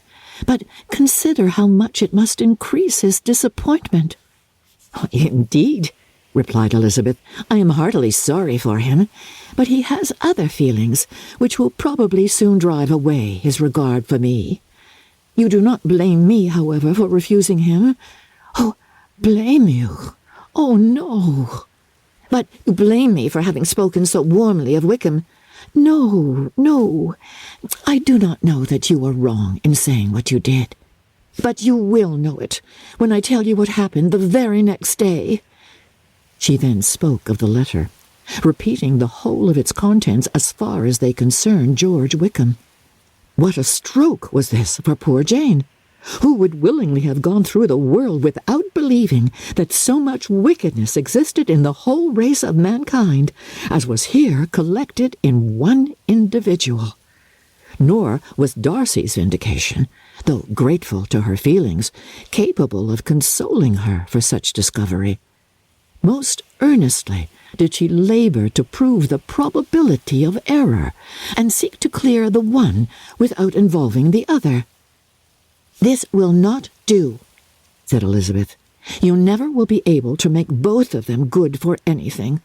Take your choice, but you must be satisfied with only one. There is but such a quantity of merit between them, just enough to make one good sort of man, and of late it has been shifting about pretty much. For my part, I am inclined to believe it all Darcy's, but you shall do as you choose." It was some time, however, before a smile could be extorted from Jane. "I do not know when I have been more shocked," said she. "Wickham, so very bad. It is almost past belief. And poor Mr. Darcy. Dear Lizzie, only consider what he must have suffered. Such disappointment, and with the knowledge of your ill opinion, too, and having to relate such a thing of his sister. It is really too distressing. I am sure you must feel it so." "Oh, no. My regret and compassion are all done away by seeing you so full of both. I know you will do him such ample justice that I am growing every moment more unconcerned and indifferent.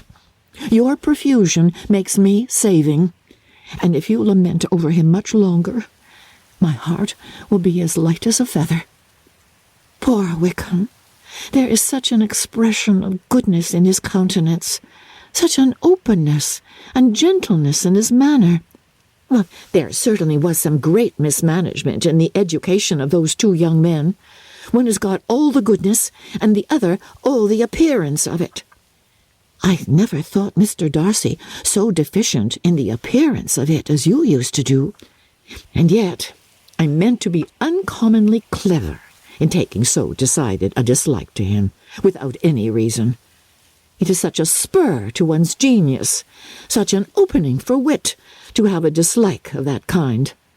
One may be continually abusive without saying anything just, but one cannot always be laughing at a man without now and then stumbling on something witty.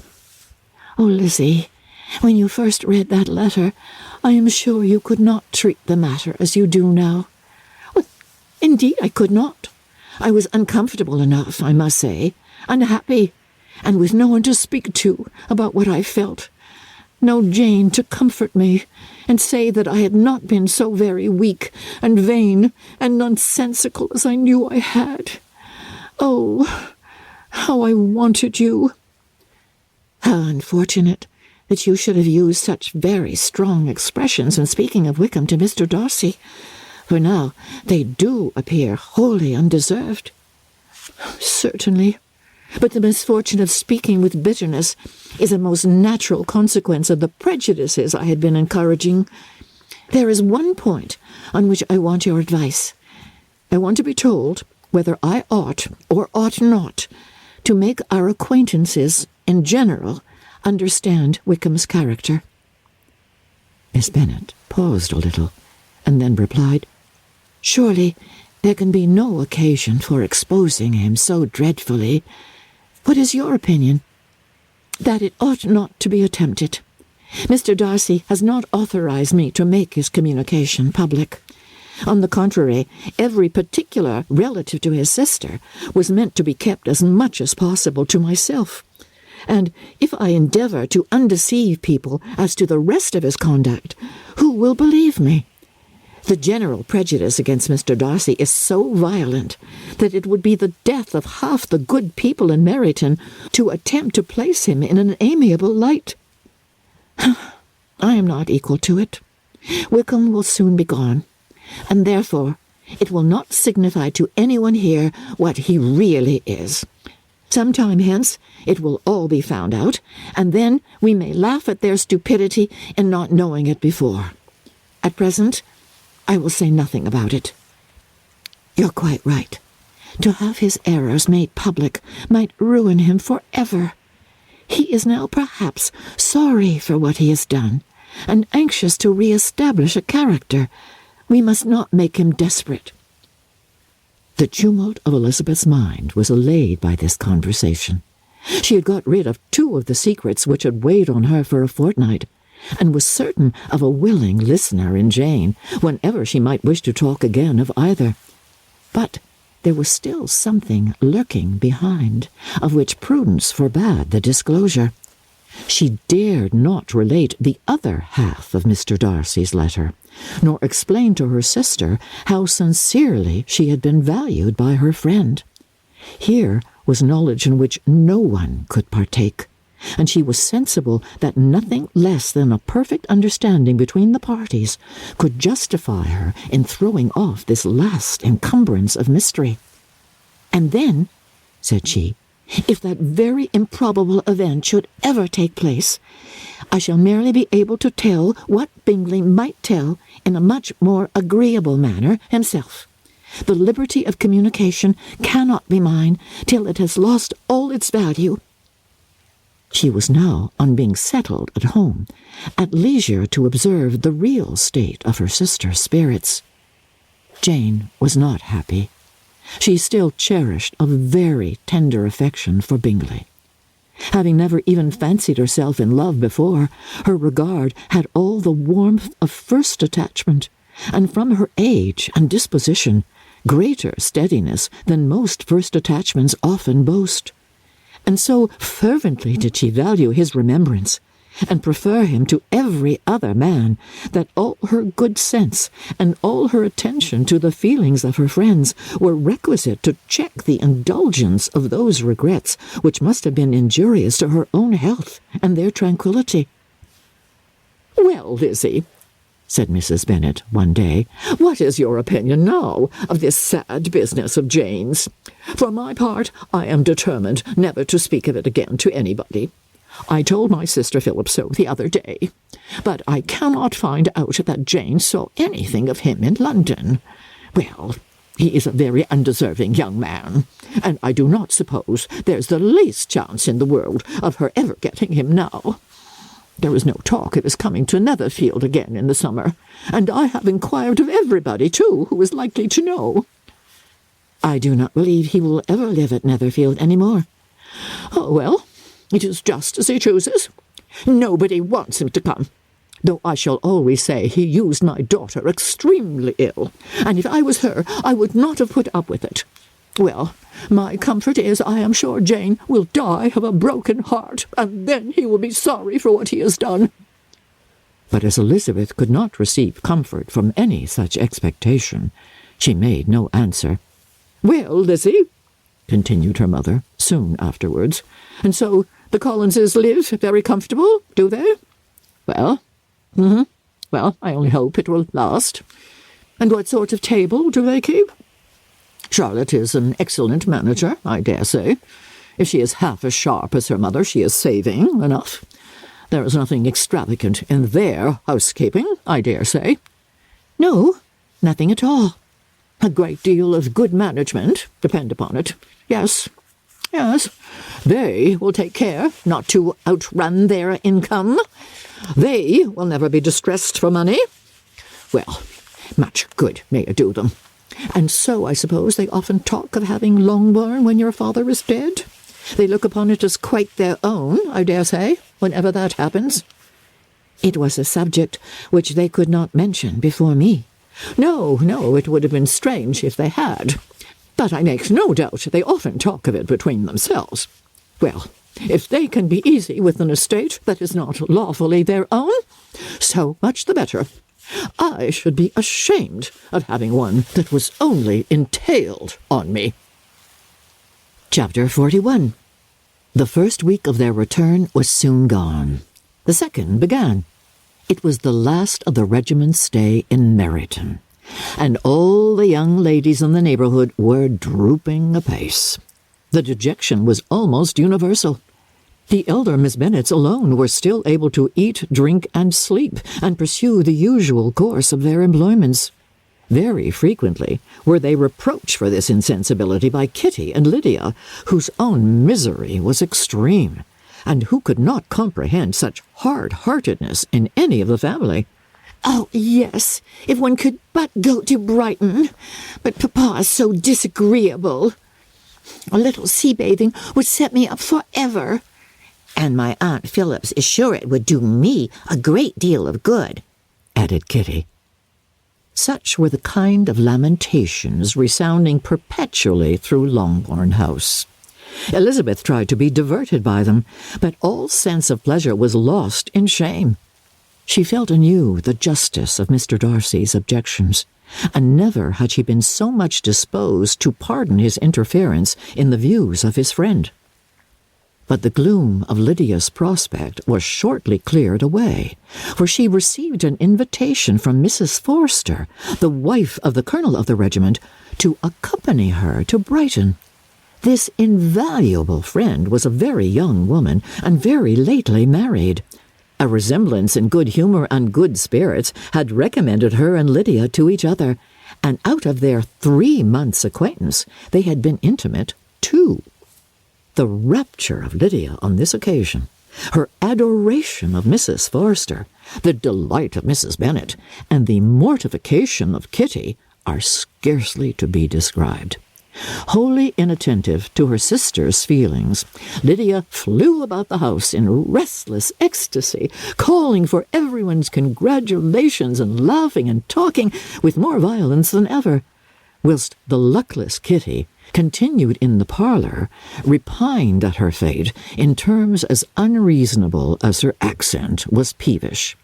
"I cannot see why Mrs. Forster should not ask me as well as Lydia," said she, "though I am not her particular friend. I have just as much right to be asked as she has, and more too, for I am 2 years older." In vain did Elizabeth attempt to make her reasonable, and Jane to make her resigned. As for Elizabeth herself, this invitation was so far from exciting in her the same feelings as in her mother and Lydia, that she considered it as the death warrant of all possibility of common sense for the latter, and detestable as such a step must make her, were it known, she could not help secretly advising her father not to let her go.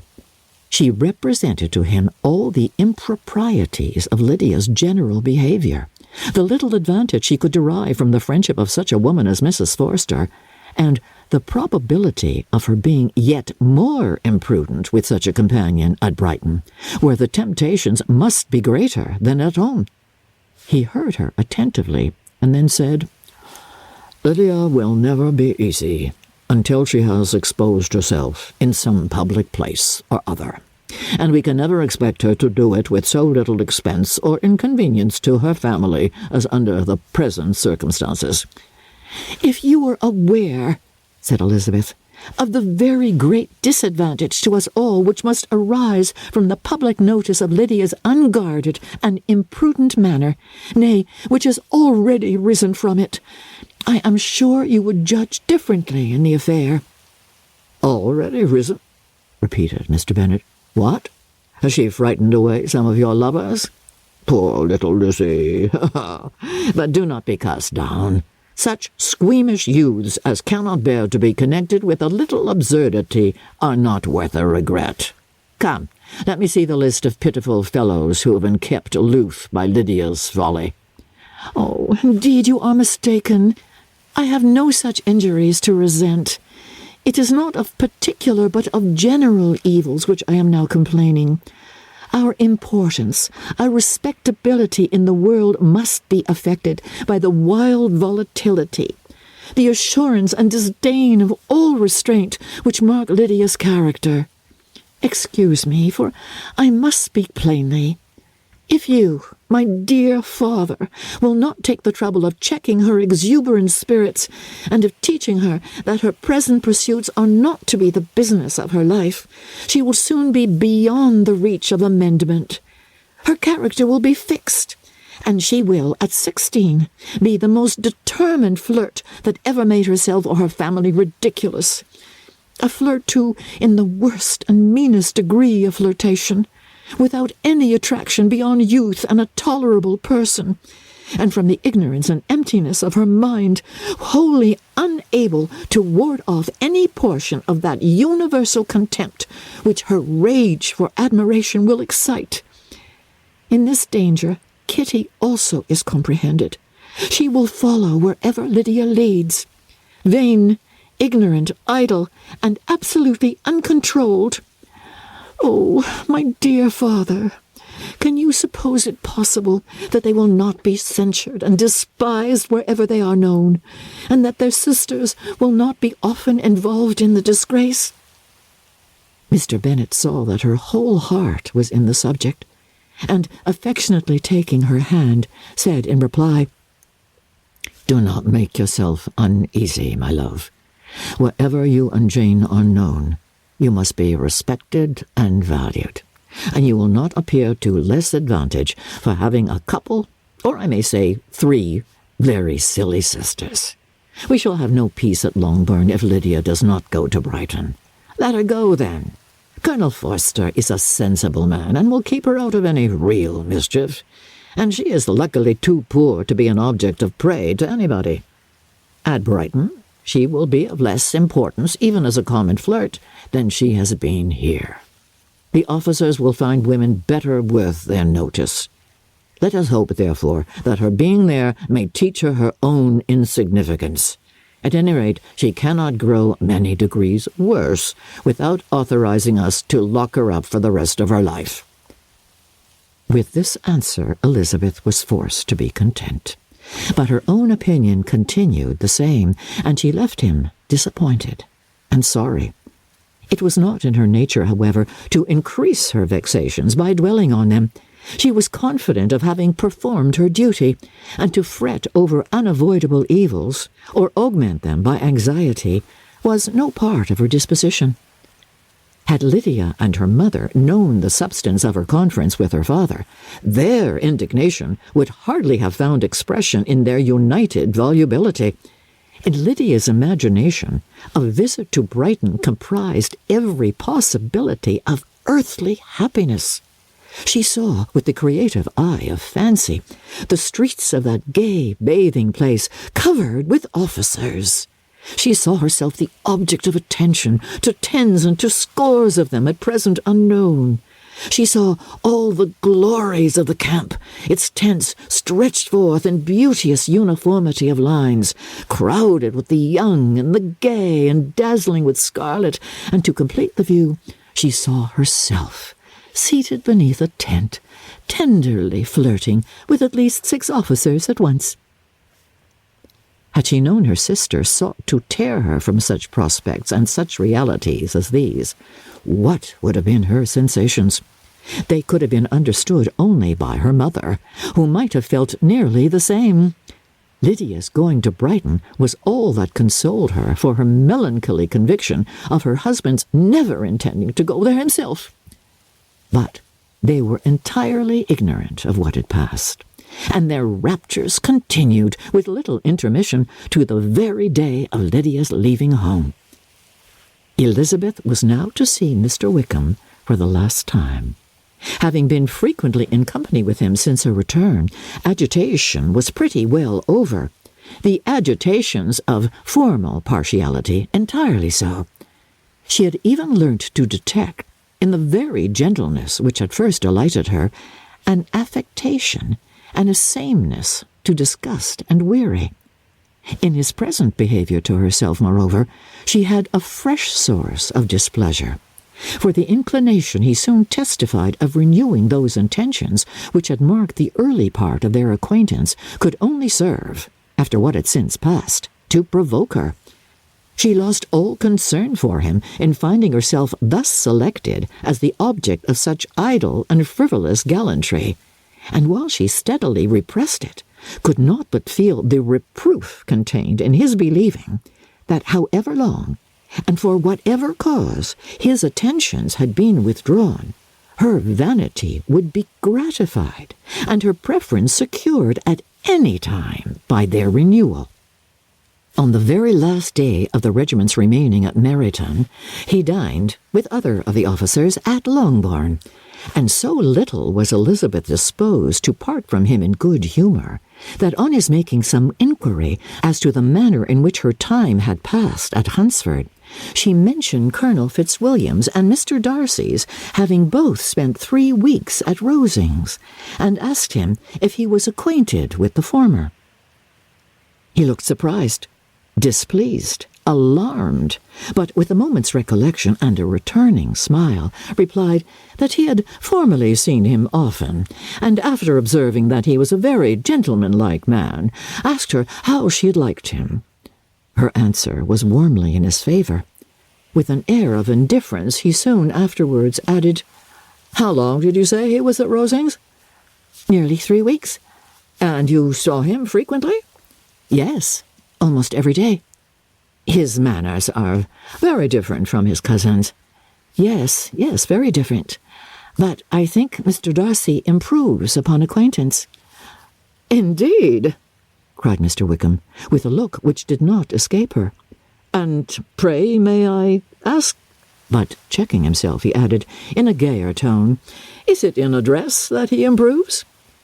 Has he deigned to add aught of civility to his ordinary style?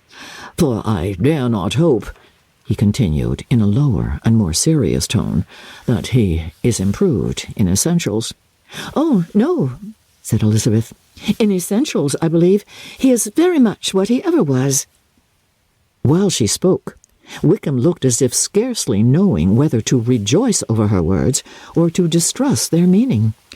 There was a something in her countenance which made him listen with an apprehensive and anxious attention, while she added, "When I said that he improved on acquaintance, I did not mean that his mind or his manners were in a state of improvement, but that from knowing him better, his disposition was better understood." Wickham's alarm now appeared in a heightened complexion and agitated look. For a few minutes he was silent, till, shaking off his embarrassment, he turned to her again and said in the gentlest of accents, "You, who so well know my feelings towards Mr. Darcy, will readily comprehend how sincerely I must rejoice that he is wise enough to assume even the appearance of what is right. His pride, in that direction, may be of service, if not to himself, to many others, for it must only deter him from such foul misconduct as I have suffered by. I only fear that the sort of cautiousness to which you, I imagine, have been alluding is merely adopted on his visits to his aunt, of whose good opinion and judgment he stands much in awe. His fear of her has always operated, I know, when they were together, and a good deal is to be imputed to his wish of forwarding the match with Miss de Bourgh, which I am certain he has very much at heart." Elizabeth could not repress a smile at this, but she answered only by a slight indication of the head. She saw that he wanted to engage her on the old subject of his grievances, and she was in no humour to indulge him. The rest of the evening passed with the appearance, on his side, of usual cheerfulness, but with no further attempt to distinguish Elizabeth, and they parted at last with mutual civility, and possibly a mutual desire of never meeting again. When the party broke up, Lydia returned with Mrs. Forster to Meryton, from whence they were to set out early the next morning. The separation between her and her family was rather noisy than pathetic. Kitty was the only one who shed tears, but she did weep from vexation and envy. Mrs. Bennet was diffuse in her good wishes for the felicity of her daughter, and impressive in her injunctions that she should not miss the opportunity of enjoying herself as much as possible, advice which there was every reason to believe would be well attended to, and in the clamorous happiness of Lydia herself in bidding farewell, the more gentle adieus of her sister were uttered without being heard. Chapter 42. Had Elizabeth's opinion been all drawn from her own family, she could not have formed a very pleasing opinion of conjugal felicity or domestic comfort. Her father, captivated by youth and beauty, and that appearance of good humour which youth and beauty generally give, had married a woman whose weak understanding and a liberal mind had, very early in their marriage, put an end to all real affection for her. Respect, esteem, and confidence had vanished forever, and all his views of domestic happiness were overthrown. But Mr. Bennet was not of a disposition to seek comfort for the disappointment which his own imprudence had brought on in any of those pleasures which too often console the unfortunate for their folly or their vice. He was fond of the country and of books, and from these tastes had arisen his principal enjoyments. To his wife he was very little otherwise indebted than as her ignorance and folly had contributed to his amusement.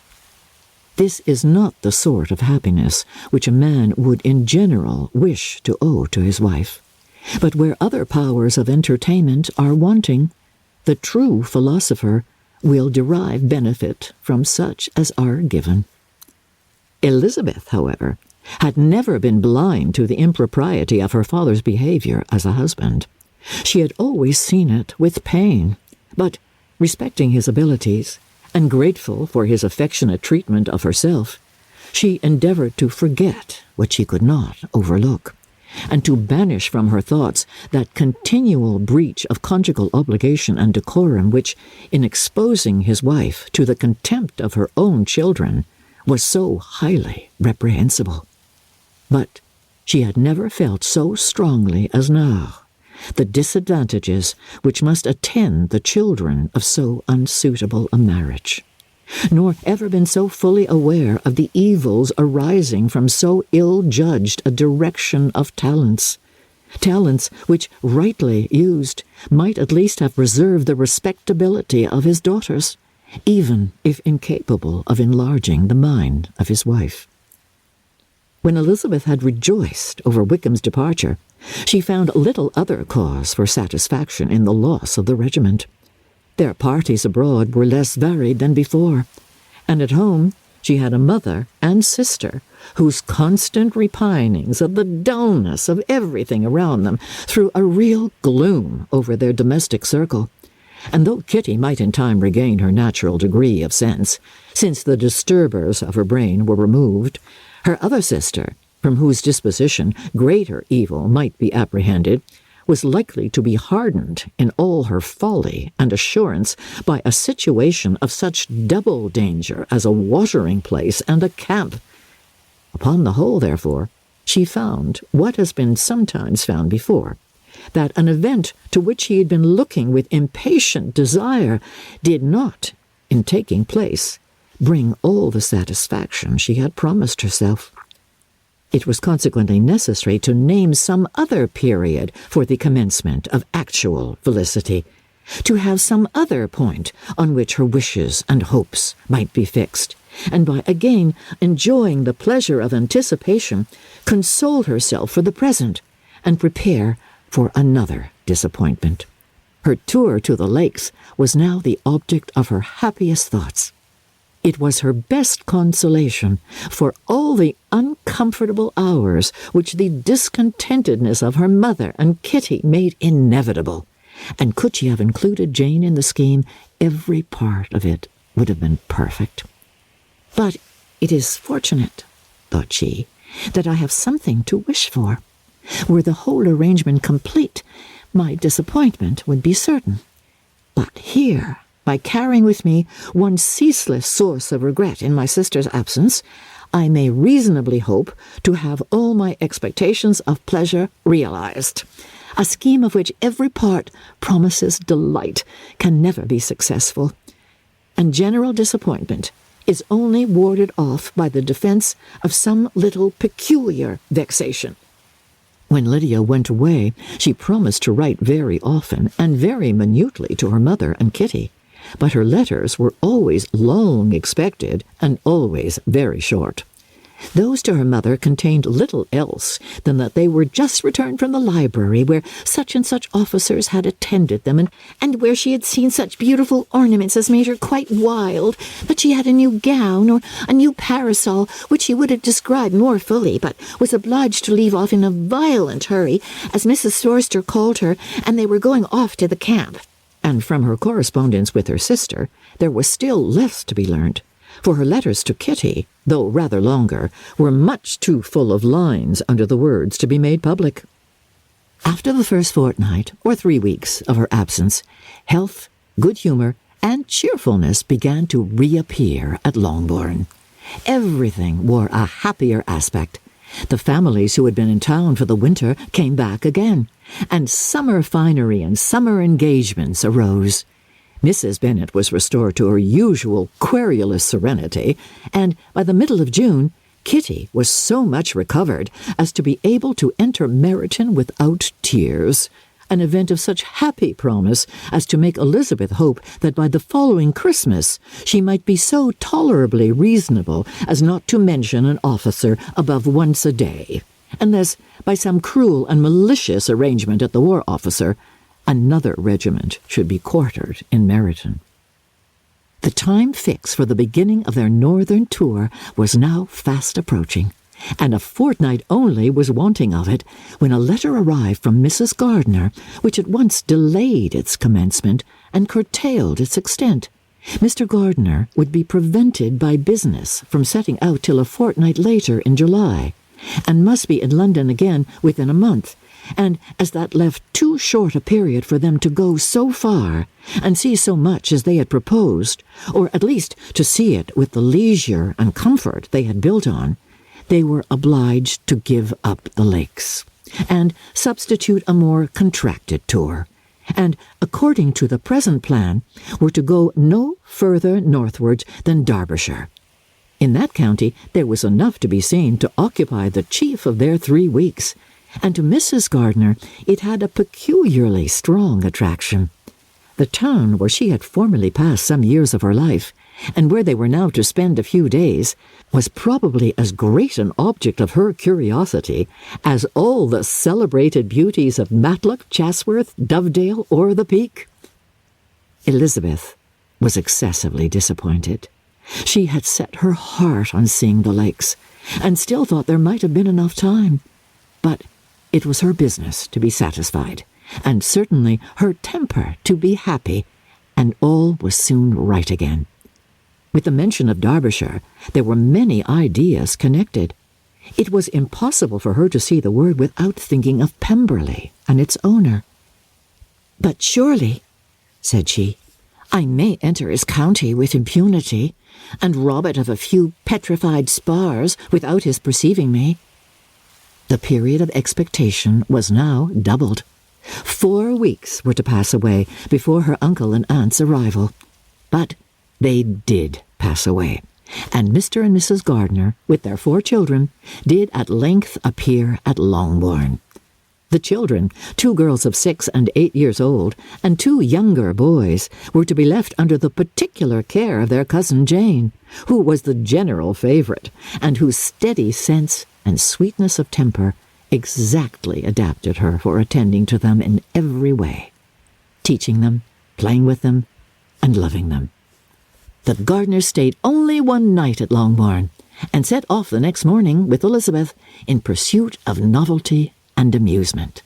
One enjoyment was certain, that of suitableness of companions, a suitableness which comprehended health and temper to bear inconveniences, cheerfulness to enhance every pleasure, and affection and intelligence which might supply it among themselves if there were disappointments abroad. It is not the object of this work to give a description of Derbyshire, nor of any of the remarkable places through which their route thither lay. Oxford, Blenheim, Warwick, Kenilworth, Birmingham, etc. are sufficiently known. A small part of Derbyshire is all the present concern. To the little town of Lambton, the scene of Mrs. Gardiner's former residence, and where she had lately learned some acquaintances still remained, they bent their steps, after having seen all the principal wonders of the country, and within 5 miles of Lambton, Elizabeth found from her aunt that Pemberley was situated. It was not in their direct road, nor more than a mile or 2 out of it. In talking over their route the evening before, Mrs. Gardiner expressed an inclination to see the place again. Mr. Gardiner declared his willingness, and Elizabeth was applied to for her approbation. "My love, "Should not you like to see a place of which you've heard so much?" said her aunt. "A place, too, which so many of your acquaintances are connected. Wickham passed all his life there, you know." Elizabeth was distressed.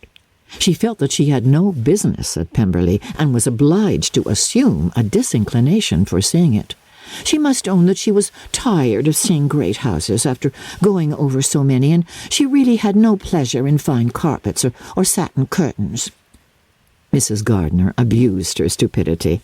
"If it were merely a fine house, richly furnished," said she, "I should not care about it myself. But the grounds are so delightful.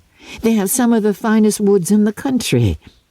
Elizabeth said no more, but her mind could not acquiesce. The possibility of meeting Mr. Darcy while viewing the place instantly occurred. It would be dreadful. She blushed at the very idea, and thought it would be better to speak openly to her aunt than to run such a risk.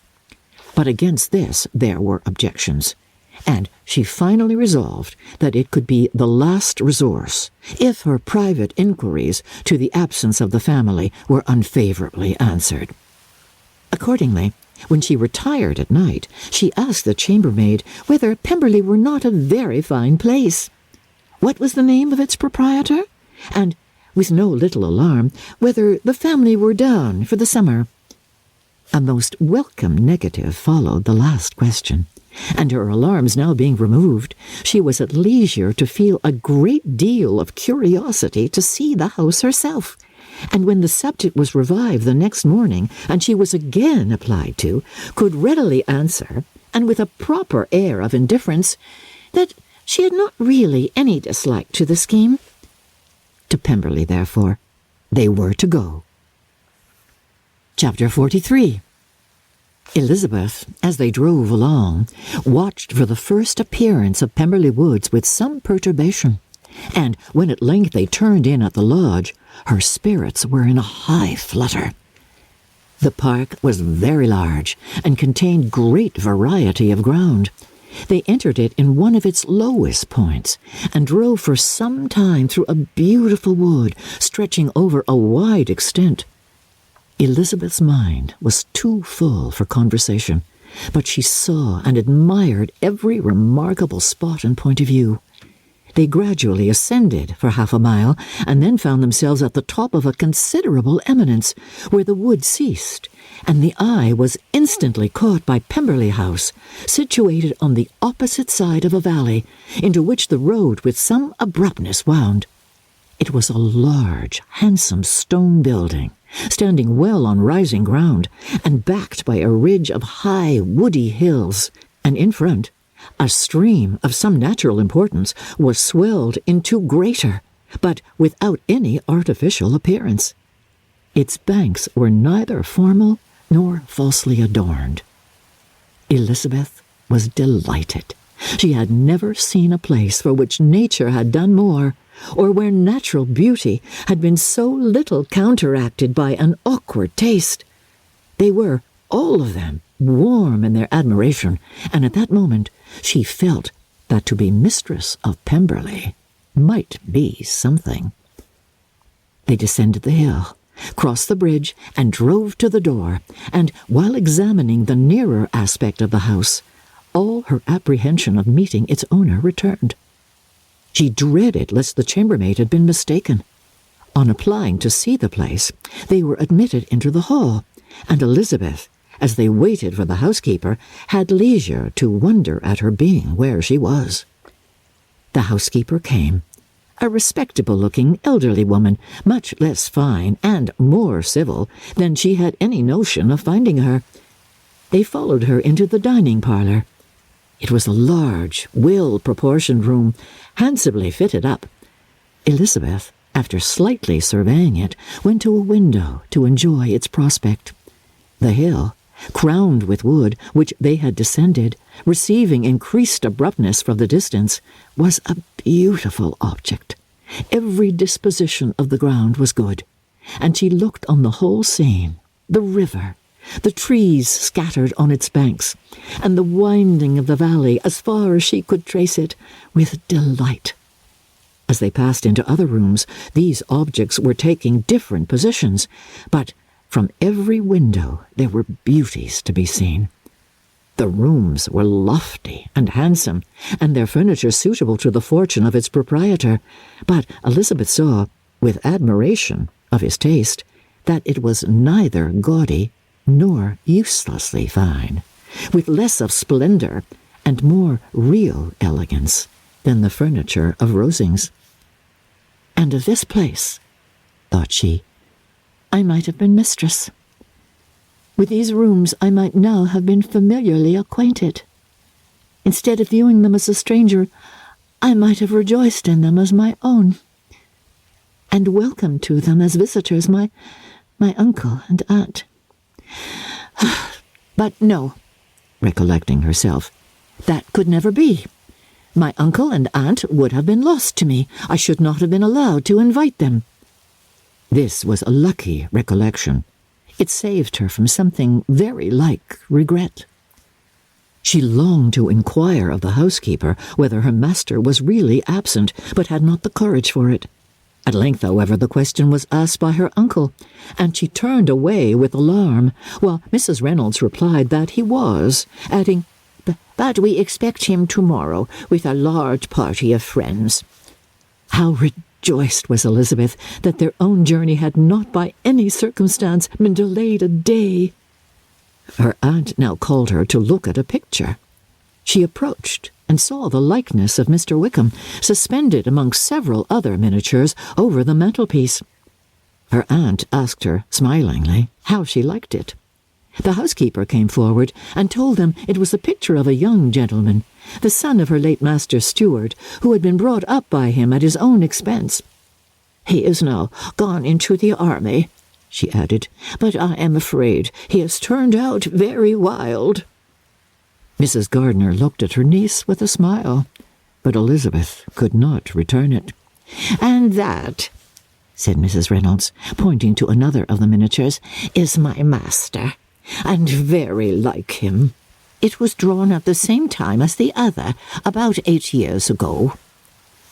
"I have heard much of your master's fine person," said Mrs. Gardiner, looking at the picture. "It is a handsome face. But, Lizzie, you can tell us whether it is like or not." Mrs. Reynolds' respect for Elizabeth seemed to increase on this intimation of her knowing her master. "Does that young lady know Mr. Darcy?" Elizabeth coloured and said, "A little. And do you not think him a very handsome gentleman, ma'am?" Yes, very handsome. I am sure I know none so handsome. But in the gallery upstairs you will see a finer, larger picture of him than this. This room was my late master's favourite room, and these miniatures are just as they used to be then. He was very fond of them." This accounted to Elizabeth for Mr. Wickham's being among them. Mrs. Reynolds then directed their attention to one of Miss Darcy, drawn when she was only 8 years old. "And is Miss Darcy as handsome as her brother?" asked Mrs. Gardiner. "Oh, yes, the handsomest young lady that ever was seen, and so accomplished. She plays and sings all day long. In the next room is a new instrument just come down for her, a present from my master. She comes here tomorrow with him." Mr. Gardiner, whose manners were very easy and pleasant, encouraged her communicativeness by his questions and remarks. Mrs. Reynolds, either by pride or attachment, had evidently great pleasure in talking of her master and his sister. Is your master much at Pemberley in the course of the year?" "Not so much as I could wish, sir, but I dare say he may spend half his time here, and Miss Darcy is always down for the summer months." "Except," thought Elizabeth, "when he goes to Ramsgate. If your master would marry, you might see more of him." "Oh, yes, sir, but I do not know when that will be. I do not know who's good enough for him." Mr. and Mrs. Gardiner smiled. Elizabeth could not help saying, "It is very much to his credit, I am sure, that you should think so." "I say no more than the truth, and everybody will say that knows him," replied the other.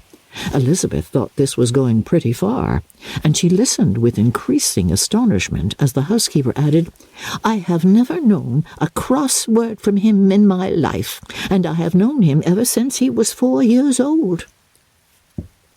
This was praise, of all others, most extraordinary, most opposite to her ideas. That he was not a good-tempered man had been her firmest opinion. Her keenest attention was awakened.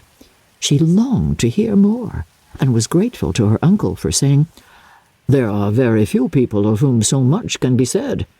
You're lucky in having such a master." "Oh, yes, sir, I know I am. If I were to go through the world, I could not meet with a better.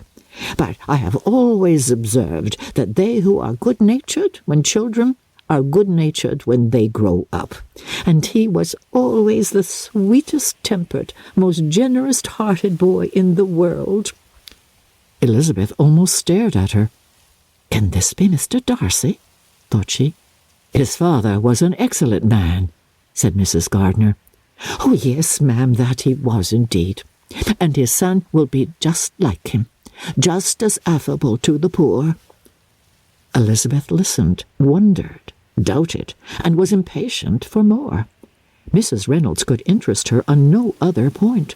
She related the subjects of the pictures, the dimensions of the rooms, and the price of the furniture in vain.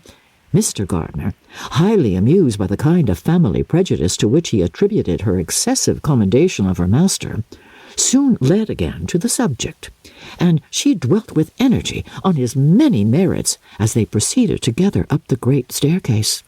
"He is the best landlord, and the best master," said she, "that ever lived. Not like the wild young men nowadays, who think of nothing but themselves. There is not one of his tenants or servants but will give him a good name. Some people call him proud, but I am sure I never saw anything of it. To my fancy, it is only because he does not rattle away like other young men." "In what an amiable light does this place him?" thought Elizabeth. "This fine account of him," whispered her aunt as they walked, "is not quite consistent with his behaviour to our poor friend. Perhaps we might be deceived." "Oh, that is not very likely. Our authority was too good." On reaching the spacious lobby above, they were shown into a very pretty sitting-room, lately fitted up with greater elegance and lightness than the apartments below, and were informed that it was but just done to give pleasure to Miss Darcy, who had taken a liking to the room when last at Pemberley. "He is certainly a good brother," said Elizabeth as she walked towards one of the windows. Mrs. Reynolds anticipated Miss Darcy's delight when she should enter the room. "And this is always the way with him," she added. "Whatever can give his sister any pleasure is sure to be done in a moment. There is nothing he would not do for her." The picture gallery and 2 or 3 of the principal bedrooms were all that remained to be shown. In the former were many good paintings, but Elizabeth knew nothing of the art, and from such as had been already visible below, she had willingly turned to look at some drawings of Miss Darcy's in crayons, whose subjects were usually more interesting and also more intelligible. In the gallery there were many family portraits, but they could have little to fix the attention of a stranger. Elizabeth walked in quest of the only face whose features would be known to her. At last it arrested her, and she beheld a striking resemblance to Mr. Darcy, with such a smile over the face as she remembered to have sometimes seen when he looked at her. She stood several minutes before the picture in earnest contemplation, and returned to it again before they quitted the gallery. Mrs. Reynolds informed them that it had been taken in his father's lifetime. There was certainly at this moment, in Elizabeth's mind, a more gentle sensation towards the original than she had ever felt at the height of their acquaintance. The commendation bestowed on him by Mrs. Reynolds was of no trifling nature. What praise is more valuable than the praise of an intelligent servant? As a brother, a landlord, a master, she considered how many people's happiness were in his guardianship. How much of pleasure or pain was it in his power to bestow? How much of good or evil must be done by him? Every idea that had been brought forward by the housekeeper was favourable to his character, and as she stood before the canvas on which he was represented, and fixed his eyes upon herself, she thought of his regard with a deeper sentiment of gratitude than it had ever raised before. She remembered its warmth, and softened its impropriety of expression. When all of the house that was open to general inspection had been seen, they returned downstairs, and, taking leave of the housekeeper, were consigned over to the gardener, who met them at the hall door. As they walked across the hall towards the river, Elizabeth turned back to look again. Her uncle and aunt stopped also, and while the former was conjecturing as to the date of the building, the owner of it himself suddenly came forward from the road which led behind it to the stables. They were within 20 yards of each other, and so abrupt was his appearance that it was impossible to avoid his sight. Their eyes instantly met, and the cheeks of both were overspread with the deepest blush. He absolutely started, and for a moment seemed immovable from surprise, but shortly recovering himself, advanced towards the party, and spoke to Elizabeth, if not in terms of perfect composure, at least of perfect civility. She had instinctively turned away, but, stopping on his approach, received his compliments with an embarrassment impossible to be overcome. Had his first appearance, or his resemblance to the picture they had just been examining, been insufficient to assure the other two that they now saw Mr. Darcy, the gardener's expression of surprise on beholding his master must immediately have told it. They stood a little aloof while he was talking to their niece, who, astonished and confused, scarcely dared lift her eyes to his face, and knew not what answer she returned to his civil inquiries after her family. Amazed at the alteration of his manner since they last parted, every sentence that he uttered was increasing her embarrassment, and every idea of the impropriety of her being found there recurring to her mind, the few minutes in which they continued were some of the most uncomfortable in her life. Nor did he seem much more at ease when he spoke.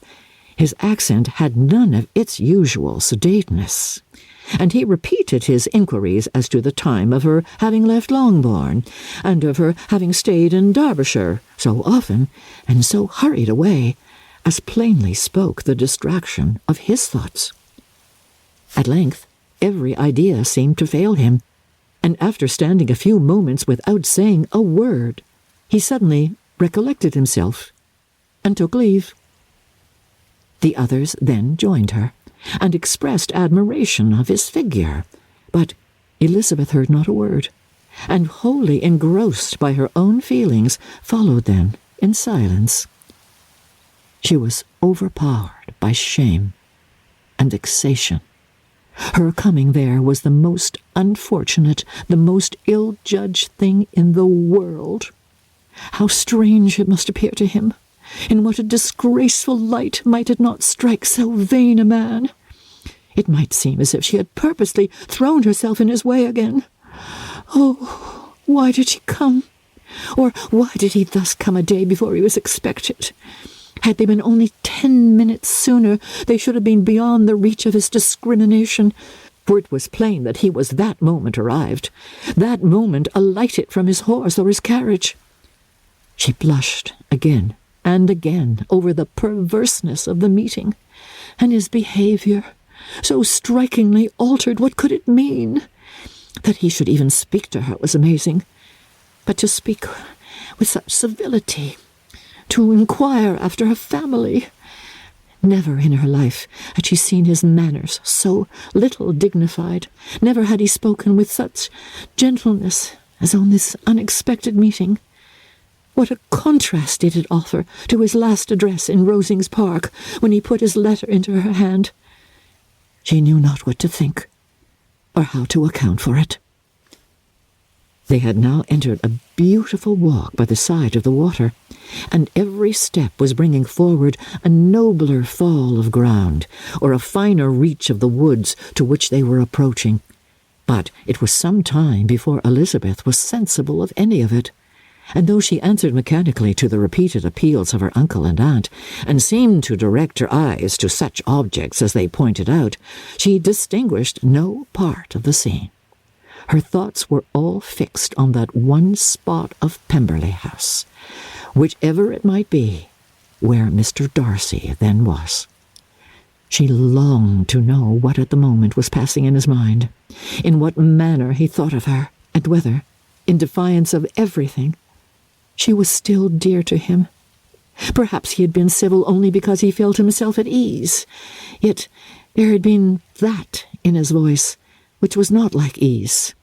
Whether he had felt more of pain or of pleasure in seeing her, she could not tell, but he certainly had not seen her with composure.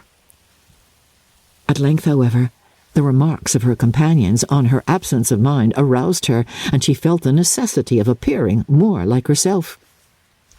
They entered the woods, and bidding adieu to the river for a while, ascended some of the higher grounds, when, in spots where the opening of the trees gave the eye power to wander, were many charming views of the valley, the opposite hills, with the long range of woods overspreading many, and occasionally part of the stream. Mr. Gardiner expressed a wish of going round the whole park, but feared it might be beyond a walk. With a triumphant smile, they were told that it was 10 miles round. It settled the matter, and they pursued the accustomed circuit, which brought them again, after some time, in a descent among hanging woods, to the edge of the water, and one of its narrowest parts. They crossed it by a simple bridge, in character with the general air of the scene. It was a spot less adorned than any they had yet visited, and the valley, here contracted into a glen, allowed room only for the stream, and a narrow walk amidst the rough coppice wood which bordered it. Elizabeth longed to explore its windings, but when they had crossed the bridge and perceived their distance from the house, Mrs. Gardiner, who was not a great walker, could go no further, and thought only of returning to the carriage as quickly as possible. Her niece was, therefore, obliged to submit, and they took their way towards the house on the opposite side of the river, in the nearest direction, but their progress was slow, for Mr. Gardiner, though seldom able to indulge the taste, was very fond of fishing, and was so much engaged in watching the occasional appearance of some trout in the water, and talking to the man about them, that he advanced but little. Whilst wandering on in this slow manner, they were again surprised, and Elizabeth's astonishment was quite equal to what it had been at first, by the sight of Mr. Darcy approaching them, and at no great distance. The walk here being less sheltered than on the other side, allowed them to see him before they met. Elizabeth, however astonished, was at least more prepared for an interview than before, and resolved to appear and to speak with calmness if he really intended to meet them. For a few moments, indeed, she felt that he would probably strike into some other path. The idea lasted while a turning in the walk concealed him from their view. The turning past, he was immediately before them. With a glance, she saw that he had lost none of his recent civility, and, to imitate his politeness, she began, as they met, to admire the beauty of the place. But she had not got beyond the words delightful and charming when some unlikely recollections obtruded, and she fancied that praise of Pemberley from her might be mischievously construed. Her colour changed, and she said no more. Mrs. Gardiner was standing a little behind, and on her pausing, he asked her if she would do him the honour of introducing him to her friends. This was a stroke of civility for which he was quite unprepared, and she could hardly suppress a smile at his being now seeking the acquaintance of some of those very people against whom his pride had revolted in his offer to herself. What will be his surprise, thought she, when he knows who they are? He takes them now for people of fashion. The introduction, however, was immediately made, and as she named their relationship to herself, she stole a sly look at him to see how he bore it, and was not without the expectation of his decamping as fast as he could from such disgraceful companions. That he was surprised by the connection was evident. He sustained it, however, with fortitude, and so far from going away, turned back with them and entered into conversation with Mr. Gardiner. Elizabeth could not but be pleased, could not but triumph. It was consoling that he should know she had some relations for whom there was no need to blush. She listened most attentively to all that passed between them, and gloried in every expression, every sentence of her uncle which marked his intelligence, his taste, or his good manners. The conversation soon turned upon fishing, and she heard Mr. Darcy invite him with the greatest civility to fish there as often as he chose while he continued in the neighbourhood, offering at the same time to supply him with fishing tackle, and pointing out those parts of the stream where there was usually most sport. Mrs. Gardiner, who was walking arm in arm with Elizabeth, gave her a look expressive of wonder.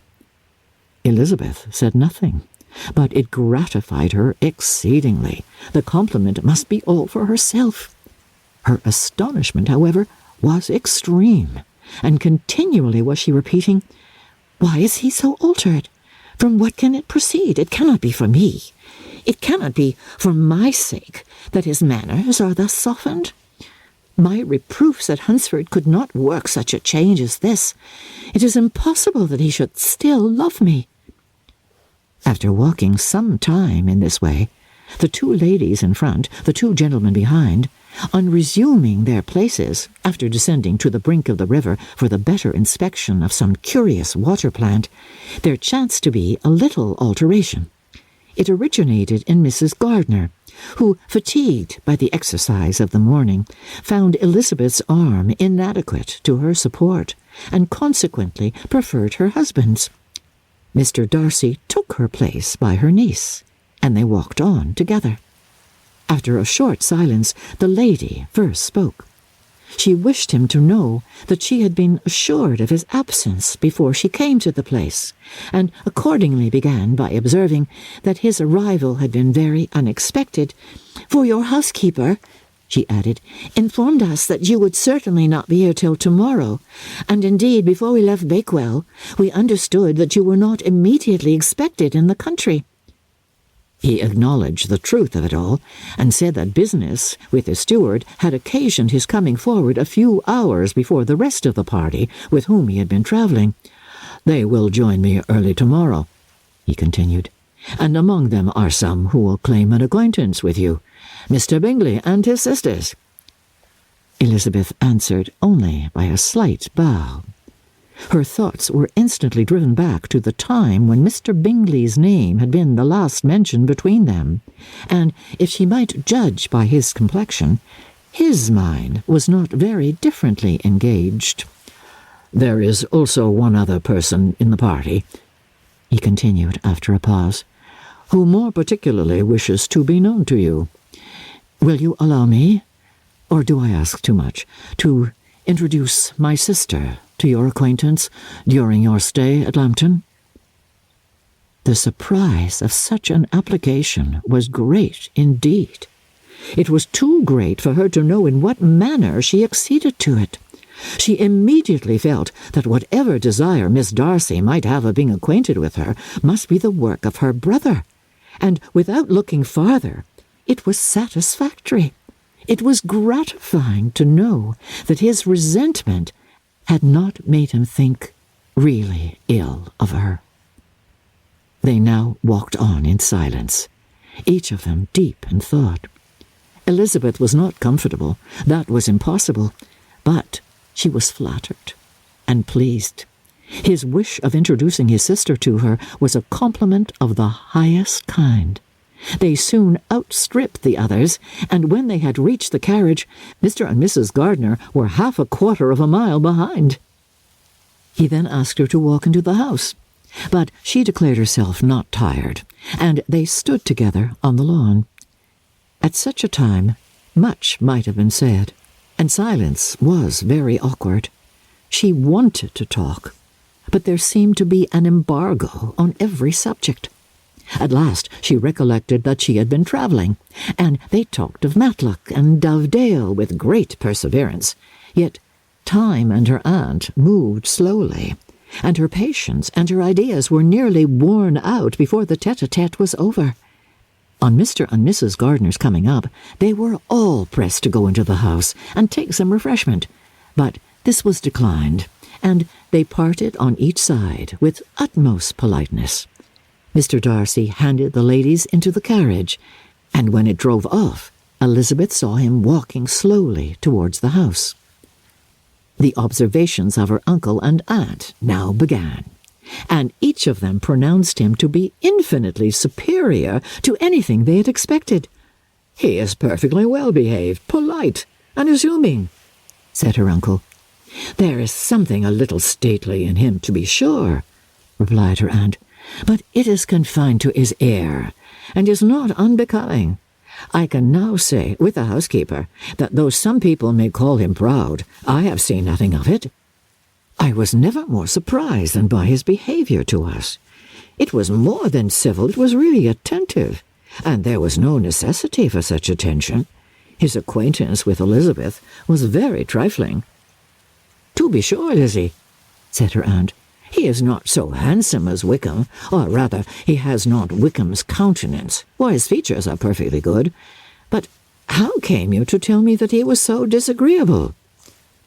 Elizabeth excused herself as well as she could, said that she had liked him better when they had met him in Kent than before, and that she had never seen him so pleasant as this morning. "But perhaps he may be a little whimsical in his civilities," replied her uncle. "Your great men often are, and therefore I shall not take him at his word, as he might change his mind another day, and warn me off his grounds." Elizabeth felt they had entirely misunderstood his character, but said nothing. "From what we have seen of him," continued Mrs. Gardner, "I really should not have thought that he could have behaved in so cruel a way by anybody as he has done by poor Wickham. He has not an ill-natured look. On the contrary, there is something pleasing about his mouth when he speaks, and there is something of dignity in his countenance that would not give one an unfavourable idea of his heart. But, to be sure, the good lady who showed us his house did give him a most flaming character. I could hardly help laughing aloud sometimes.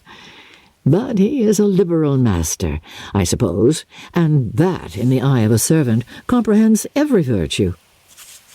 Elizabeth here felt herself called on to say something in vindication of his behaviour to Wickham, and therefore gave them to understand, in as guarded a manner as she could, that by what she had heard from his relations in Kent, his actions were capable of a very different construction, and that his character was by no means so faulty, nor Wickham's so amiable as they had been considered in Hertfordshire. In confirmation of this, she related the particulars of all the pecuniary transactions in which they had been connected, without actually naming her authority, but stating it to be such as might be relied on. Mrs. Gardner was surprised and concerned, but as they were now approaching the scene of her former pleasures, every idea gave way to the charm of recollection, and she was too much engaged in pointing out to her husband all the interesting spots in its environs to think of anything else. Fatigued as she had been by the morning's walk, they had no sooner dined than she set off again in quest of her former acquaintance, and the evening was spent in the satisfactions of an intercourse renewed after many years' discontinuance. The occurrences of the day were too full of interest to leave Elizabeth much attention for any of these new friends, and she could do nothing but think, and think with wonder, of Mr. Darcy's civility, and above all, of his wishing her to be acquainted with his sister. Chapter 44. Elizabeth had settled it that Mr. Darcy would bring his sister to visit her the very day after her reaching Pemberley, and was consequently resolved not to be out of sight of the inn the whole of that morning. But her conclusion was false, for on the very morning after their arrival at Lambton, these visitors came. They had been walking about the place with some of their new friends, and were just returning to the inn to dress themselves for dining with the same family, when the sound of a carriage drew them to a window, and they saw a gentleman and a lady in a curricle driving up the street. Elizabeth, immediately recognizing the livery, guessed what it meant, and imparted no small degree of her surprise to her relations by acquainting them with the honor which she expected. Her uncle and aunt were all amazement, and the embarrassment of her manner as she spoke, joined to the circumstance itself, and many of the circumstances of the preceding day, opened to them a new idea on the business. Nothing had ever suggested it before, but they felt that there was no other way of accounting for such attentions from such a quarter than by supposing a partiality for their niece. While these newly born notions were passing in their heads, the perturbation of Elizabeth's feelings was at every moment increasing. She was quite amazed at her own discomposure, but amongst other causes of disquiet, she dreaded lest the partiality of the brother should have said too much in her favour, and, more than commonly anxious to please, she naturally suspected that every power of pleasing would fail her.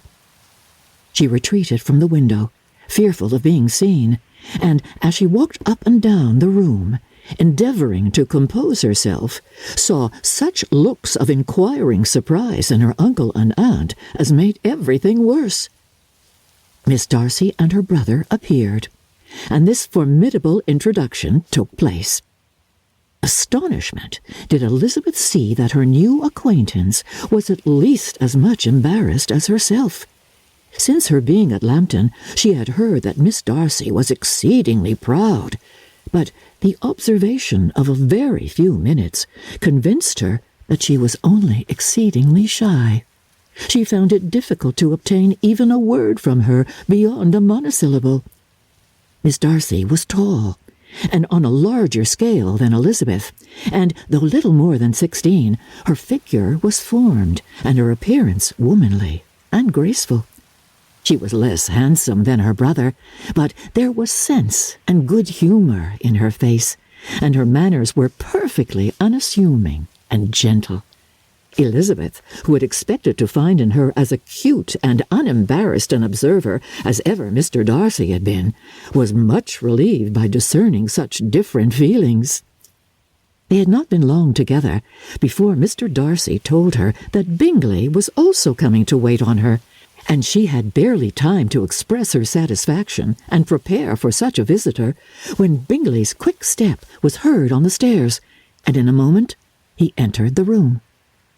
All Elizabeth's anger against him had been long done away, but had she still felt any, it could hardly have stood its ground against the unaffected cordiality with which he expressed himself on seeing her again. He inquired in a friendly, though general way, after her family, and looked and spoke with the same good-humoured ease that he had ever done. To Mr. and Mrs. Gardiner, he was scarcely a less interesting personage than to herself. They had long wished to see him. The whole party before them, indeed, excited a lively attention. The suspicions which had just arisen of Mr. Darcy and their niece directed their observation towards each with an earnest though guarded inquiry, and they soon drew from those inquiries the full conviction that one of them at least knew what it was to love. Of the lady's sensations they remained a little in doubt, but that the gentleman was overflowing with admiration was evident enough. Elizabeth, on her side, had much to do. She wanted to ascertain the feelings of each of her visitors, She wanted to compose her own, and to make herself agreeable to all. And in the latter object, where she feared most to fail, she was most sure of success. For those to whom she endeavoured to give pleasure were prepossessed in her favour.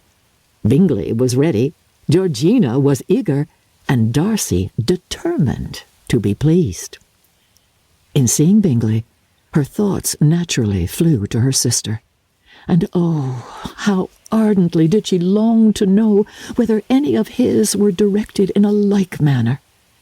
Sometimes she could fancy that he talked less than on former occasions, and once or twice pleased herself with the notion that, as he looked at her, he was trying to trace a resemblance. But though this might be imaginary, she could not be deceived as to his behaviour to Miss Darcy, who had been set up as a rival to Jane. No look appeared on either side that spoke particular regard. Nothing occurred between them that could justify the hopes of his sister.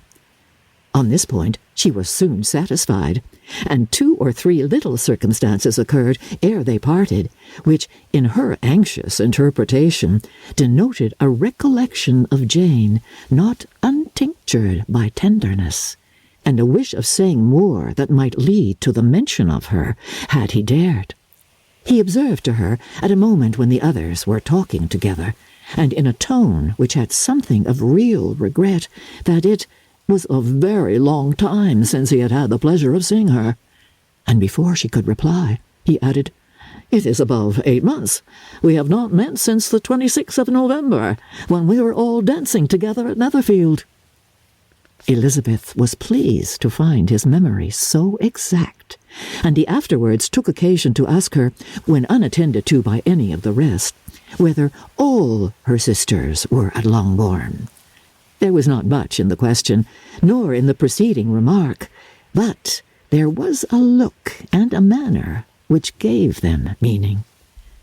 It was not often that she could turn her eyes on Mr. Darcy himself, but whenever she did catch a glimpse, she saw an expression of general complacence, and in all that he said she heard an accent so removed from hauteur or disdain of his companions as convinced her that the improvement of manners which she had yesterday witnessed, however temporary its existence might prove, had at least outlived one day.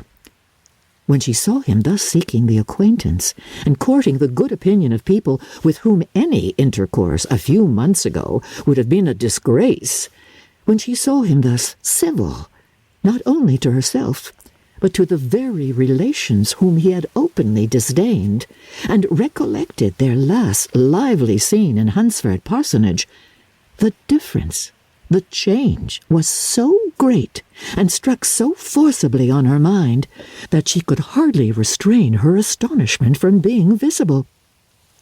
Never, even in the company of his dear friends at Netherfield, or his dignified relations at Rosings, had she seen him so desirous to please, so free from self-consequence or unbending reserve, as now, when no importance could result from the success of his endeavours, and when even the acquaintance of those to whom his attentions were addressed would draw down the ridicule and censure of the ladies both of Netherfield and Rosings. Their visitors stayed with him above half an hour, and when they arose to depart, Mr. Darcy called on his sister to join him in expressing their wish of seeing Mr. and Mrs. Gardiner and Miss Bennet to dinner at Pemberley before they left the country. Miss Darcy, though with a diffidence which marked her little in the habit of giving invitations, readily obeyed. Mrs. Gardiner looked at her niece, desirous of knowing how she, whom the invitation most concerned, felt disposed as to its acceptance. But Elizabeth had turned away her head. Presuming, however, that this studied avoidance spoke rather a momentary embarrassment than any dislike of the proposal, and seeing in her husband, who was fond of society, a perfect willingness to accept it, she ventured to engage for her attendance, and the day after the next was fixed on. Bingley expressed great pleasure in the certainty of seeing Elizabeth again, having still a great deal to say to her, and many inquiries to make after all their Hertfordshire friends. Elizabeth, construing all this into a wish of hearing her speak of her sister, was pleased, and on this account, as well as some others, found herself, when their visitors left them, capable of considering the last half-hour with some satisfaction, though while it was passing the enjoyment of it had been little. Eager to be alone, and fearful of inquiries or hints from her uncle and aunt, she stayed with them only long enough to hear their favourable opinion of Bingley, and then hurried away to dress. But she had no reason to fear Mr. and Mrs. Gardiner's curiosity. It was not their wish to force her communication. It was evident that she was much better acquainted with Mr. Darcy than they had before any idea of. It was evident that he was very much in love with her. They saw much to interest, but nothing to justify inquiry. Of Mr. Darcy, it was now a matter of anxiety to think well, and as far as their acquaintance reached, there was no fault to find. They could not be untouched by his politeness, and had they drawn his character from their own feelings, and his servant's report, without any reference to any other account, the circle in Hertfordshire to which he was known would not have recognized it for Mr. Darcy. There was now an interest, however, in believing the housekeeper, and they soon became sensible that the authority of a servant who had known him since he was 4 years old, and whose own manners indicated respectability, was not to be hastily rejected. Neither had anything occurred in the intelligence of their Lambton friends that could materially lessen its weight. They had nothing to accuse him of but pride. Pride he probably had, and if not, it would certainly be imputed by the inhabitants of a small market town where the family did not visit. It was acknowledged, however, that he was a liberal man, and did much good among the poor.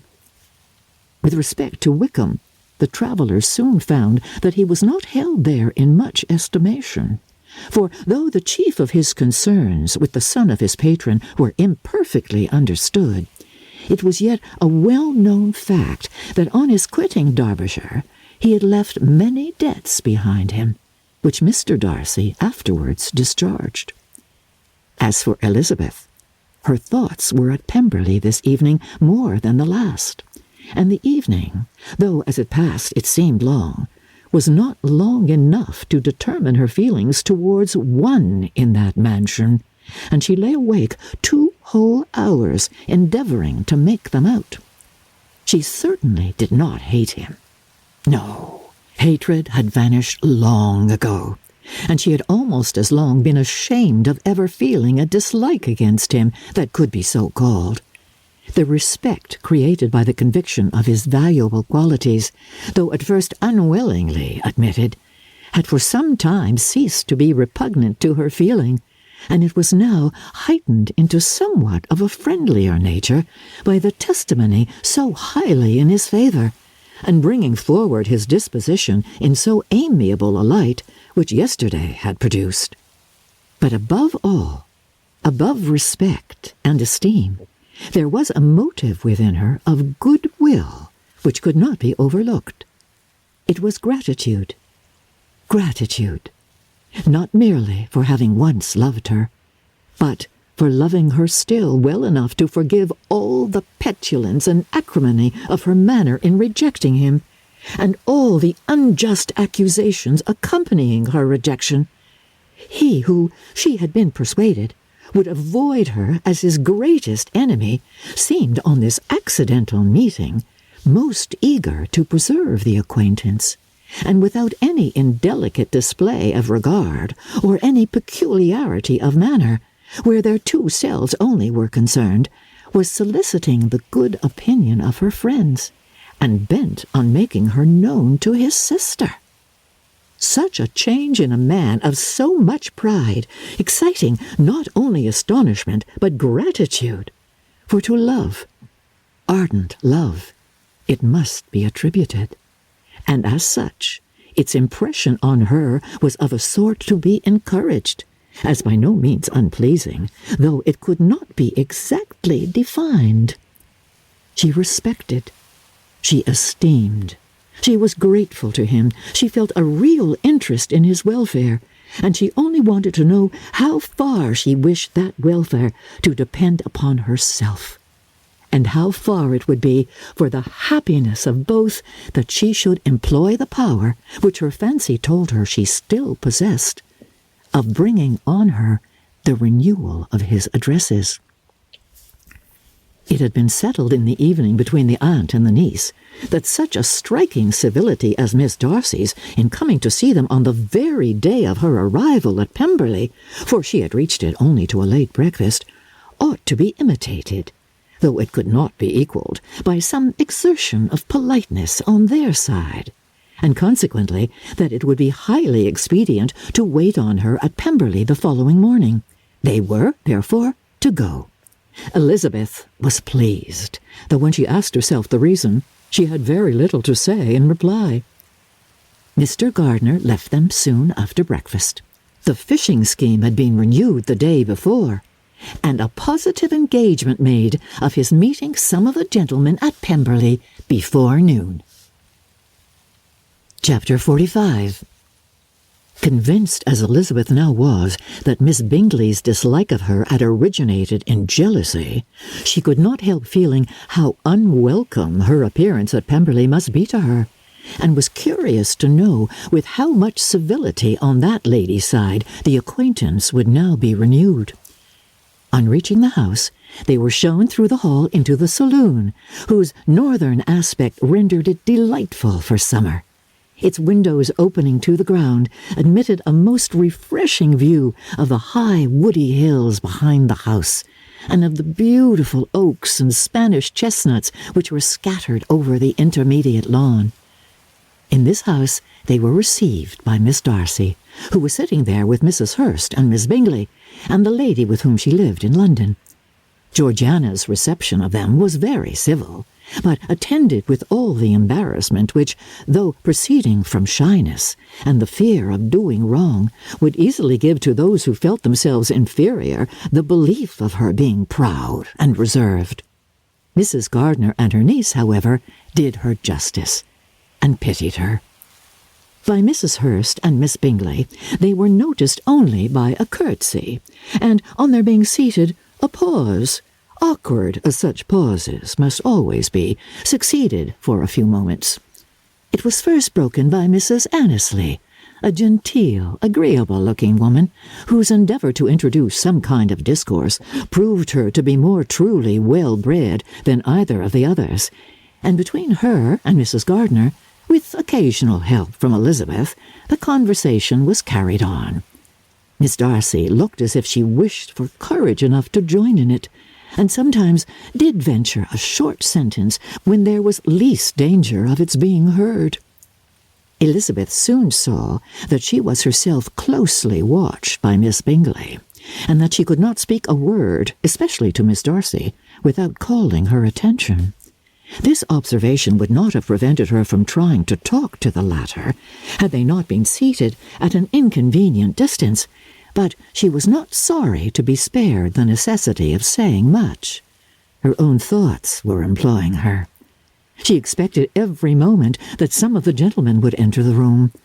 She wished, she feared that the master of the house might be amongst them, and whether she wished or feared it most, she could scarcely determine. After sitting in this manner a quarter of an hour without hearing Miss Bingley's voice, Elizabeth was roused by receiving from her a cold inquiry after the health of her family. She answered with equal indifference and brevity, and the other said no more. The next variation which their visit afforded was produced by the entrance of servants with cold meat, cake, and a variety of all the finest fruits in season, but this did not take place till after many a significant look and smile from Mrs. Annesley to Miss Darcy had been given, to remind her of her post. There was now employment for the whole party, for though they could not all talk, they could all eat, and the beautiful pyramids of grapes, nectarines, and peaches soon collected them round the table. While thus engaged, Elizabeth had a fair opportunity of deciding whether she most feared or wished for the appearance of Mr. Darcy by the feelings which prevailed on his entering the room, and then, though but a moment before she had believed her wishes to predominate, she began to regret that he came. He had been some time with Mr. Gardiner, who with 2 or 3 other gentlemen from the house was engaged by the river, and had left him only on learning that the ladies of the family intended a visit to Georgiana that morning. No sooner did he appear than Elizabeth wisely resolved to be perfectly easy and unembarrassed, a resolution the more necessary to be made, but perhaps not the more easily kept, because she saw that the suspicions of the whole party were awakened against them, and that there was scarcely an eye which did not watch his behaviour when he first came into the room. In no countenance was attentive curiosity so strongly marked as in Miss Bingley's, in spite of the smiles which overspread her face whenever she spoke to one of his objects, for jealousy had not yet made her desperate, and her attentions to Mr. Darcy were by no means over. Miss Darcy, on her brother's entrance, exerted herself much more to talk, and Elizabeth saw that he was anxious for his sister and herself to get acquainted, and forwarded as much as possible every attempt at conversation on either side. Miss Bingley saw all this likewise, and, in the imprudence of anger, took the first opportunity of saying, with sneering civility, "Pray, Miss Eliza, are not the regiment removed from Meryton? They must be a great loss to your family." In Darcy's presence she dared not mention Wickham's name, but Elizabeth instantly comprehended that he was uppermost in her thoughts, and the various recollections connected with him gave her a moment's distress. But exerting herself vigorously to repel the ill-natured attack, she presently answered the question in a tolerably detached tone. While she spoke, an involuntary glance showed her Darcy, with a heightened complexion, earnestly looking at her, and his sister, overcome with confusion, and unable to lift up her eyes. Had Miss Bingley known what pain she was then giving her beloved friend, she undoubtedly would have refrained from the hint, but she had merely intended to discompose Elizabeth by bringing forward the idea of a man to whom she believed her partial, to make her betray a sensibility which might injure her in Darcy's opinion, and perhaps to remind the latter of all the follies and absurdities by which some part of her family were connected with that corps. Not a syllable had ever reached her of Miss Darcy's meditated elopement. To no creature had it been revealed, where secrecy was possible, except to Elizabeth, and from all Bingley's connections her brother was particularly anxious to conceal it from the very wish which Elizabeth had long ago attributed to him of their becoming hereafter her own. He had certainly formed such a plan, and without meaning that it should affect his endeavour to separate him from Miss Bennet, it is probable that it might add something to his lively concern for the welfare of his friend. Elizabeth's collected behaviour, however, soon quieted his emotion, and as Miss Bingley, vexed and disappointed, dared not approach nearer to Wickham, Georgiana also recovered in time, though not enough to be able to speak any more. Her brother, whose eye she feared to meet, scarcely recollected her interest in the affair, and the very circumstance which had been designed to turn his thoughts from Elizabeth seemed to affix them on her more and more cheerfully. Their visit did not continue long after the question and answer above mentioned, and while Mr. Darcy was attending them to their carriage, Miss Bingley was venting her feelings in criticisms on Elizabeth's person, behaviour, and dress. But Georgiana would not join her. Her brother's recommendation was enough to ensure her favour. His judgment could not err, and he had spoken in such terms of Elizabeth as to leave Georgiana without the power of finding her otherwise than lovely and amiable. When Darcy returned to the saloon, Miss Bingley could not help repeating to him some part of what she had been saying to his sister. "I remember, when we first knew her in Hertfordshire, how amazed we all were to find that she was a reputed beauty. And I particularly recollect your saying one night, after they had been dining at Netherfield, 'She a beauty? I should as soon call her mother a wit.' But afterwards she seemed to improve on you, and I believe you thought her rather pretty at one time." "Yes," replied Darcy, who could contain himself no longer, "but that was only when I first saw her, for it is many months since I have considered her as one of the handsomest women of my acquaintance." He then went away, and Miss Bingley was left to all the satisfaction of having forced him to say what gave no one any pain but herself. Mrs. Gardiner and Elizabeth talked of all that occurred during their visit as they returned, except what had particularly interested them both. The look and behaviour of everybody they had seen were discussed, except of the person who had mostly engaged their attention. They talked of his sister, his friends, his house, his fruit, of everything but himself. Yet Elizabeth was longing to know what Mrs. Gardiner thought of him, and Mrs. Gardiner would have been highly gratified by her niece's beginning the subject. Chapter 46.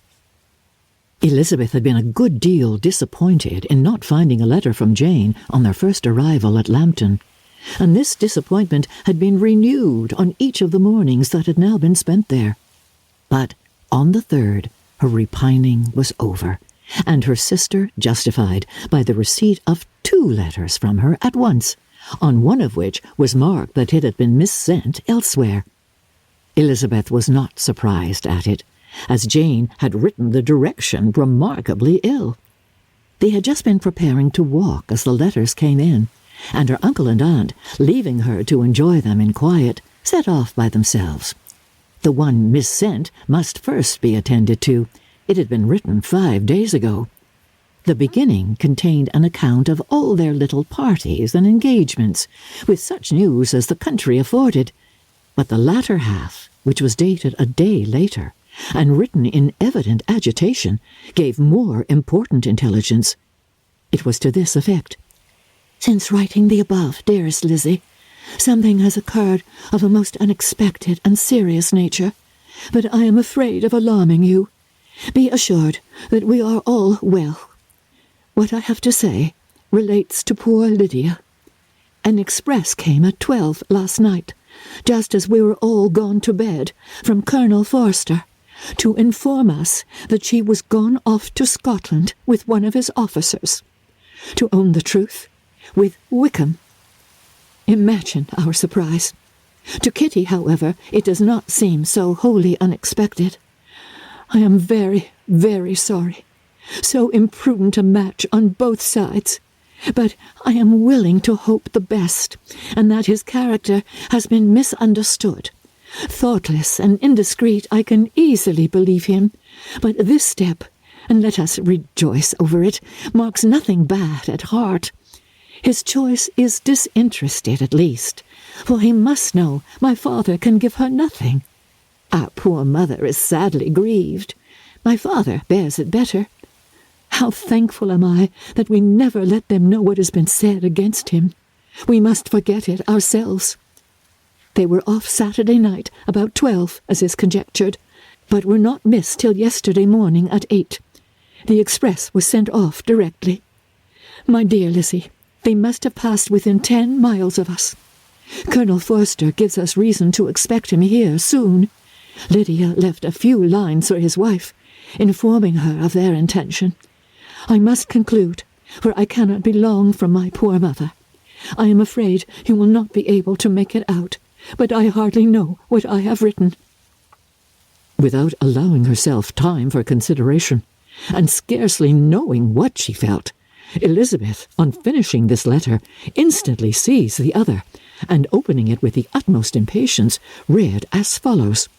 It had been written a day later than the conclusion of the first. "By this time, my dearest sister, you have received my hurried letter. I wish this may be more intelligible, but though not confined for time, my head is so bewildered that I cannot answer for being coherent. Oh, dearest Lizzie, I hardly know what I would write, but I have bad news for you, and it cannot be delayed. Imprudent as the marriage between Mr. Wickham and our poor Lydia would be, we are now anxious to be assured it has taken place, for there is but too much reason to fear they are not gone to Scotland. Colonel Forster came yesterday, having left Brighton the day before, not many hours after the express. Though Lydia's short letter to Mrs. Forster gave them to understand that they were going to Gretna Green, something was dropped by Denny expressing his belief that Wickham never intended to go there, or to marry Lydia at all, which was repeated to Colonel Forster, who, instantly taking the alarm, set off, intending to trace their route. He did trace them easily to Clapham, but no further, for on entering that place they removed into a hackney coach, and dismissed the chaise that brought them from Epsom. All that is known after this is that they were seen to continue the London road. I know not what to think. After making every possible inquiry on that side London, Colonel Forster came on into Hertfordshire, anxiously renewing them at all the turnpikes, and at the inns in Barnet and Hatfield, but without any success. No such people had been seen to pass through. With the kindest concern he came on to Longbourn, and broke his apprehensions to us in a manner most creditable to his heart. I am sincerely grieved for him and Mrs. Forster, but no one can throw any blame on them. Our distress, my dear Lizzie, is very great. My father and mother believe the worst, but I cannot think so ill of him. Many circumstances might make it more eligible then. Many circumstances might make it more eligible for them to be married privately in town than to pursue their first plan. And even if he could form such a design against a young woman of Lydia's connections, which is not likely, can I suppose her so lost to everything? Impossible. I grieve to find, however, that Colonel Forster is not disposed to depend upon their marriage. He shook his head when I expressed my hopes, and said he feared Wickham was not a man to be trusted. My poor mother is really ill, and keeps her room. Could she exert herself, it would be better, but this is not to be expected. And as to my father, I never in my life saw him so affected. Poor Kitty has anger for having concealed their attachment, but as it was a matter of confidence, one cannot wonder. I am truly glad, dearest Lizzie, that you have been spared something of these distressing scenes. But now, as the first shock is over, shall I own that I long for your return? I am not so selfish, however, as to press for it, if inconvenient. Adieu. I take up my pen again to do what I have just told you I would not.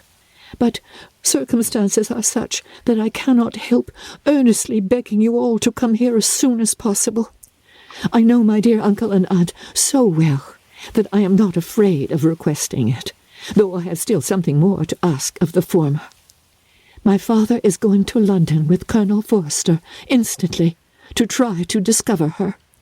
What he means to do, I am sure I know not, but his excessive distress will not allow him to pursue any measure in the best and safest way, and Colonel Forster is obliged to be at Brighton again tomorrow evening.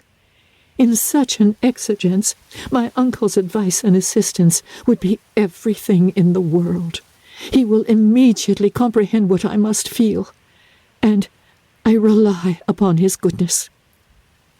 Oh, where is my uncle? Cried Elizabeth, darting from her seat as she finished the letter, in eagerness to follow him without losing a moment of the time so precious. But as she reached the door, it was opened by a servant, and Mr. Darcy appeared. Her pale face and impetuous manner made him start, and before he could recover himself to speak, she, in whose mind every idea was superseded by Lydia's situation, hastily exclaimed, "I beg your pardon, but I must leave you. I must find Mr. Gardiner this moment, on business that cannot be delayed. I have not an instant to lose." "Good God! What is the matter?" cried he, with more feeling than politeness. Then, recollecting himself, "I will not detain you a minute, but let me or the servant go after Mr. and Mrs. Gardiner. You are not well enough. You cannot go yourself."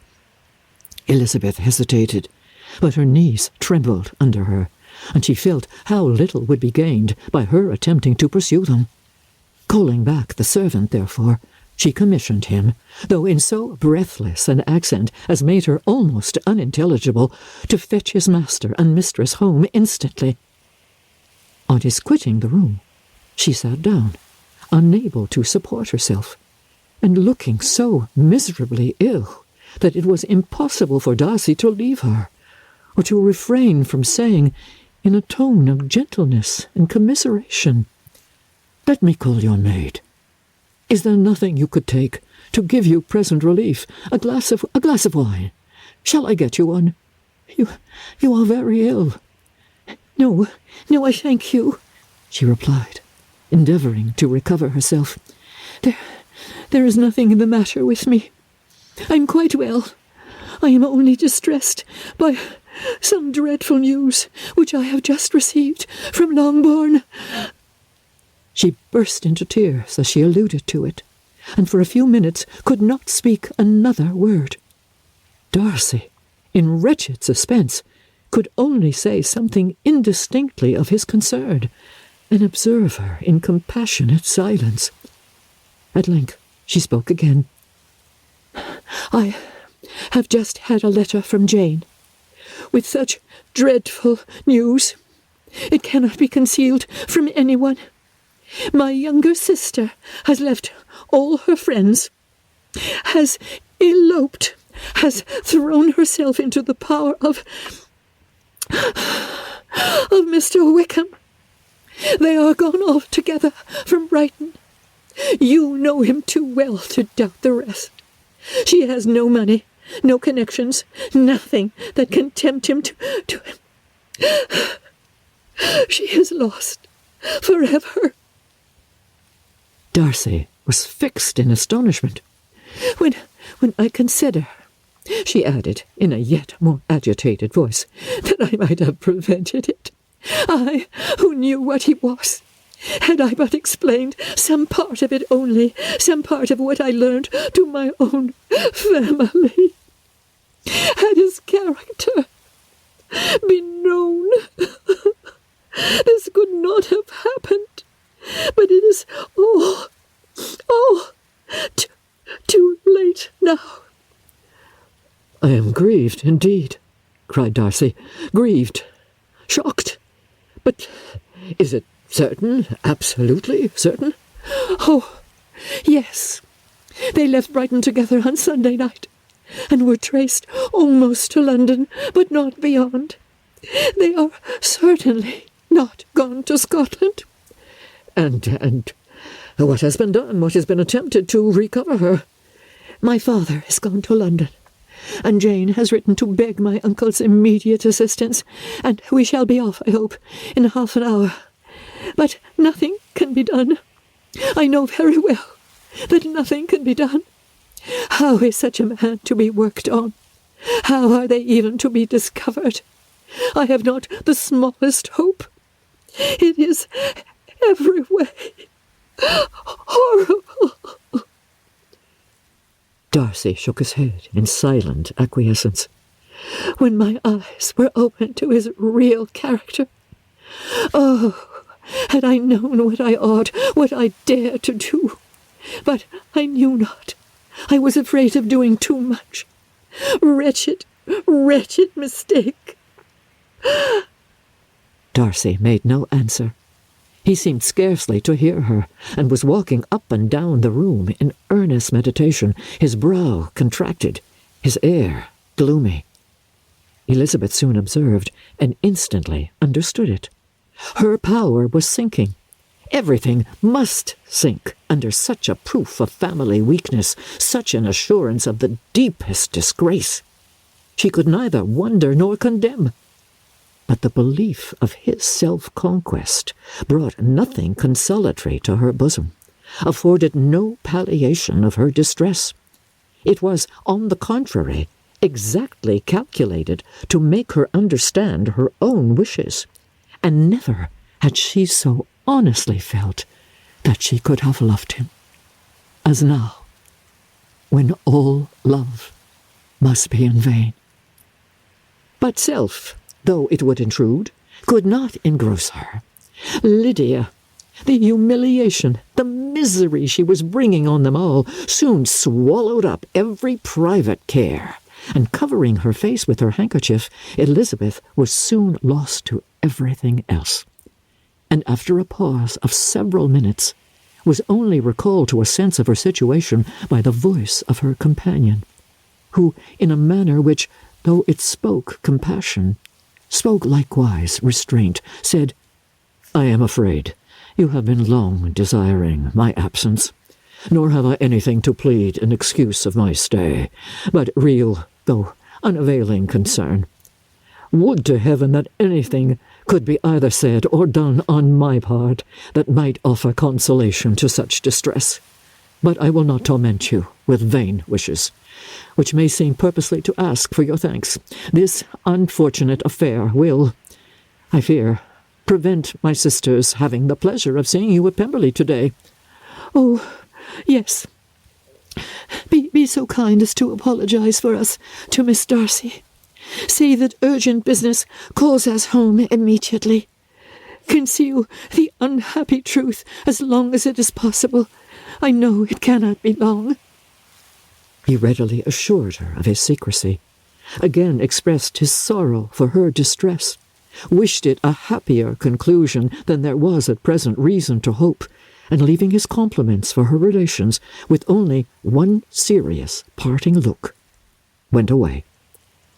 As he quitted the room, Elizabeth felt how improbable it was that they should ever see each other again on such terms of cordiality as had marked their several meetings in Derbyshire, and as she threw a retrospective glance over the whole of their acquaintance, so full of contradictions and varieties, sighed at the perverseness of those feelings which would now have promoted its continuance, and would formerly have rejoiced in its termination. If gratitude and esteem are good foundations of affection, Elizabeth's change of sentiment will be neither improbable nor faulty.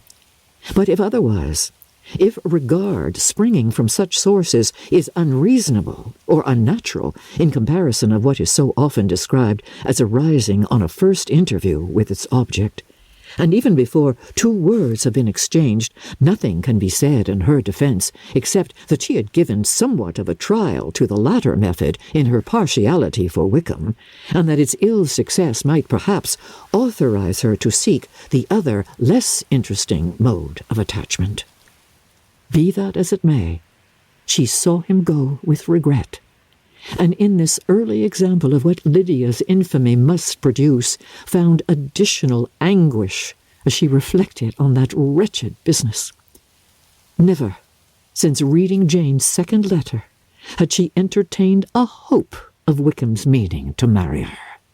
No one but Jane, she thought, could flatter herself with such an expectation. Surprise was the least of her feelings on this development. While the contents of the first letter remained in her mind, she was all surprise, all astonishment that Wickham should marry a girl whom it was impossible he could marry for money, and how Lydia could ever have attached him had appeared incomprehensible. But now it was all too natural. For such an attachment as this she might have sufficient charms. And though she did not suppose Lydia to be deliberately engaging in an elopement without the intention of marriage, she had no difficulty in believing that neither her virtue nor her understanding would preserve her from falling an easy prey. She had never perceived, while the regiment was in Hertfordshire, that Lydia had any partiality for him, but she was convinced that Lydia wanted only encouragement to attach herself to anybody. Sometimes one officer, sometimes another had been her favourite, as their attentions raised them in her opinion. Her affections had continually been fluctuating, but never without an object. The mischief of neglect and mistaken indulgence toward such a girl. Oh, how acutely did she now feel it! She was wild to be at home, to hear, to see, to be upon the spot, to share with Jane in the cares that must now fall wholly upon her, in a family so deranged, a father absent, a mother incapable of exertion and requiring constant attendance, and though almost persuaded that nothing could be done for Lydia, her uncle's interference seemed of the utmost importance. Until he entered the room, her impatience was severe. Mr. and Mrs. Gardner had hurried back in alarm, supposing by the servant's account that their niece was taken suddenly ill, but satisfying them instantly on that head, she eagerly communicated the cause of their summons, reading the 2 letters aloud, and dwelling on the postscript of the last with trembling energy. Though Lydia had never been a favourite with them, Mr. and Mrs. Gardner could not but be deeply afflicted. Not Lydia only, but all were concerned in it, and after the first exclamations of surprise and horror, Mr. Gardner promised every assistance in his power. Elizabeth, though expecting no less, thanked him with tears of gratitude, and all 3 being actuated by one spirit, everything relating to their journey was speedily settled. They were to be off as soon as possible. "But what is to be done about Pemberley?" cried Mrs. Gardner. "John told us Mr. Darcy was here when you sent for us. Was it so?" "Yes, and I told him we should not be able to keep our engagement. That is all settled." "What is all settled?" repeated the other, as she ran into her room to prepare. "And are they upon such terms as for her to disclose the real truth? Oh, that I knew how it was!" But wishes were in vain, or at least could only serve to amuse her in the hurry and confusion of the following hour. Had Elizabeth been at leisure to be idle, she would have remained certain that all employment was impossible to one so wretched as herself. But she had her share of business as well as her aunt, and amongst the rest there were notes to be written to all their friends at Lambton, with false excuses for their sudden departure. An hour, however, saw the whole completed, and Mr. Gardner, meanwhile, having settled his account at the inn, nothing remained to be done but to go, and Elizabeth, after all the misery of the morning, found herself, in a shorter space of time than she could have supposed, seated in the carriage, and on the road to Longbourn. Chapter 47. "I have been thinking it over again, Elizabeth," said her uncle as they drove from the town, "and really, upon serious consideration, I am much more inclined than I was to judge as your elder sister does on the matter. It appears to me so very unlikely that any young man should form such a design against a girl who is by no means unprotected or friendless, and who was actually staying in his colonel's family, that I am strongly inclined to hope the best. Could he expect that her friends would not step forward? Could he expect to be noticed again by the regiment after such an affront to Colonel Forster? His temptation is not adequate to the risk." "Do you really think so?" cried Elizabeth, brightening up for a moment. "Upon my word," said Mrs. Gardner, "I begin to be of your uncle's opinion. It is really too great a violation of decency, honour, and interest for him to be guilty of. I cannot think so very ill of Wickham. Can you yourself, Lizzie, so wholly give him up as to believe him capable of it? Not perhaps of neglecting his own interest, but of every other neglect I can believe him capable, if indeed it should be so. But I dare not hope it. Why should they not go on to Scotland, if that had been the case?" "In the first place," replied Mr. Gardner, "there is no absolute proof that they are not gone to Scotland." "Oh, but their removing from the chaise into a hackney coach is such a presumption. And besides, no traces of them were to be found on the Barnet Road." "Well then, supposing them to be in London, They may be there, though for the purpose of concealment, for no more exceptional purpose. It is not likely that money should be very abundant on either side, and it might strike them that they could be more economically, though less expeditiously, married in London than in Scotland. But why all this secrecy? Why any fear of detection? Why must their marriage be private? Oh, no, this is not likely. His most particular friend, you see, by Jane's account, was persuaded of his never intending to marry her. Wickham will never marry a woman without some money. He cannot afford it.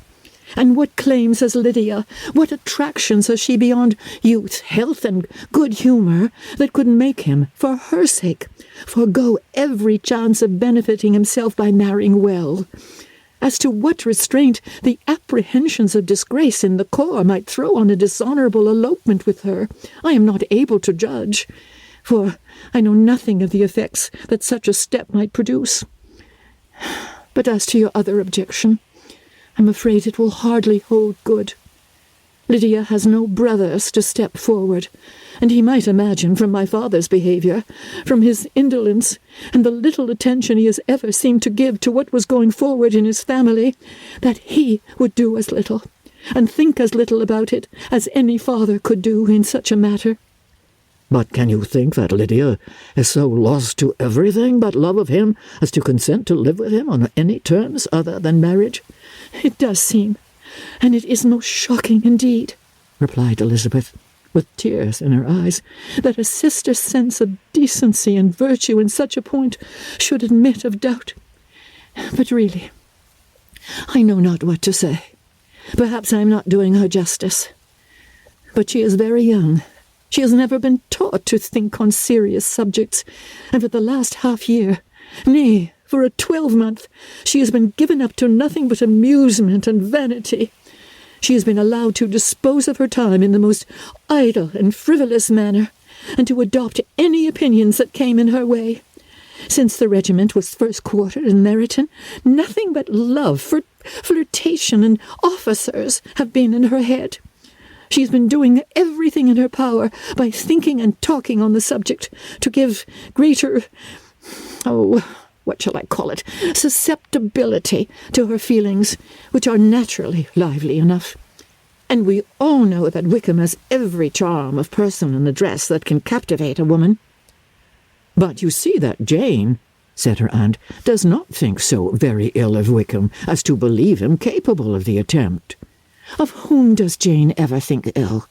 And who is there, whatever might be their former conduct, that she would think capable of such an attempt till it were proved against them? But Jane knows, as well as I do, what Wickham really is. We both know that he has been profligate in every sense of the word, that he has neither integrity nor honour, that he is as false and deceitful as he is insinuating. And do you really know all this? Cried Mrs. Gardiner, whose curiosity as to the mode of her intelligence was all alive. I do indeed, replied Elizabeth, colouring. I told you the other day of his infamous behaviour to Mr. Darcy, and you yourself, when last at Longbourn, heard in what manner he spoke of the man who had behaved with such forbearance and liberality towards him.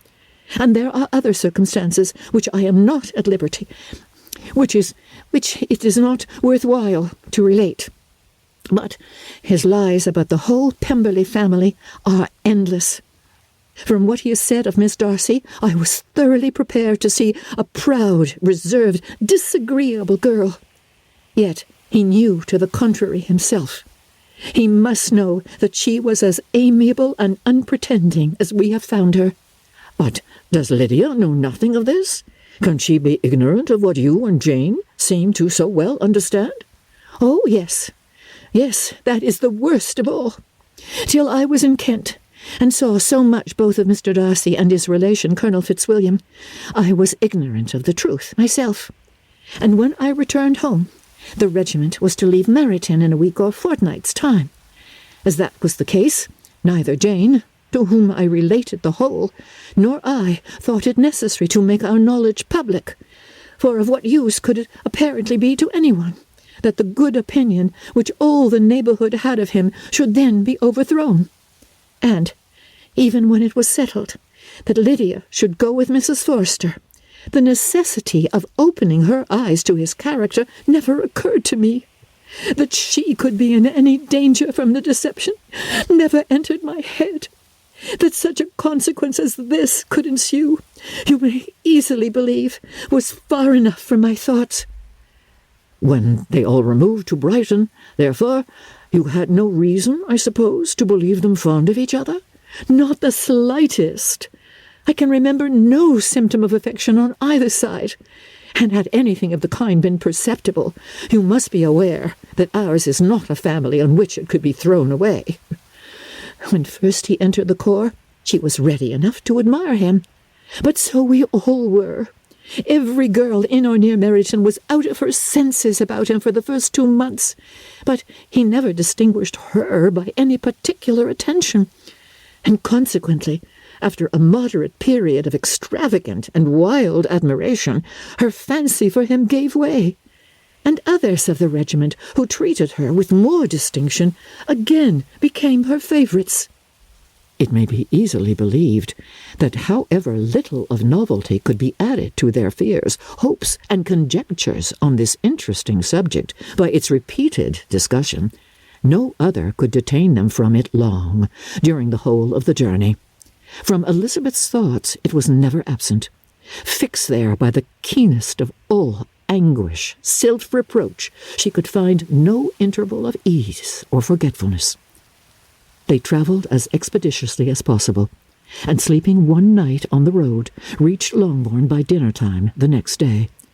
It was a comfort to Elizabeth to consider that Jane could not have been wearied by long expectations.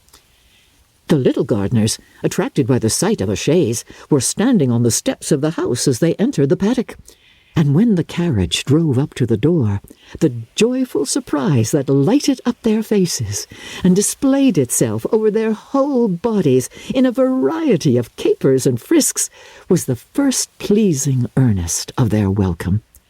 Elizabeth jumped out, and after giving each of them a hasty kiss, hurried into the vestibule, where Jane, who came running down from her mother's apartment, immediately met her.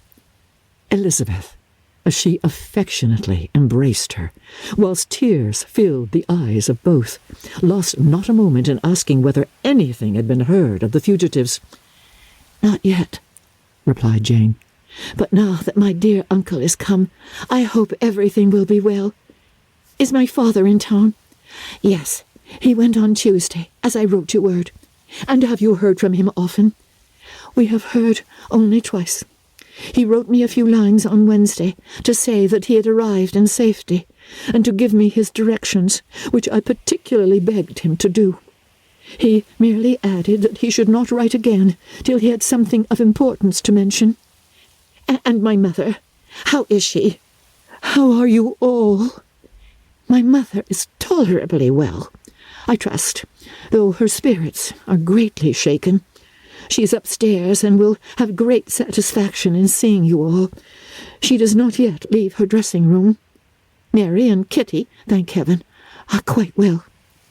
But you, how are you?" cried Elizabeth. "You look pale. How much you must have gone through."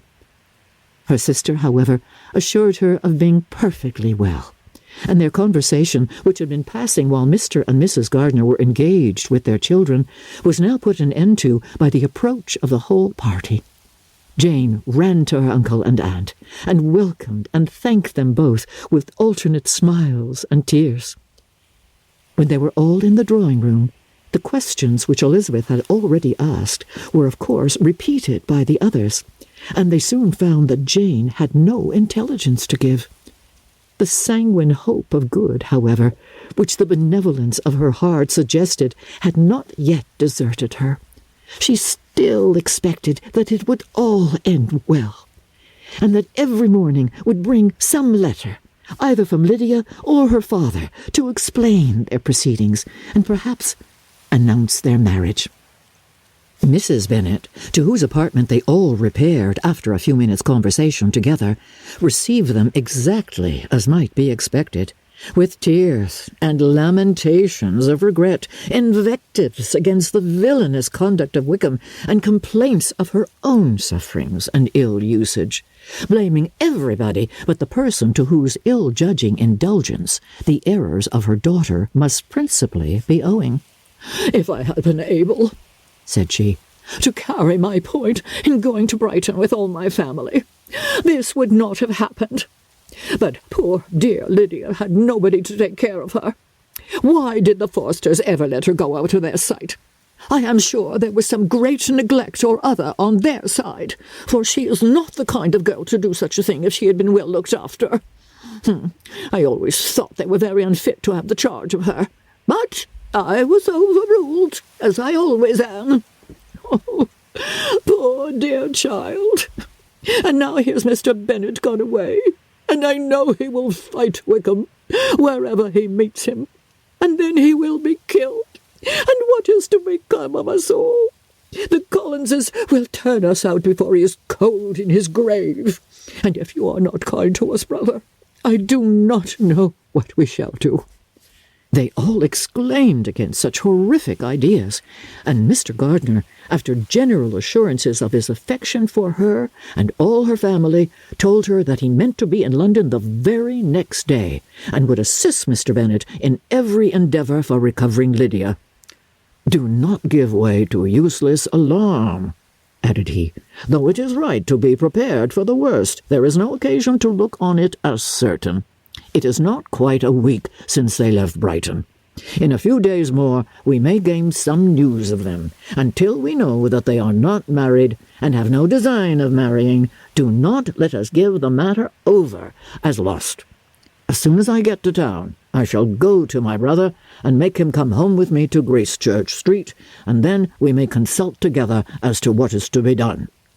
"Oh, my dear brother," replied Mrs. Bennet, "that is exactly what I could most wish for. And now do, when you get to town, find them out, wherever they may be. And if they are not married already, make them marry. And ask for wedding clothes. Do not let them wait for that, but tell Lydia she shall have as much money as she chooses to buy them after they are married. And above all, keep Mr. Bennet from fighting. Tell him what a dreadful state I am in, that I am frighted out of my wits, and have such tremblings, such flutterings all over me, such spasms in my side, and pains in my head, and such beatings at heart, that I can get no rest by night or by day. And tell my dear Lydia not to give any directions about her clothes till she has seen me, for she does not know which are the best warehouses. Oh, brother, how kind you are! I know you will contrive it all." But Mr. Gardiner, though he assured her again of his earnest endeavours in the case, could not avoid recommending moderation to her, as well in her hopes as her fear. And after talking with her in this manner till dinner was on the table, they all left her to vent all her feelings on the housekeeper, who attended in the absence of her daughters. Though her brother and sister were persuaded that there was no real occasion for such a seclusion from the family, they did not attempt to oppose it, for they knew that she had not prudence enough to hold her tongue before the servants while they waited at table, and judged it better that one only of the household, and the one whom they could most trust, should comprehend all her fears and solicitude on the subject. In the dining-room they were soon joined by Mary and Kitty, who had been too busily engaged in their separate apartments to make their appearance before. One came from her books, and the other from her toilette.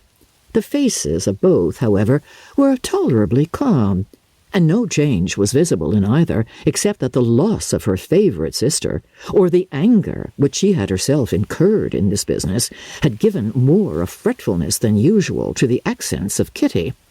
As for Mary, she was mistress enough of herself to whisper to Elizabeth, with a countenance of grave reflection, soon after they were seated at table, "This is a most unfortunate affair, and will probably be much talked of.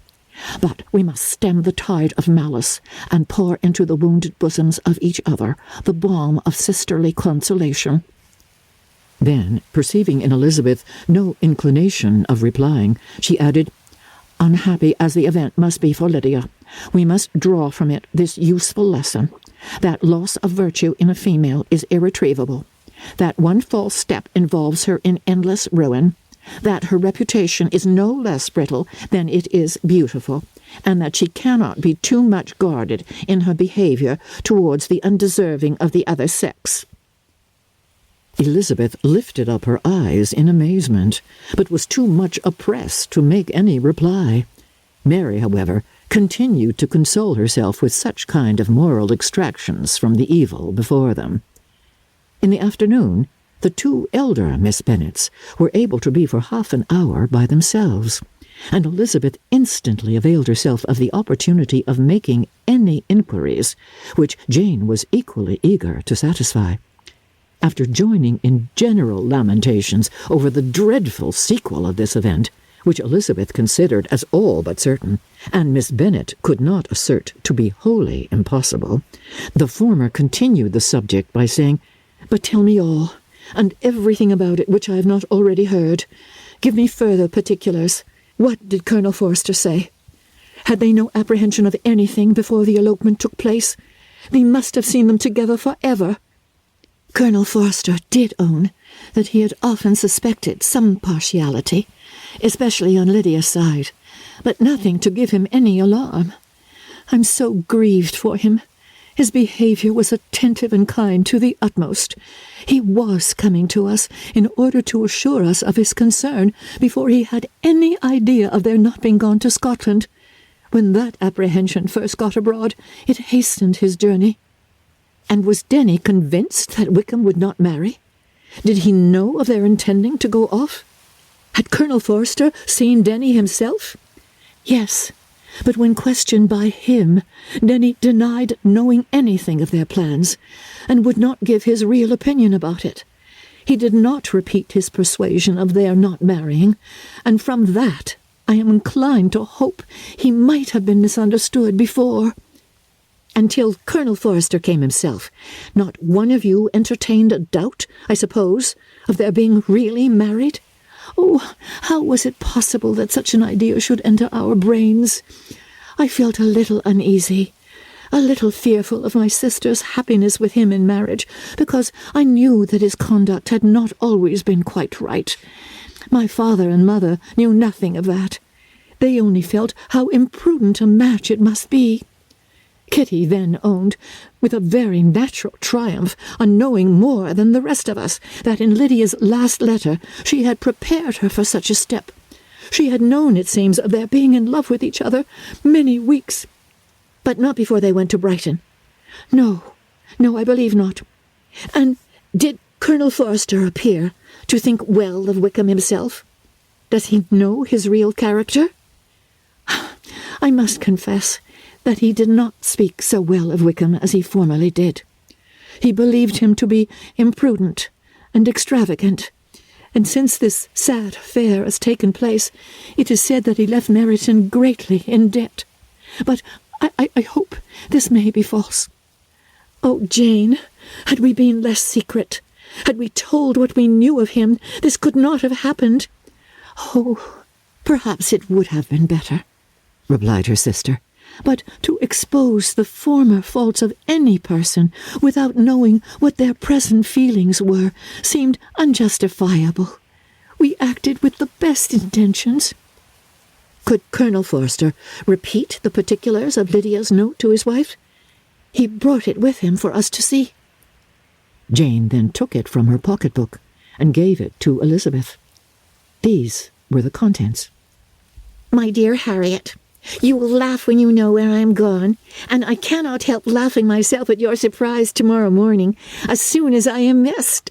I am going to Gretna Green, and if you cannot guess with who, I shall think you a simpleton, for there is that one man in the world I love, and he is an angel. I should never be happy without him, so think it no harm to be off. You need not send them word at Longbourn of my going, if you do not like it, for it will make the surprise the greater when I write to them and sign my name, Lydia Wickham. What a good joke it will be! I can hardly write for laughing. Pray make my excuses to Pratt for not keeping my engagement and dancing with him tonight. Tell him I hope he will excuse me when he knows all, and tell him I will dance with him at the next ball when we meet, with great pleasure. I shall send for my clothes when I get to Longbourn, but I wish you would tell Sally to mend a great slit in my work muslin gown before they are packed up. Goodbye. Give my love to Colonel Forster. I hope you will drink to our good journey. Your affectionate friend, Lydia Bennet. Oh, thoughtless Lydia, cried Elizabeth when she finished it. What a letter is this, to be written at such a moment! But at least it shows that she was serious on the subject of their journey. Whatever he might afterwards persuade her to, it was not on her side a scheme of infamy. My poor father, how he must have felt it! I never saw anyone so shocked. He could not speak a word for full 10 minutes. My mother was taken ill immediately, and the whole house in such confusion. Oh, Jane, cried Elizabeth, was there a servant belonging to it who did not know the whole story before the end of the day? I do not know. I hope there was, but to be guarded at such a time is very difficult. My mother was in hysterics, and though I endeavoured to give her every assistance in my power, I am afraid I did not do so much as I might have done. But the horror of what might possibly happen almost took me from my faculties. Your attendance upon her has been too much for you. You do not look well. Oh, that I had been with you! You have had every care and anxiety upon yourself alone. Mary and Kitty have been very kind, and would have shared in every fatigue, I am sure, but I did not think it right for either of them. Kitty is slight and delicate, and Mary studies so much that her hours of repose should not be broken in on. My Aunt Phillips came to Longbourn on Tuesday, and after my father went away, was so good as to stay till Thursday with me. She was of great use and comfort to us all. And Lady Lucas has been very kind. She walked here on Wednesday morning to condole with us, and offered her services, or any of her daughters, if they should be of use to us. She had better stayed at home, cried Elizabeth.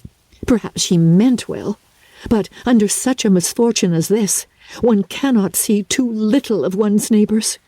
Assistance is impossible, condolence insufferable. Let them triumph over us at a distance, and be satisfied. She then proceeded to inquire into the measures which her father had intended to pursue while in town for the recovery of his daughter. He meant, I believe, replied Jane, to go to Epsom, the place where they last changed horses, see the postilions, and try if anything could be made out from them. His principal object must be to discover the number of the hackney coach which took them from Clapham. It had come with a fare from London, and as he thought that the circumstance of a gentleman and ladies removing from one carriage into another might be remarked, he meant to make inquiries at Clapham. If he could somehow discover at what house the coachman had before set down his fare, he determined to make inquiries there, and hoped it might not be impossible to find out the stand and number of the coach. I do not know of any other designs that he had formed, but he was in such a hurry to be gone, and his spirits so greatly discomposed, that I had difficulty in finding out even so much as this. Chapter 48. The whole party were in hopes of a letter from Mr. Bennet the next morning, but the post came in without bringing a single line from him. His family knew him to be, on all common occasions, a most negligent and dilatory correspondent, but at such a time they had hoped for exertion. They were forced to conclude that he had no pleasing intelligence to send, but even of that they would have been glad to be certain. Mr. Gardiner had waited only for the letters before he set off. When he was gone, they were certain at least of receiving constant information of what was going on, and their uncle promised, at parting, to prevail on Mr. Bennet to return to Longbourn as soon as he could, to the great consolation of his sister, who considered it as the only security for her husband's not being killed in a duel. Mrs. Gardner and the children were to remain in Hertfordshire a few days longer, as the former thought her presence might be serviceable to her nieces. She shared in their attendance on Mrs. Bennet, and was a great comfort to them in their hours of freedom. Their other aunt also visited them frequently, and always, as she said, with the design of cheering and heartening them up, though as she never came without reporting some fresh instance of Wickham's extravagance or irregularity, she seldom went away without leaving them more dispirited than she found them. All Meryton seemed striving to blacken the man who but 3 months before had been almost an angel of light. He was declared to be in debt to every tradesman in the place, and his intrigues, all honoured with the title of seduction, had been extended into every tradesman's family. Everybody declared that he was the wickedest young man in the world, and everybody began to find out that they had always distrusted the appearance of his goodness.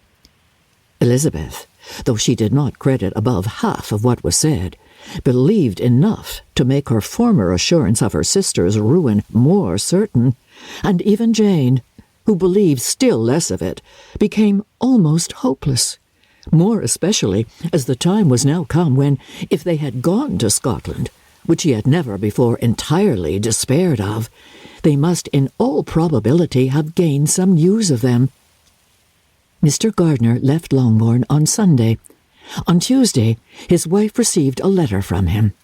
It told them that, on his arrival, he had immediately found out his brother, and persuaded him to come to Gracechurch Street, that Mr. Bennet had been to Epsom and Clapham before his arrival, but without gaining any satisfactory information, and that he was now determined to inquire at all the principal hotels in town, as Mr. Bennet thought it possible they might have gone to one of them, on their first coming to London, before they procured lodgings. Mr. Gardner himself did not expect any success from this measure, but as his brother was eager in it, he meant to assist him in pursuing it. He added that Mr. Bennet seemed wholly disinclined at present to leave London, and promised again to write very soon. There was also a postscript to this effect: "I have written to Colonel Forster to desire him to find out, if possible, from some of the young man's intimates in the regiment, whether Wickham has any relations or connections who would be likely to know in what part of town he has now concealed himself. If there were anyone that one could apply to with a probability of gaining such a clue as that, it might be of essential consequence. At present, we have nothing to guide us. Colonel Forster will, I dare say, do everything in his power to satisfy us on this head.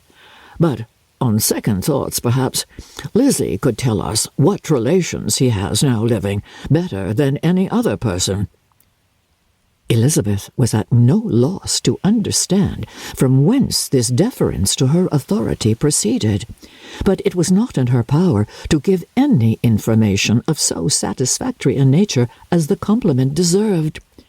She had never heard of his having had any relations except a father and mother, both of whom had been dead many years. It was possible, however, that some of his companions in the regiment might be able to give more information, and though she was not very sanguine in expecting it, the application was a something to look forward to. Every day at Longbourn was now a day of anxiety, but the most anxious part of each was when the post was expected. The arrival of letters was the grand object of every morning's impatience. Through letters, whatever of good or bad was to be told would be communicated, and every succeeding day was expected to bring some news of importance. But before they heard again from Mr. Gardner, a letter arrived for their father from a different quarter, from Mr. Collins, which, as Jane had received directions to open all that came for him in his absence, she accordingly read, and Elizabeth, who knew what curiosities his letters always were, looked over her and read it likewise. It was as follows. My dear sir, I feel myself called upon, by our relationship and my situation in life, to condole with you on the grievous affliction you are now suffering under, of which we were yesterday informed by a letter from Hertfordshire. Be assured, my dear sir, that Mrs. Collins and myself sincerely sympathize with you and all your respectable family in your present distress, which must be of the bitterest kind, because proceeding from a cause which no time can remove. No argument shall be wanting on my part that can alleviate so severe a misfortune, or that may comfort you under a circumstance that must be of all others the most afflicting to a parent's mind. The death of your daughter would have been a blessing in comparison of this, and it is the more to be lamented, because there is reason to suppose, as my dear Charlotte informs me, that this licentiousness of behaviour in your daughter has proceeded from a faulty degree of indulgence, though at the same time, for the consolation of yourself and Mrs. Bennet, I am inclined to think that her own disposition must be naturally bad, or she could not be guilty of such an enormity at so early an age. Howsoever that may be, you are grievously to be pitied, in which opinion I am not only joined by Mrs. Collins, but likewise by Lady Catherine and her daughter, to whom I have related the affair. They agree with me in apprehending that this false step in one daughter will be injurious to the fortunes of all the others, for who, as Lady Catherine herself condescendingly says, will connect themselves with such a family? And this consideration leads me, moreover, to reflect, with augmented satisfaction, on a certain event of last November, for had it been otherwise, I must have been involved in all your sorrow and disgrace. Let me then advise you, dear sir, to console yourself as much as possible, to throw off your unworthy child from your affection for ever, and leave her to reap the fruits of her own heinous offence. I am, dear sir, etc., etc., etc. Mr. Gardiner did not write again till he had received an answer from Colonel Forster, and then he had nothing of a pleasant nature to send. It was not known that Wickham had a single relationship with whom he kept up any connection, and it was certain that he had no near one living. His former acquaintances had been numerous, but since he had been in the militia, it did not appear that he was on terms of particular friendship with any one of them. There was no one, therefore, who could be pointed out as likely to give any news of him, and in the wretched state of his own finances, there was a very powerful motive for secrecy, in addition to his fear of discovery by Lydia's relations, for it had just transpired that he had left gaming debts behind him to a very considerable amount. Colonel Forster believed that more than £1,000 would be necessary to clear his expenses at Brighton. He owed a good deal in town, but his debts of honour were still more formidable. Mr. Gardiner did not attempt to conceal these particulars from the Longbourn family. Jane heard them with horror. "A gamester!" she cried. "This is wholly unexpected. I had not an idea of it." Mr. Gardiner added in his letter that they might expect to see their father at home on the following day, which was Saturday. Rendered spiritless by the ill success of all their endeavours, he had yielded to his brother-in-law's entreaty that he would return to his family, and leave it to him to do whatever occasion might suggest to be advisable for continuing their pursuit. When Mrs. Bennet was told of this, she did not express so much satisfaction as her children expected, considering what her anxiety for his life had been before. "What? Is he coming home? And without poor Lydia?" she cried. Surely he will not leave London before he has found them. Who is to fight Wickham and make him marry her if he comes away?" As Mrs. Gardiner began to wish to be at home, it was settled that she and the children should go to London at the same time that Mr. Bennet came from it. The coach, therefore, took them the first stage of their journey and brought its master back to Longbourn. Mrs. Gardiner went away in all the perplexity about Elizabeth and her Derbyshire friend that had attended her from that part of the world. His name had never been voluntarily mentioned before them by her niece, and the kind of half-expectation which Mrs. Gardiner had formed of their being followed by a letter from him had ended in nothing. Elizabeth had received none since her return that could come from Pemberley. The present unhappy state of the family rendered any other excuse for the lowness of her spirits unnecessary. Nothing, therefore, could be fairly conjectured from that, though Elizabeth, who was by this time tolerably well acquainted with her own feelings, was perfectly aware that, had she known nothing of Darcy, she could have borne the dread of Lydia's infamy somewhat better. It would have spared her, she thought, one sleepless night out of 2. When Mr. Bennet arrived, he had all the appearance of his usual philosophic composure. He said as little as he had ever been in the habit of saying, made no mention of the business that had taken him away, and it was some time before his daughters had courage to speak of it. It was not till the afternoon, when he had joined them at tea, that Elizabeth ventured to introduce the subject, and then, on her briefly expressing her sorrow for what he must have endured, he replied, "Say nothing of that. Who should suffer but myself? It has been my own doing, and I ought to feel it." "You must not be too severe upon yourself," replied Elizabeth. "You may well warn me against such an evil. Human nature is so prone to fall into it. No, Lizzie, let me once in my life feel how much I have been to blame. I am not afraid of being overpowered by the impression. It will pass away soon enough." "Do you suppose them to be in London?" "Yes. Where else can they be so well concealed?" And Lydia used to want to go to London," added Kitty. "She is happy, then," said her father dryly, "and her residence there will probably be of some duration."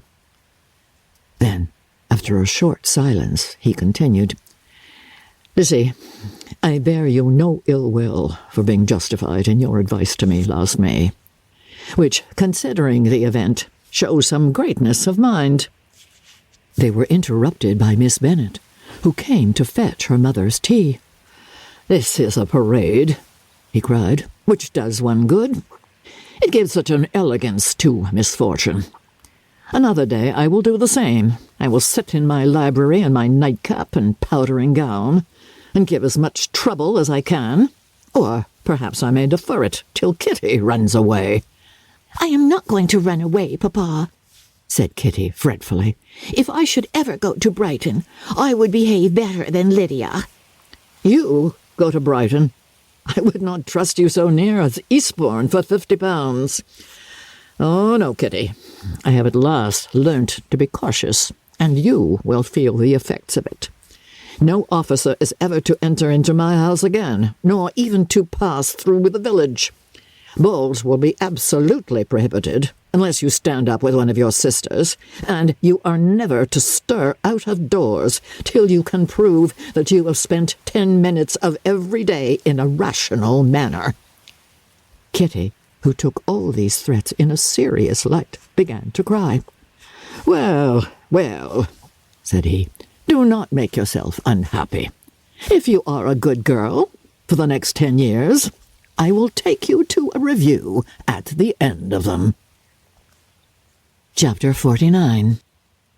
2 days after Mr. Bennet's return, as Jane and Elizabeth were walking together in the shrubbery behind the house, they saw the housekeeper coming towards them, and, concluding that she came to call them to their mother, went forward to meet her. But Instead of the expected summons, when they approached her, she said to Miss Bennet, "I beg your pardon, madam, for interrupting you, but I was in hopes you might have got some good news from town, so I took the liberty of coming to ask." "What do you mean, Hill? We have heard nothing from town." "Oh, dear madam," cried Mrs. Hill in great astonishment. "Don't you know there is an express come for master from Mr. Gardner? He has been here this half hour, and master has had a letter." Away ran the girls, too eager to get in to have time for speech. They ran through the vestibule into the breakfast room, from thence to the library. Their father was in neither, and they were on the point of seeking him upstairs with their mother, when they were met by the butler, who said, "If you are looking for my master, ma'am, he is walking towards the little copse." Upon this information, they instantly passed through the hall once more, and ran across the lawn after their father, who was deliberately pursuing his way towards a small wood on one side of the paddock.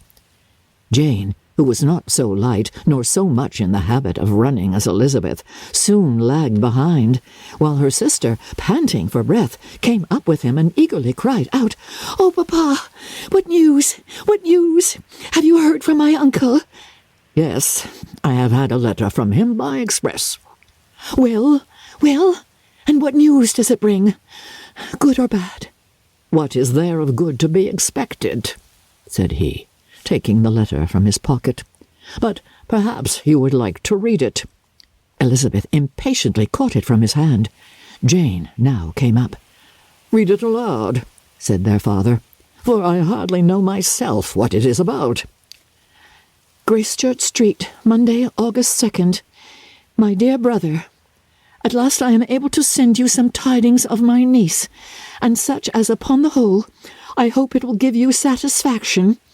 Soon after you left me on Saturday, I was fortunate enough to find out in what part of London they were. The particulars I reserve till we meet.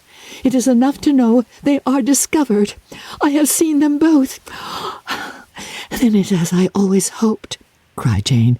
"They are married." Elizabeth read on. "I have seen them both. They are not married. Nor can I find there was any intention of being so. But if you are willing to perform the engagements which I have ventured to make on your side, I hope it will not be long before they are. All that is required of you is to assure to your daughter, by settlement, her equal share of the £5,000 secured among your children after the decease of yourself and my sister, and, moreover, to enter into an engagement of allowing her, during your life, £100 per annum. These are conditions which, considering everything, I had no hesitation in complying with, as far as I thought myself privileged for you. I shall send this by express, that no time may be lost in bringing me your answer.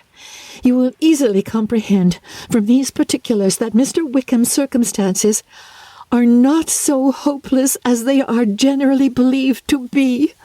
Oh my, the world has been deceived in that respect, and I am happy to say there will be some little money, even when all his debts are discharged, to settle on my niece, in addition to her own fortune. Oh my, if, as I conclude, will be the case, you send me full powers to act in your name throughout the whole of this business, I will immediately give directions to Haggerston for preparing a proper settlement. There will not be the smallest occasion for your coming to town again. Therefore, stay quiet at Longbourn, and depend on my diligence and care. Send back your answer as fast as you can, and be careful to write explicitly. We have judged it best that my niece should be married from this house, of which I hope you will approve. She comes to us today. I shall write again as soon as anything more is determined on. Yours, etc., Edward Gardner. Oh, is it possible? Cried Elizabeth when she had finished. Can it be possible that he will marry her? Wickham is not so undeserving, then, as we thought him," said her sister. "My dear father, I congratulate you." "And have you answered the letter?" cried Elizabeth. "No, but it must be done soon." Most earnestly did she then entreaty him to lose no more time before he wrote. "Oh, my dear father," she cried, "come back and write immediately. Consider how important every moment is in such a case."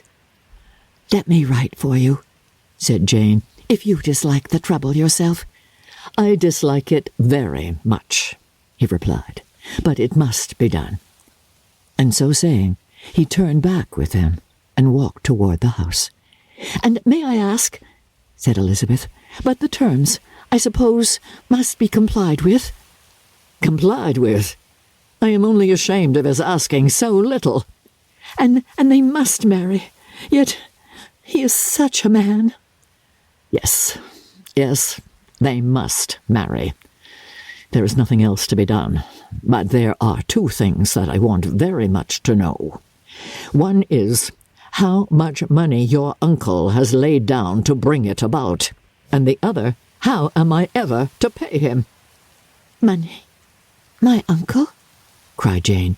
"What do you mean, sir?"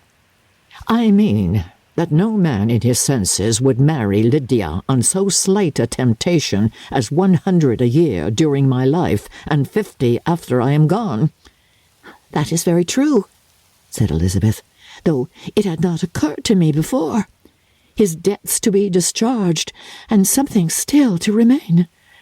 Oh, it must be my uncle's doings. Generous, good man. I am afraid he has distressed himself. A small sum could not do all this." "No," said her father. "Wickham's a fool if he takes her with a farthing less than £10,000. I should be sorry to think so ill of him in the very beginning of our relationship." £10,000? Heaven forbid! How is half such a sum to be repaid?"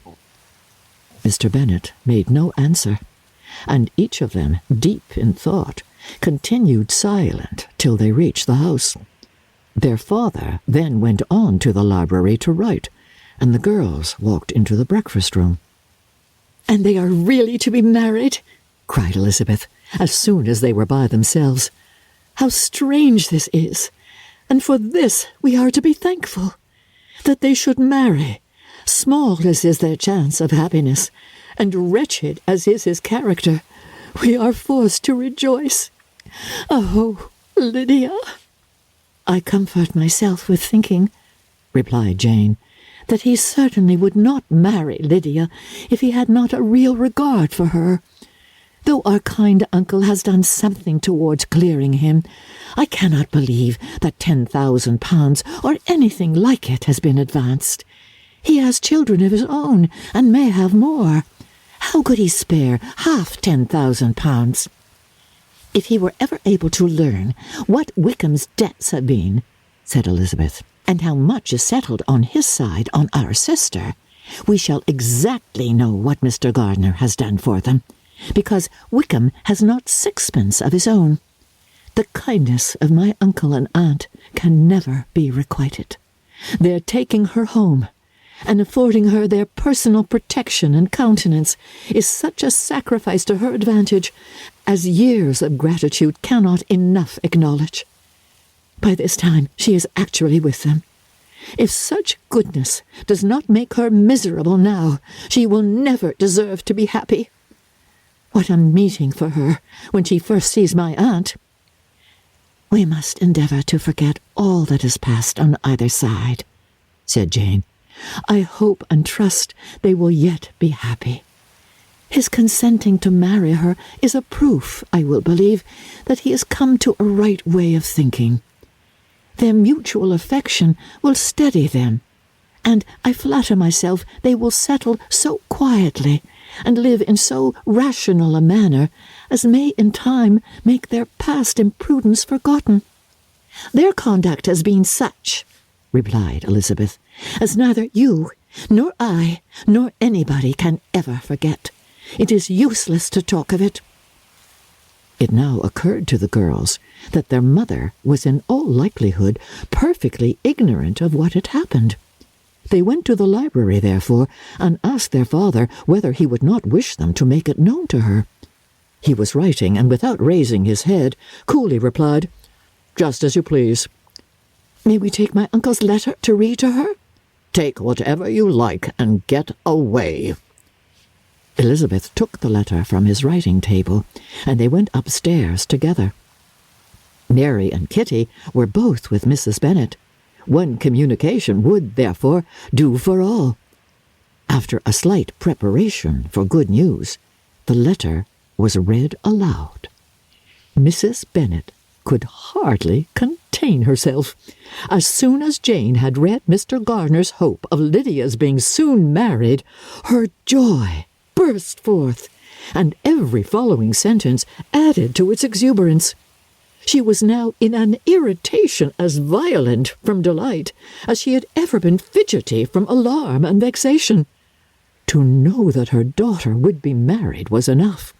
She was disturbed by no fear for her felicity, nor humbled by any remembrance of her misconduct. "Oh, my dear, dear Lydia!"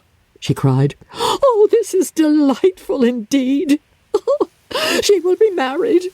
I shall see her again. She will be married at 16. My good, kind brother. I knew how it would be. I knew he would manage everything. How I long to see her, and to see dear Wickham too. Oh, but the wedding clothes. I will write to my sister Gardiner about them directly. Lizzie, my dear, run down to your father and ask him how much he will give her. Oh, stay, I will go myself. Ring the bell, Kitty, for Hill. I will put on my things in a moment. Oh, my dear, dear Lydia, how merry we shall be together when we meet." Her eldest daughter endeavoured to give some relief to the violence of these transports by leading her thoughts to the obligations which Mr. Gardiner's behaviour laid them all under. "For we must attribute this happy conclusion," she added, "in a great measure to his kindness. We are persuaded that he has pledged himself to assist Mr. Wickham with money." "Well," cried her mother, "it is all very right. Who should do it but her own uncle? If he had not had a family of his own, I and my children must have had all his money, you know. And it is the first time we have ever had anything from him, except a few presents. Oh, well, I am so happy. In a short time I shall have a daughter married. Mrs. Wickham. Oh, how well it sounds. And she was only 16 last June. Oh, my dear Jane, I am in such a flutter that I am sure I can't write.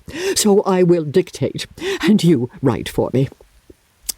We will settle with your father about the money afterwards, but the things should be ordered immediately." She was then proceeding to all the particulars of calico, muslin, and cambric, and would shortly have dictated some very plentiful orders, had not Jane, though with some difficulty, persuaded her to wait till her father was at leisure to be consulted. One day's delay, she observed, would be of small importance, and her mother was too happy to be quite so obstinate as usual. Other schemes, too, came into her head. "I will go to Meryton," said she, "as soon as I am dressed, and tell the good news to my sister Phillips. And as I come back, I can call on Lady Lucas and Mrs. Long.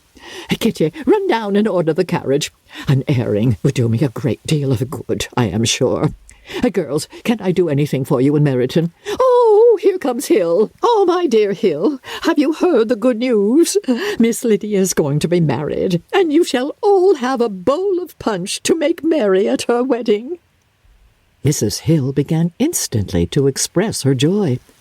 Elizabeth received her congratulations amongst the rest, and then, sick at this folly, took refuge in her own room, that she might think with freedom. Poor Lydia's situation must at best be bad enough, but that it was no worse she had need to be thankful. She felt it so, and though in looking forward neither rational happiness nor worldly prosperity could be justly expected for her sister, in looking back to what they had feared, only 2 hours ago, she felt all the advantages of what they had gained. Chapter 50. Mr. Bennet had very often wished before this period of his life that, instead of spending his whole income, he had laid by an annual sum for the better provision of his children and of his wife, if she survived him. He now wished it more than ever. Had he done his duty in that respect, Lydia need not have been indebted to her uncle for whatever of honour or credit could now be purchased for her. The satisfaction of prevailing on one of the most worthless young men in Great Britain to be her husband might then have rested in its proper place. He was seriously concerned that a cause of so little advantage to anyone should be forwarded at the sole expense of his brother-in-law, and he was determined, if possible, to find out the extent of his assistance and to discharge the obligation as soon as he could. When first Mr. Bennet had married, economy was held to be perfectly useless, for of course they were to have a son. The son was to join in cutting off the entail as soon as he should be of age, and the widow and younger children would by that means be provided for. 5 daughters successively entered the world, but yet the son was to come. And Mrs. Bennet, for many years after Lydia's birth, had been certain that he would. This event had at last been despaired of, but it was then too late to be saving. Mrs. Bennet had no turn for economy, and her husband's love of independence had alone prevented their exceeding their income. £5,000 was settled by marriage articles on Mrs. Bennet and the children, but in what proportions it should be divided amongst the latter depended on the will of the parents. This was one point, with regard to Lydia at least, which was now to be settled, and Mr. Bennet could have no hesitation in acceding to the proposal before him. In terms of grateful acknowledgment for the kindness of his brother, though expressed most concisely, he then delivered on paper his perfect approbation of all that was done, and his willingness to fulfill the engagements that had been made for him. He had never before supposed that, could Wickham be prevailed on to marry his daughter, it would be done with so little inconvenience to himself as by the present arrangement. He would scarcely be £10 a year the loser by the 100 that was to be paid them. For what with her board and pocket allowance, and the continual presents in money which passed to her through her mother's hands, Lydia's expenses had been very little within that sum. That it would be done with such trifling exertion on his side, too, was another very welcome surprise, for his wish at present was to have as little trouble in the business as possible. When the first transports of rage which had produced his activity in seeking her were over, he naturally returned to all his former indolence. His letter was soon dispatched, for though dilatory in undertaking business, he was quick in its execution. He begged to know further particulars of what he was indebted to his brother, but was too angry with Lydia to send any message to her. The good news spread quickly through the house, and with proportionate speed through the neighbourhood. It was borne in the latter with decent philosophy. To be sure, it would have been more for the advantage of conversation had Miss Lydia Bennet come upon the town, or, as the happiest alternative, been secluded from the world in some distant farmhouse. But there was much to be talked of in marrying her, and the good-natured wishes for her well-doing, which had proceeded before from all the spiteful old ladies in Meryton, lost but a little of their spirit in this change of circumstances, because with such a husband her misery was considered certain. It was a fortnight since Mrs. Bennet had been downstairs, but on this happy day she again took her seat at the head of her table, and in spirits oppressively high. No sentiment of shame gave a damp to her triumph. The marriage of a daughter, which had been the first object of her wishes since Jane was 16, was now on the point of accomplishment, and her thoughts and her words ran wholly on those attendants of elegant nuptials, fine muslins, new carriages, and servants. She was busily searching through the neighbourhood for a proper situation for her daughter, and without knowing or considering what their income might be, rejected many as deficient in size and importance. "Haymark might do," said she, "if the Gouldings could quit it, or the great house at Stoke, if the drawing-room were larger, but Ashworth is too far off. I could not bear to have her 10 miles from me, and as for Pulvis Lodge, the attics are dreadful." Her husband allowed her to talk on without interruption while the servants remained, but when they had withdrawn, he said to her, "Mrs. Bennet, before you take any or all of these houses for your son and daughter, let us come to a right understanding. Into one house in this neighbourhood they shall never have admittance. I will not encourage the impudence of either by receiving them at Longbourn." A long dispute followed this declaration, but Mr. Bennet was firm. It soon led to another, and Mrs. Bennet found, with amazement and horror, that her husband would not advance a guinea to buy clothes for his daughter. He protested that she should receive from him no mark of affection whatever on the occasion. Mrs. Bennet could hardly comprehend it. That his anger could be carried to such a point of inconceivable resentment as to refuse her daughter a privilege without which her marriage would scarcely seem valid, exceeded all she could believe possible. She was more alive to the disgrace which her want of new clothes must reflect on her daughter's nuptials than to any sense of shame at her eloping and living with Wickham a fortnight before they took place.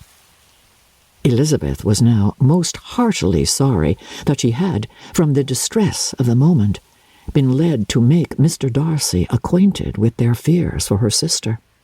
For, since her marriage would so shortly give the proper termination to the elopement, they might hope to conceal its unfavourable beginning from all those who were not immediately on the spot. She had no fear of it spreading farther through his means. There were few people on whose secrecy she would have more confidently depended, but, at the same time, there was no one whose knowledge of a sister's frailty would have mortified her so much. Not, however, from any fear of disadvantage from it individually to herself, for at any rate there seemed a gulf impassable between them. Had Lydia's marriage been concluded on the most honourable terms, it was not to be surprised that Mr. Darcy would connect himself with a family where, to every other objection, could now be added an alliance and relationship of the nearest kind with a man whom he so justly scorned. From such a connection she could not wonder that he would shrink. The wish of procuring her regard, which she had assured herself of his feeling in Derbyshire, could not in rational expectation survive such a blow as this. She was humbled. She was grieved. She repented, though she hardly knew of what. She became jealous of his esteem when she could no longer hope to be benefited by it. She wanted to hear of him when there seemed the least chance of gaining intelligence. She was convinced that she could have been happy with him when it was no longer likely they should meet. What a triumph for him, as she often thought, could he know that the proposals which she had proudly spurned only 4 months ago would now have been most gladly and gratefully received. He was as generous, she doubted not, as the most generous of his sex. But while he was mortal, there must be a triumph. She began now to comprehend that he was exactly the man who in disposition and talents would most suit her. His understanding and temper, though unlike her own, would have answered all her wishes. It was a union that must have been to the advantage of both. By her ease and liveliness, his mind might have been softened, his manners improved, and from his judgment, information, and knowledge of the world, she must have received benefit of greater importance. But no such happy marriage could now teach the admiring multitude what connubial felicity really was. A union of a different tendency, and precluding the possibility of the other, was soon to be formed in their family. How Wickham and Lydia were to be supported in tolerable independence she could not imagine, but how little of permanent happiness could belong to a couple who were only brought together because their passions were stronger than their virtue, she could easily conjecture. Mr. Gardner soon wrote again to his brother. To Mr. Bennet's acknowledgments he briefly replied, with assurance of his eagerness to promote the welfare of any of his family, and concluded with entreaties that the subject might never be mentioned to him again. The principal purport of his letter was to inform them that Mr. Wickham had resolved on quitting the militia. "It was greatly my wish that he should do so," he added, "as soon as his marriage was fixed on, and I think you will agree with me in considering the removal from that corps as highly advisable, both on his account and my niece's. It is Mr. Wickham's intention to go into the regulars, and among his former friends there are still some who are able and willing to assist him in the army. He has the promise of an ensigncy in a certain regiment now quartered in the north. It is an advantage to have it so far from this part of the kingdom. He promises fairly, and I hope among different people, where they may each have a character to preserve, they will both be more prudent. I have written to Colonel Forster to inform him of our present arrangements, and to request that he will satisfy the various creditors of Mr. Wickham in and near Brighton with assurances of speedy payment, for which I have pledged myself. And will you give yourself the trouble of carrying similar assurances to his creditors in Meryton, of whom I shall subjoin a list according to his information? He has given in all his debts. I hope at least he has not deceived us. Haggerston has our directions, and all will be completed in a week. They will then join his regiment, unless they are first invited to Longbourn, and I understand from Mrs. Gardner that my niece is very desirous of seeing you all before she leaves the south. She is well, and begs to be dutifully remembered to you and your mother. Yours, etc., E. Gardner. Mr. Bennet and his daughters saw all the advantages of Wickham's removal from the regiment as clearly as Mr. Gardner could do, but Mrs. Bennet was not so well pleased with it. Lydia's being settled in the north, just when she had expected most pleasure and pride in her company, for she had by no means given up her plan of their residing in Hertfordshire, was a severe disappointment, and besides, it was such a pity that Lydia should be taken from a regiment where she was acquainted with everybody, and had so many favourites. "She is so fond of Mrs. Forster," said she. "It will be quite shocking to send her away. And there are several of the young men, too, that she likes very much. The officers will not be so pleasant in that new regiment, I am sure." His daughter's request, for such it might be considered, of being admitted into her family again before she set off for the north, received at first an absolute negative. But Jane and Elizabeth, who agreed in wishing, for the sake of their sister's feelings and consequence, that she should be noticed on her marriage by her parents, urged him so earnestly, yet so rationally and so mildly, to receive her and her husband at Longbourn as soon as they were married, that he was prevailed on to think as they thought, and act as they wished, and their mother had the satisfaction of knowing that she would be able to show her married daughter in the neighbourhood before she was banished to the north. When Mr. Bennet wrote again to his brother, therefore, he sent his permission for them to come, and it was settled that as soon as the ceremony was over, they should proceed to Longbourn.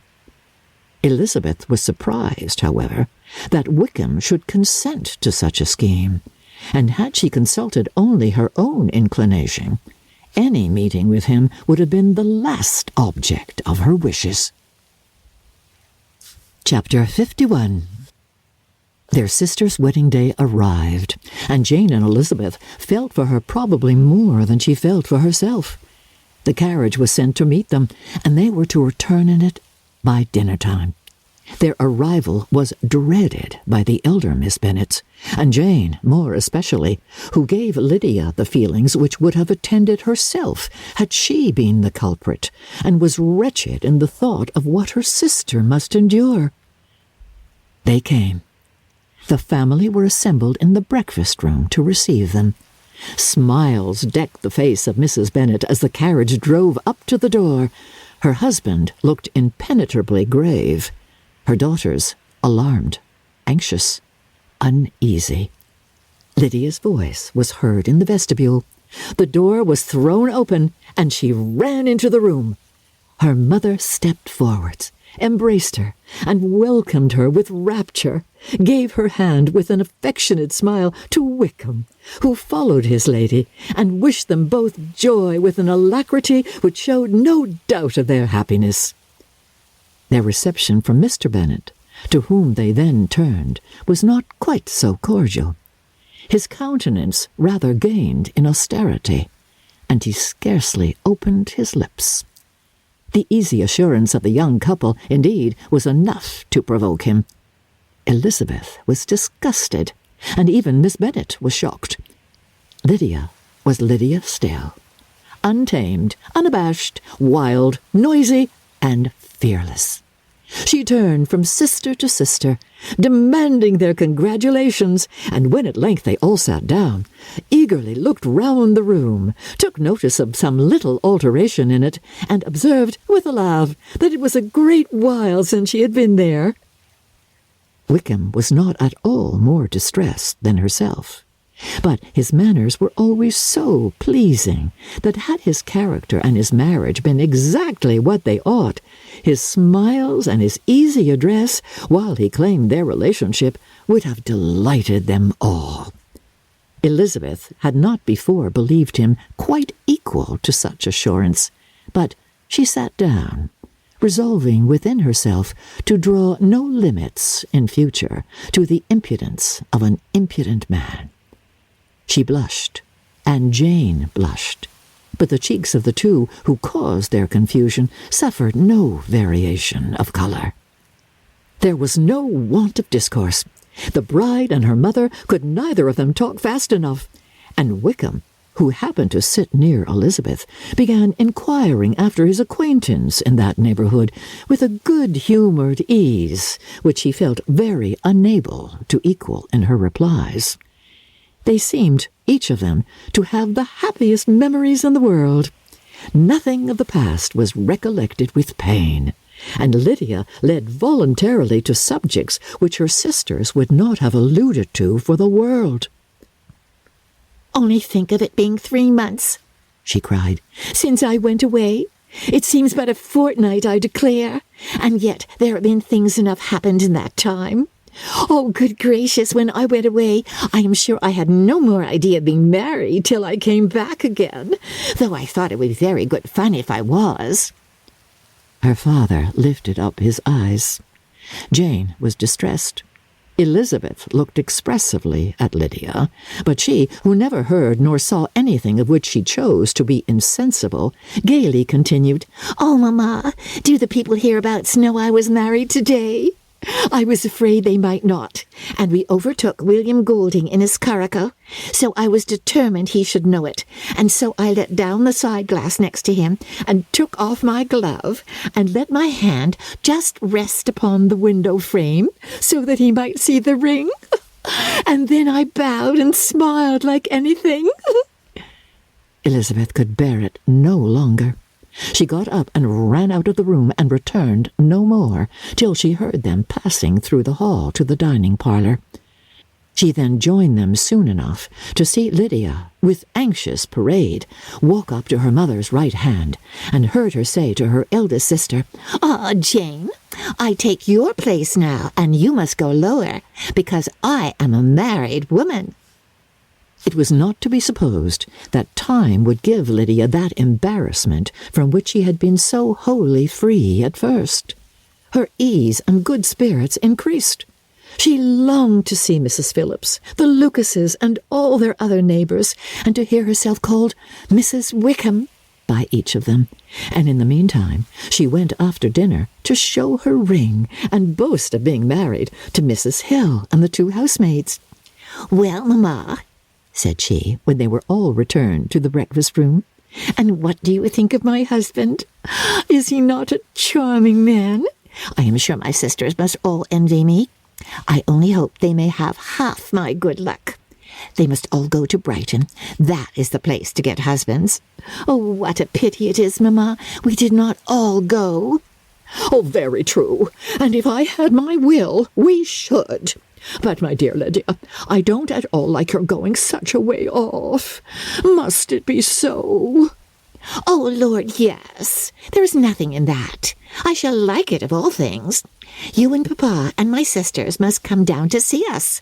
We shall be at Newcastle all the winter, and I dare say there will be some balls, and I will take care to get good partners for them all." "Oh, I should like it beyond anything," said her mother. "And then, when you go away, you may leave 1 or 2 of my sisters behind you, and I dare say I shall get husbands for them before the winter is over." "I thank you for my share of the favour," said Elizabeth, "but I do not particularly like your way of getting husbands."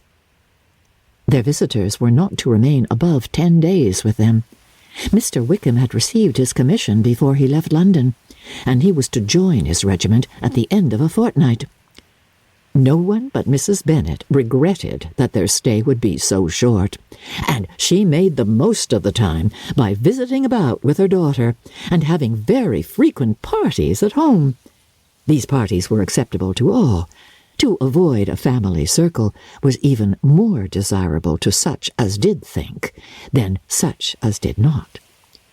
Wickham's affection for Lydia was just what Elizabeth had expected to find it, not equal to Lydia's for him. She had scarcely needed her present observation to be satisfied, from the reason of things, that their elopement had been brought on by the strength of her love, rather than by his, and she would have wondered why, without violently caring for her, he chose to elope with her at all, had she not felt certain that his flight was rendered necessary by distress of circumstances. And if that were the case, he was not the young man to resist an opportunity of having a companion. Lydia was exceedingly fond of him. He was her dear Wickham on every occasion. No one was to be put in competition with him. He did everything best in the world, and she was sure he would kill more birds on the 1st of September than anybody else in the country. One morning, soon after their arrival, as she was sitting with her 2 elder sisters, she said to Elizabeth, "Lizzie, I never gave you an account of my wedding, I believe. You were not by when I told Mamma and the others about it. Are you not curious to hear how it was managed?" "No, really," replied Elizabeth. "I think there cannot be too little said on the subject." "Oh, law, you are so strange. But I must tell you how it went off. We were married, you know, at St. Clement's, because Wickham's lodgings were in that parish, and it was settled that we should all be there by 11 o'clock. My uncle and aunt and I were to go together, and the others were to meet us at the church. Well, Monday morning came, and I was in such a fuss. I was so afraid, you know, that something would happen to put it off, and then I should have gone quite distracted. And there was my aunt, all the time I was dressing, preaching and talking away, just as if she was reading a sermon. However, I did not hear above 1 word in 10, for I was thinking, you may suppose, of my dear Wickham. I longed to know whether he would be married in his blue coat. Well, and so we breakfasted at 10, as usual. I thought it would never be over, for, by the by, you are to understand that my uncle and aunt were horrid unpleasant all the time I was with them. If you'll believe me, I did not once put my foot out of doors, though I was there a fortnight. Not one party or scheme or anything. To be sure, London was rather thin, but, however, the little theatre was open. Well, and so just as the carriage came to the door, my uncle was called away upon business to that horrid man, Mr. Stone. And then, you know, when once they got together, there is no end of it. Well, I was so frightened, I did not know what to do, for my uncle was to give me away, and if we were beyond the hour, we could not be married all day. But luckily he came back again in 10 minutes' time, and then we all set out. However, I recollected afterwards that if he had been prevented going, the wedding need not be put off, for Mr. Darcy might have done as well. Mr. Darcy? Repeated Elizabeth, in utter amazement. Oh, yes. He was to come there with Wickham, you know. Oh, but gracious me, I quite forgot. I ought not to have said a word about it. I promised them so faithfully. Oh, what will Wickham say? It was to be such a secret. If it was to be secret, said Jane, say not another word on the subject. You may depend upon my seeking no further. Oh, certainly, said Elizabeth, though burning with curiosity. We will ask you no questions. Thank you, said Lydia, for if you did, I should certainly tell you all, and then Wickham would be so angry. On such encouragement to ask, Elizabeth was forced to put it out of her power by running away. But to live in ignorance on such a point was impossible, or at least it was impossible not to try for information. Mr. Darcy had been at her sister's wedding. It was exactly a scene and exactly among people where he had apparently least to do and least temptation to go. Conjectures as to the meaning of it, rapid and wild, hurried into her brain, but she was satisfied with none. Those that best pleased her, as placing his conduct in the noblest light, seemed most improbable. She could not bear such suspense, and hastily seizing a sheet of paper, wrote a short letter to her aunt to request an explanation of what Lydia had dropped, if it were compatible with the secrecy which had been intended. "You may readily comprehend," she added, "what my curiosity must be to know how a person unconnected with any of us, and, comparatively speaking, a stranger to our family, should have been amongst you at such a time. Pray write instantly, and let me understand it, unless it is for very cogent reasons to remain in the secrecy which Lydia seems to think necessary, and then I must endeavour to be satisfied with ignorance. Not that I shall, though," she added to herself as she finished the letter. "And, my dear aunt, if you do not tell me in an honourable manner, I shall certainly be reduced to tricks and stratagems to find it out." Jane's delicate sense of honour would not allow her to speak to Elizabeth privately of what Lydia had let fall. Elizabeth was glad of it, till it appeared whether her inquiries would receive any satisfaction. She had rather be without a confidant. Chapter 52. Elizabeth had the satisfaction of receiving an answer to her letter as soon as she possibly could.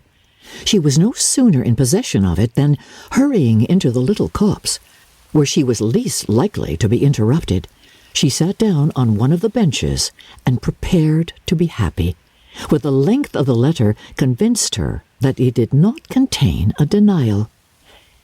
"Gracechurch Street, September 6th. My dear niece, I have just received your letter, and shall devote this whole morning to answering it, as I foresee that a little writing will not comprise what I have to tell you. I must confess myself surprised by your application. I did not expect it from you. Don't think me angry, however, for I only mean to let you know that I had not imagined such inquiries to be necessary on your side. If you do not choose to understand me, forgive my impertinence. Your uncle is as much surprised as I am, and nothing but the belief of your being a party concerned would have allowed him to act as he had done.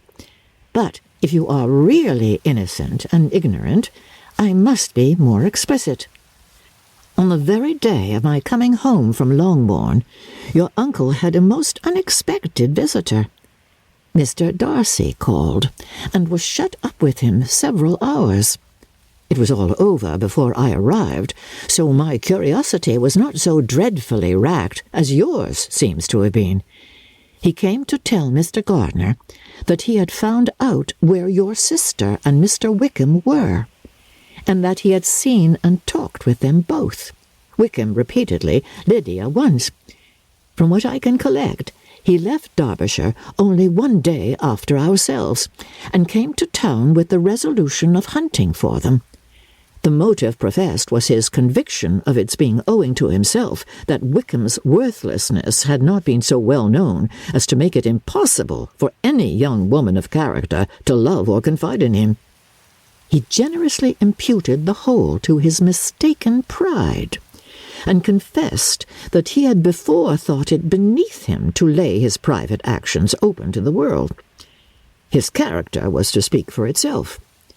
He called it, therefore, his duty to step forward and endeavour to remember an evil which had been brought on by himself. If he had another motive, I am sure it would never disgrace him.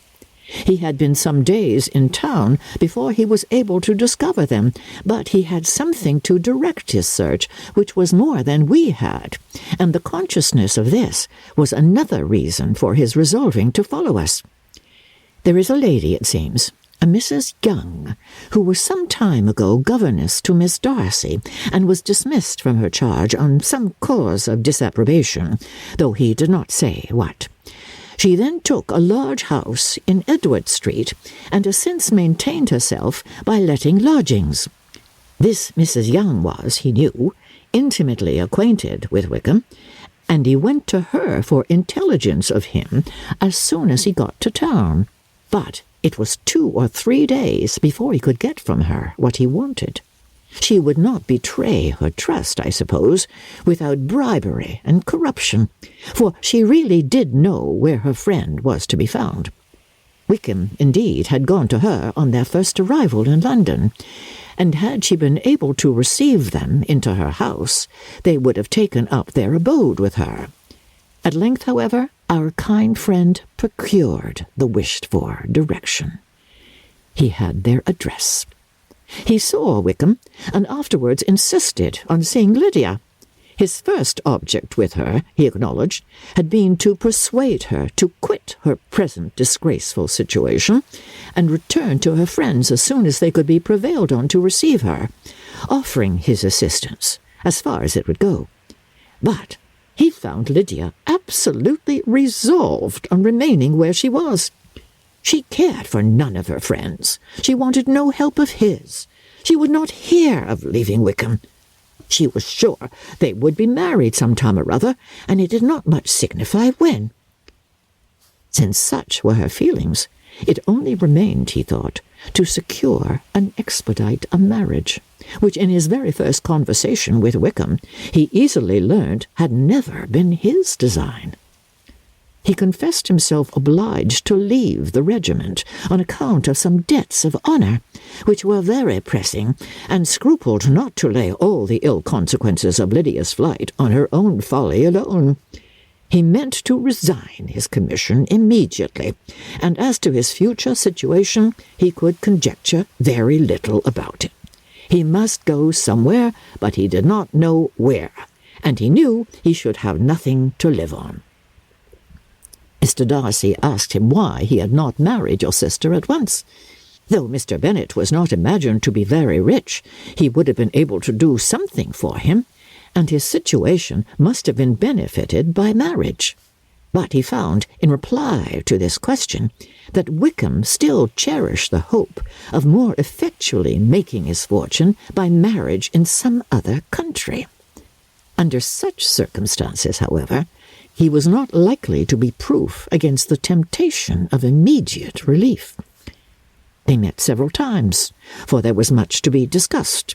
Wickham, of course, wanted more than he could get, but at length was reduced to be reasonable.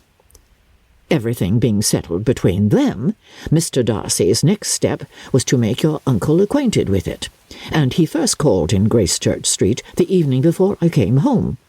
But Mr. Gardiner could not be seen, and Mr. Darcy found, on further inquiry, that your father was still with him, but would quit town the next morning.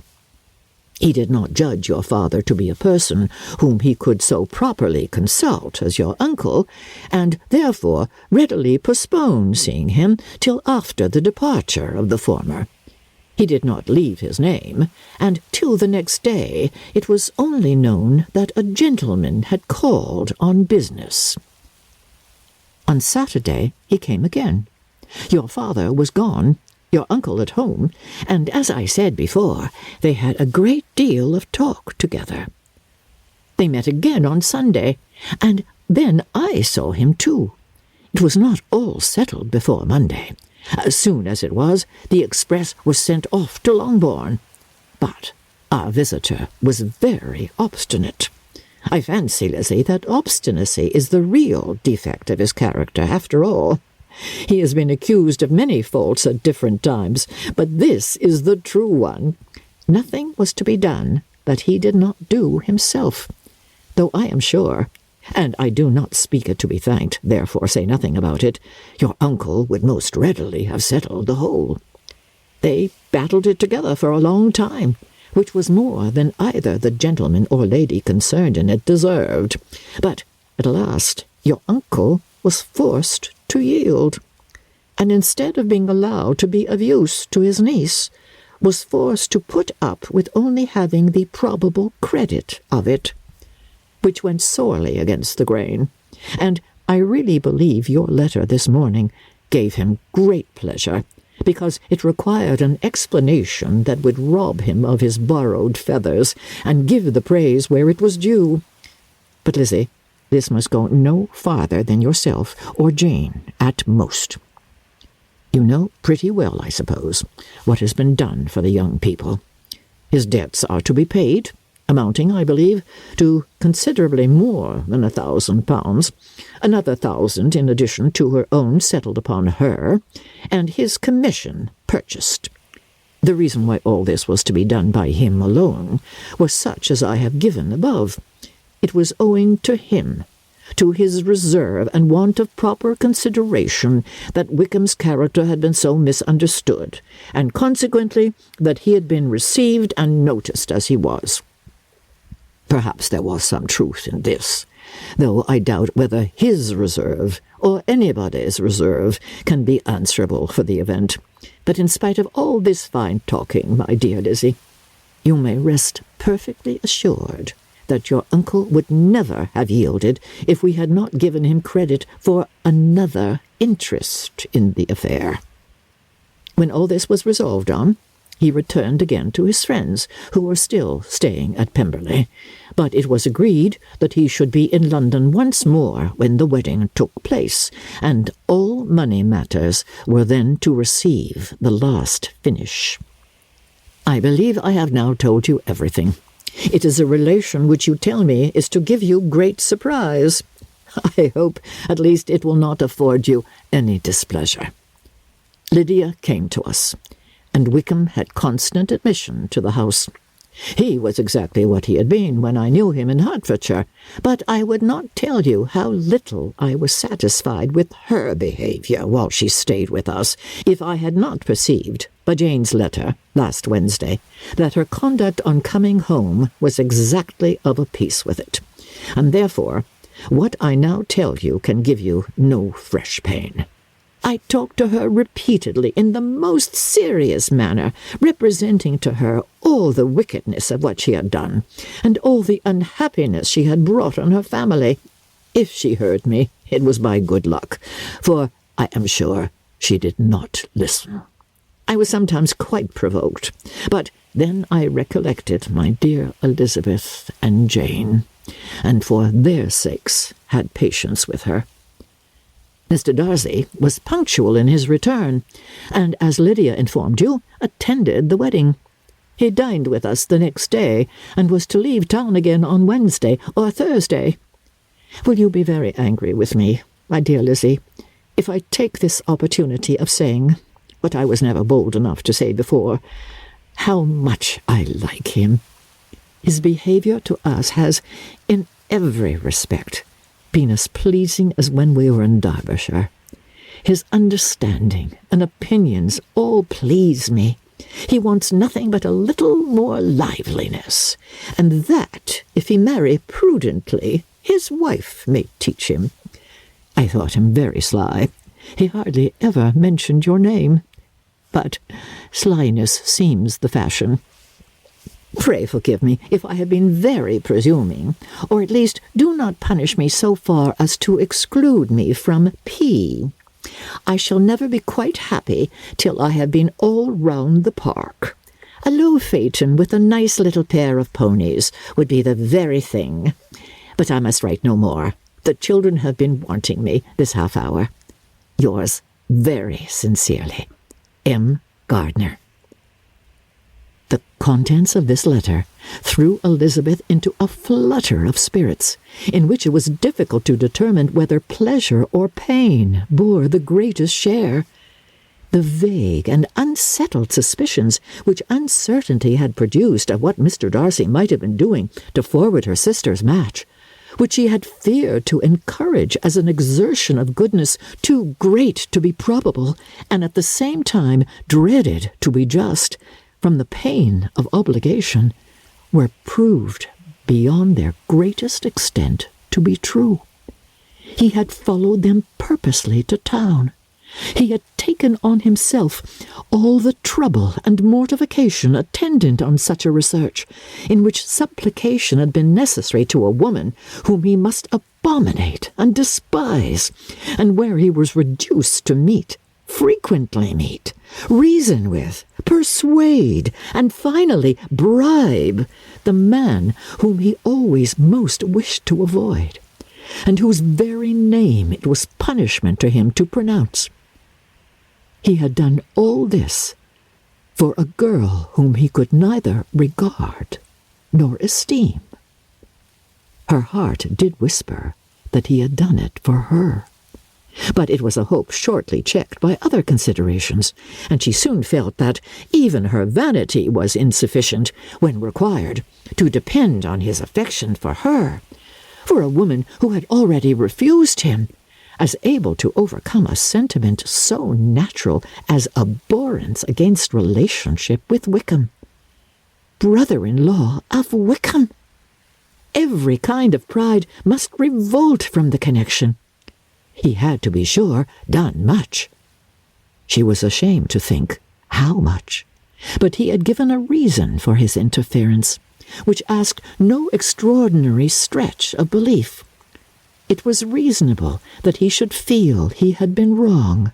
He had liberality, and he had the means of exercising it.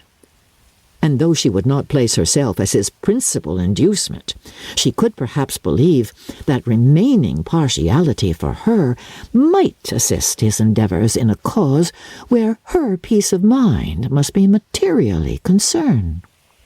It was painful, exceedingly painful, to know that they were under obligations to a person who could never receive a return.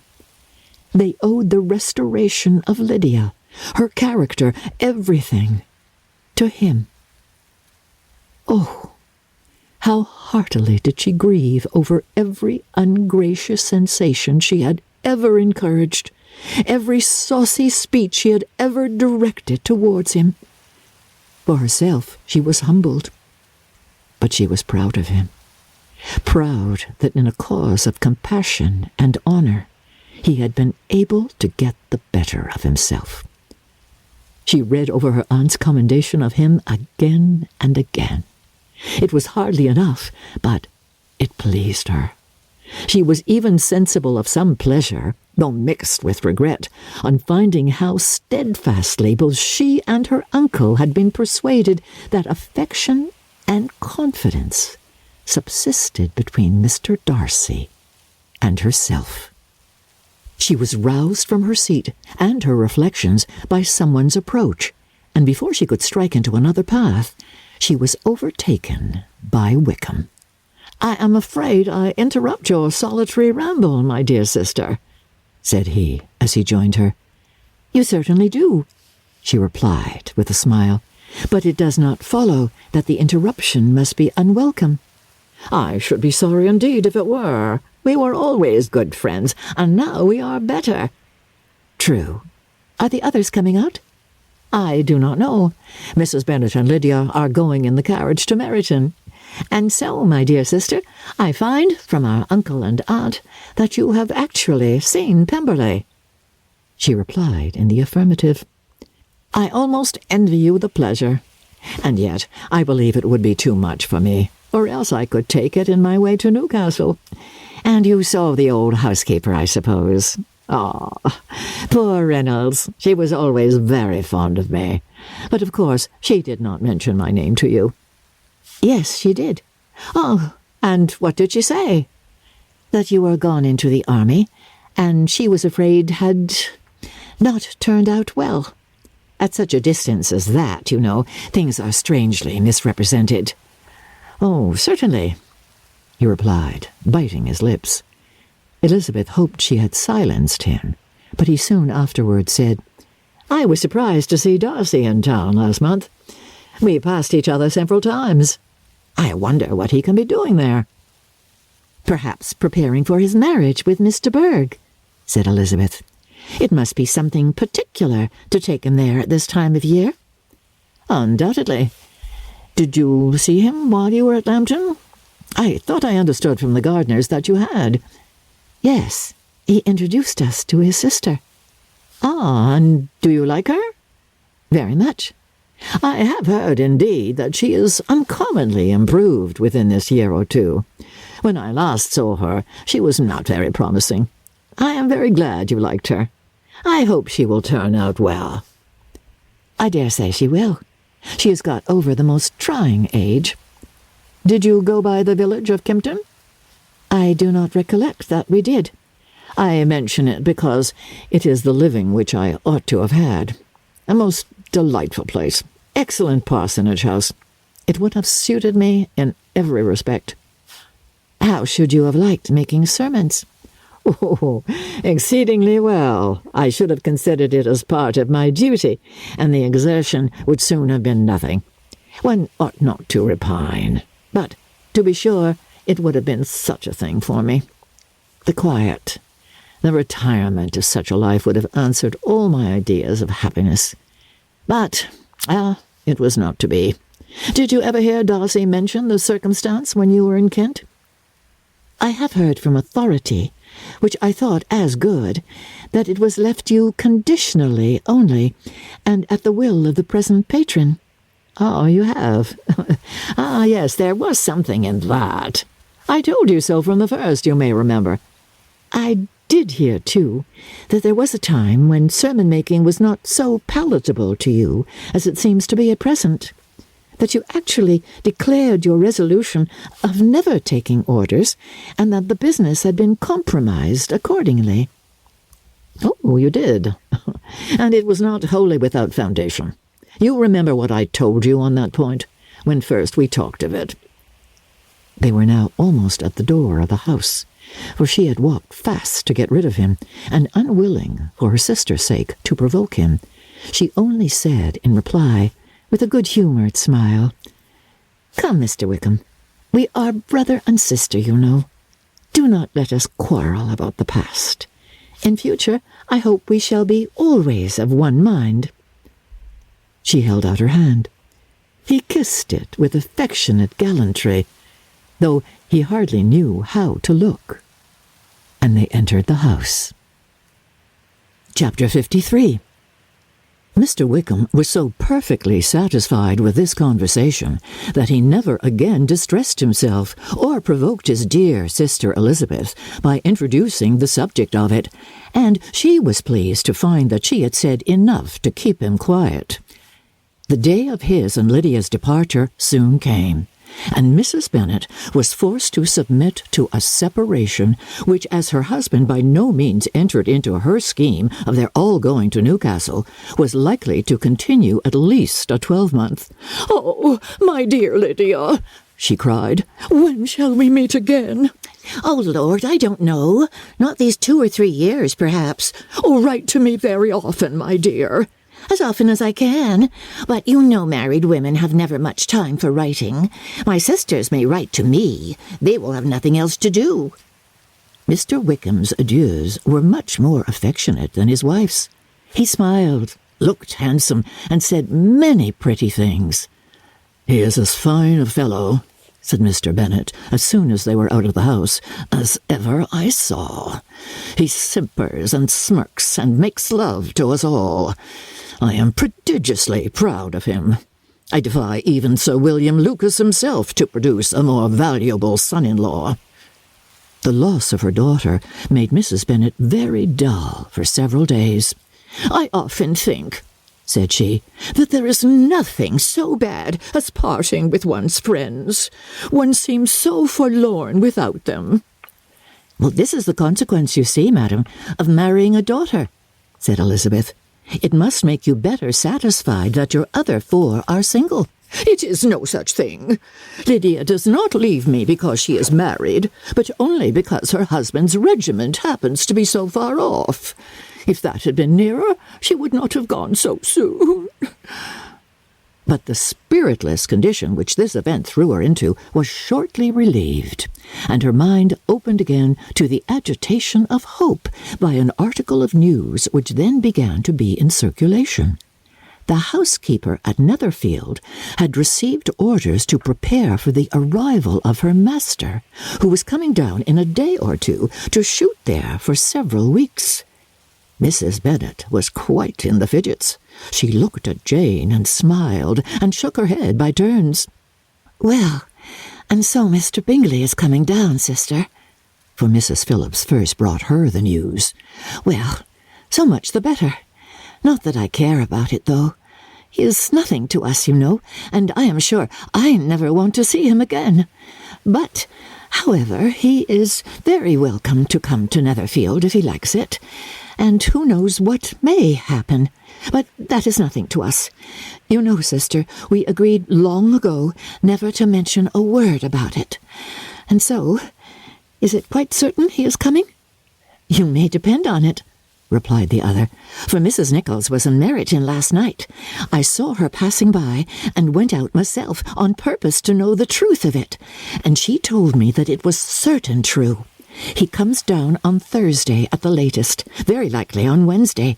She was going to the butcher, she told me, on purpose to order in some meat on Wednesday, and she had got 3 couple of ducks just fit to be killed." Miss Bennet had not been able to hear of his coming without changing colour.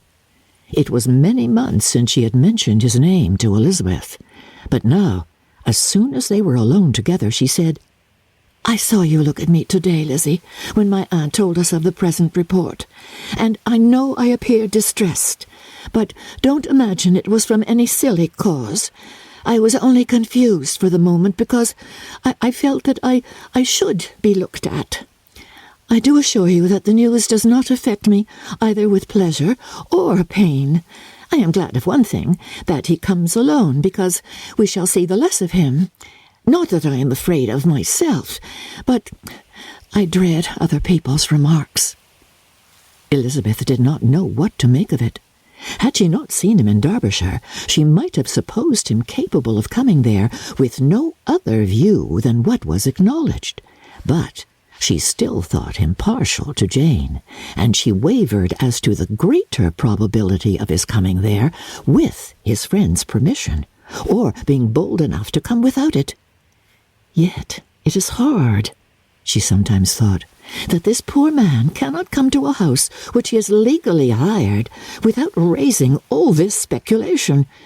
I will leave him to himself.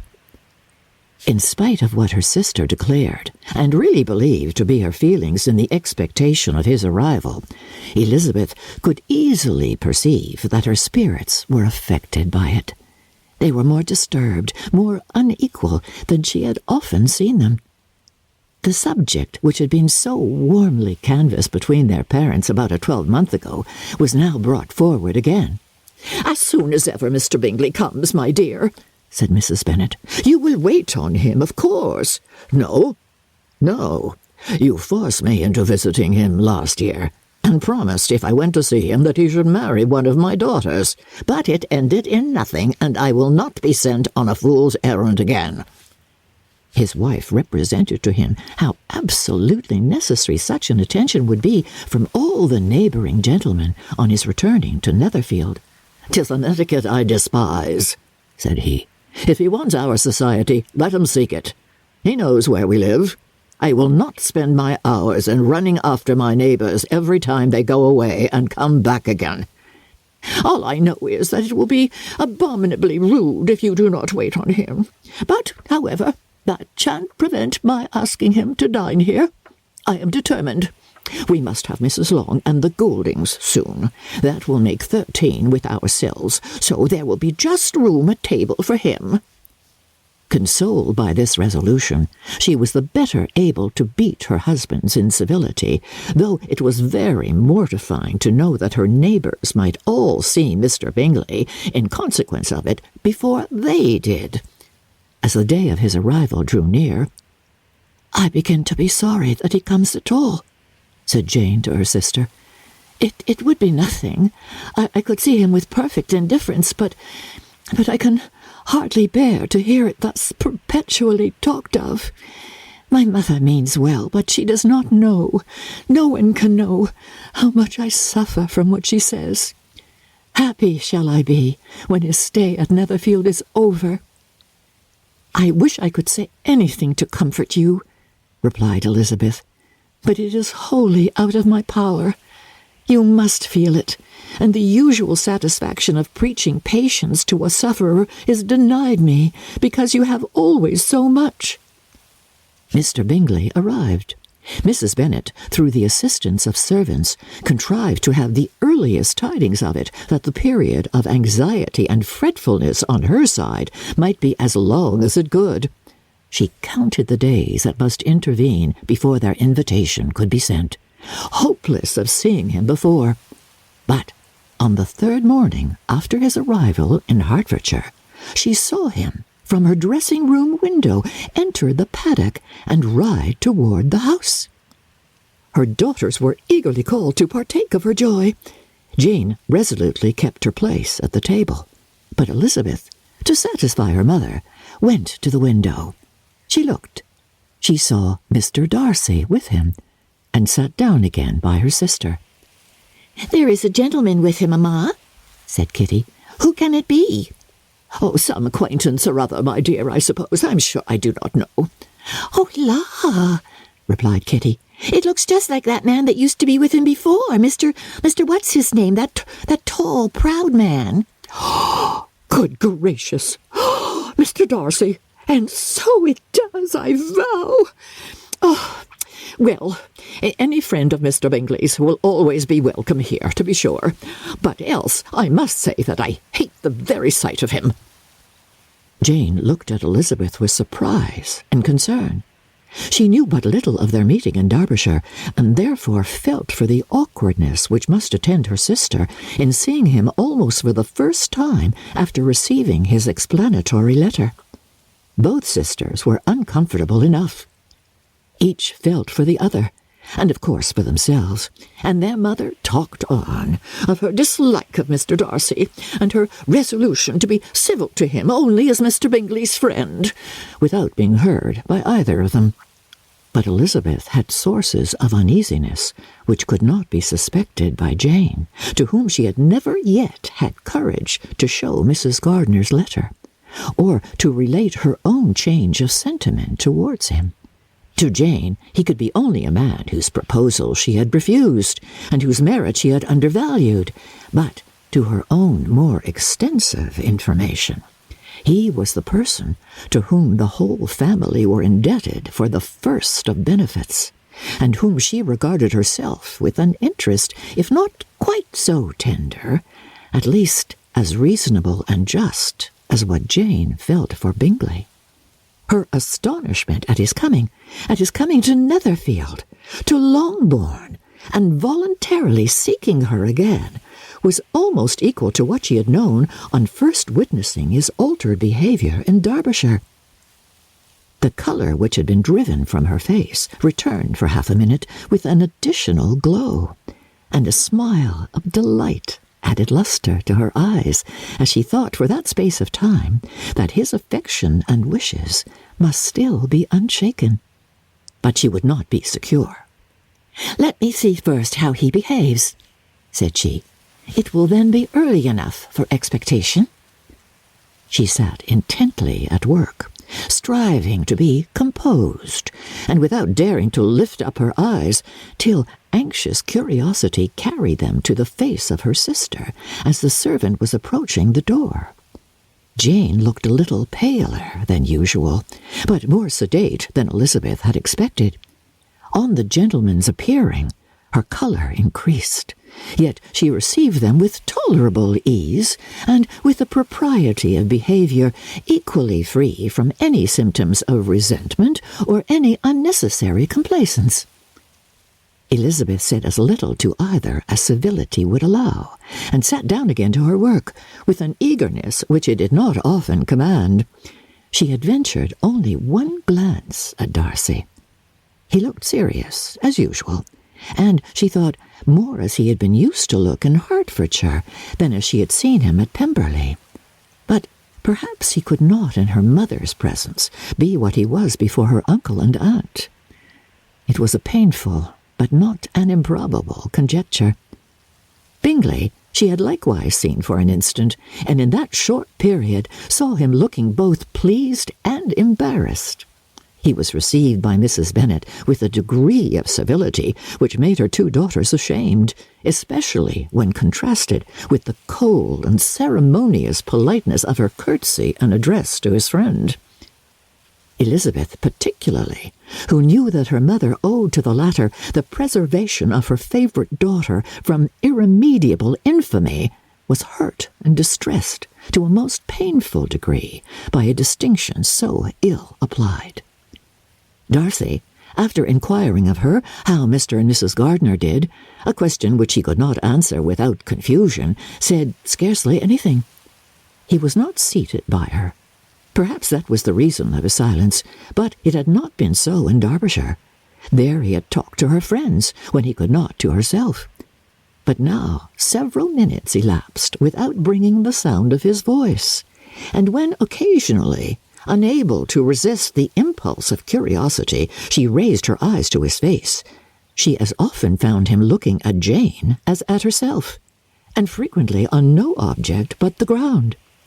More thoughtfulness and less anxiety to please than when they last met were plainly expressed. She was disappointed and angry with herself for being so. "Oh, could I expect it to be otherwise?" said she. "Yet why did he come?" She was in no humour for conversation with anyone but himself, and to him she had hardly courage to speak. She inquired after his sister, but could do no more. "Oh, it is a long time, Mr. Bingley, since you went away," said Mrs. Bennet. He readily agreed to it. "I began to be afraid you would never come back again. People did say you meant to quit the place entirely at Michaelmas, but, however, I hope it is not true. A great many changes have happened in the neighbourhood since you went away. Miss Lucas is married and settled, and one of my own daughters. I suppose you have heard of it. Indeed, you must have seen it in the papers. It was in the Times and the Courier. I know, though it was not put in as it ought to be. It was only said, 'Lately, George Wickham, Esquire, to Miss Lydia Bennet,' without there being a syllable said of her father, or the place where she lived, or anything. It was my brother Gardiner's drawing up, too, and I wonder how he came to make such an awkward business of it. Did you see it?" Bingley replied that he did, and made his congratulations. Elizabeth dared not lift up her eyes. How Mr. Darcy looked, therefore, she could not tell. "It is a delightful thing, to be sure, to have a daughter well married," continued her mother, But at the same time, Mr. Bingley, it is very hard to have her taken such away from me. They are gone down to Newcastle, a place quite northward, it seems, and there they are to stay, I do not know how long. His regiment is there, for I suppose you have heard of his leaving his former regiment, and of his being gone into the regulars. Oh, thank heavens, he has some friends, though not perhaps so many as he deserves. Elizabeth, who knew this to be levelled at Mr. Darcy, was in such misery of shame that she could hardly keep her seat.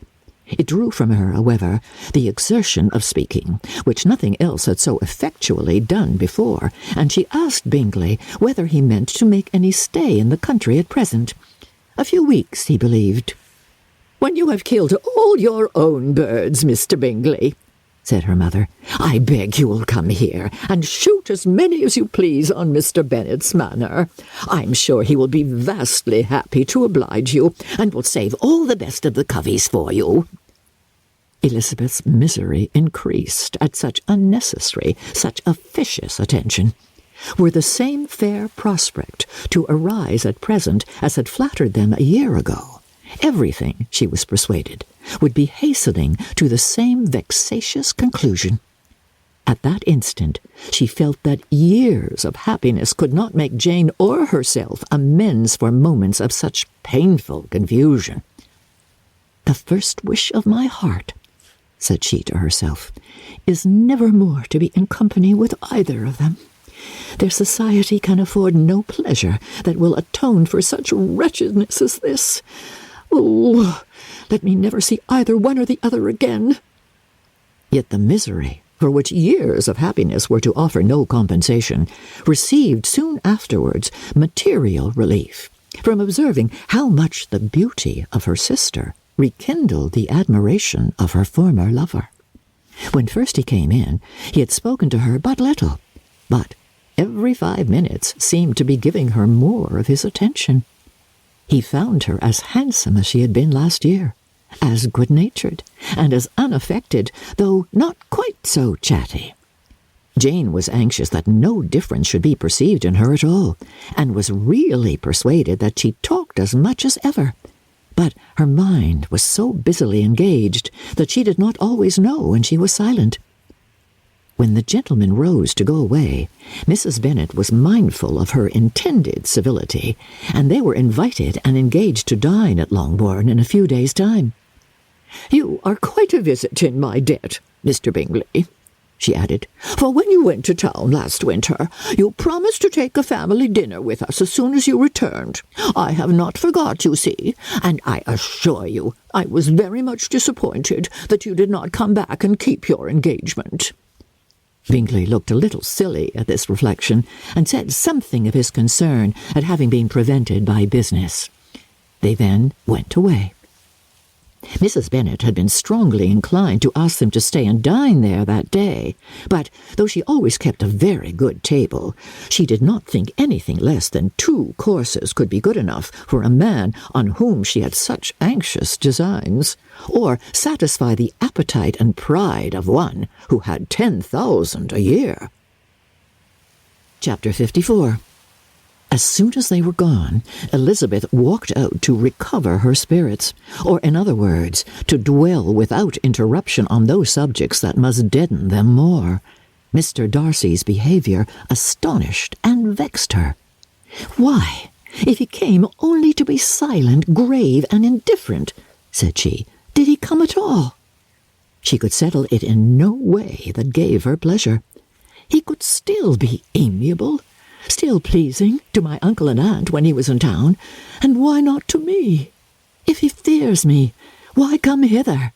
If he no longer cares for me, why silent? Oh, teasing man! I will think no more about him.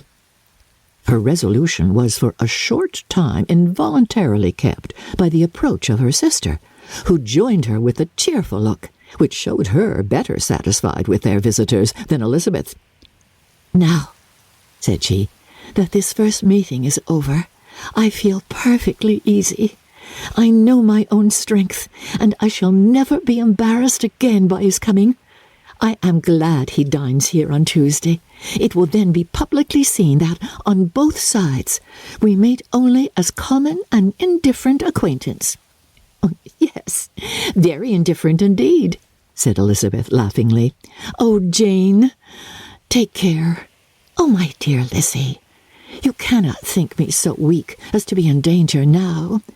I think you are in very great danger of making him as much in love with you as ever." They did not see the gentleman again till Tuesday, and Mrs. Bennet, in the meanwhile, was giving way to all the happy schemes which the good humour and common politeness of Bingley in half an hour's visit had revived. On Tuesday there was a large party assembled at Longbourn, and the two who were most anxiously expected, to the credit of their punctuality as sportsmen, were in very good time. When they repaired to the dining-room, Elizabeth eagerly watched to see whether Bingley would take the place which, in all their former parties, had belonged to him by her sister. Her prudent mother, occupied by the same ideas, forbore to invite him to sit by herself. On entering the room, he seemed to hesitate, but Jane happened to look around, and happened to smile, and it was decided. He placed himself by her. Elizabeth, with a triumphant sensation, looked towards his friend. He bore it with noble indifference, and she would have imagined that Bingley had received his sanction to be happy had she not seen his eyes likewise turn towards Mr. Darcy, with an expression of half-laughing alarm. His behaviour to her sister was such, during dinner-time, as showed an admiration of her, which, though more guarded than formerly, persuaded Elizabeth that if left wholly to himself, Jane's happiness and his own would be speedily secured. Though she dared not depend upon the consequence, she yet received pleasure from observing his behaviour. It gave her all the animation that her spirits could boast, for she was in no cheerful humour. Mr. Darcy was almost as far from her as the table could divide them. He was on one side of her mother.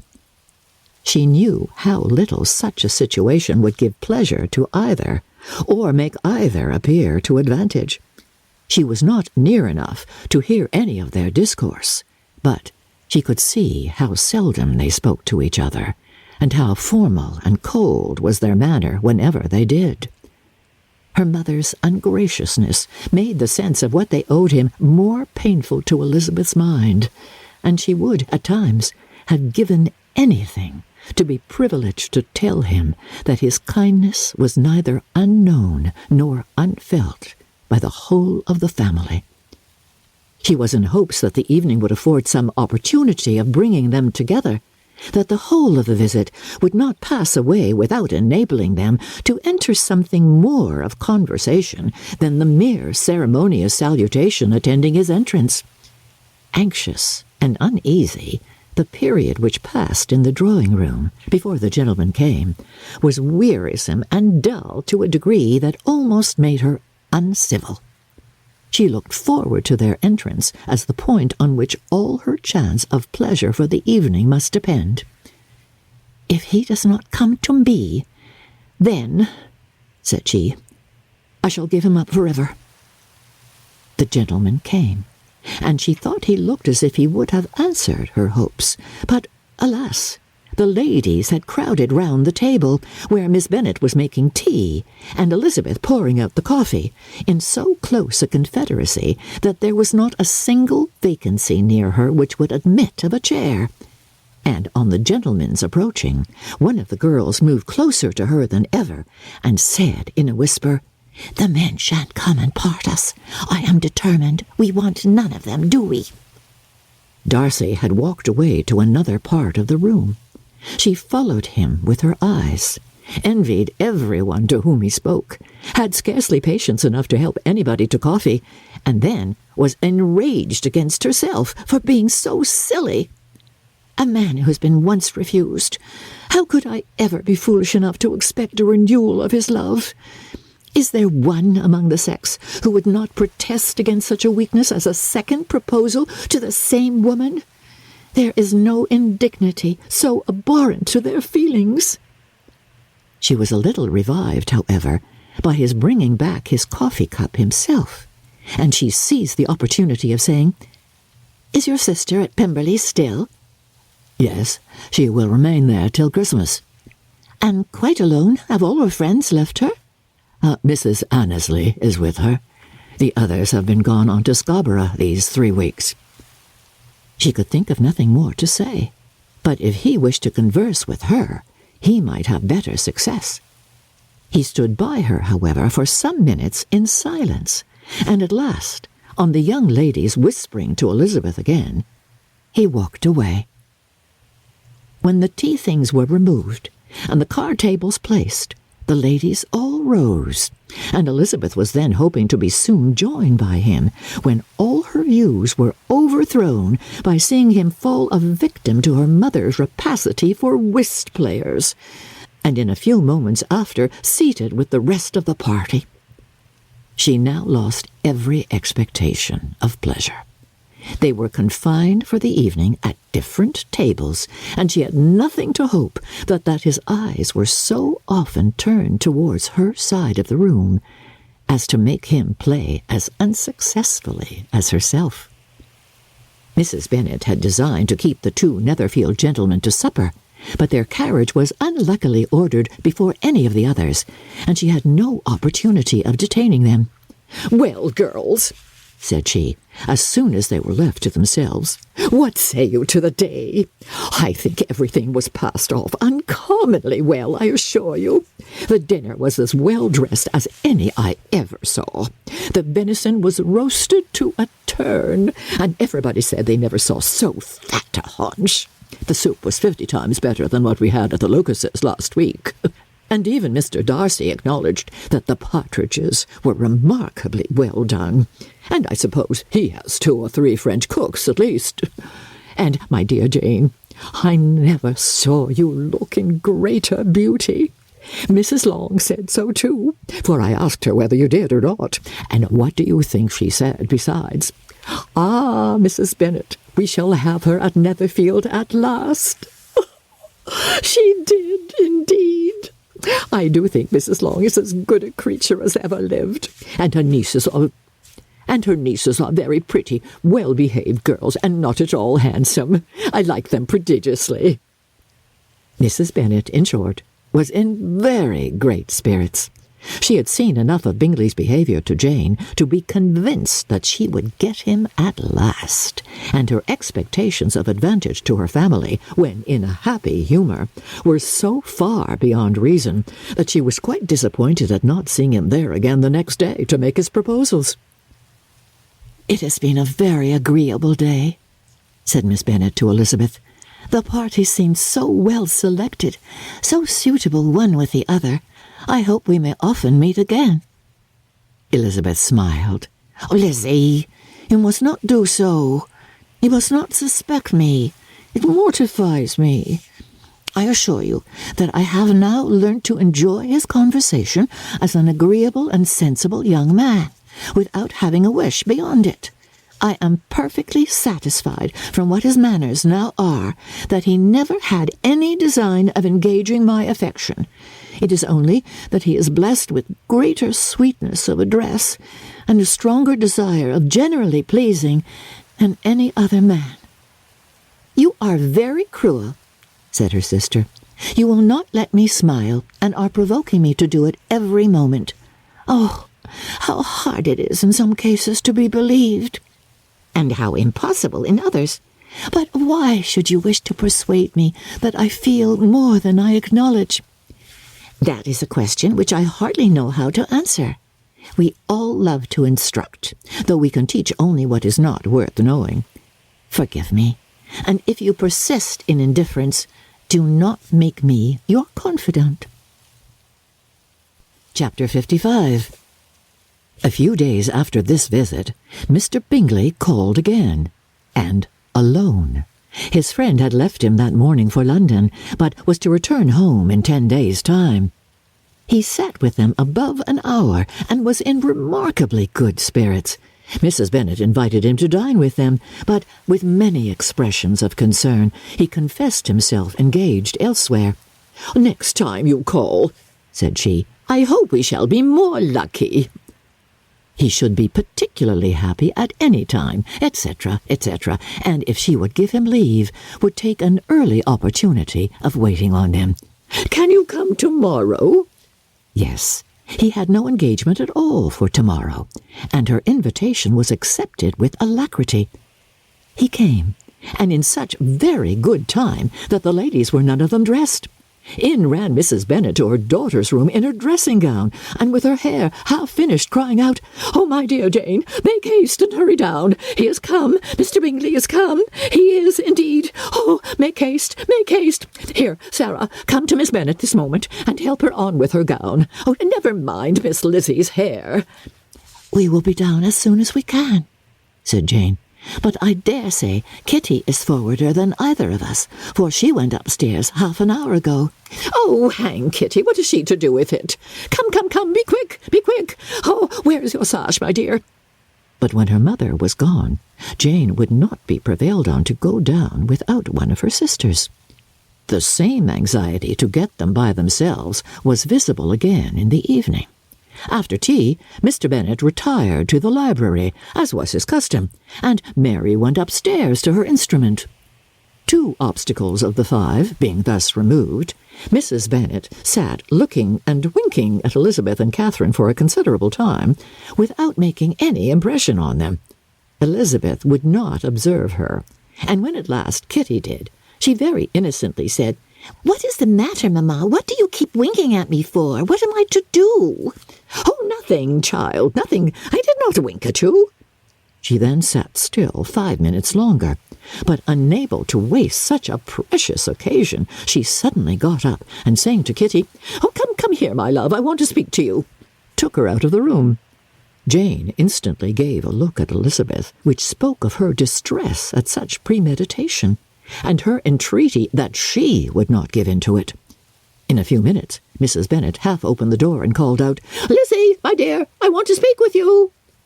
Elizabeth was forced to go. "We may as well leave them by themselves, you know," said her mother, as soon as she was in the hall. "Kitty and I are going upstairs to sit in my dressing-room." Elizabeth made no attempt to reason with her mother, but remained quietly in the hall till she and Kitty were out of sight, then returned into the drawing-room. Mrs. Bennet's schemes for this day were ineffectual. Bingley was everything that was charming, except the professed lover of her daughter. His ease and cheerfulness rendered him a most agreeable addition to their evening party, and he bore with the ill-judged officiousness of the mother, and heard all her silly remarks with a forbearance and command of countenance particularly grateful to the daughter.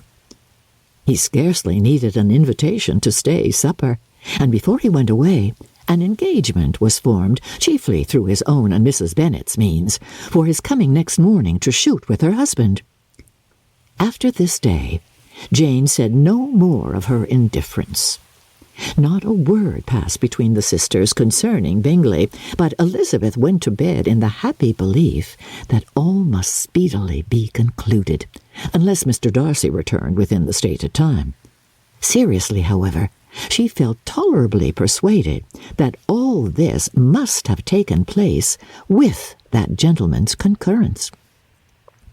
Bingley was punctual to his appointment, and he and Mr. Bennet spent the morning together, as had been agreed on. The latter was much more agreeable than his companion expected. There was nothing of presumption or folly in Bingley that could provoke his ridicule, or disgust him into silence, and he was more communicative and less eccentric than the other had ever seen him. Bingley, of course, returned with him to dinner, and in the evening Mrs. Bennet's invention was again at work to get everybody away from him and her daughter.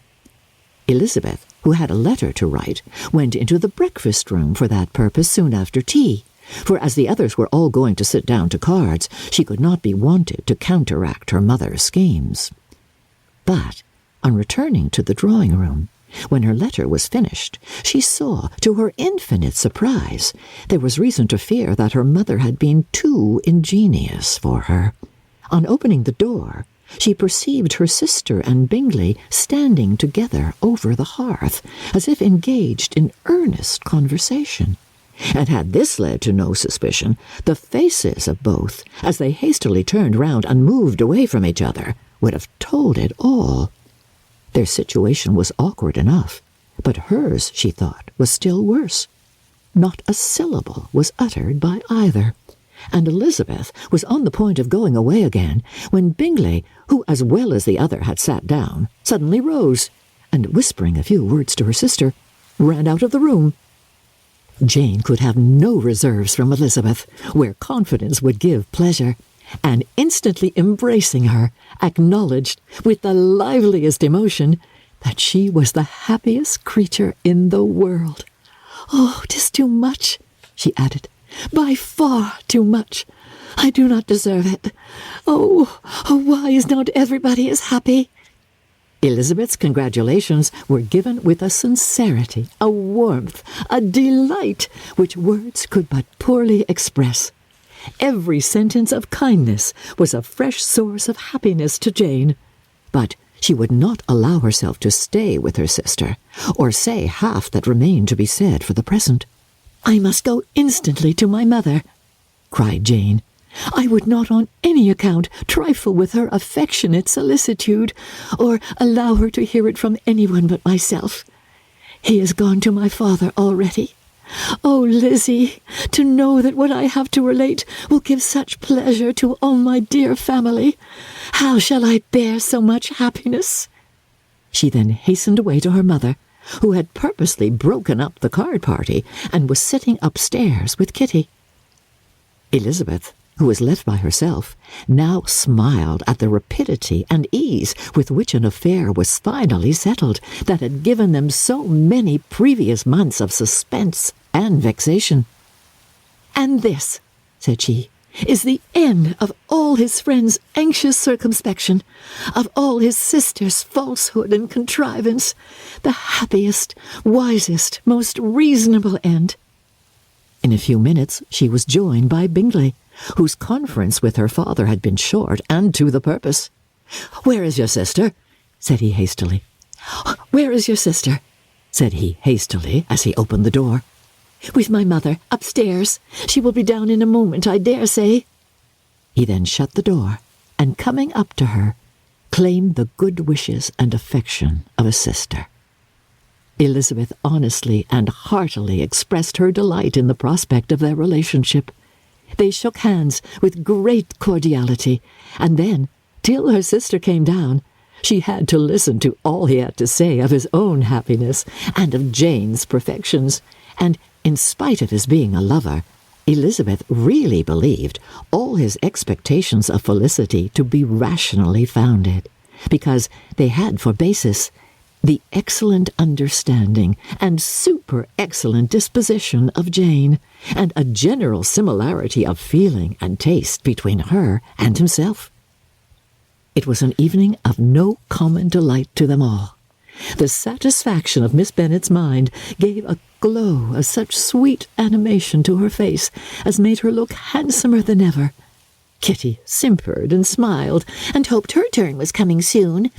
Mrs. Bennet could not give her consent or speak her approbation in terms warm enough to satisfy her feelings, though she talked to Bingley of nothing else for half an hour, and when Mr. Bennet joined them at supper, his voice and manner plainly showed how really happy he was. Not a word, however, passed his lips in allusion to it, till their visitor took his leave for the night, but as soon as he was gone, he turned to his daughter and said, "Jane, I congratulate you. You will be a very happy woman." Jane went to him instantly, kissed him, and thanked him for his goodness. "You are a good girl," he replied, "and I have great pleasure in thinking you will be so happily settled. I have not a doubt of your doing very well together. Your tempers are by no means unlike. You are each of you so complying that nothing will ever be resolved on, so easy that every servant will cheat you, and so generous that you will always exceed your income."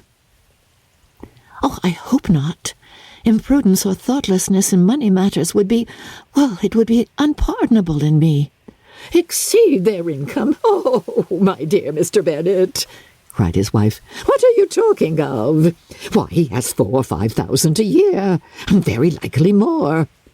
Then, addressing her daughter, "Oh, my dear, dear Jane, I am so happy. I am sure I shan't get a wink of sleep all night.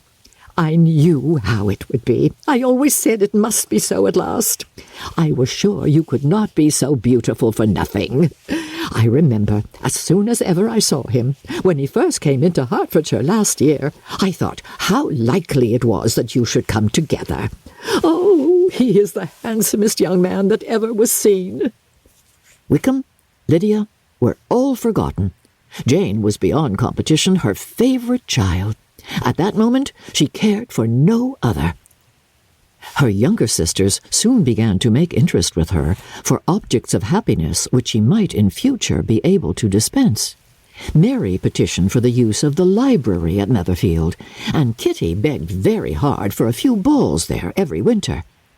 Bingley, from this time, was of course a daily visitor at Longbourn, coming frequently before breakfast and always remaining till after supper, until when some barbarous neighbour, who could not be enough detested, had given him an invitation to dinner which he thought himself obliged to accept. Elizabeth had now but little time for conversation with her sister, for while he was present, Jane had no attention to bestow on anyone else. But she found herself considerably useful to both of them in those hours of separation that must sometimes occur.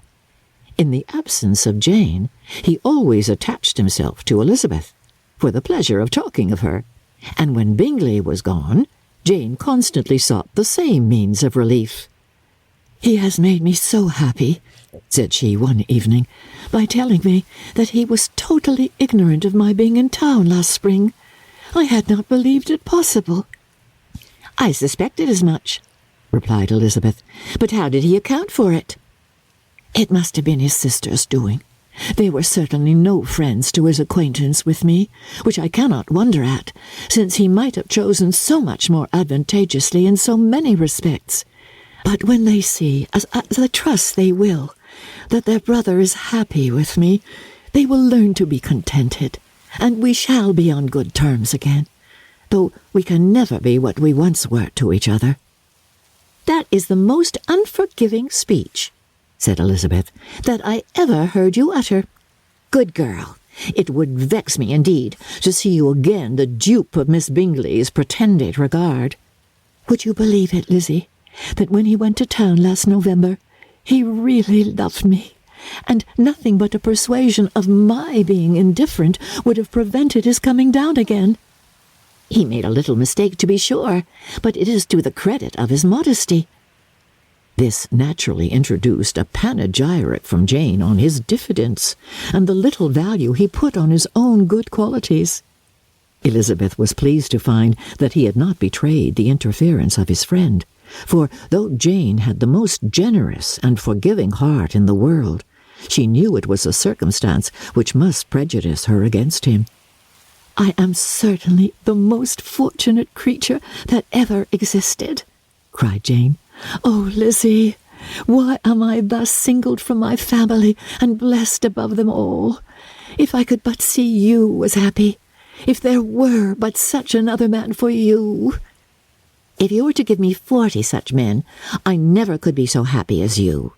Till I have your disposition, your goodness, I can never have your happiness. No, no, no. Let me shift for myself, and perhaps, if I have very good luck, I may meet with another Mr. Collins in time." The situation of affairs in the Longbourn family could not be long a secret.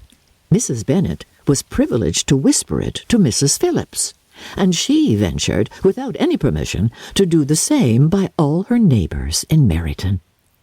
The Bennets were speedily pronounced to be the luckiest family in the world, though only a few weeks before, when Lydia had first run away, they had been generally proved to be marked out for misfortune. Chapter 56. One morning, about a week after Bingley's engagement with Jane had been formed, as he and the females of the family were sitting together in the dining-room, their attention was suddenly drawn to the window by the sound of a carriage, and they perceived a chaise and four driving up the lawn. It was too early in the morning for visitors, and besides, the equipage did not answer to that of any of their neighbours. The horses were post, and neither the carriage nor the livery of the servant who preceded it were familiar to them. As it was certain, however, that somebody was coming, Bingley instantly prevailed on Miss Bennet to avoid the confinement of such an intrusion and walk away with him into the shrubbery. They both set off, and the conjectures of the remaining three continued, though with little satisfaction, till the door was thrown open, and their visitor entered. It was Lady Catherine de Bourgh. They were, of course, all intending to be surprised, but their astonishment was beyond their expectation, and on the part of Mrs. Bennet and Kitty, though she was perfectly unknown to them, even inferior to what Elizabeth felt. She entered the room with an air more than usually ungracious, made no other reply to Elizabeth's salutation than a slight inclination of the head, and sat down without saying a word. Elizabeth had mentioned her name to her mother on her ladyship's entrance, though no request of introduction had been made. Mrs. Bennet, all amazement, though flattered by having a guest of such high importance, received her with the utmost politeness. After sitting for a moment in silence, she said very stiffly to Elizabeth, "I hope you are well, Miss Bennet. That lady, I suppose, is your mother?" Elizabeth replied very concisely that she was. "And that, I suppose, is one of your sisters?" "Yes, madam," said Mrs. Bennet, delighted to speak to Lady Catherine. "She is my youngest girl but one. My youngest of all is lately married, and my eldest is somewhere about the grounds, walking with a young man who, I believe, will soon become a part of the family." "You have a very small park here," returned Lady Catherine, after a short silence. "Oh, it is nothing in comparison of Rosings, my lady, I dare say, but I assure you it is much larger than Sir William Lucas's." "This must be a most inconvenient sitting-room for the evening in summer. The windows are full west." Mrs. Bennet assured her that they never sat there after dinner, and then added, "May I take the liberty of asking your ladyship whether you left Mr. and Mrs. Collins well?" "Yes, very well. I saw them the night before last." Elizabeth now expected that she would produce a letter for her from Charlotte, as it seemed the only probable motive for her calling. But no letter appeared, and she was completely puzzled. Mrs. Bennet, with great civility, begged her ladyship to take some refreshment, but Lady Catherine very resolutely, and not very politely, declined eating anything, and then, rising up, said to Elizabeth, "Miss Bennet, there seemed to be a prettyish kind of a little wilderness on one side of your lawn. I should be glad to take a turn in it, if you will favour me with your company." "Oh, go, my dear," cried her mother, "and show her ladyship about the different walks. I think she will be pleased with the hermitage." Elizabeth obeyed, and running into her own room for her parasol, attended her noble guest downstairs. As they passed through the hall, Lady Catherine opened the doors into the dining parlour and drawing-room, and pronouncing them, after a short survey, to be decent-looking rooms, walked on. Her carriage remained at the door, and Elizabeth saw that her waiting-woman was in it. They proceeded in silence along the gravel walk that led to the copse. Elizabeth was determined to make no effort for conversation with a woman who was now more than usually insolent and disagreeable. "How could I ever think her like her nephew?" said she, as she looked in her face. As soon as they entered the copse, Lady Catherine began in the following manner. "You can be at no loss, Miss Bennet, to understand the reason of my journey hither. Your own heart, your own conscience must tell you why I come." Elizabeth looked with unaffected astonishment. "Indeed you are mistaken, madam. I have not been at all able to account for the honour of seeing you here." "Miss Bennet," replied her ladyship, in an angry tone, "you ought to know that I am not to be trifled with. But, however insincere you may choose to be, you shall not find me so. My character has ever been celebrated for its sincerity and frankness, and in a cause of such moment as this, I shall certainly not depart from it. A report of the most alarming nature reached me 2 days ago. I was told that not only your sister was on the point of being most advantageously married, but that Miss Elizabeth Bennet would, in all likelihood, be soon afterwards united to my nephew, my own nephew, Mr. Darcy. Though I know it must be a scandalous falsehood, though I would not injure him so much as to suppose the truth of it possible, I instantly resolved on setting off for this place, that I might make my sentiments known to you." "If you believed it impossible to be true," said Elizabeth, colouring with astonishment and disdain, "I wonder you took the trouble of coming so far. What could your ladyship propose by it?" "At once to insist upon having such a report universally contradicted." "Your coming to Longbourn, to see me and my family," said Elizabeth coolly, "will be rather a confirmation of it, if indeed such a report is in existence." If? Do you then pretend to be ignorant of it? Has it not been industriously circulated by yourselves? Do you not know that such a report is spread abroad?" "I never heard that it was." "And can you likewise declare that there is no foundation for it?"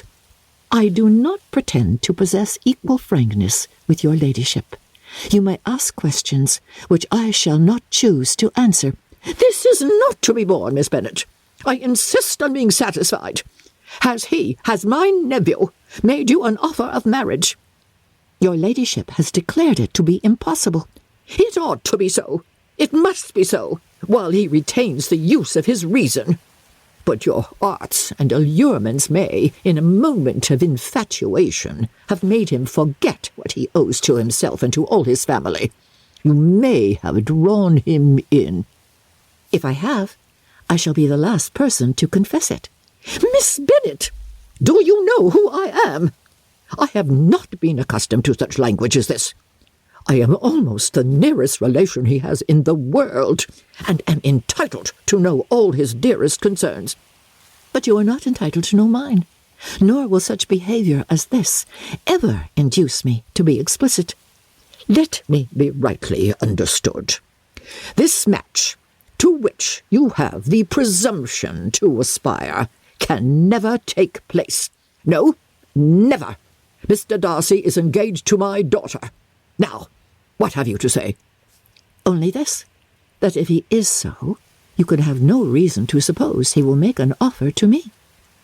Lady Catherine hesitated for a moment, and then replied, "The engagement between them is of a peculiar kind. From their infancy they have been intended for each other. It was the favourite wish of his mother as well as of hers. While in their cradles we planned the union, and now at the moment when the wishes of both sisters would be accomplished in their marriage, to be prevented by a young woman of inferior birth, of no importance in the world, and wholly unallied to the family.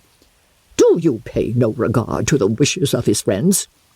To his tacit engagement with Miss de Bourgh? Are you lost to every feeling of propriety and delicacy? Have you not heard me say that from his earliest hours he was destined for his cousin?" "Yes, and I had heard it before. But what is that to me? If there is no other objection to my marrying your nephew, I shall certainly not be kept from it by knowing that his mother and aunt wished him to marry Miss de Bourgh. You both did as much as you could in planning the marriage. Its completion depended on others. If Mr. Darcy is neither by honour nor inclination confined to his cousin, why is not he to make another choice? And if I am that choice, why may I not accept him?" "Because honour, decorum, prudence, nay, interest forbid it. Yes, Miss Bennet, interest. For do not expect to be noticed by his family or friends if you wilfully act against the inclinations of all. You will be censured, slighted, and despised by everyone connected with him. Your alliance will be a disgrace. Your name will never even be mentioned by any of us." "These are heavy misfortunes," replied Elizabeth.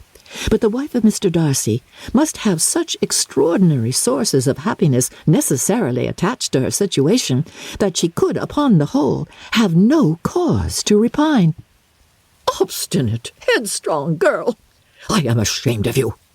Is this your gratitude for my attentions to you last spring? Is nothing due to me on that score? Let us sit down. You are to understand, Miss Bennet, that I came here with the determined resolution of carrying my purpose, nor will I be dissuaded from it.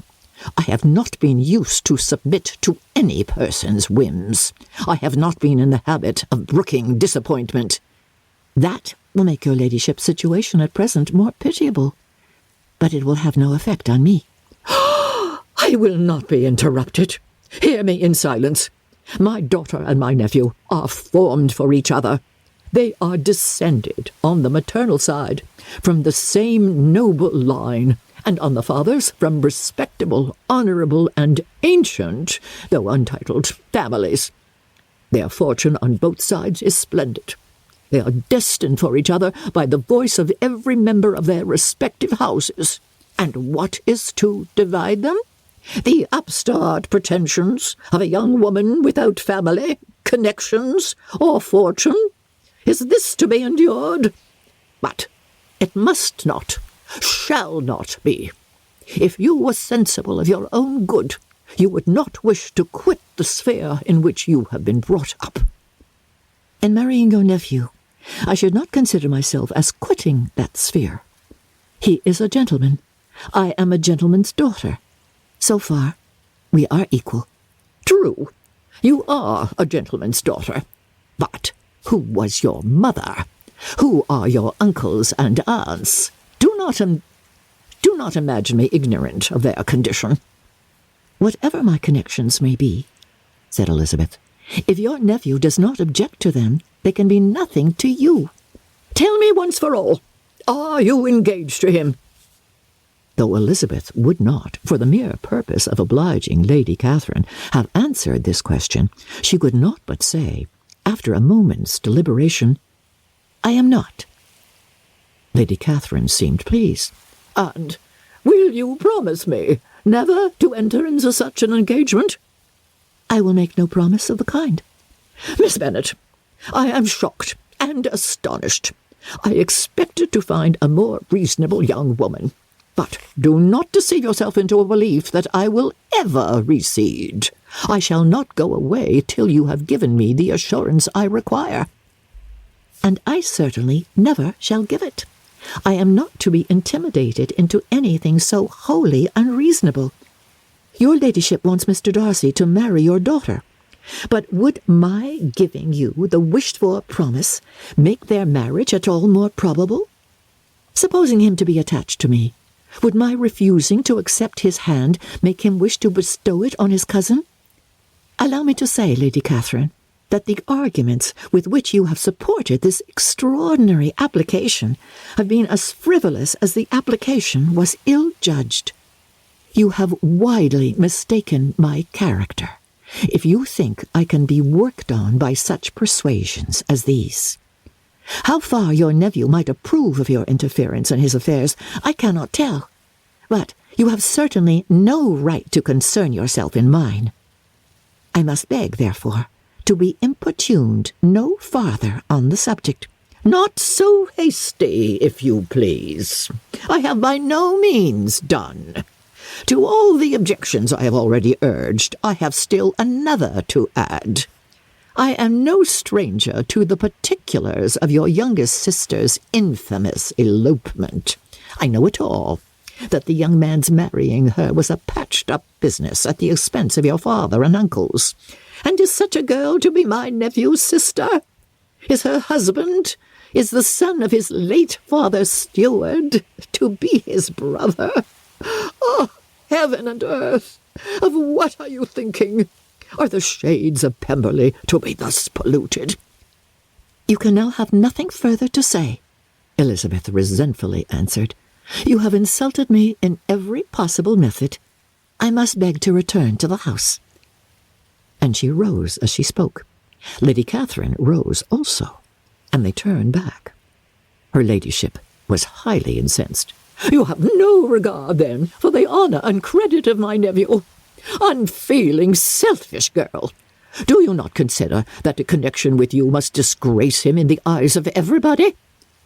"Lady Catherine, I have nothing further to say. You know my sentiments." "You are then resolved to have him?"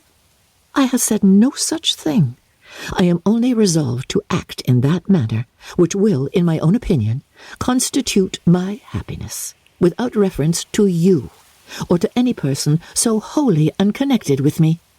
"It is well. You refuse, then, to oblige me. You refuse to obey the claims of duty, honour, and gratitude. You are determined to ruin him in the opinion of all his friends, and make him the contempt of the world." "Neither duty, nor honour, nor gratitude," replied Elizabeth, "have any possible claim on me in the present instance. No principle of either would be violated by my marriage with Mr. Darcy. And with regard to the resentment of his family, or the indignation of the world, if the former were excited by his marrying me, it would not give me one moment's concern, and the world in general would have too much sense to join in the scorn." "And this is your real opinion? This is your final resolve?" "Very well. I shall now know how to act. Do not imagine, Miss Bennet, that your ambition will ever be gratified. I came to try you. I hope to find you reasonable, but depend upon it, I will carry my point." In this manner, Lady Catherine talked on till they were at the door of the carriage, when, turning hastily round, she added, "I take no leave of you, Miss Bennet. I send no compliments to your mother. You deserve no such attention. I am most seriously displeased." Elizabeth made no answer, and without attempting to persuade her ladyship to return into the house, walked quietly into it herself. She heard the carriage drive away as she proceeded upstairs. Her mother impatiently met her at the door of the dressing-room to ask why Lady Catherine would not come in again and rest herself. "She did not choose it," said her daughter. "She would go." "She is a very fine-looking woman, and her calling here was prodigiously civil, for she only came, I suppose, to tell us the Collinses were well. She is on her road somewhere, I dare say, and so, passing through Meryton, thought she might as well call on you. I suppose she had nothing particular to say to you, Lizzie." Elizabeth was forced to give in to a little falsehood here, for to acknowledge the substance of their conversation was impossible. Chapter 57. The discomposure of spirits which this extraordinary visit threw Elizabeth into could not be easily overcome, nor could she for many hours learn to think of it less than incessantly.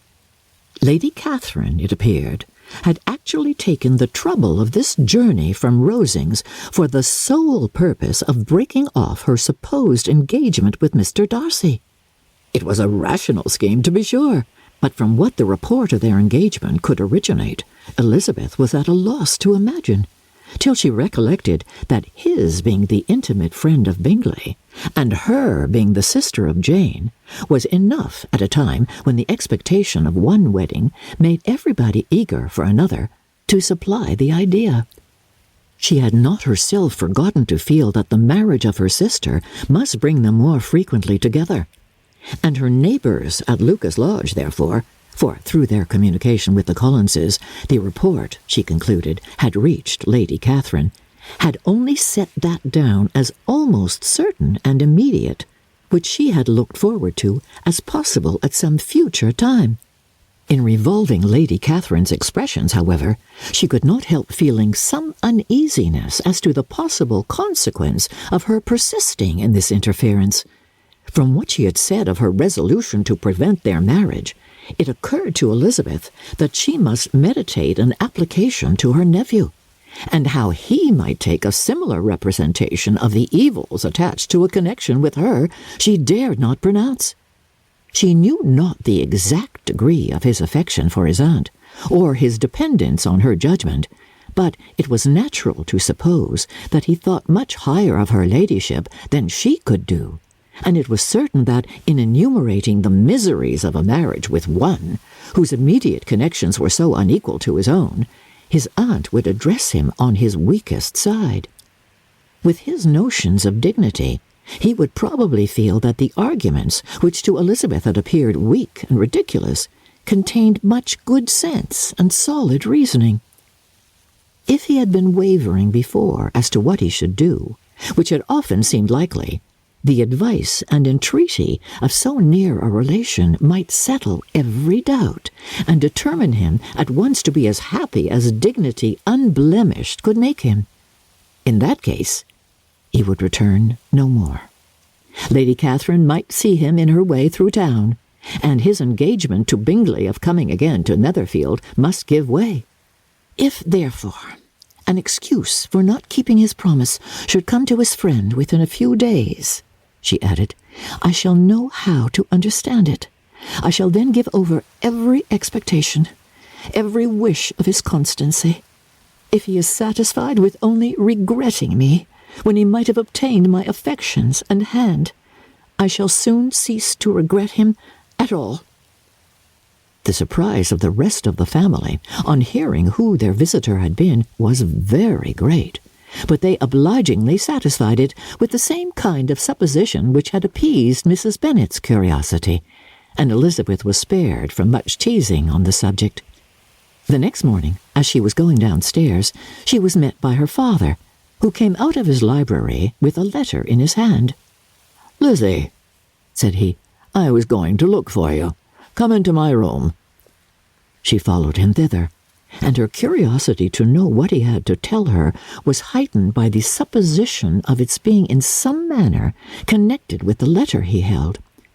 It suddenly struck her that it might be from Lady Catherine, and she anticipated with dismay all the consequent explanations. She followed her father to the fireplace, and they both sat down. "I have received a letter this morning that has astonished me exceedingly.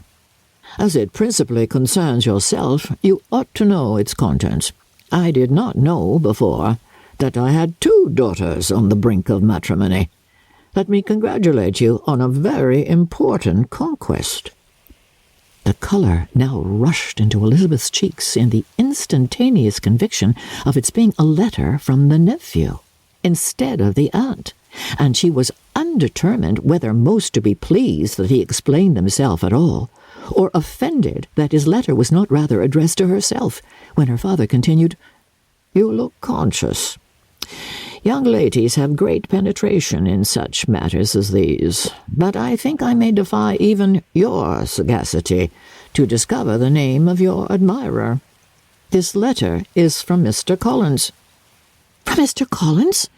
And what can he have to say?" "Something very much to the purpose, of course.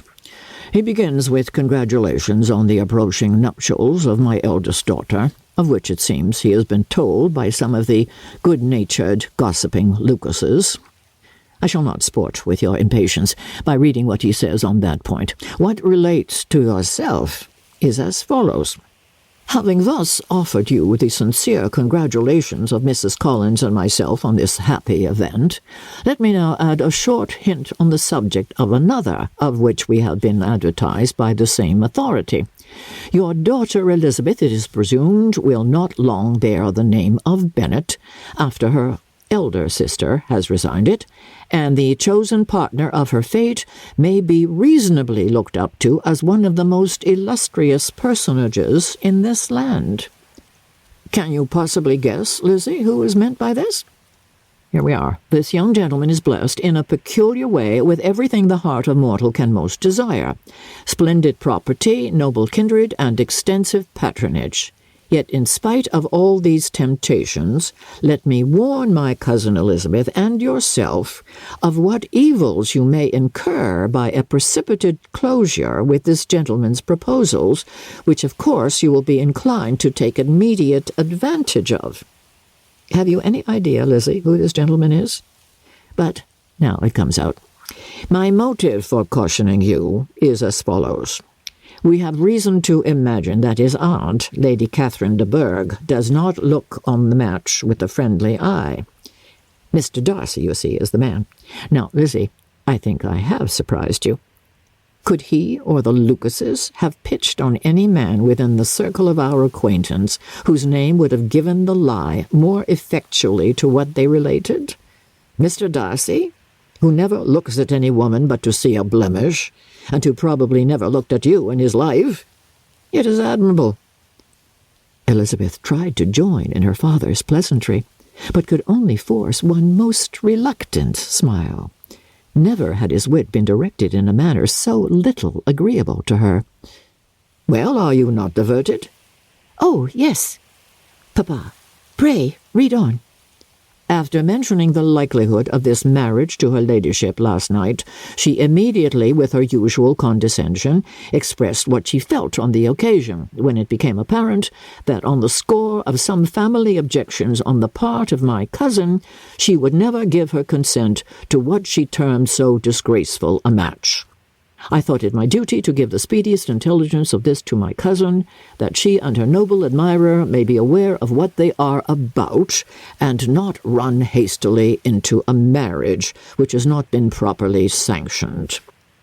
Mr. Collins, moreover, adds, I am truly rejoiced that my cousin Lydia's sad business has been so well hushed up, and am only concerned that their living together before the marriage took place should be so generally known. I must not, however, neglect the duties of my station or refrain from declaring my amazement at hearing that you received the young couple into your house as soon as they were married. It was an encouragement of vice, and had I been the rector of Longbourn, I should very strenuously have opposed it. You ought certainly to forgive them as a Christian, but never to admit them in your sight, or allow their names to be mentioned in your hearing. This is his notion of Christian forgiveness. The rest of his letter is only about his dear Charlotte's situation and his expectation of a young olive branch. But, Lizzie, you look as if you did not enjoy it. You are not going to be missish, I hope, and pretend to be affronted at an idle report. For what do we live but to make sport for our neighbours and laugh at them in our turn? Oh, cried Elizabeth, I'm excessively diverted. But it is so strange. Yes, that is what makes it amusing. Had they fixed on any other man, it would have been nothing. But his perfect indifference and your pointed dislike make it so delightfully absurd. Much as I abominate writing, I would not give up Mr. Collins' correspondence for any consideration. Nay, when I read a letter of his, I cannot help giving him the preference even over Wickham, much as I value the impudence and hypocrisy of my son-in-law. And pray, Lizzie, what said Lady Catherine about this report? Did she call to refuse her consent? To this question his daughter replied only with a laugh, and as it had been asked without the least suspicion, she was not distressed by his repeating it. Elizabeth had never been more at a loss to make her feelings appear what they were not. It was necessary to laugh when she would rather have cried.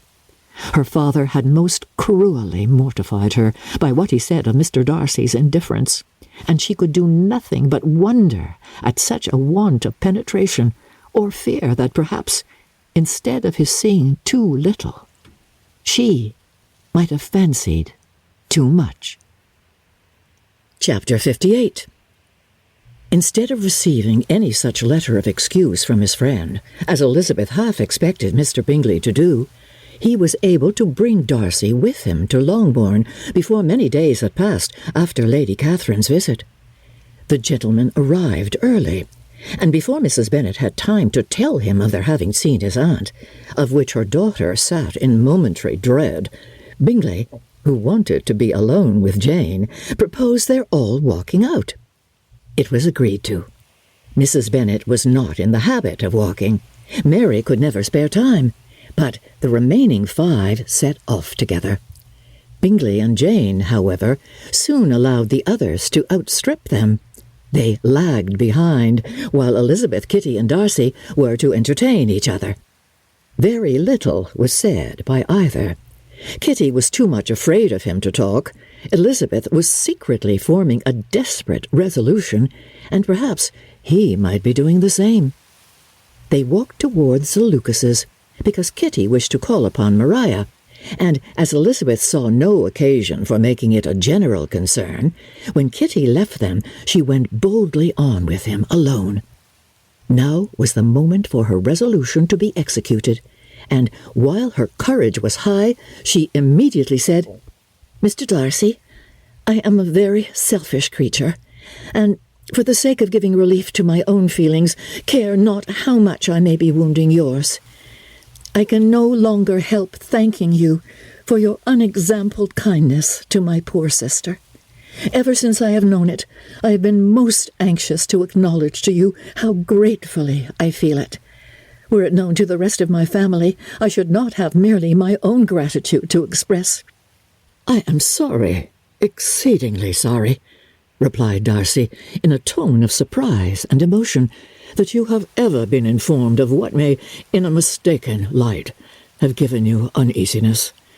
I did not think Mrs. Gardiner was so little to be trusted." "Oh, you must not blame my aunt.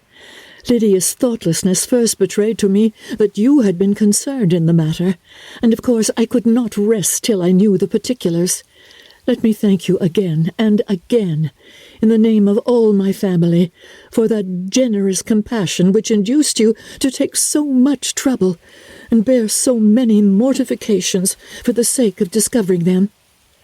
"If you will thank me," he replied, "let it be for yourself alone.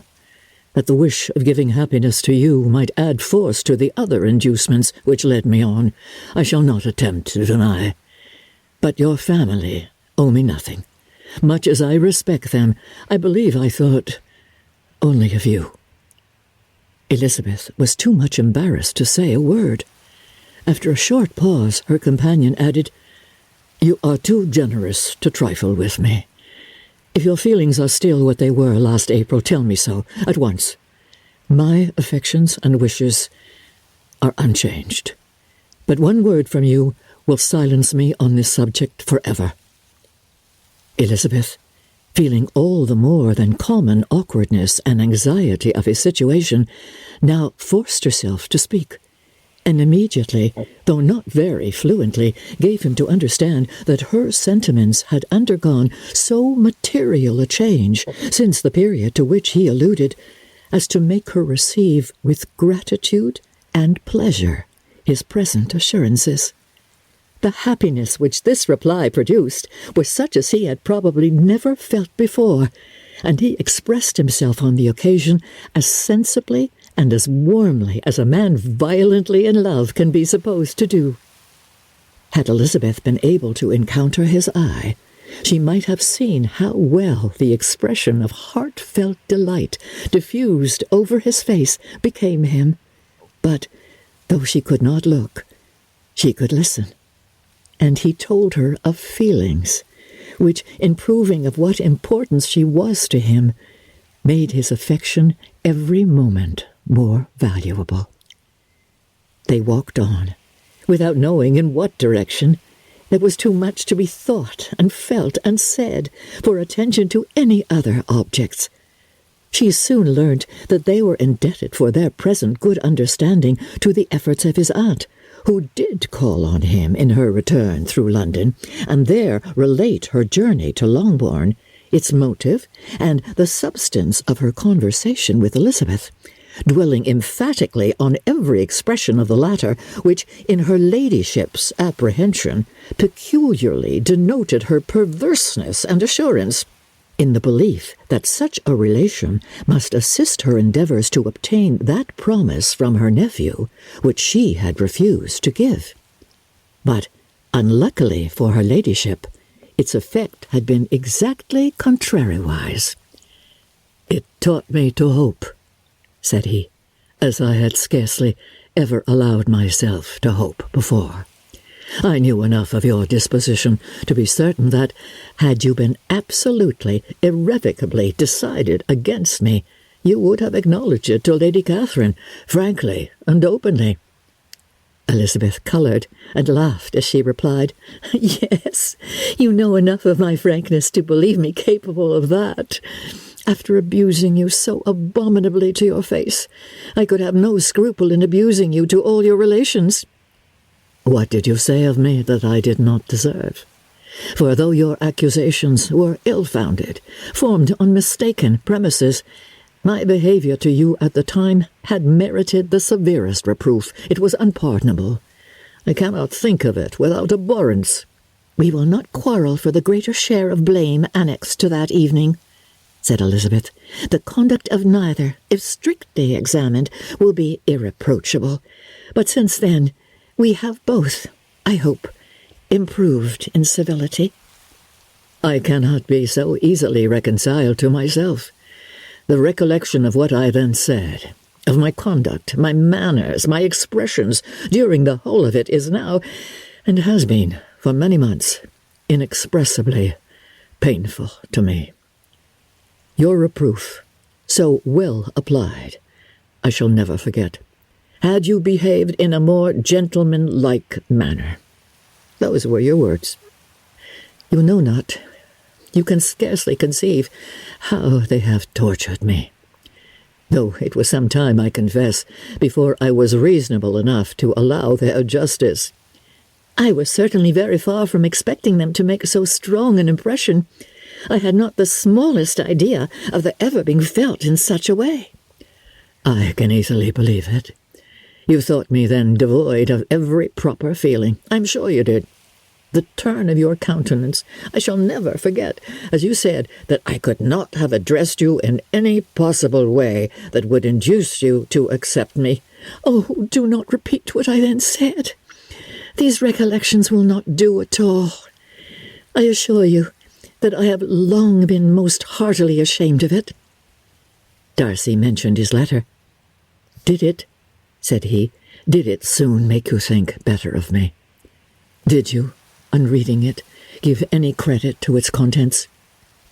She explained what its effect on her had been, and how gradually all her former prejudices had been removed. "I knew," said he, "that what I wrote must give you pain, but it was necessary. I hope you have destroyed the letter.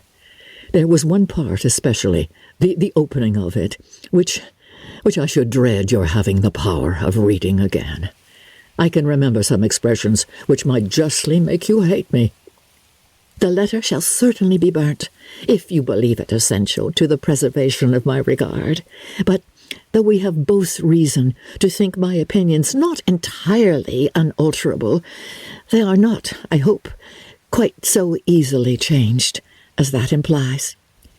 "When I wrote that letter," replied Darcy, "I believed myself perfectly calm and cool, but I am since convinced that it was written in a dreadful bitterness of spirit."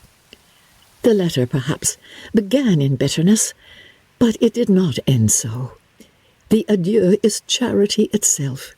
But think no more of the letter. The feelings of the person who wrote and the person who received it are now so widely different from what they were then, that every unpleasant circumstance attending it ought to be forgotten. You must learn some of my philosophy.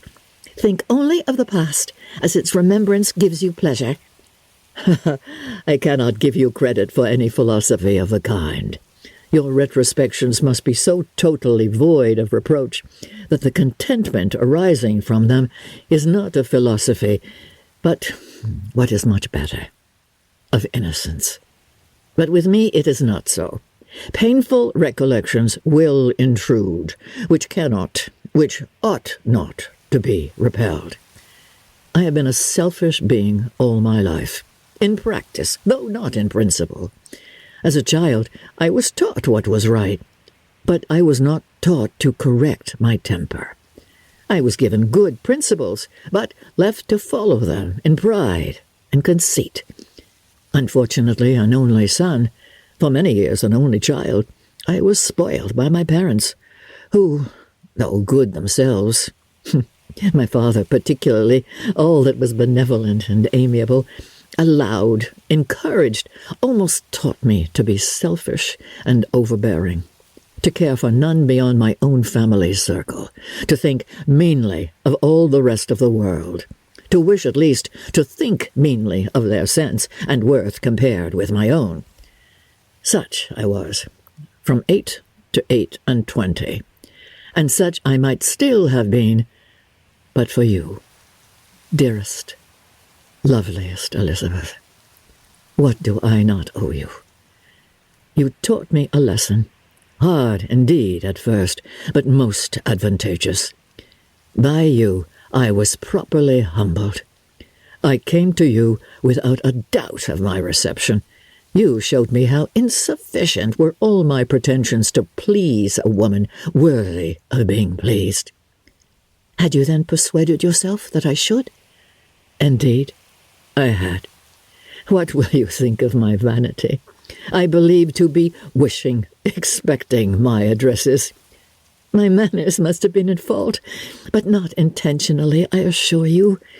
I never meant to deceive you, but my spirits might often lead me wrong. How you must have hated me after that evening. Hate you? Hate you? I was angry, perhaps, at first, but my anger soon began to take a proper direction. I am almost afraid of asking what you thought of me when we met at Pemberley. You blamed me for coming? No, indeed. I felt nothing but surprise. Your surprise could not be greater than mine in being noticed by you. My conscience told me that I deserved no extraordinary politeness, and I confess that I did not expect to receive more than my due. My object, then, replied Darcy, was to show you, by every civility in my power, that I was not so mean as to resent the past, and I hope to obtain your forgiveness, to lessen your ill opinion by letting you see that your reproofs had been attended to. How soon any other wishes introduced themselves I can hardly tell, but I believe in about half an hour after I had seen you. He then told her of Georgiana's delight in her acquaintance, and of her disappointment at its sudden interruption, which, naturally leading to the cause of that interruption, she soon learnt that his resolution of following her from Derbyshire in quest of her sister had been formed before he quitted the inn, and that his gravity and thoughtfulness there had arisen from no other struggles than what such a purpose must comprehend. She expressed her gratitude again, but it was too painful a subject to each to be dwelt on farther. After walking several miles in a leisurely manner, and too busy to know anything about it, they found, at last, on examining their watches, that it was time to be at home. What could become of Mr. Bingley and Jane was a wonder which introduced the discussion of their affairs. Darcy was delighted with their engagement. His friend had given him the earliest information of it. "I must ask whether you were surprised," said Elizabeth. "Not at all. When I went away, I felt it would soon happen." "That is to say, you had given your permission. I guessed as much." And though he exclaimed at the term, she found that it had been pretty much the case. "On the evening before my going to London," said he, "I made a confession to him, which I believe I ought to have made long ago. I told him of all that had occurred to make my former interference in his affairs absurd and impertinent. His surprise was great.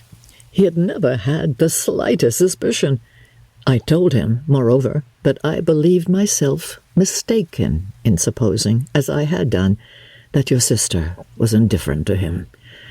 and as I could easily perceive that his attachment to her was unabated, I felt no doubt of their happiness together. Elizabeth could not help smiling at his easy manner of directing his friend. "Did you speak from your own observation," said she, "when you told him that my sister loved him, or merely from my information last spring?" "From the former. I had narrowly observed her during the 2 visits which I had lately made here, and I was convinced of her affection." "And your assurance of it, I suppose, carried immediate conviction to him?" "It did. Bingley is most unaffectedly modest. His diffidence had prevented his depending on his own judgment in so anxious a case, but his reliance on mine made everything easy. I was obliged to confess one thing, which for a time, and not unjustly, offended him.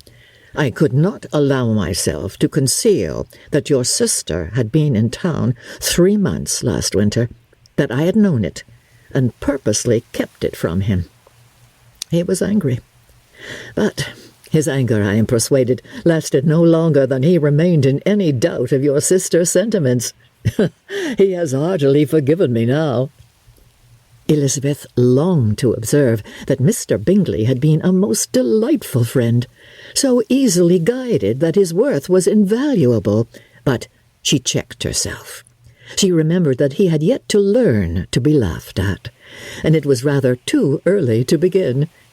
In anticipating the happiness of Bingley, which of course was to be inferior only to his own, he continued the conversation till they reached the house. In the hall, they parted. Chapter 59. "My dear Lizzie, where can you have been walking to?" was a question which Elizabeth received from Jane as soon as she entered their room, and from all the others when they sat down to table. She had only to say in reply that they had wandered about till she was beyond her own knowledge. She coloured as she spoke, but neither that nor anything else awakened a suspicion of the truth. The evening passed quietly, unmarked by anything extraordinary. The acknowledged lovers talked and laughed. The unacknowledged were silent. Darcy was not of a disposition in which happiness overflows in mirth, and Elizabeth, agitated and confused, rather knew that she was happy than felt herself to be so, for besides the immediate embarrassment, there were other evils before her. She anticipated what would be felt in the family when her situation became known. She was aware that no one liked him but Jane, and even feared that with the others it was a dislike which not all his fortune and consequence might do away. At night she opened her heart to Jane. Though suspicion was very far from Miss Bennet's general habits, she was absolutely incredulous here. "You are joking, Lizzie. This cannot be. Engaged to Mr. Darcy? Oh, no, no. You shall not deceive me. I know it to be impossible. Oh, this is a wretched beginning indeed. My sole dependence was on you, and I am sure nobody else will believe me if you do not. Yet, indeed, I am in earnest. I speak nothing but the truth. He still loves me, and we are engaged." Jane looked at her doubtingly. "Oh, Lizzie, it cannot be. I know how much you dislike him. You know nothing of the matter. That is all to be forgot. Perhaps I did not always love him so well as I do now, but in such cases as these, a good memory is unpardonable. This is the last time I shall ever remember it myself." Miss Bennet still looked all amazement. Elizabeth again, and more seriously, assured her of its truth. "Good heaven, can it really be so? Yet, no, I must believe you," cried Jane. "My dear, dear Lizzie, I do congratulate you, but are you certain? Forgive the question. Are you quite certain that you can be happy with him?" "Oh, There can be no doubt of that. It is settled between us already that we are to be the happiest couple in the world. But are you pleased, Jane? Shall you like to have such a brother? Oh, very, very much. Nothing could give either Bingley or myself more delight. But we considered it. We talked of it as impossible. And do you really love him quite well enough? Oh, Lizzie, do anything rather than marry without affection. Are you quite sure that you feel what you ought to do? Oh, yes. You will only think I feel more than I ought to do when I tell you all. What do you mean? Why, I must confess that I love him better than I do Bingley. I'm afraid you will be angry. Oh, my dearest sister, now be serious. I want to talk very seriously. Let me know everything that I am to know, without delay. Will you tell me how long you have loved him? It has been coming on so gradually that I hardly know when it began, but I believe I must date it from my first seeing his beautiful grounds at Pemberley. Another entreaty that she would be serious, however, produced the desired effect, and she soon satisfied Jane by her solemn assurances of attachment. When convinced on that article, Miss Bennet had nothing further to wish. Now I am quite happy, said she, for you will be as happy as myself. I always had a value for him. Now I am quite happy, said she, for you will be as happy as myself. I always had a value for him, were it nothing but his love of you. I must always have esteemed him. But now, as Bingley's friend and your husband, there can be only Bingley and yourself more dear to me. But Lizzie, you have been very sly, very reserved with me. How little did you tell me of what passed at Pemberley and Lambton? I owe all that I know of it to another, not to you. Elizabeth told her the motives of her secrecy. She had been unwilling to mention Bingley, and the unsettled state of her own feelings had made her equally avoid the name of his friend. But now she would no longer conceal from her his share in Lydia's marriage. All was acknowledged, and half the night spent in conversation. "Good gracious!"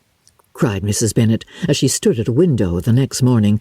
"If that disagreeable Mr. Darcy is not coming here again with our dear Bingley, what can he mean by being so tiresome as to be always coming here? I had no notion but he would go a-shooting or something or other, and not disturb us with his company. What shall we do with him? Lizzie, you must walk out with him again, that he may not be in Bingley's way." Elizabeth could hardly help laughing at so convenient a proposal, yet was really vexed that her mother should be always giving him such an epithet. As soon as they entered, Bingley looked at her so expressively and shook hands with such warmth as left no doubt of his good information, and he soon afterward said aloud, "Mrs. Bennet, have you no more lanes hereabout in which Lizzie may lose her way again to-day?" "I advise Mr. Darcy and Lizzie and Kitty," said Mrs. Bennet, "to walk to Oakham Mount this morning. It is a nice long walk, and Mr. Darcy has never seen the view." "It may do very well for the others," replied Mr. Bingley, "but I am sure it will be too much for Kitty. Won't it, Kitty?" Kitty owned that she had rather stay at home. Darcy professed a great curiosity to see the view from the Mount, and Elizabeth silently consented. As she went upstairs to get ready, Mrs. Bennet followed her, saying, "I am quite sorry, Lizzie, that you should be forced to have that disagreeable man all to yourself, but I hope you will not mind it. It's all for Jane's sake, you know, and there is no occasion for talking to him, except just now and then, so do not put yourself to inconvenience." During their walk, it was resolved that Mr. Bennet's consent should be asked in the course of the evening. Elizabeth reserved to herself the application for her mother's. She could not determine how her mother would take it, sometimes doubting whether all his wealth and grandeur would be enough to overcome her abhorrence of the man. But whether she were violently set against the match, or violently delighted with it, It was certain that her manner would be equally ill-adapted to do credit to her sense, and she could no more bear that Mr. Darcy should hear the first raptures of her joy than the first vehemence of her disapprobation. In the evening, soon after Mr. Bennet withdrew to the library, she saw Mr. Darcy rise also and follow him, and her agitation on seeing it was extreme. She did not fear her father's opposition, but he was going to be made unhappy, and that it should be through her means, that she, his favourite child, should be distressing him by her choice, should be filling him with fears and regrets in disposing of her, was a wretched reflection, and she sat in misery till Mr. Darcy appeared again, when, looking at him, she was a little relieved by his smile. In a few minutes he approached the table where she was sitting with Kitty, and, while pretending to admire her work, said in a whisper, "Go to your father. He wants you in the library." She was gone directly. Her father was walking about the room, looking grave and anxious. "Lizzie," said he, "what are you doing? Are you out of your senses to be accepting this man? Have you not always hated him?" How earnestly did she then wish that her former opinions had been more reasonable, her expressions more moderate. It would have spared her from explanations and professions which it was exceedingly awkward to give. But they were now necessary, and she assured him, with some confusion, of her attachment to Mr. Darcy. "Or, in other words, you are determined to have him. He is rich, to be sure, and you may have more fine clothes and fine carriages than Jane. But will they make you happy?" Have you any other objection," said Elizabeth, "than your belief of my indifference?" "None at all. We all know him to be a proud, unpleasant sort of man, but this would be nothing if you really liked him." "Oh, I do like him," she replied, with tears in her eyes. "I love him. Indeed, he has no improper pride. He is perfectly amiable. You do not know what he really is. Then, pray, do not pain me by speaking of him in such terms." "Lizzie," said her father, "I have given him my consent. He is the kind of man, indeed, to whom I should never dare refuse anything which he condescended to ask. I now give it to you, if you are resolved on having him. But let me advise you to think better of it. I know your disposition, Lizzie. I know that you could be neither happy nor respectable unless you truly esteemed your husband, unless you looked up to him as a superior. Your lively talents would place you in the greatest danger in an unequal marriage. You could scarcely escape discredit and misery. My child, let me not have the grief of seeing you unable to respect your partner in life. You know not what you are about." Elizabeth, still more affected, was earnest and solemn in her reply, and at length, by repeated assurances that Mr. Darcy was really the object of her choice, by explaining the gradual change which her estimation of him had undergone, relating her absolute certainty that his affection was not the work of a day, but had stood the test of many months' suspense, and enumerating with energy all his good qualities, she did conquer her father's incredulity, and reconcile him to the match. "Well, my dear," said he, when she ceased speaking, "I have no more to say. If this be the case, he deserves you. I could not have parted with you, my Lizzie, to anyone less worthy." To complete the favourable impression, she then told him what Mr. Darcy had voluntarily done for Lydia. He heard her with astonishment. "This is an evening of wonders indeed. And so Darcy did everything, made up the match, gave the money, paid the fellow's debts, and got him his commission. So much the better. It will save me a world of trouble and economy. Had it been your uncle's doing, I must and would have paid him, But these violent young lovers carry everything their own way.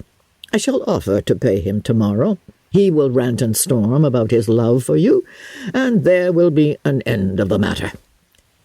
He then recollected her embarrassment a few days before on his reading Mr. Collins's letter, and after laughing at her some time, allowed her at last to go, saying, as she quitted the room, "If any young men come for Mary or Kitty, send them in, for I am quite at leisure."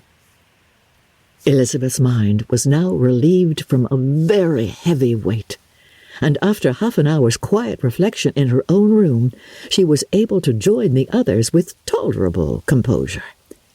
Everything was too recent for gaiety, but the evening passed tranquilly away.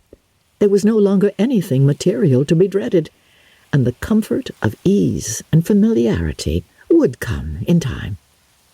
When her mother went up to her dressing-room at night, she followed her and made the important communication. Its effect was most extraordinary, for on first hearing it, Mrs. Bennet sat quite still and unable to utter a syllable, nor was it under many, many minutes that she could comprehend what she heard, though not in general backward to credit what was for the advantage of her family, or that came in the shape of a lover to any of them. She began at length to recover, to fidget about in her chair, get up, sit down, wonder, and bless herself. Good gracious! Lord bless me! Only think! Oh, dear me! Mr. Darcy? Who would have thought it? And is it really true? Oh, my sweetest Lizzie! Oh, how rich and how great you will be! What pin money, what jewels, what carriages you will have! Danger's nothing to it, nothing at all! I am so pleased! So happy! Such a charming man, so handsome, so tall! Oh, my dear Lizzie, pray apologize for my having disliked him so much before. I hope he will overlook it. Oh, dear, dear Lizzie! A house in town, everything that is charming, 3 daughters married, 10,000 a year. Oh, Lord, what will become of me? I shall go distracted. This was enough to prove that her approbation need not be doubted, and Elizabeth, rejoicing that such an effusion was heard only by herself, soon went away. But before she had been 3 minutes in her own room, her mother followed her. "My dearest child," she cried, "I can think of nothing else. 10,000 a year, and very likely more. 'Tis as good as a lord. And a special license. You must and shall be married by a special license. Oh, but my dearest love, tell me what dish Mr. Darcy is particularly fond of, that I may have it tomorrow." This was a sad omen of what her mother's behaviour to the gentleman himself might be, and Elizabeth found that, though in the certain possession of his warmest affection, and secure of her relations' consent, there was still something to be wished for. But the morrow passed off much better than she expected, for Mrs. Bennet luckily stood in such awe of her intended son-in-law that she ventured not to speak to him, unless it was in her power to offer him any attention, or mark her deference for his opinion. Elizabeth had the satisfaction of seeing her father taking pains to get acquainted with him, and Mr. Bennet soon assured her that he was rising every hour in his esteem. "I admire all my 3 sons-in-law highly," said he. "Wickham, perhaps, is my favourite, but I think I shall like your husband quite as well as Jane's." Chapter 60. Elizabeth's spirits soon rising to playfulness again, she wanted Mr. Darcy to account for his having ever fallen in love with her. "How could you begin?" said she. "I can comprehend your going on charmingly, when you had once made a beginning, but what could set you off in the first place?" "I cannot fix on the hour, or the spot, or the look, or the words which laid the foundation. It is too long ago. I was in the middle before I knew that I had begun." "My beauty you had early withstood, and as for my manners, My behaviour to you was at least always bordering on the uncivil, and I never spoke to you without rather wishing to give you pain than not. Now be sincere. Did you admire me for my impertinence?" "For the liveliest of your mind, I did." "You may as well call it impertinence at once. It was very little else. The fact is that you were sick of civility, of deference, of officious attention. You were disgusted with the women who were always speaking and looking and thinking for your approbation alone. I roused and interested you because I was so unlike them. Had you not been really amiable, you would have hated me for it. But, in spite of the pains you took to disguise yourself, your feelings were always noble and just. And in your heart, you thoroughly despise the persons who so assiduously courted you. There, I have saved you the trouble of accounting for it. And really, all things considered, I begin to think it perfectly reasonable. To be sure, you knew no actual good of me, but nobody thinks of that when they fall in love." "Was there no good in your affectionate behaviour to Jane while she was ill at Netherfield?" "Oh, dearest Jane, who could have done less for her? But make a virtue of it, by all means. My good qualities are under your protection, and you are to exaggerate them as much as possible, and in return it belongs to me to find occasions for teasing and quarrelling with you as often as may be, and I shall begin directly by asking you what made you so unwilling to come to the point at last? What made you so shy of me when you first called and afterwards dined here? Why, especially when you called, did you look as if you did not care about me?" "Because you were grave and silent, and gave me no encouragement." "But I was embarrassed." "And so was I." "Well, you might have talked to me more when you came to dinner." "A man who had felt less might." "How unlucky that you should have a reasonable answer to give, and that I should be so reasonable as to admit it. But I wonder how long you would have gone on if you had been left to yourself. I wonder when you would have spoken if I had not asked you. My resolution of thanking you for your kindness to Lydia had certainly great effect. Too much, I am afraid, for what becomes of the moral if our comfort springs from a breach of promise? For I ought not to have mentioned the subject. This will never do." You need not distress yourself. The moral will be perfectly fair. Lady Catherine's unjustifiable endeavours to separate us were the means of removing all my doubts. I am not indebted for my present happiness to your eager desire of expressing your gratitude. I was not in a humour to wait for any opening of yours. My aunt's intelligence had given me hope, and I was determined at once to know everything. Lady Catherine has been of infinite use, which ought to make her happy, for she loves to be of use. But tell me, what did you come down to Netherfield for? Was it merely to ride to Longbourn and be embarrassed, or had you intended any more serious consequence? My real purpose was to see you, and to judge, if I could, whether I might ever hope to make you love me. My avowed one, or what I avowed to myself, was to see whether your sister were still partial to Bingley, and if she were, to make the confession to him which I have since made. Shall you ever have courage to announce to Lady Catherine what is to befall her? I am more likely to want more time than courage, Elizabeth, but it ought to be done, and if you will give me a sheet of paper, it shall be done directly. And if I had not a letter to write myself, I might sit by you and admire the evenness of your writing, as another young lady once did. But I have an aunt, too, who must not be longer neglected." From an unwillingness to confess how much her intimacy with Mr. Darcy had been overrated, Elizabeth had never yet answered Mrs. Gardiner's long letter.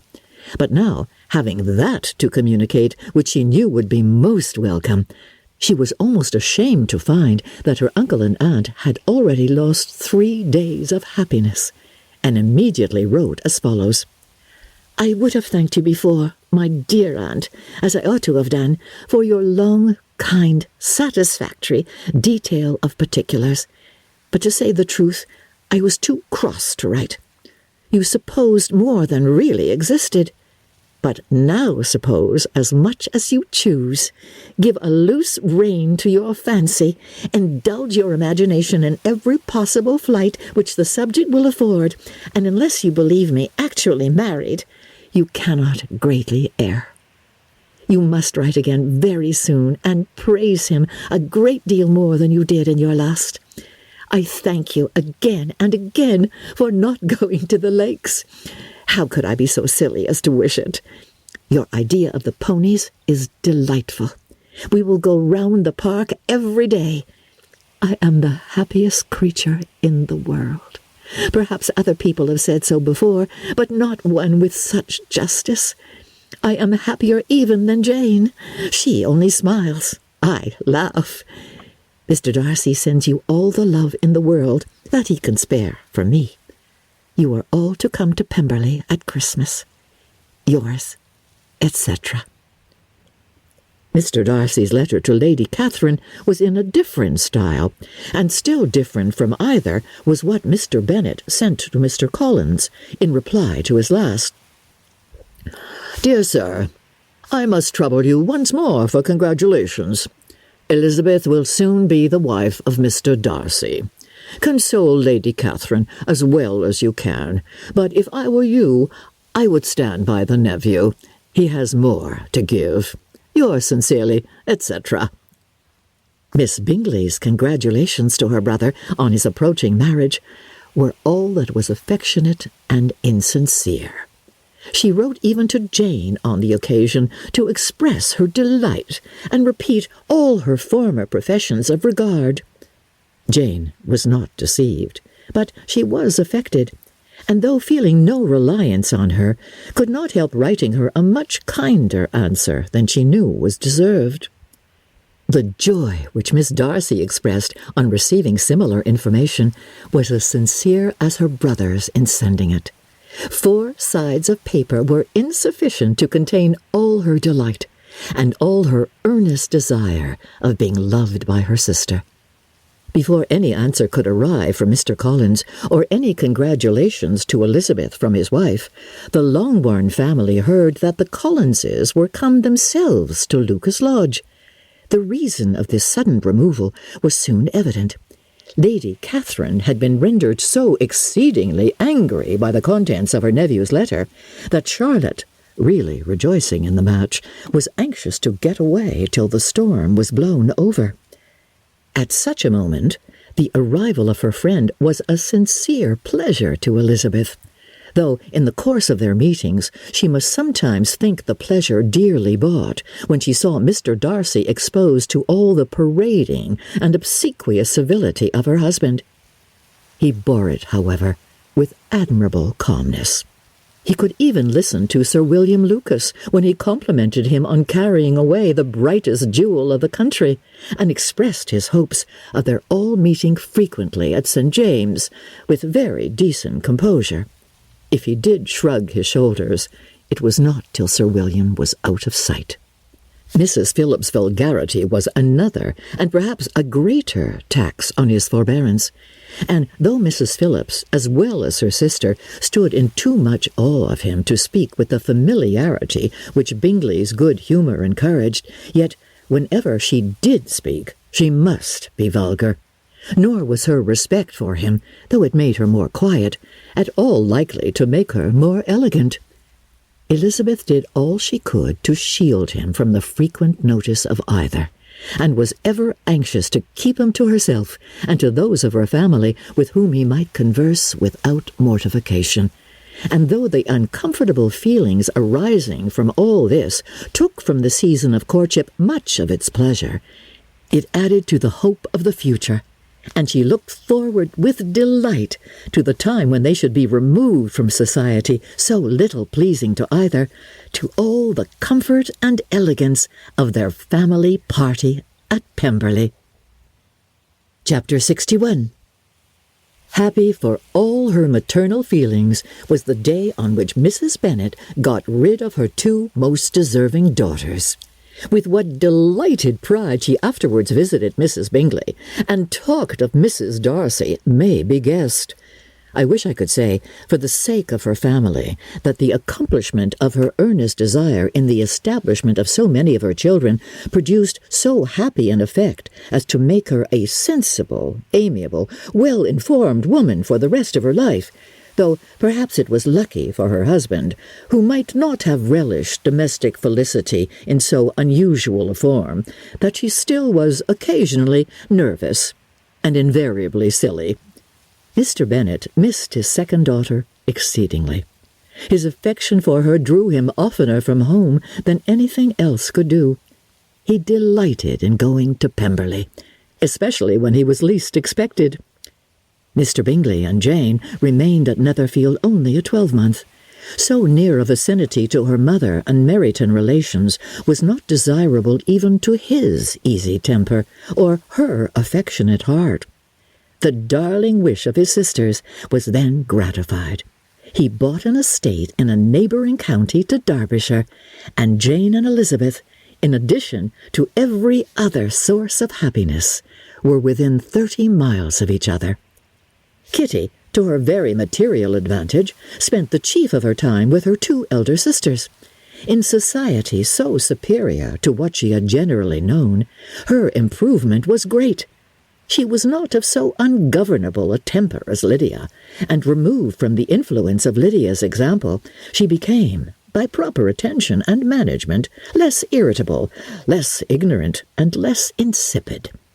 From the further disadvantage of Lydia's society she was, of course, carefully kept, and though Mrs. Wickham frequently invited her to come and stay with her, with the promise of balls and young men, her father would never consent to her going. Mary was the only daughter who remained at home, and she was necessarily drawn from the pursuit of accomplishments by Mrs. Bennet's being quite unable to sit alone. Mary was obliged to mix more with the world.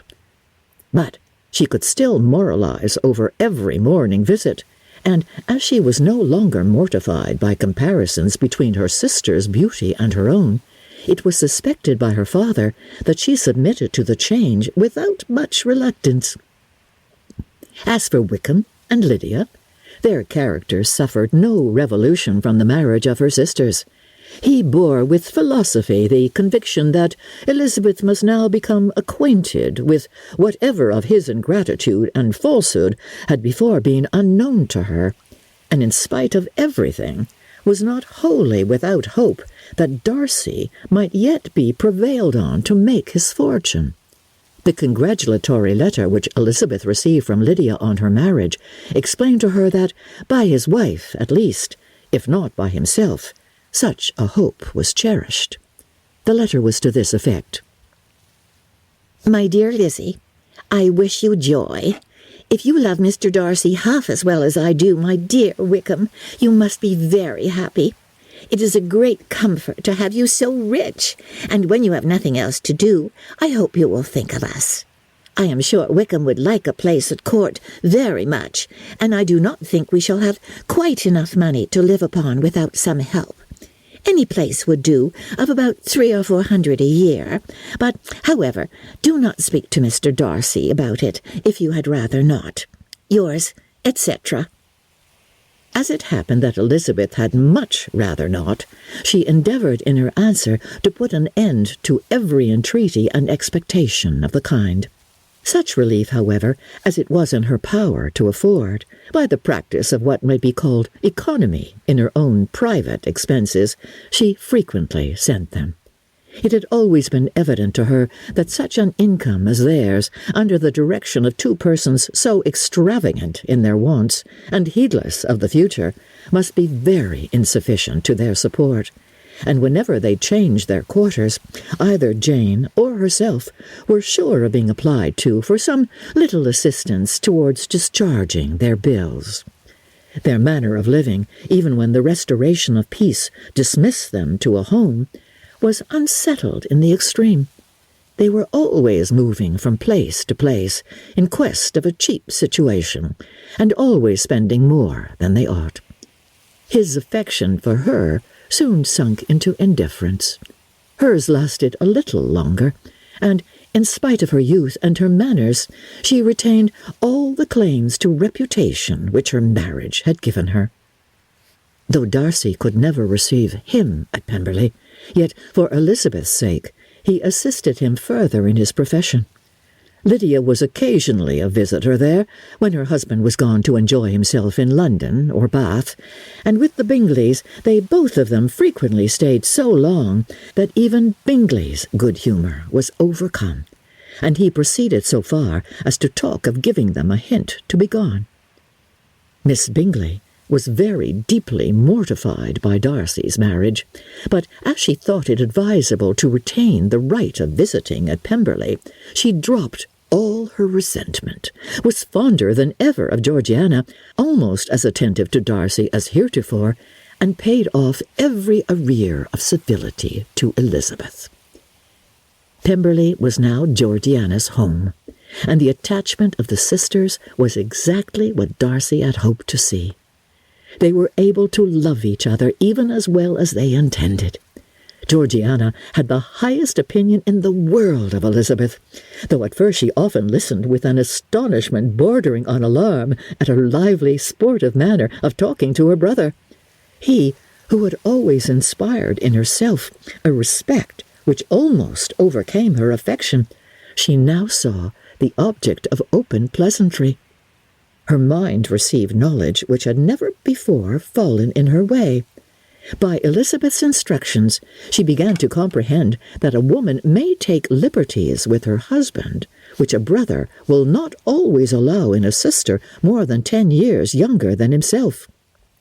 Lady Catherine was extremely indignant on the marriage of her nephew, and as she gave way to all the genuine frankness of her character in her reply to the letter which announced its arrangement, she sent him language so very abusive, especially of Elizabeth, that for some time all intercourse was at an end.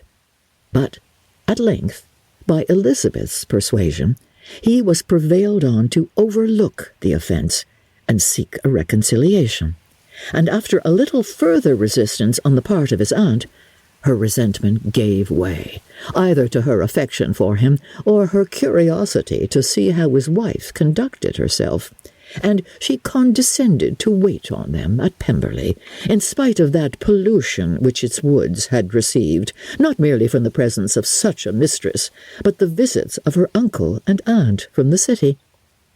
With the Gardiners, they were always on the most intimate terms. Darcy, as well as Elizabeth, really loved them, and they were both ever sensible of the warmest gratitude towards the persons who, by bringing her into Derbyshire, had been the means of uniting them.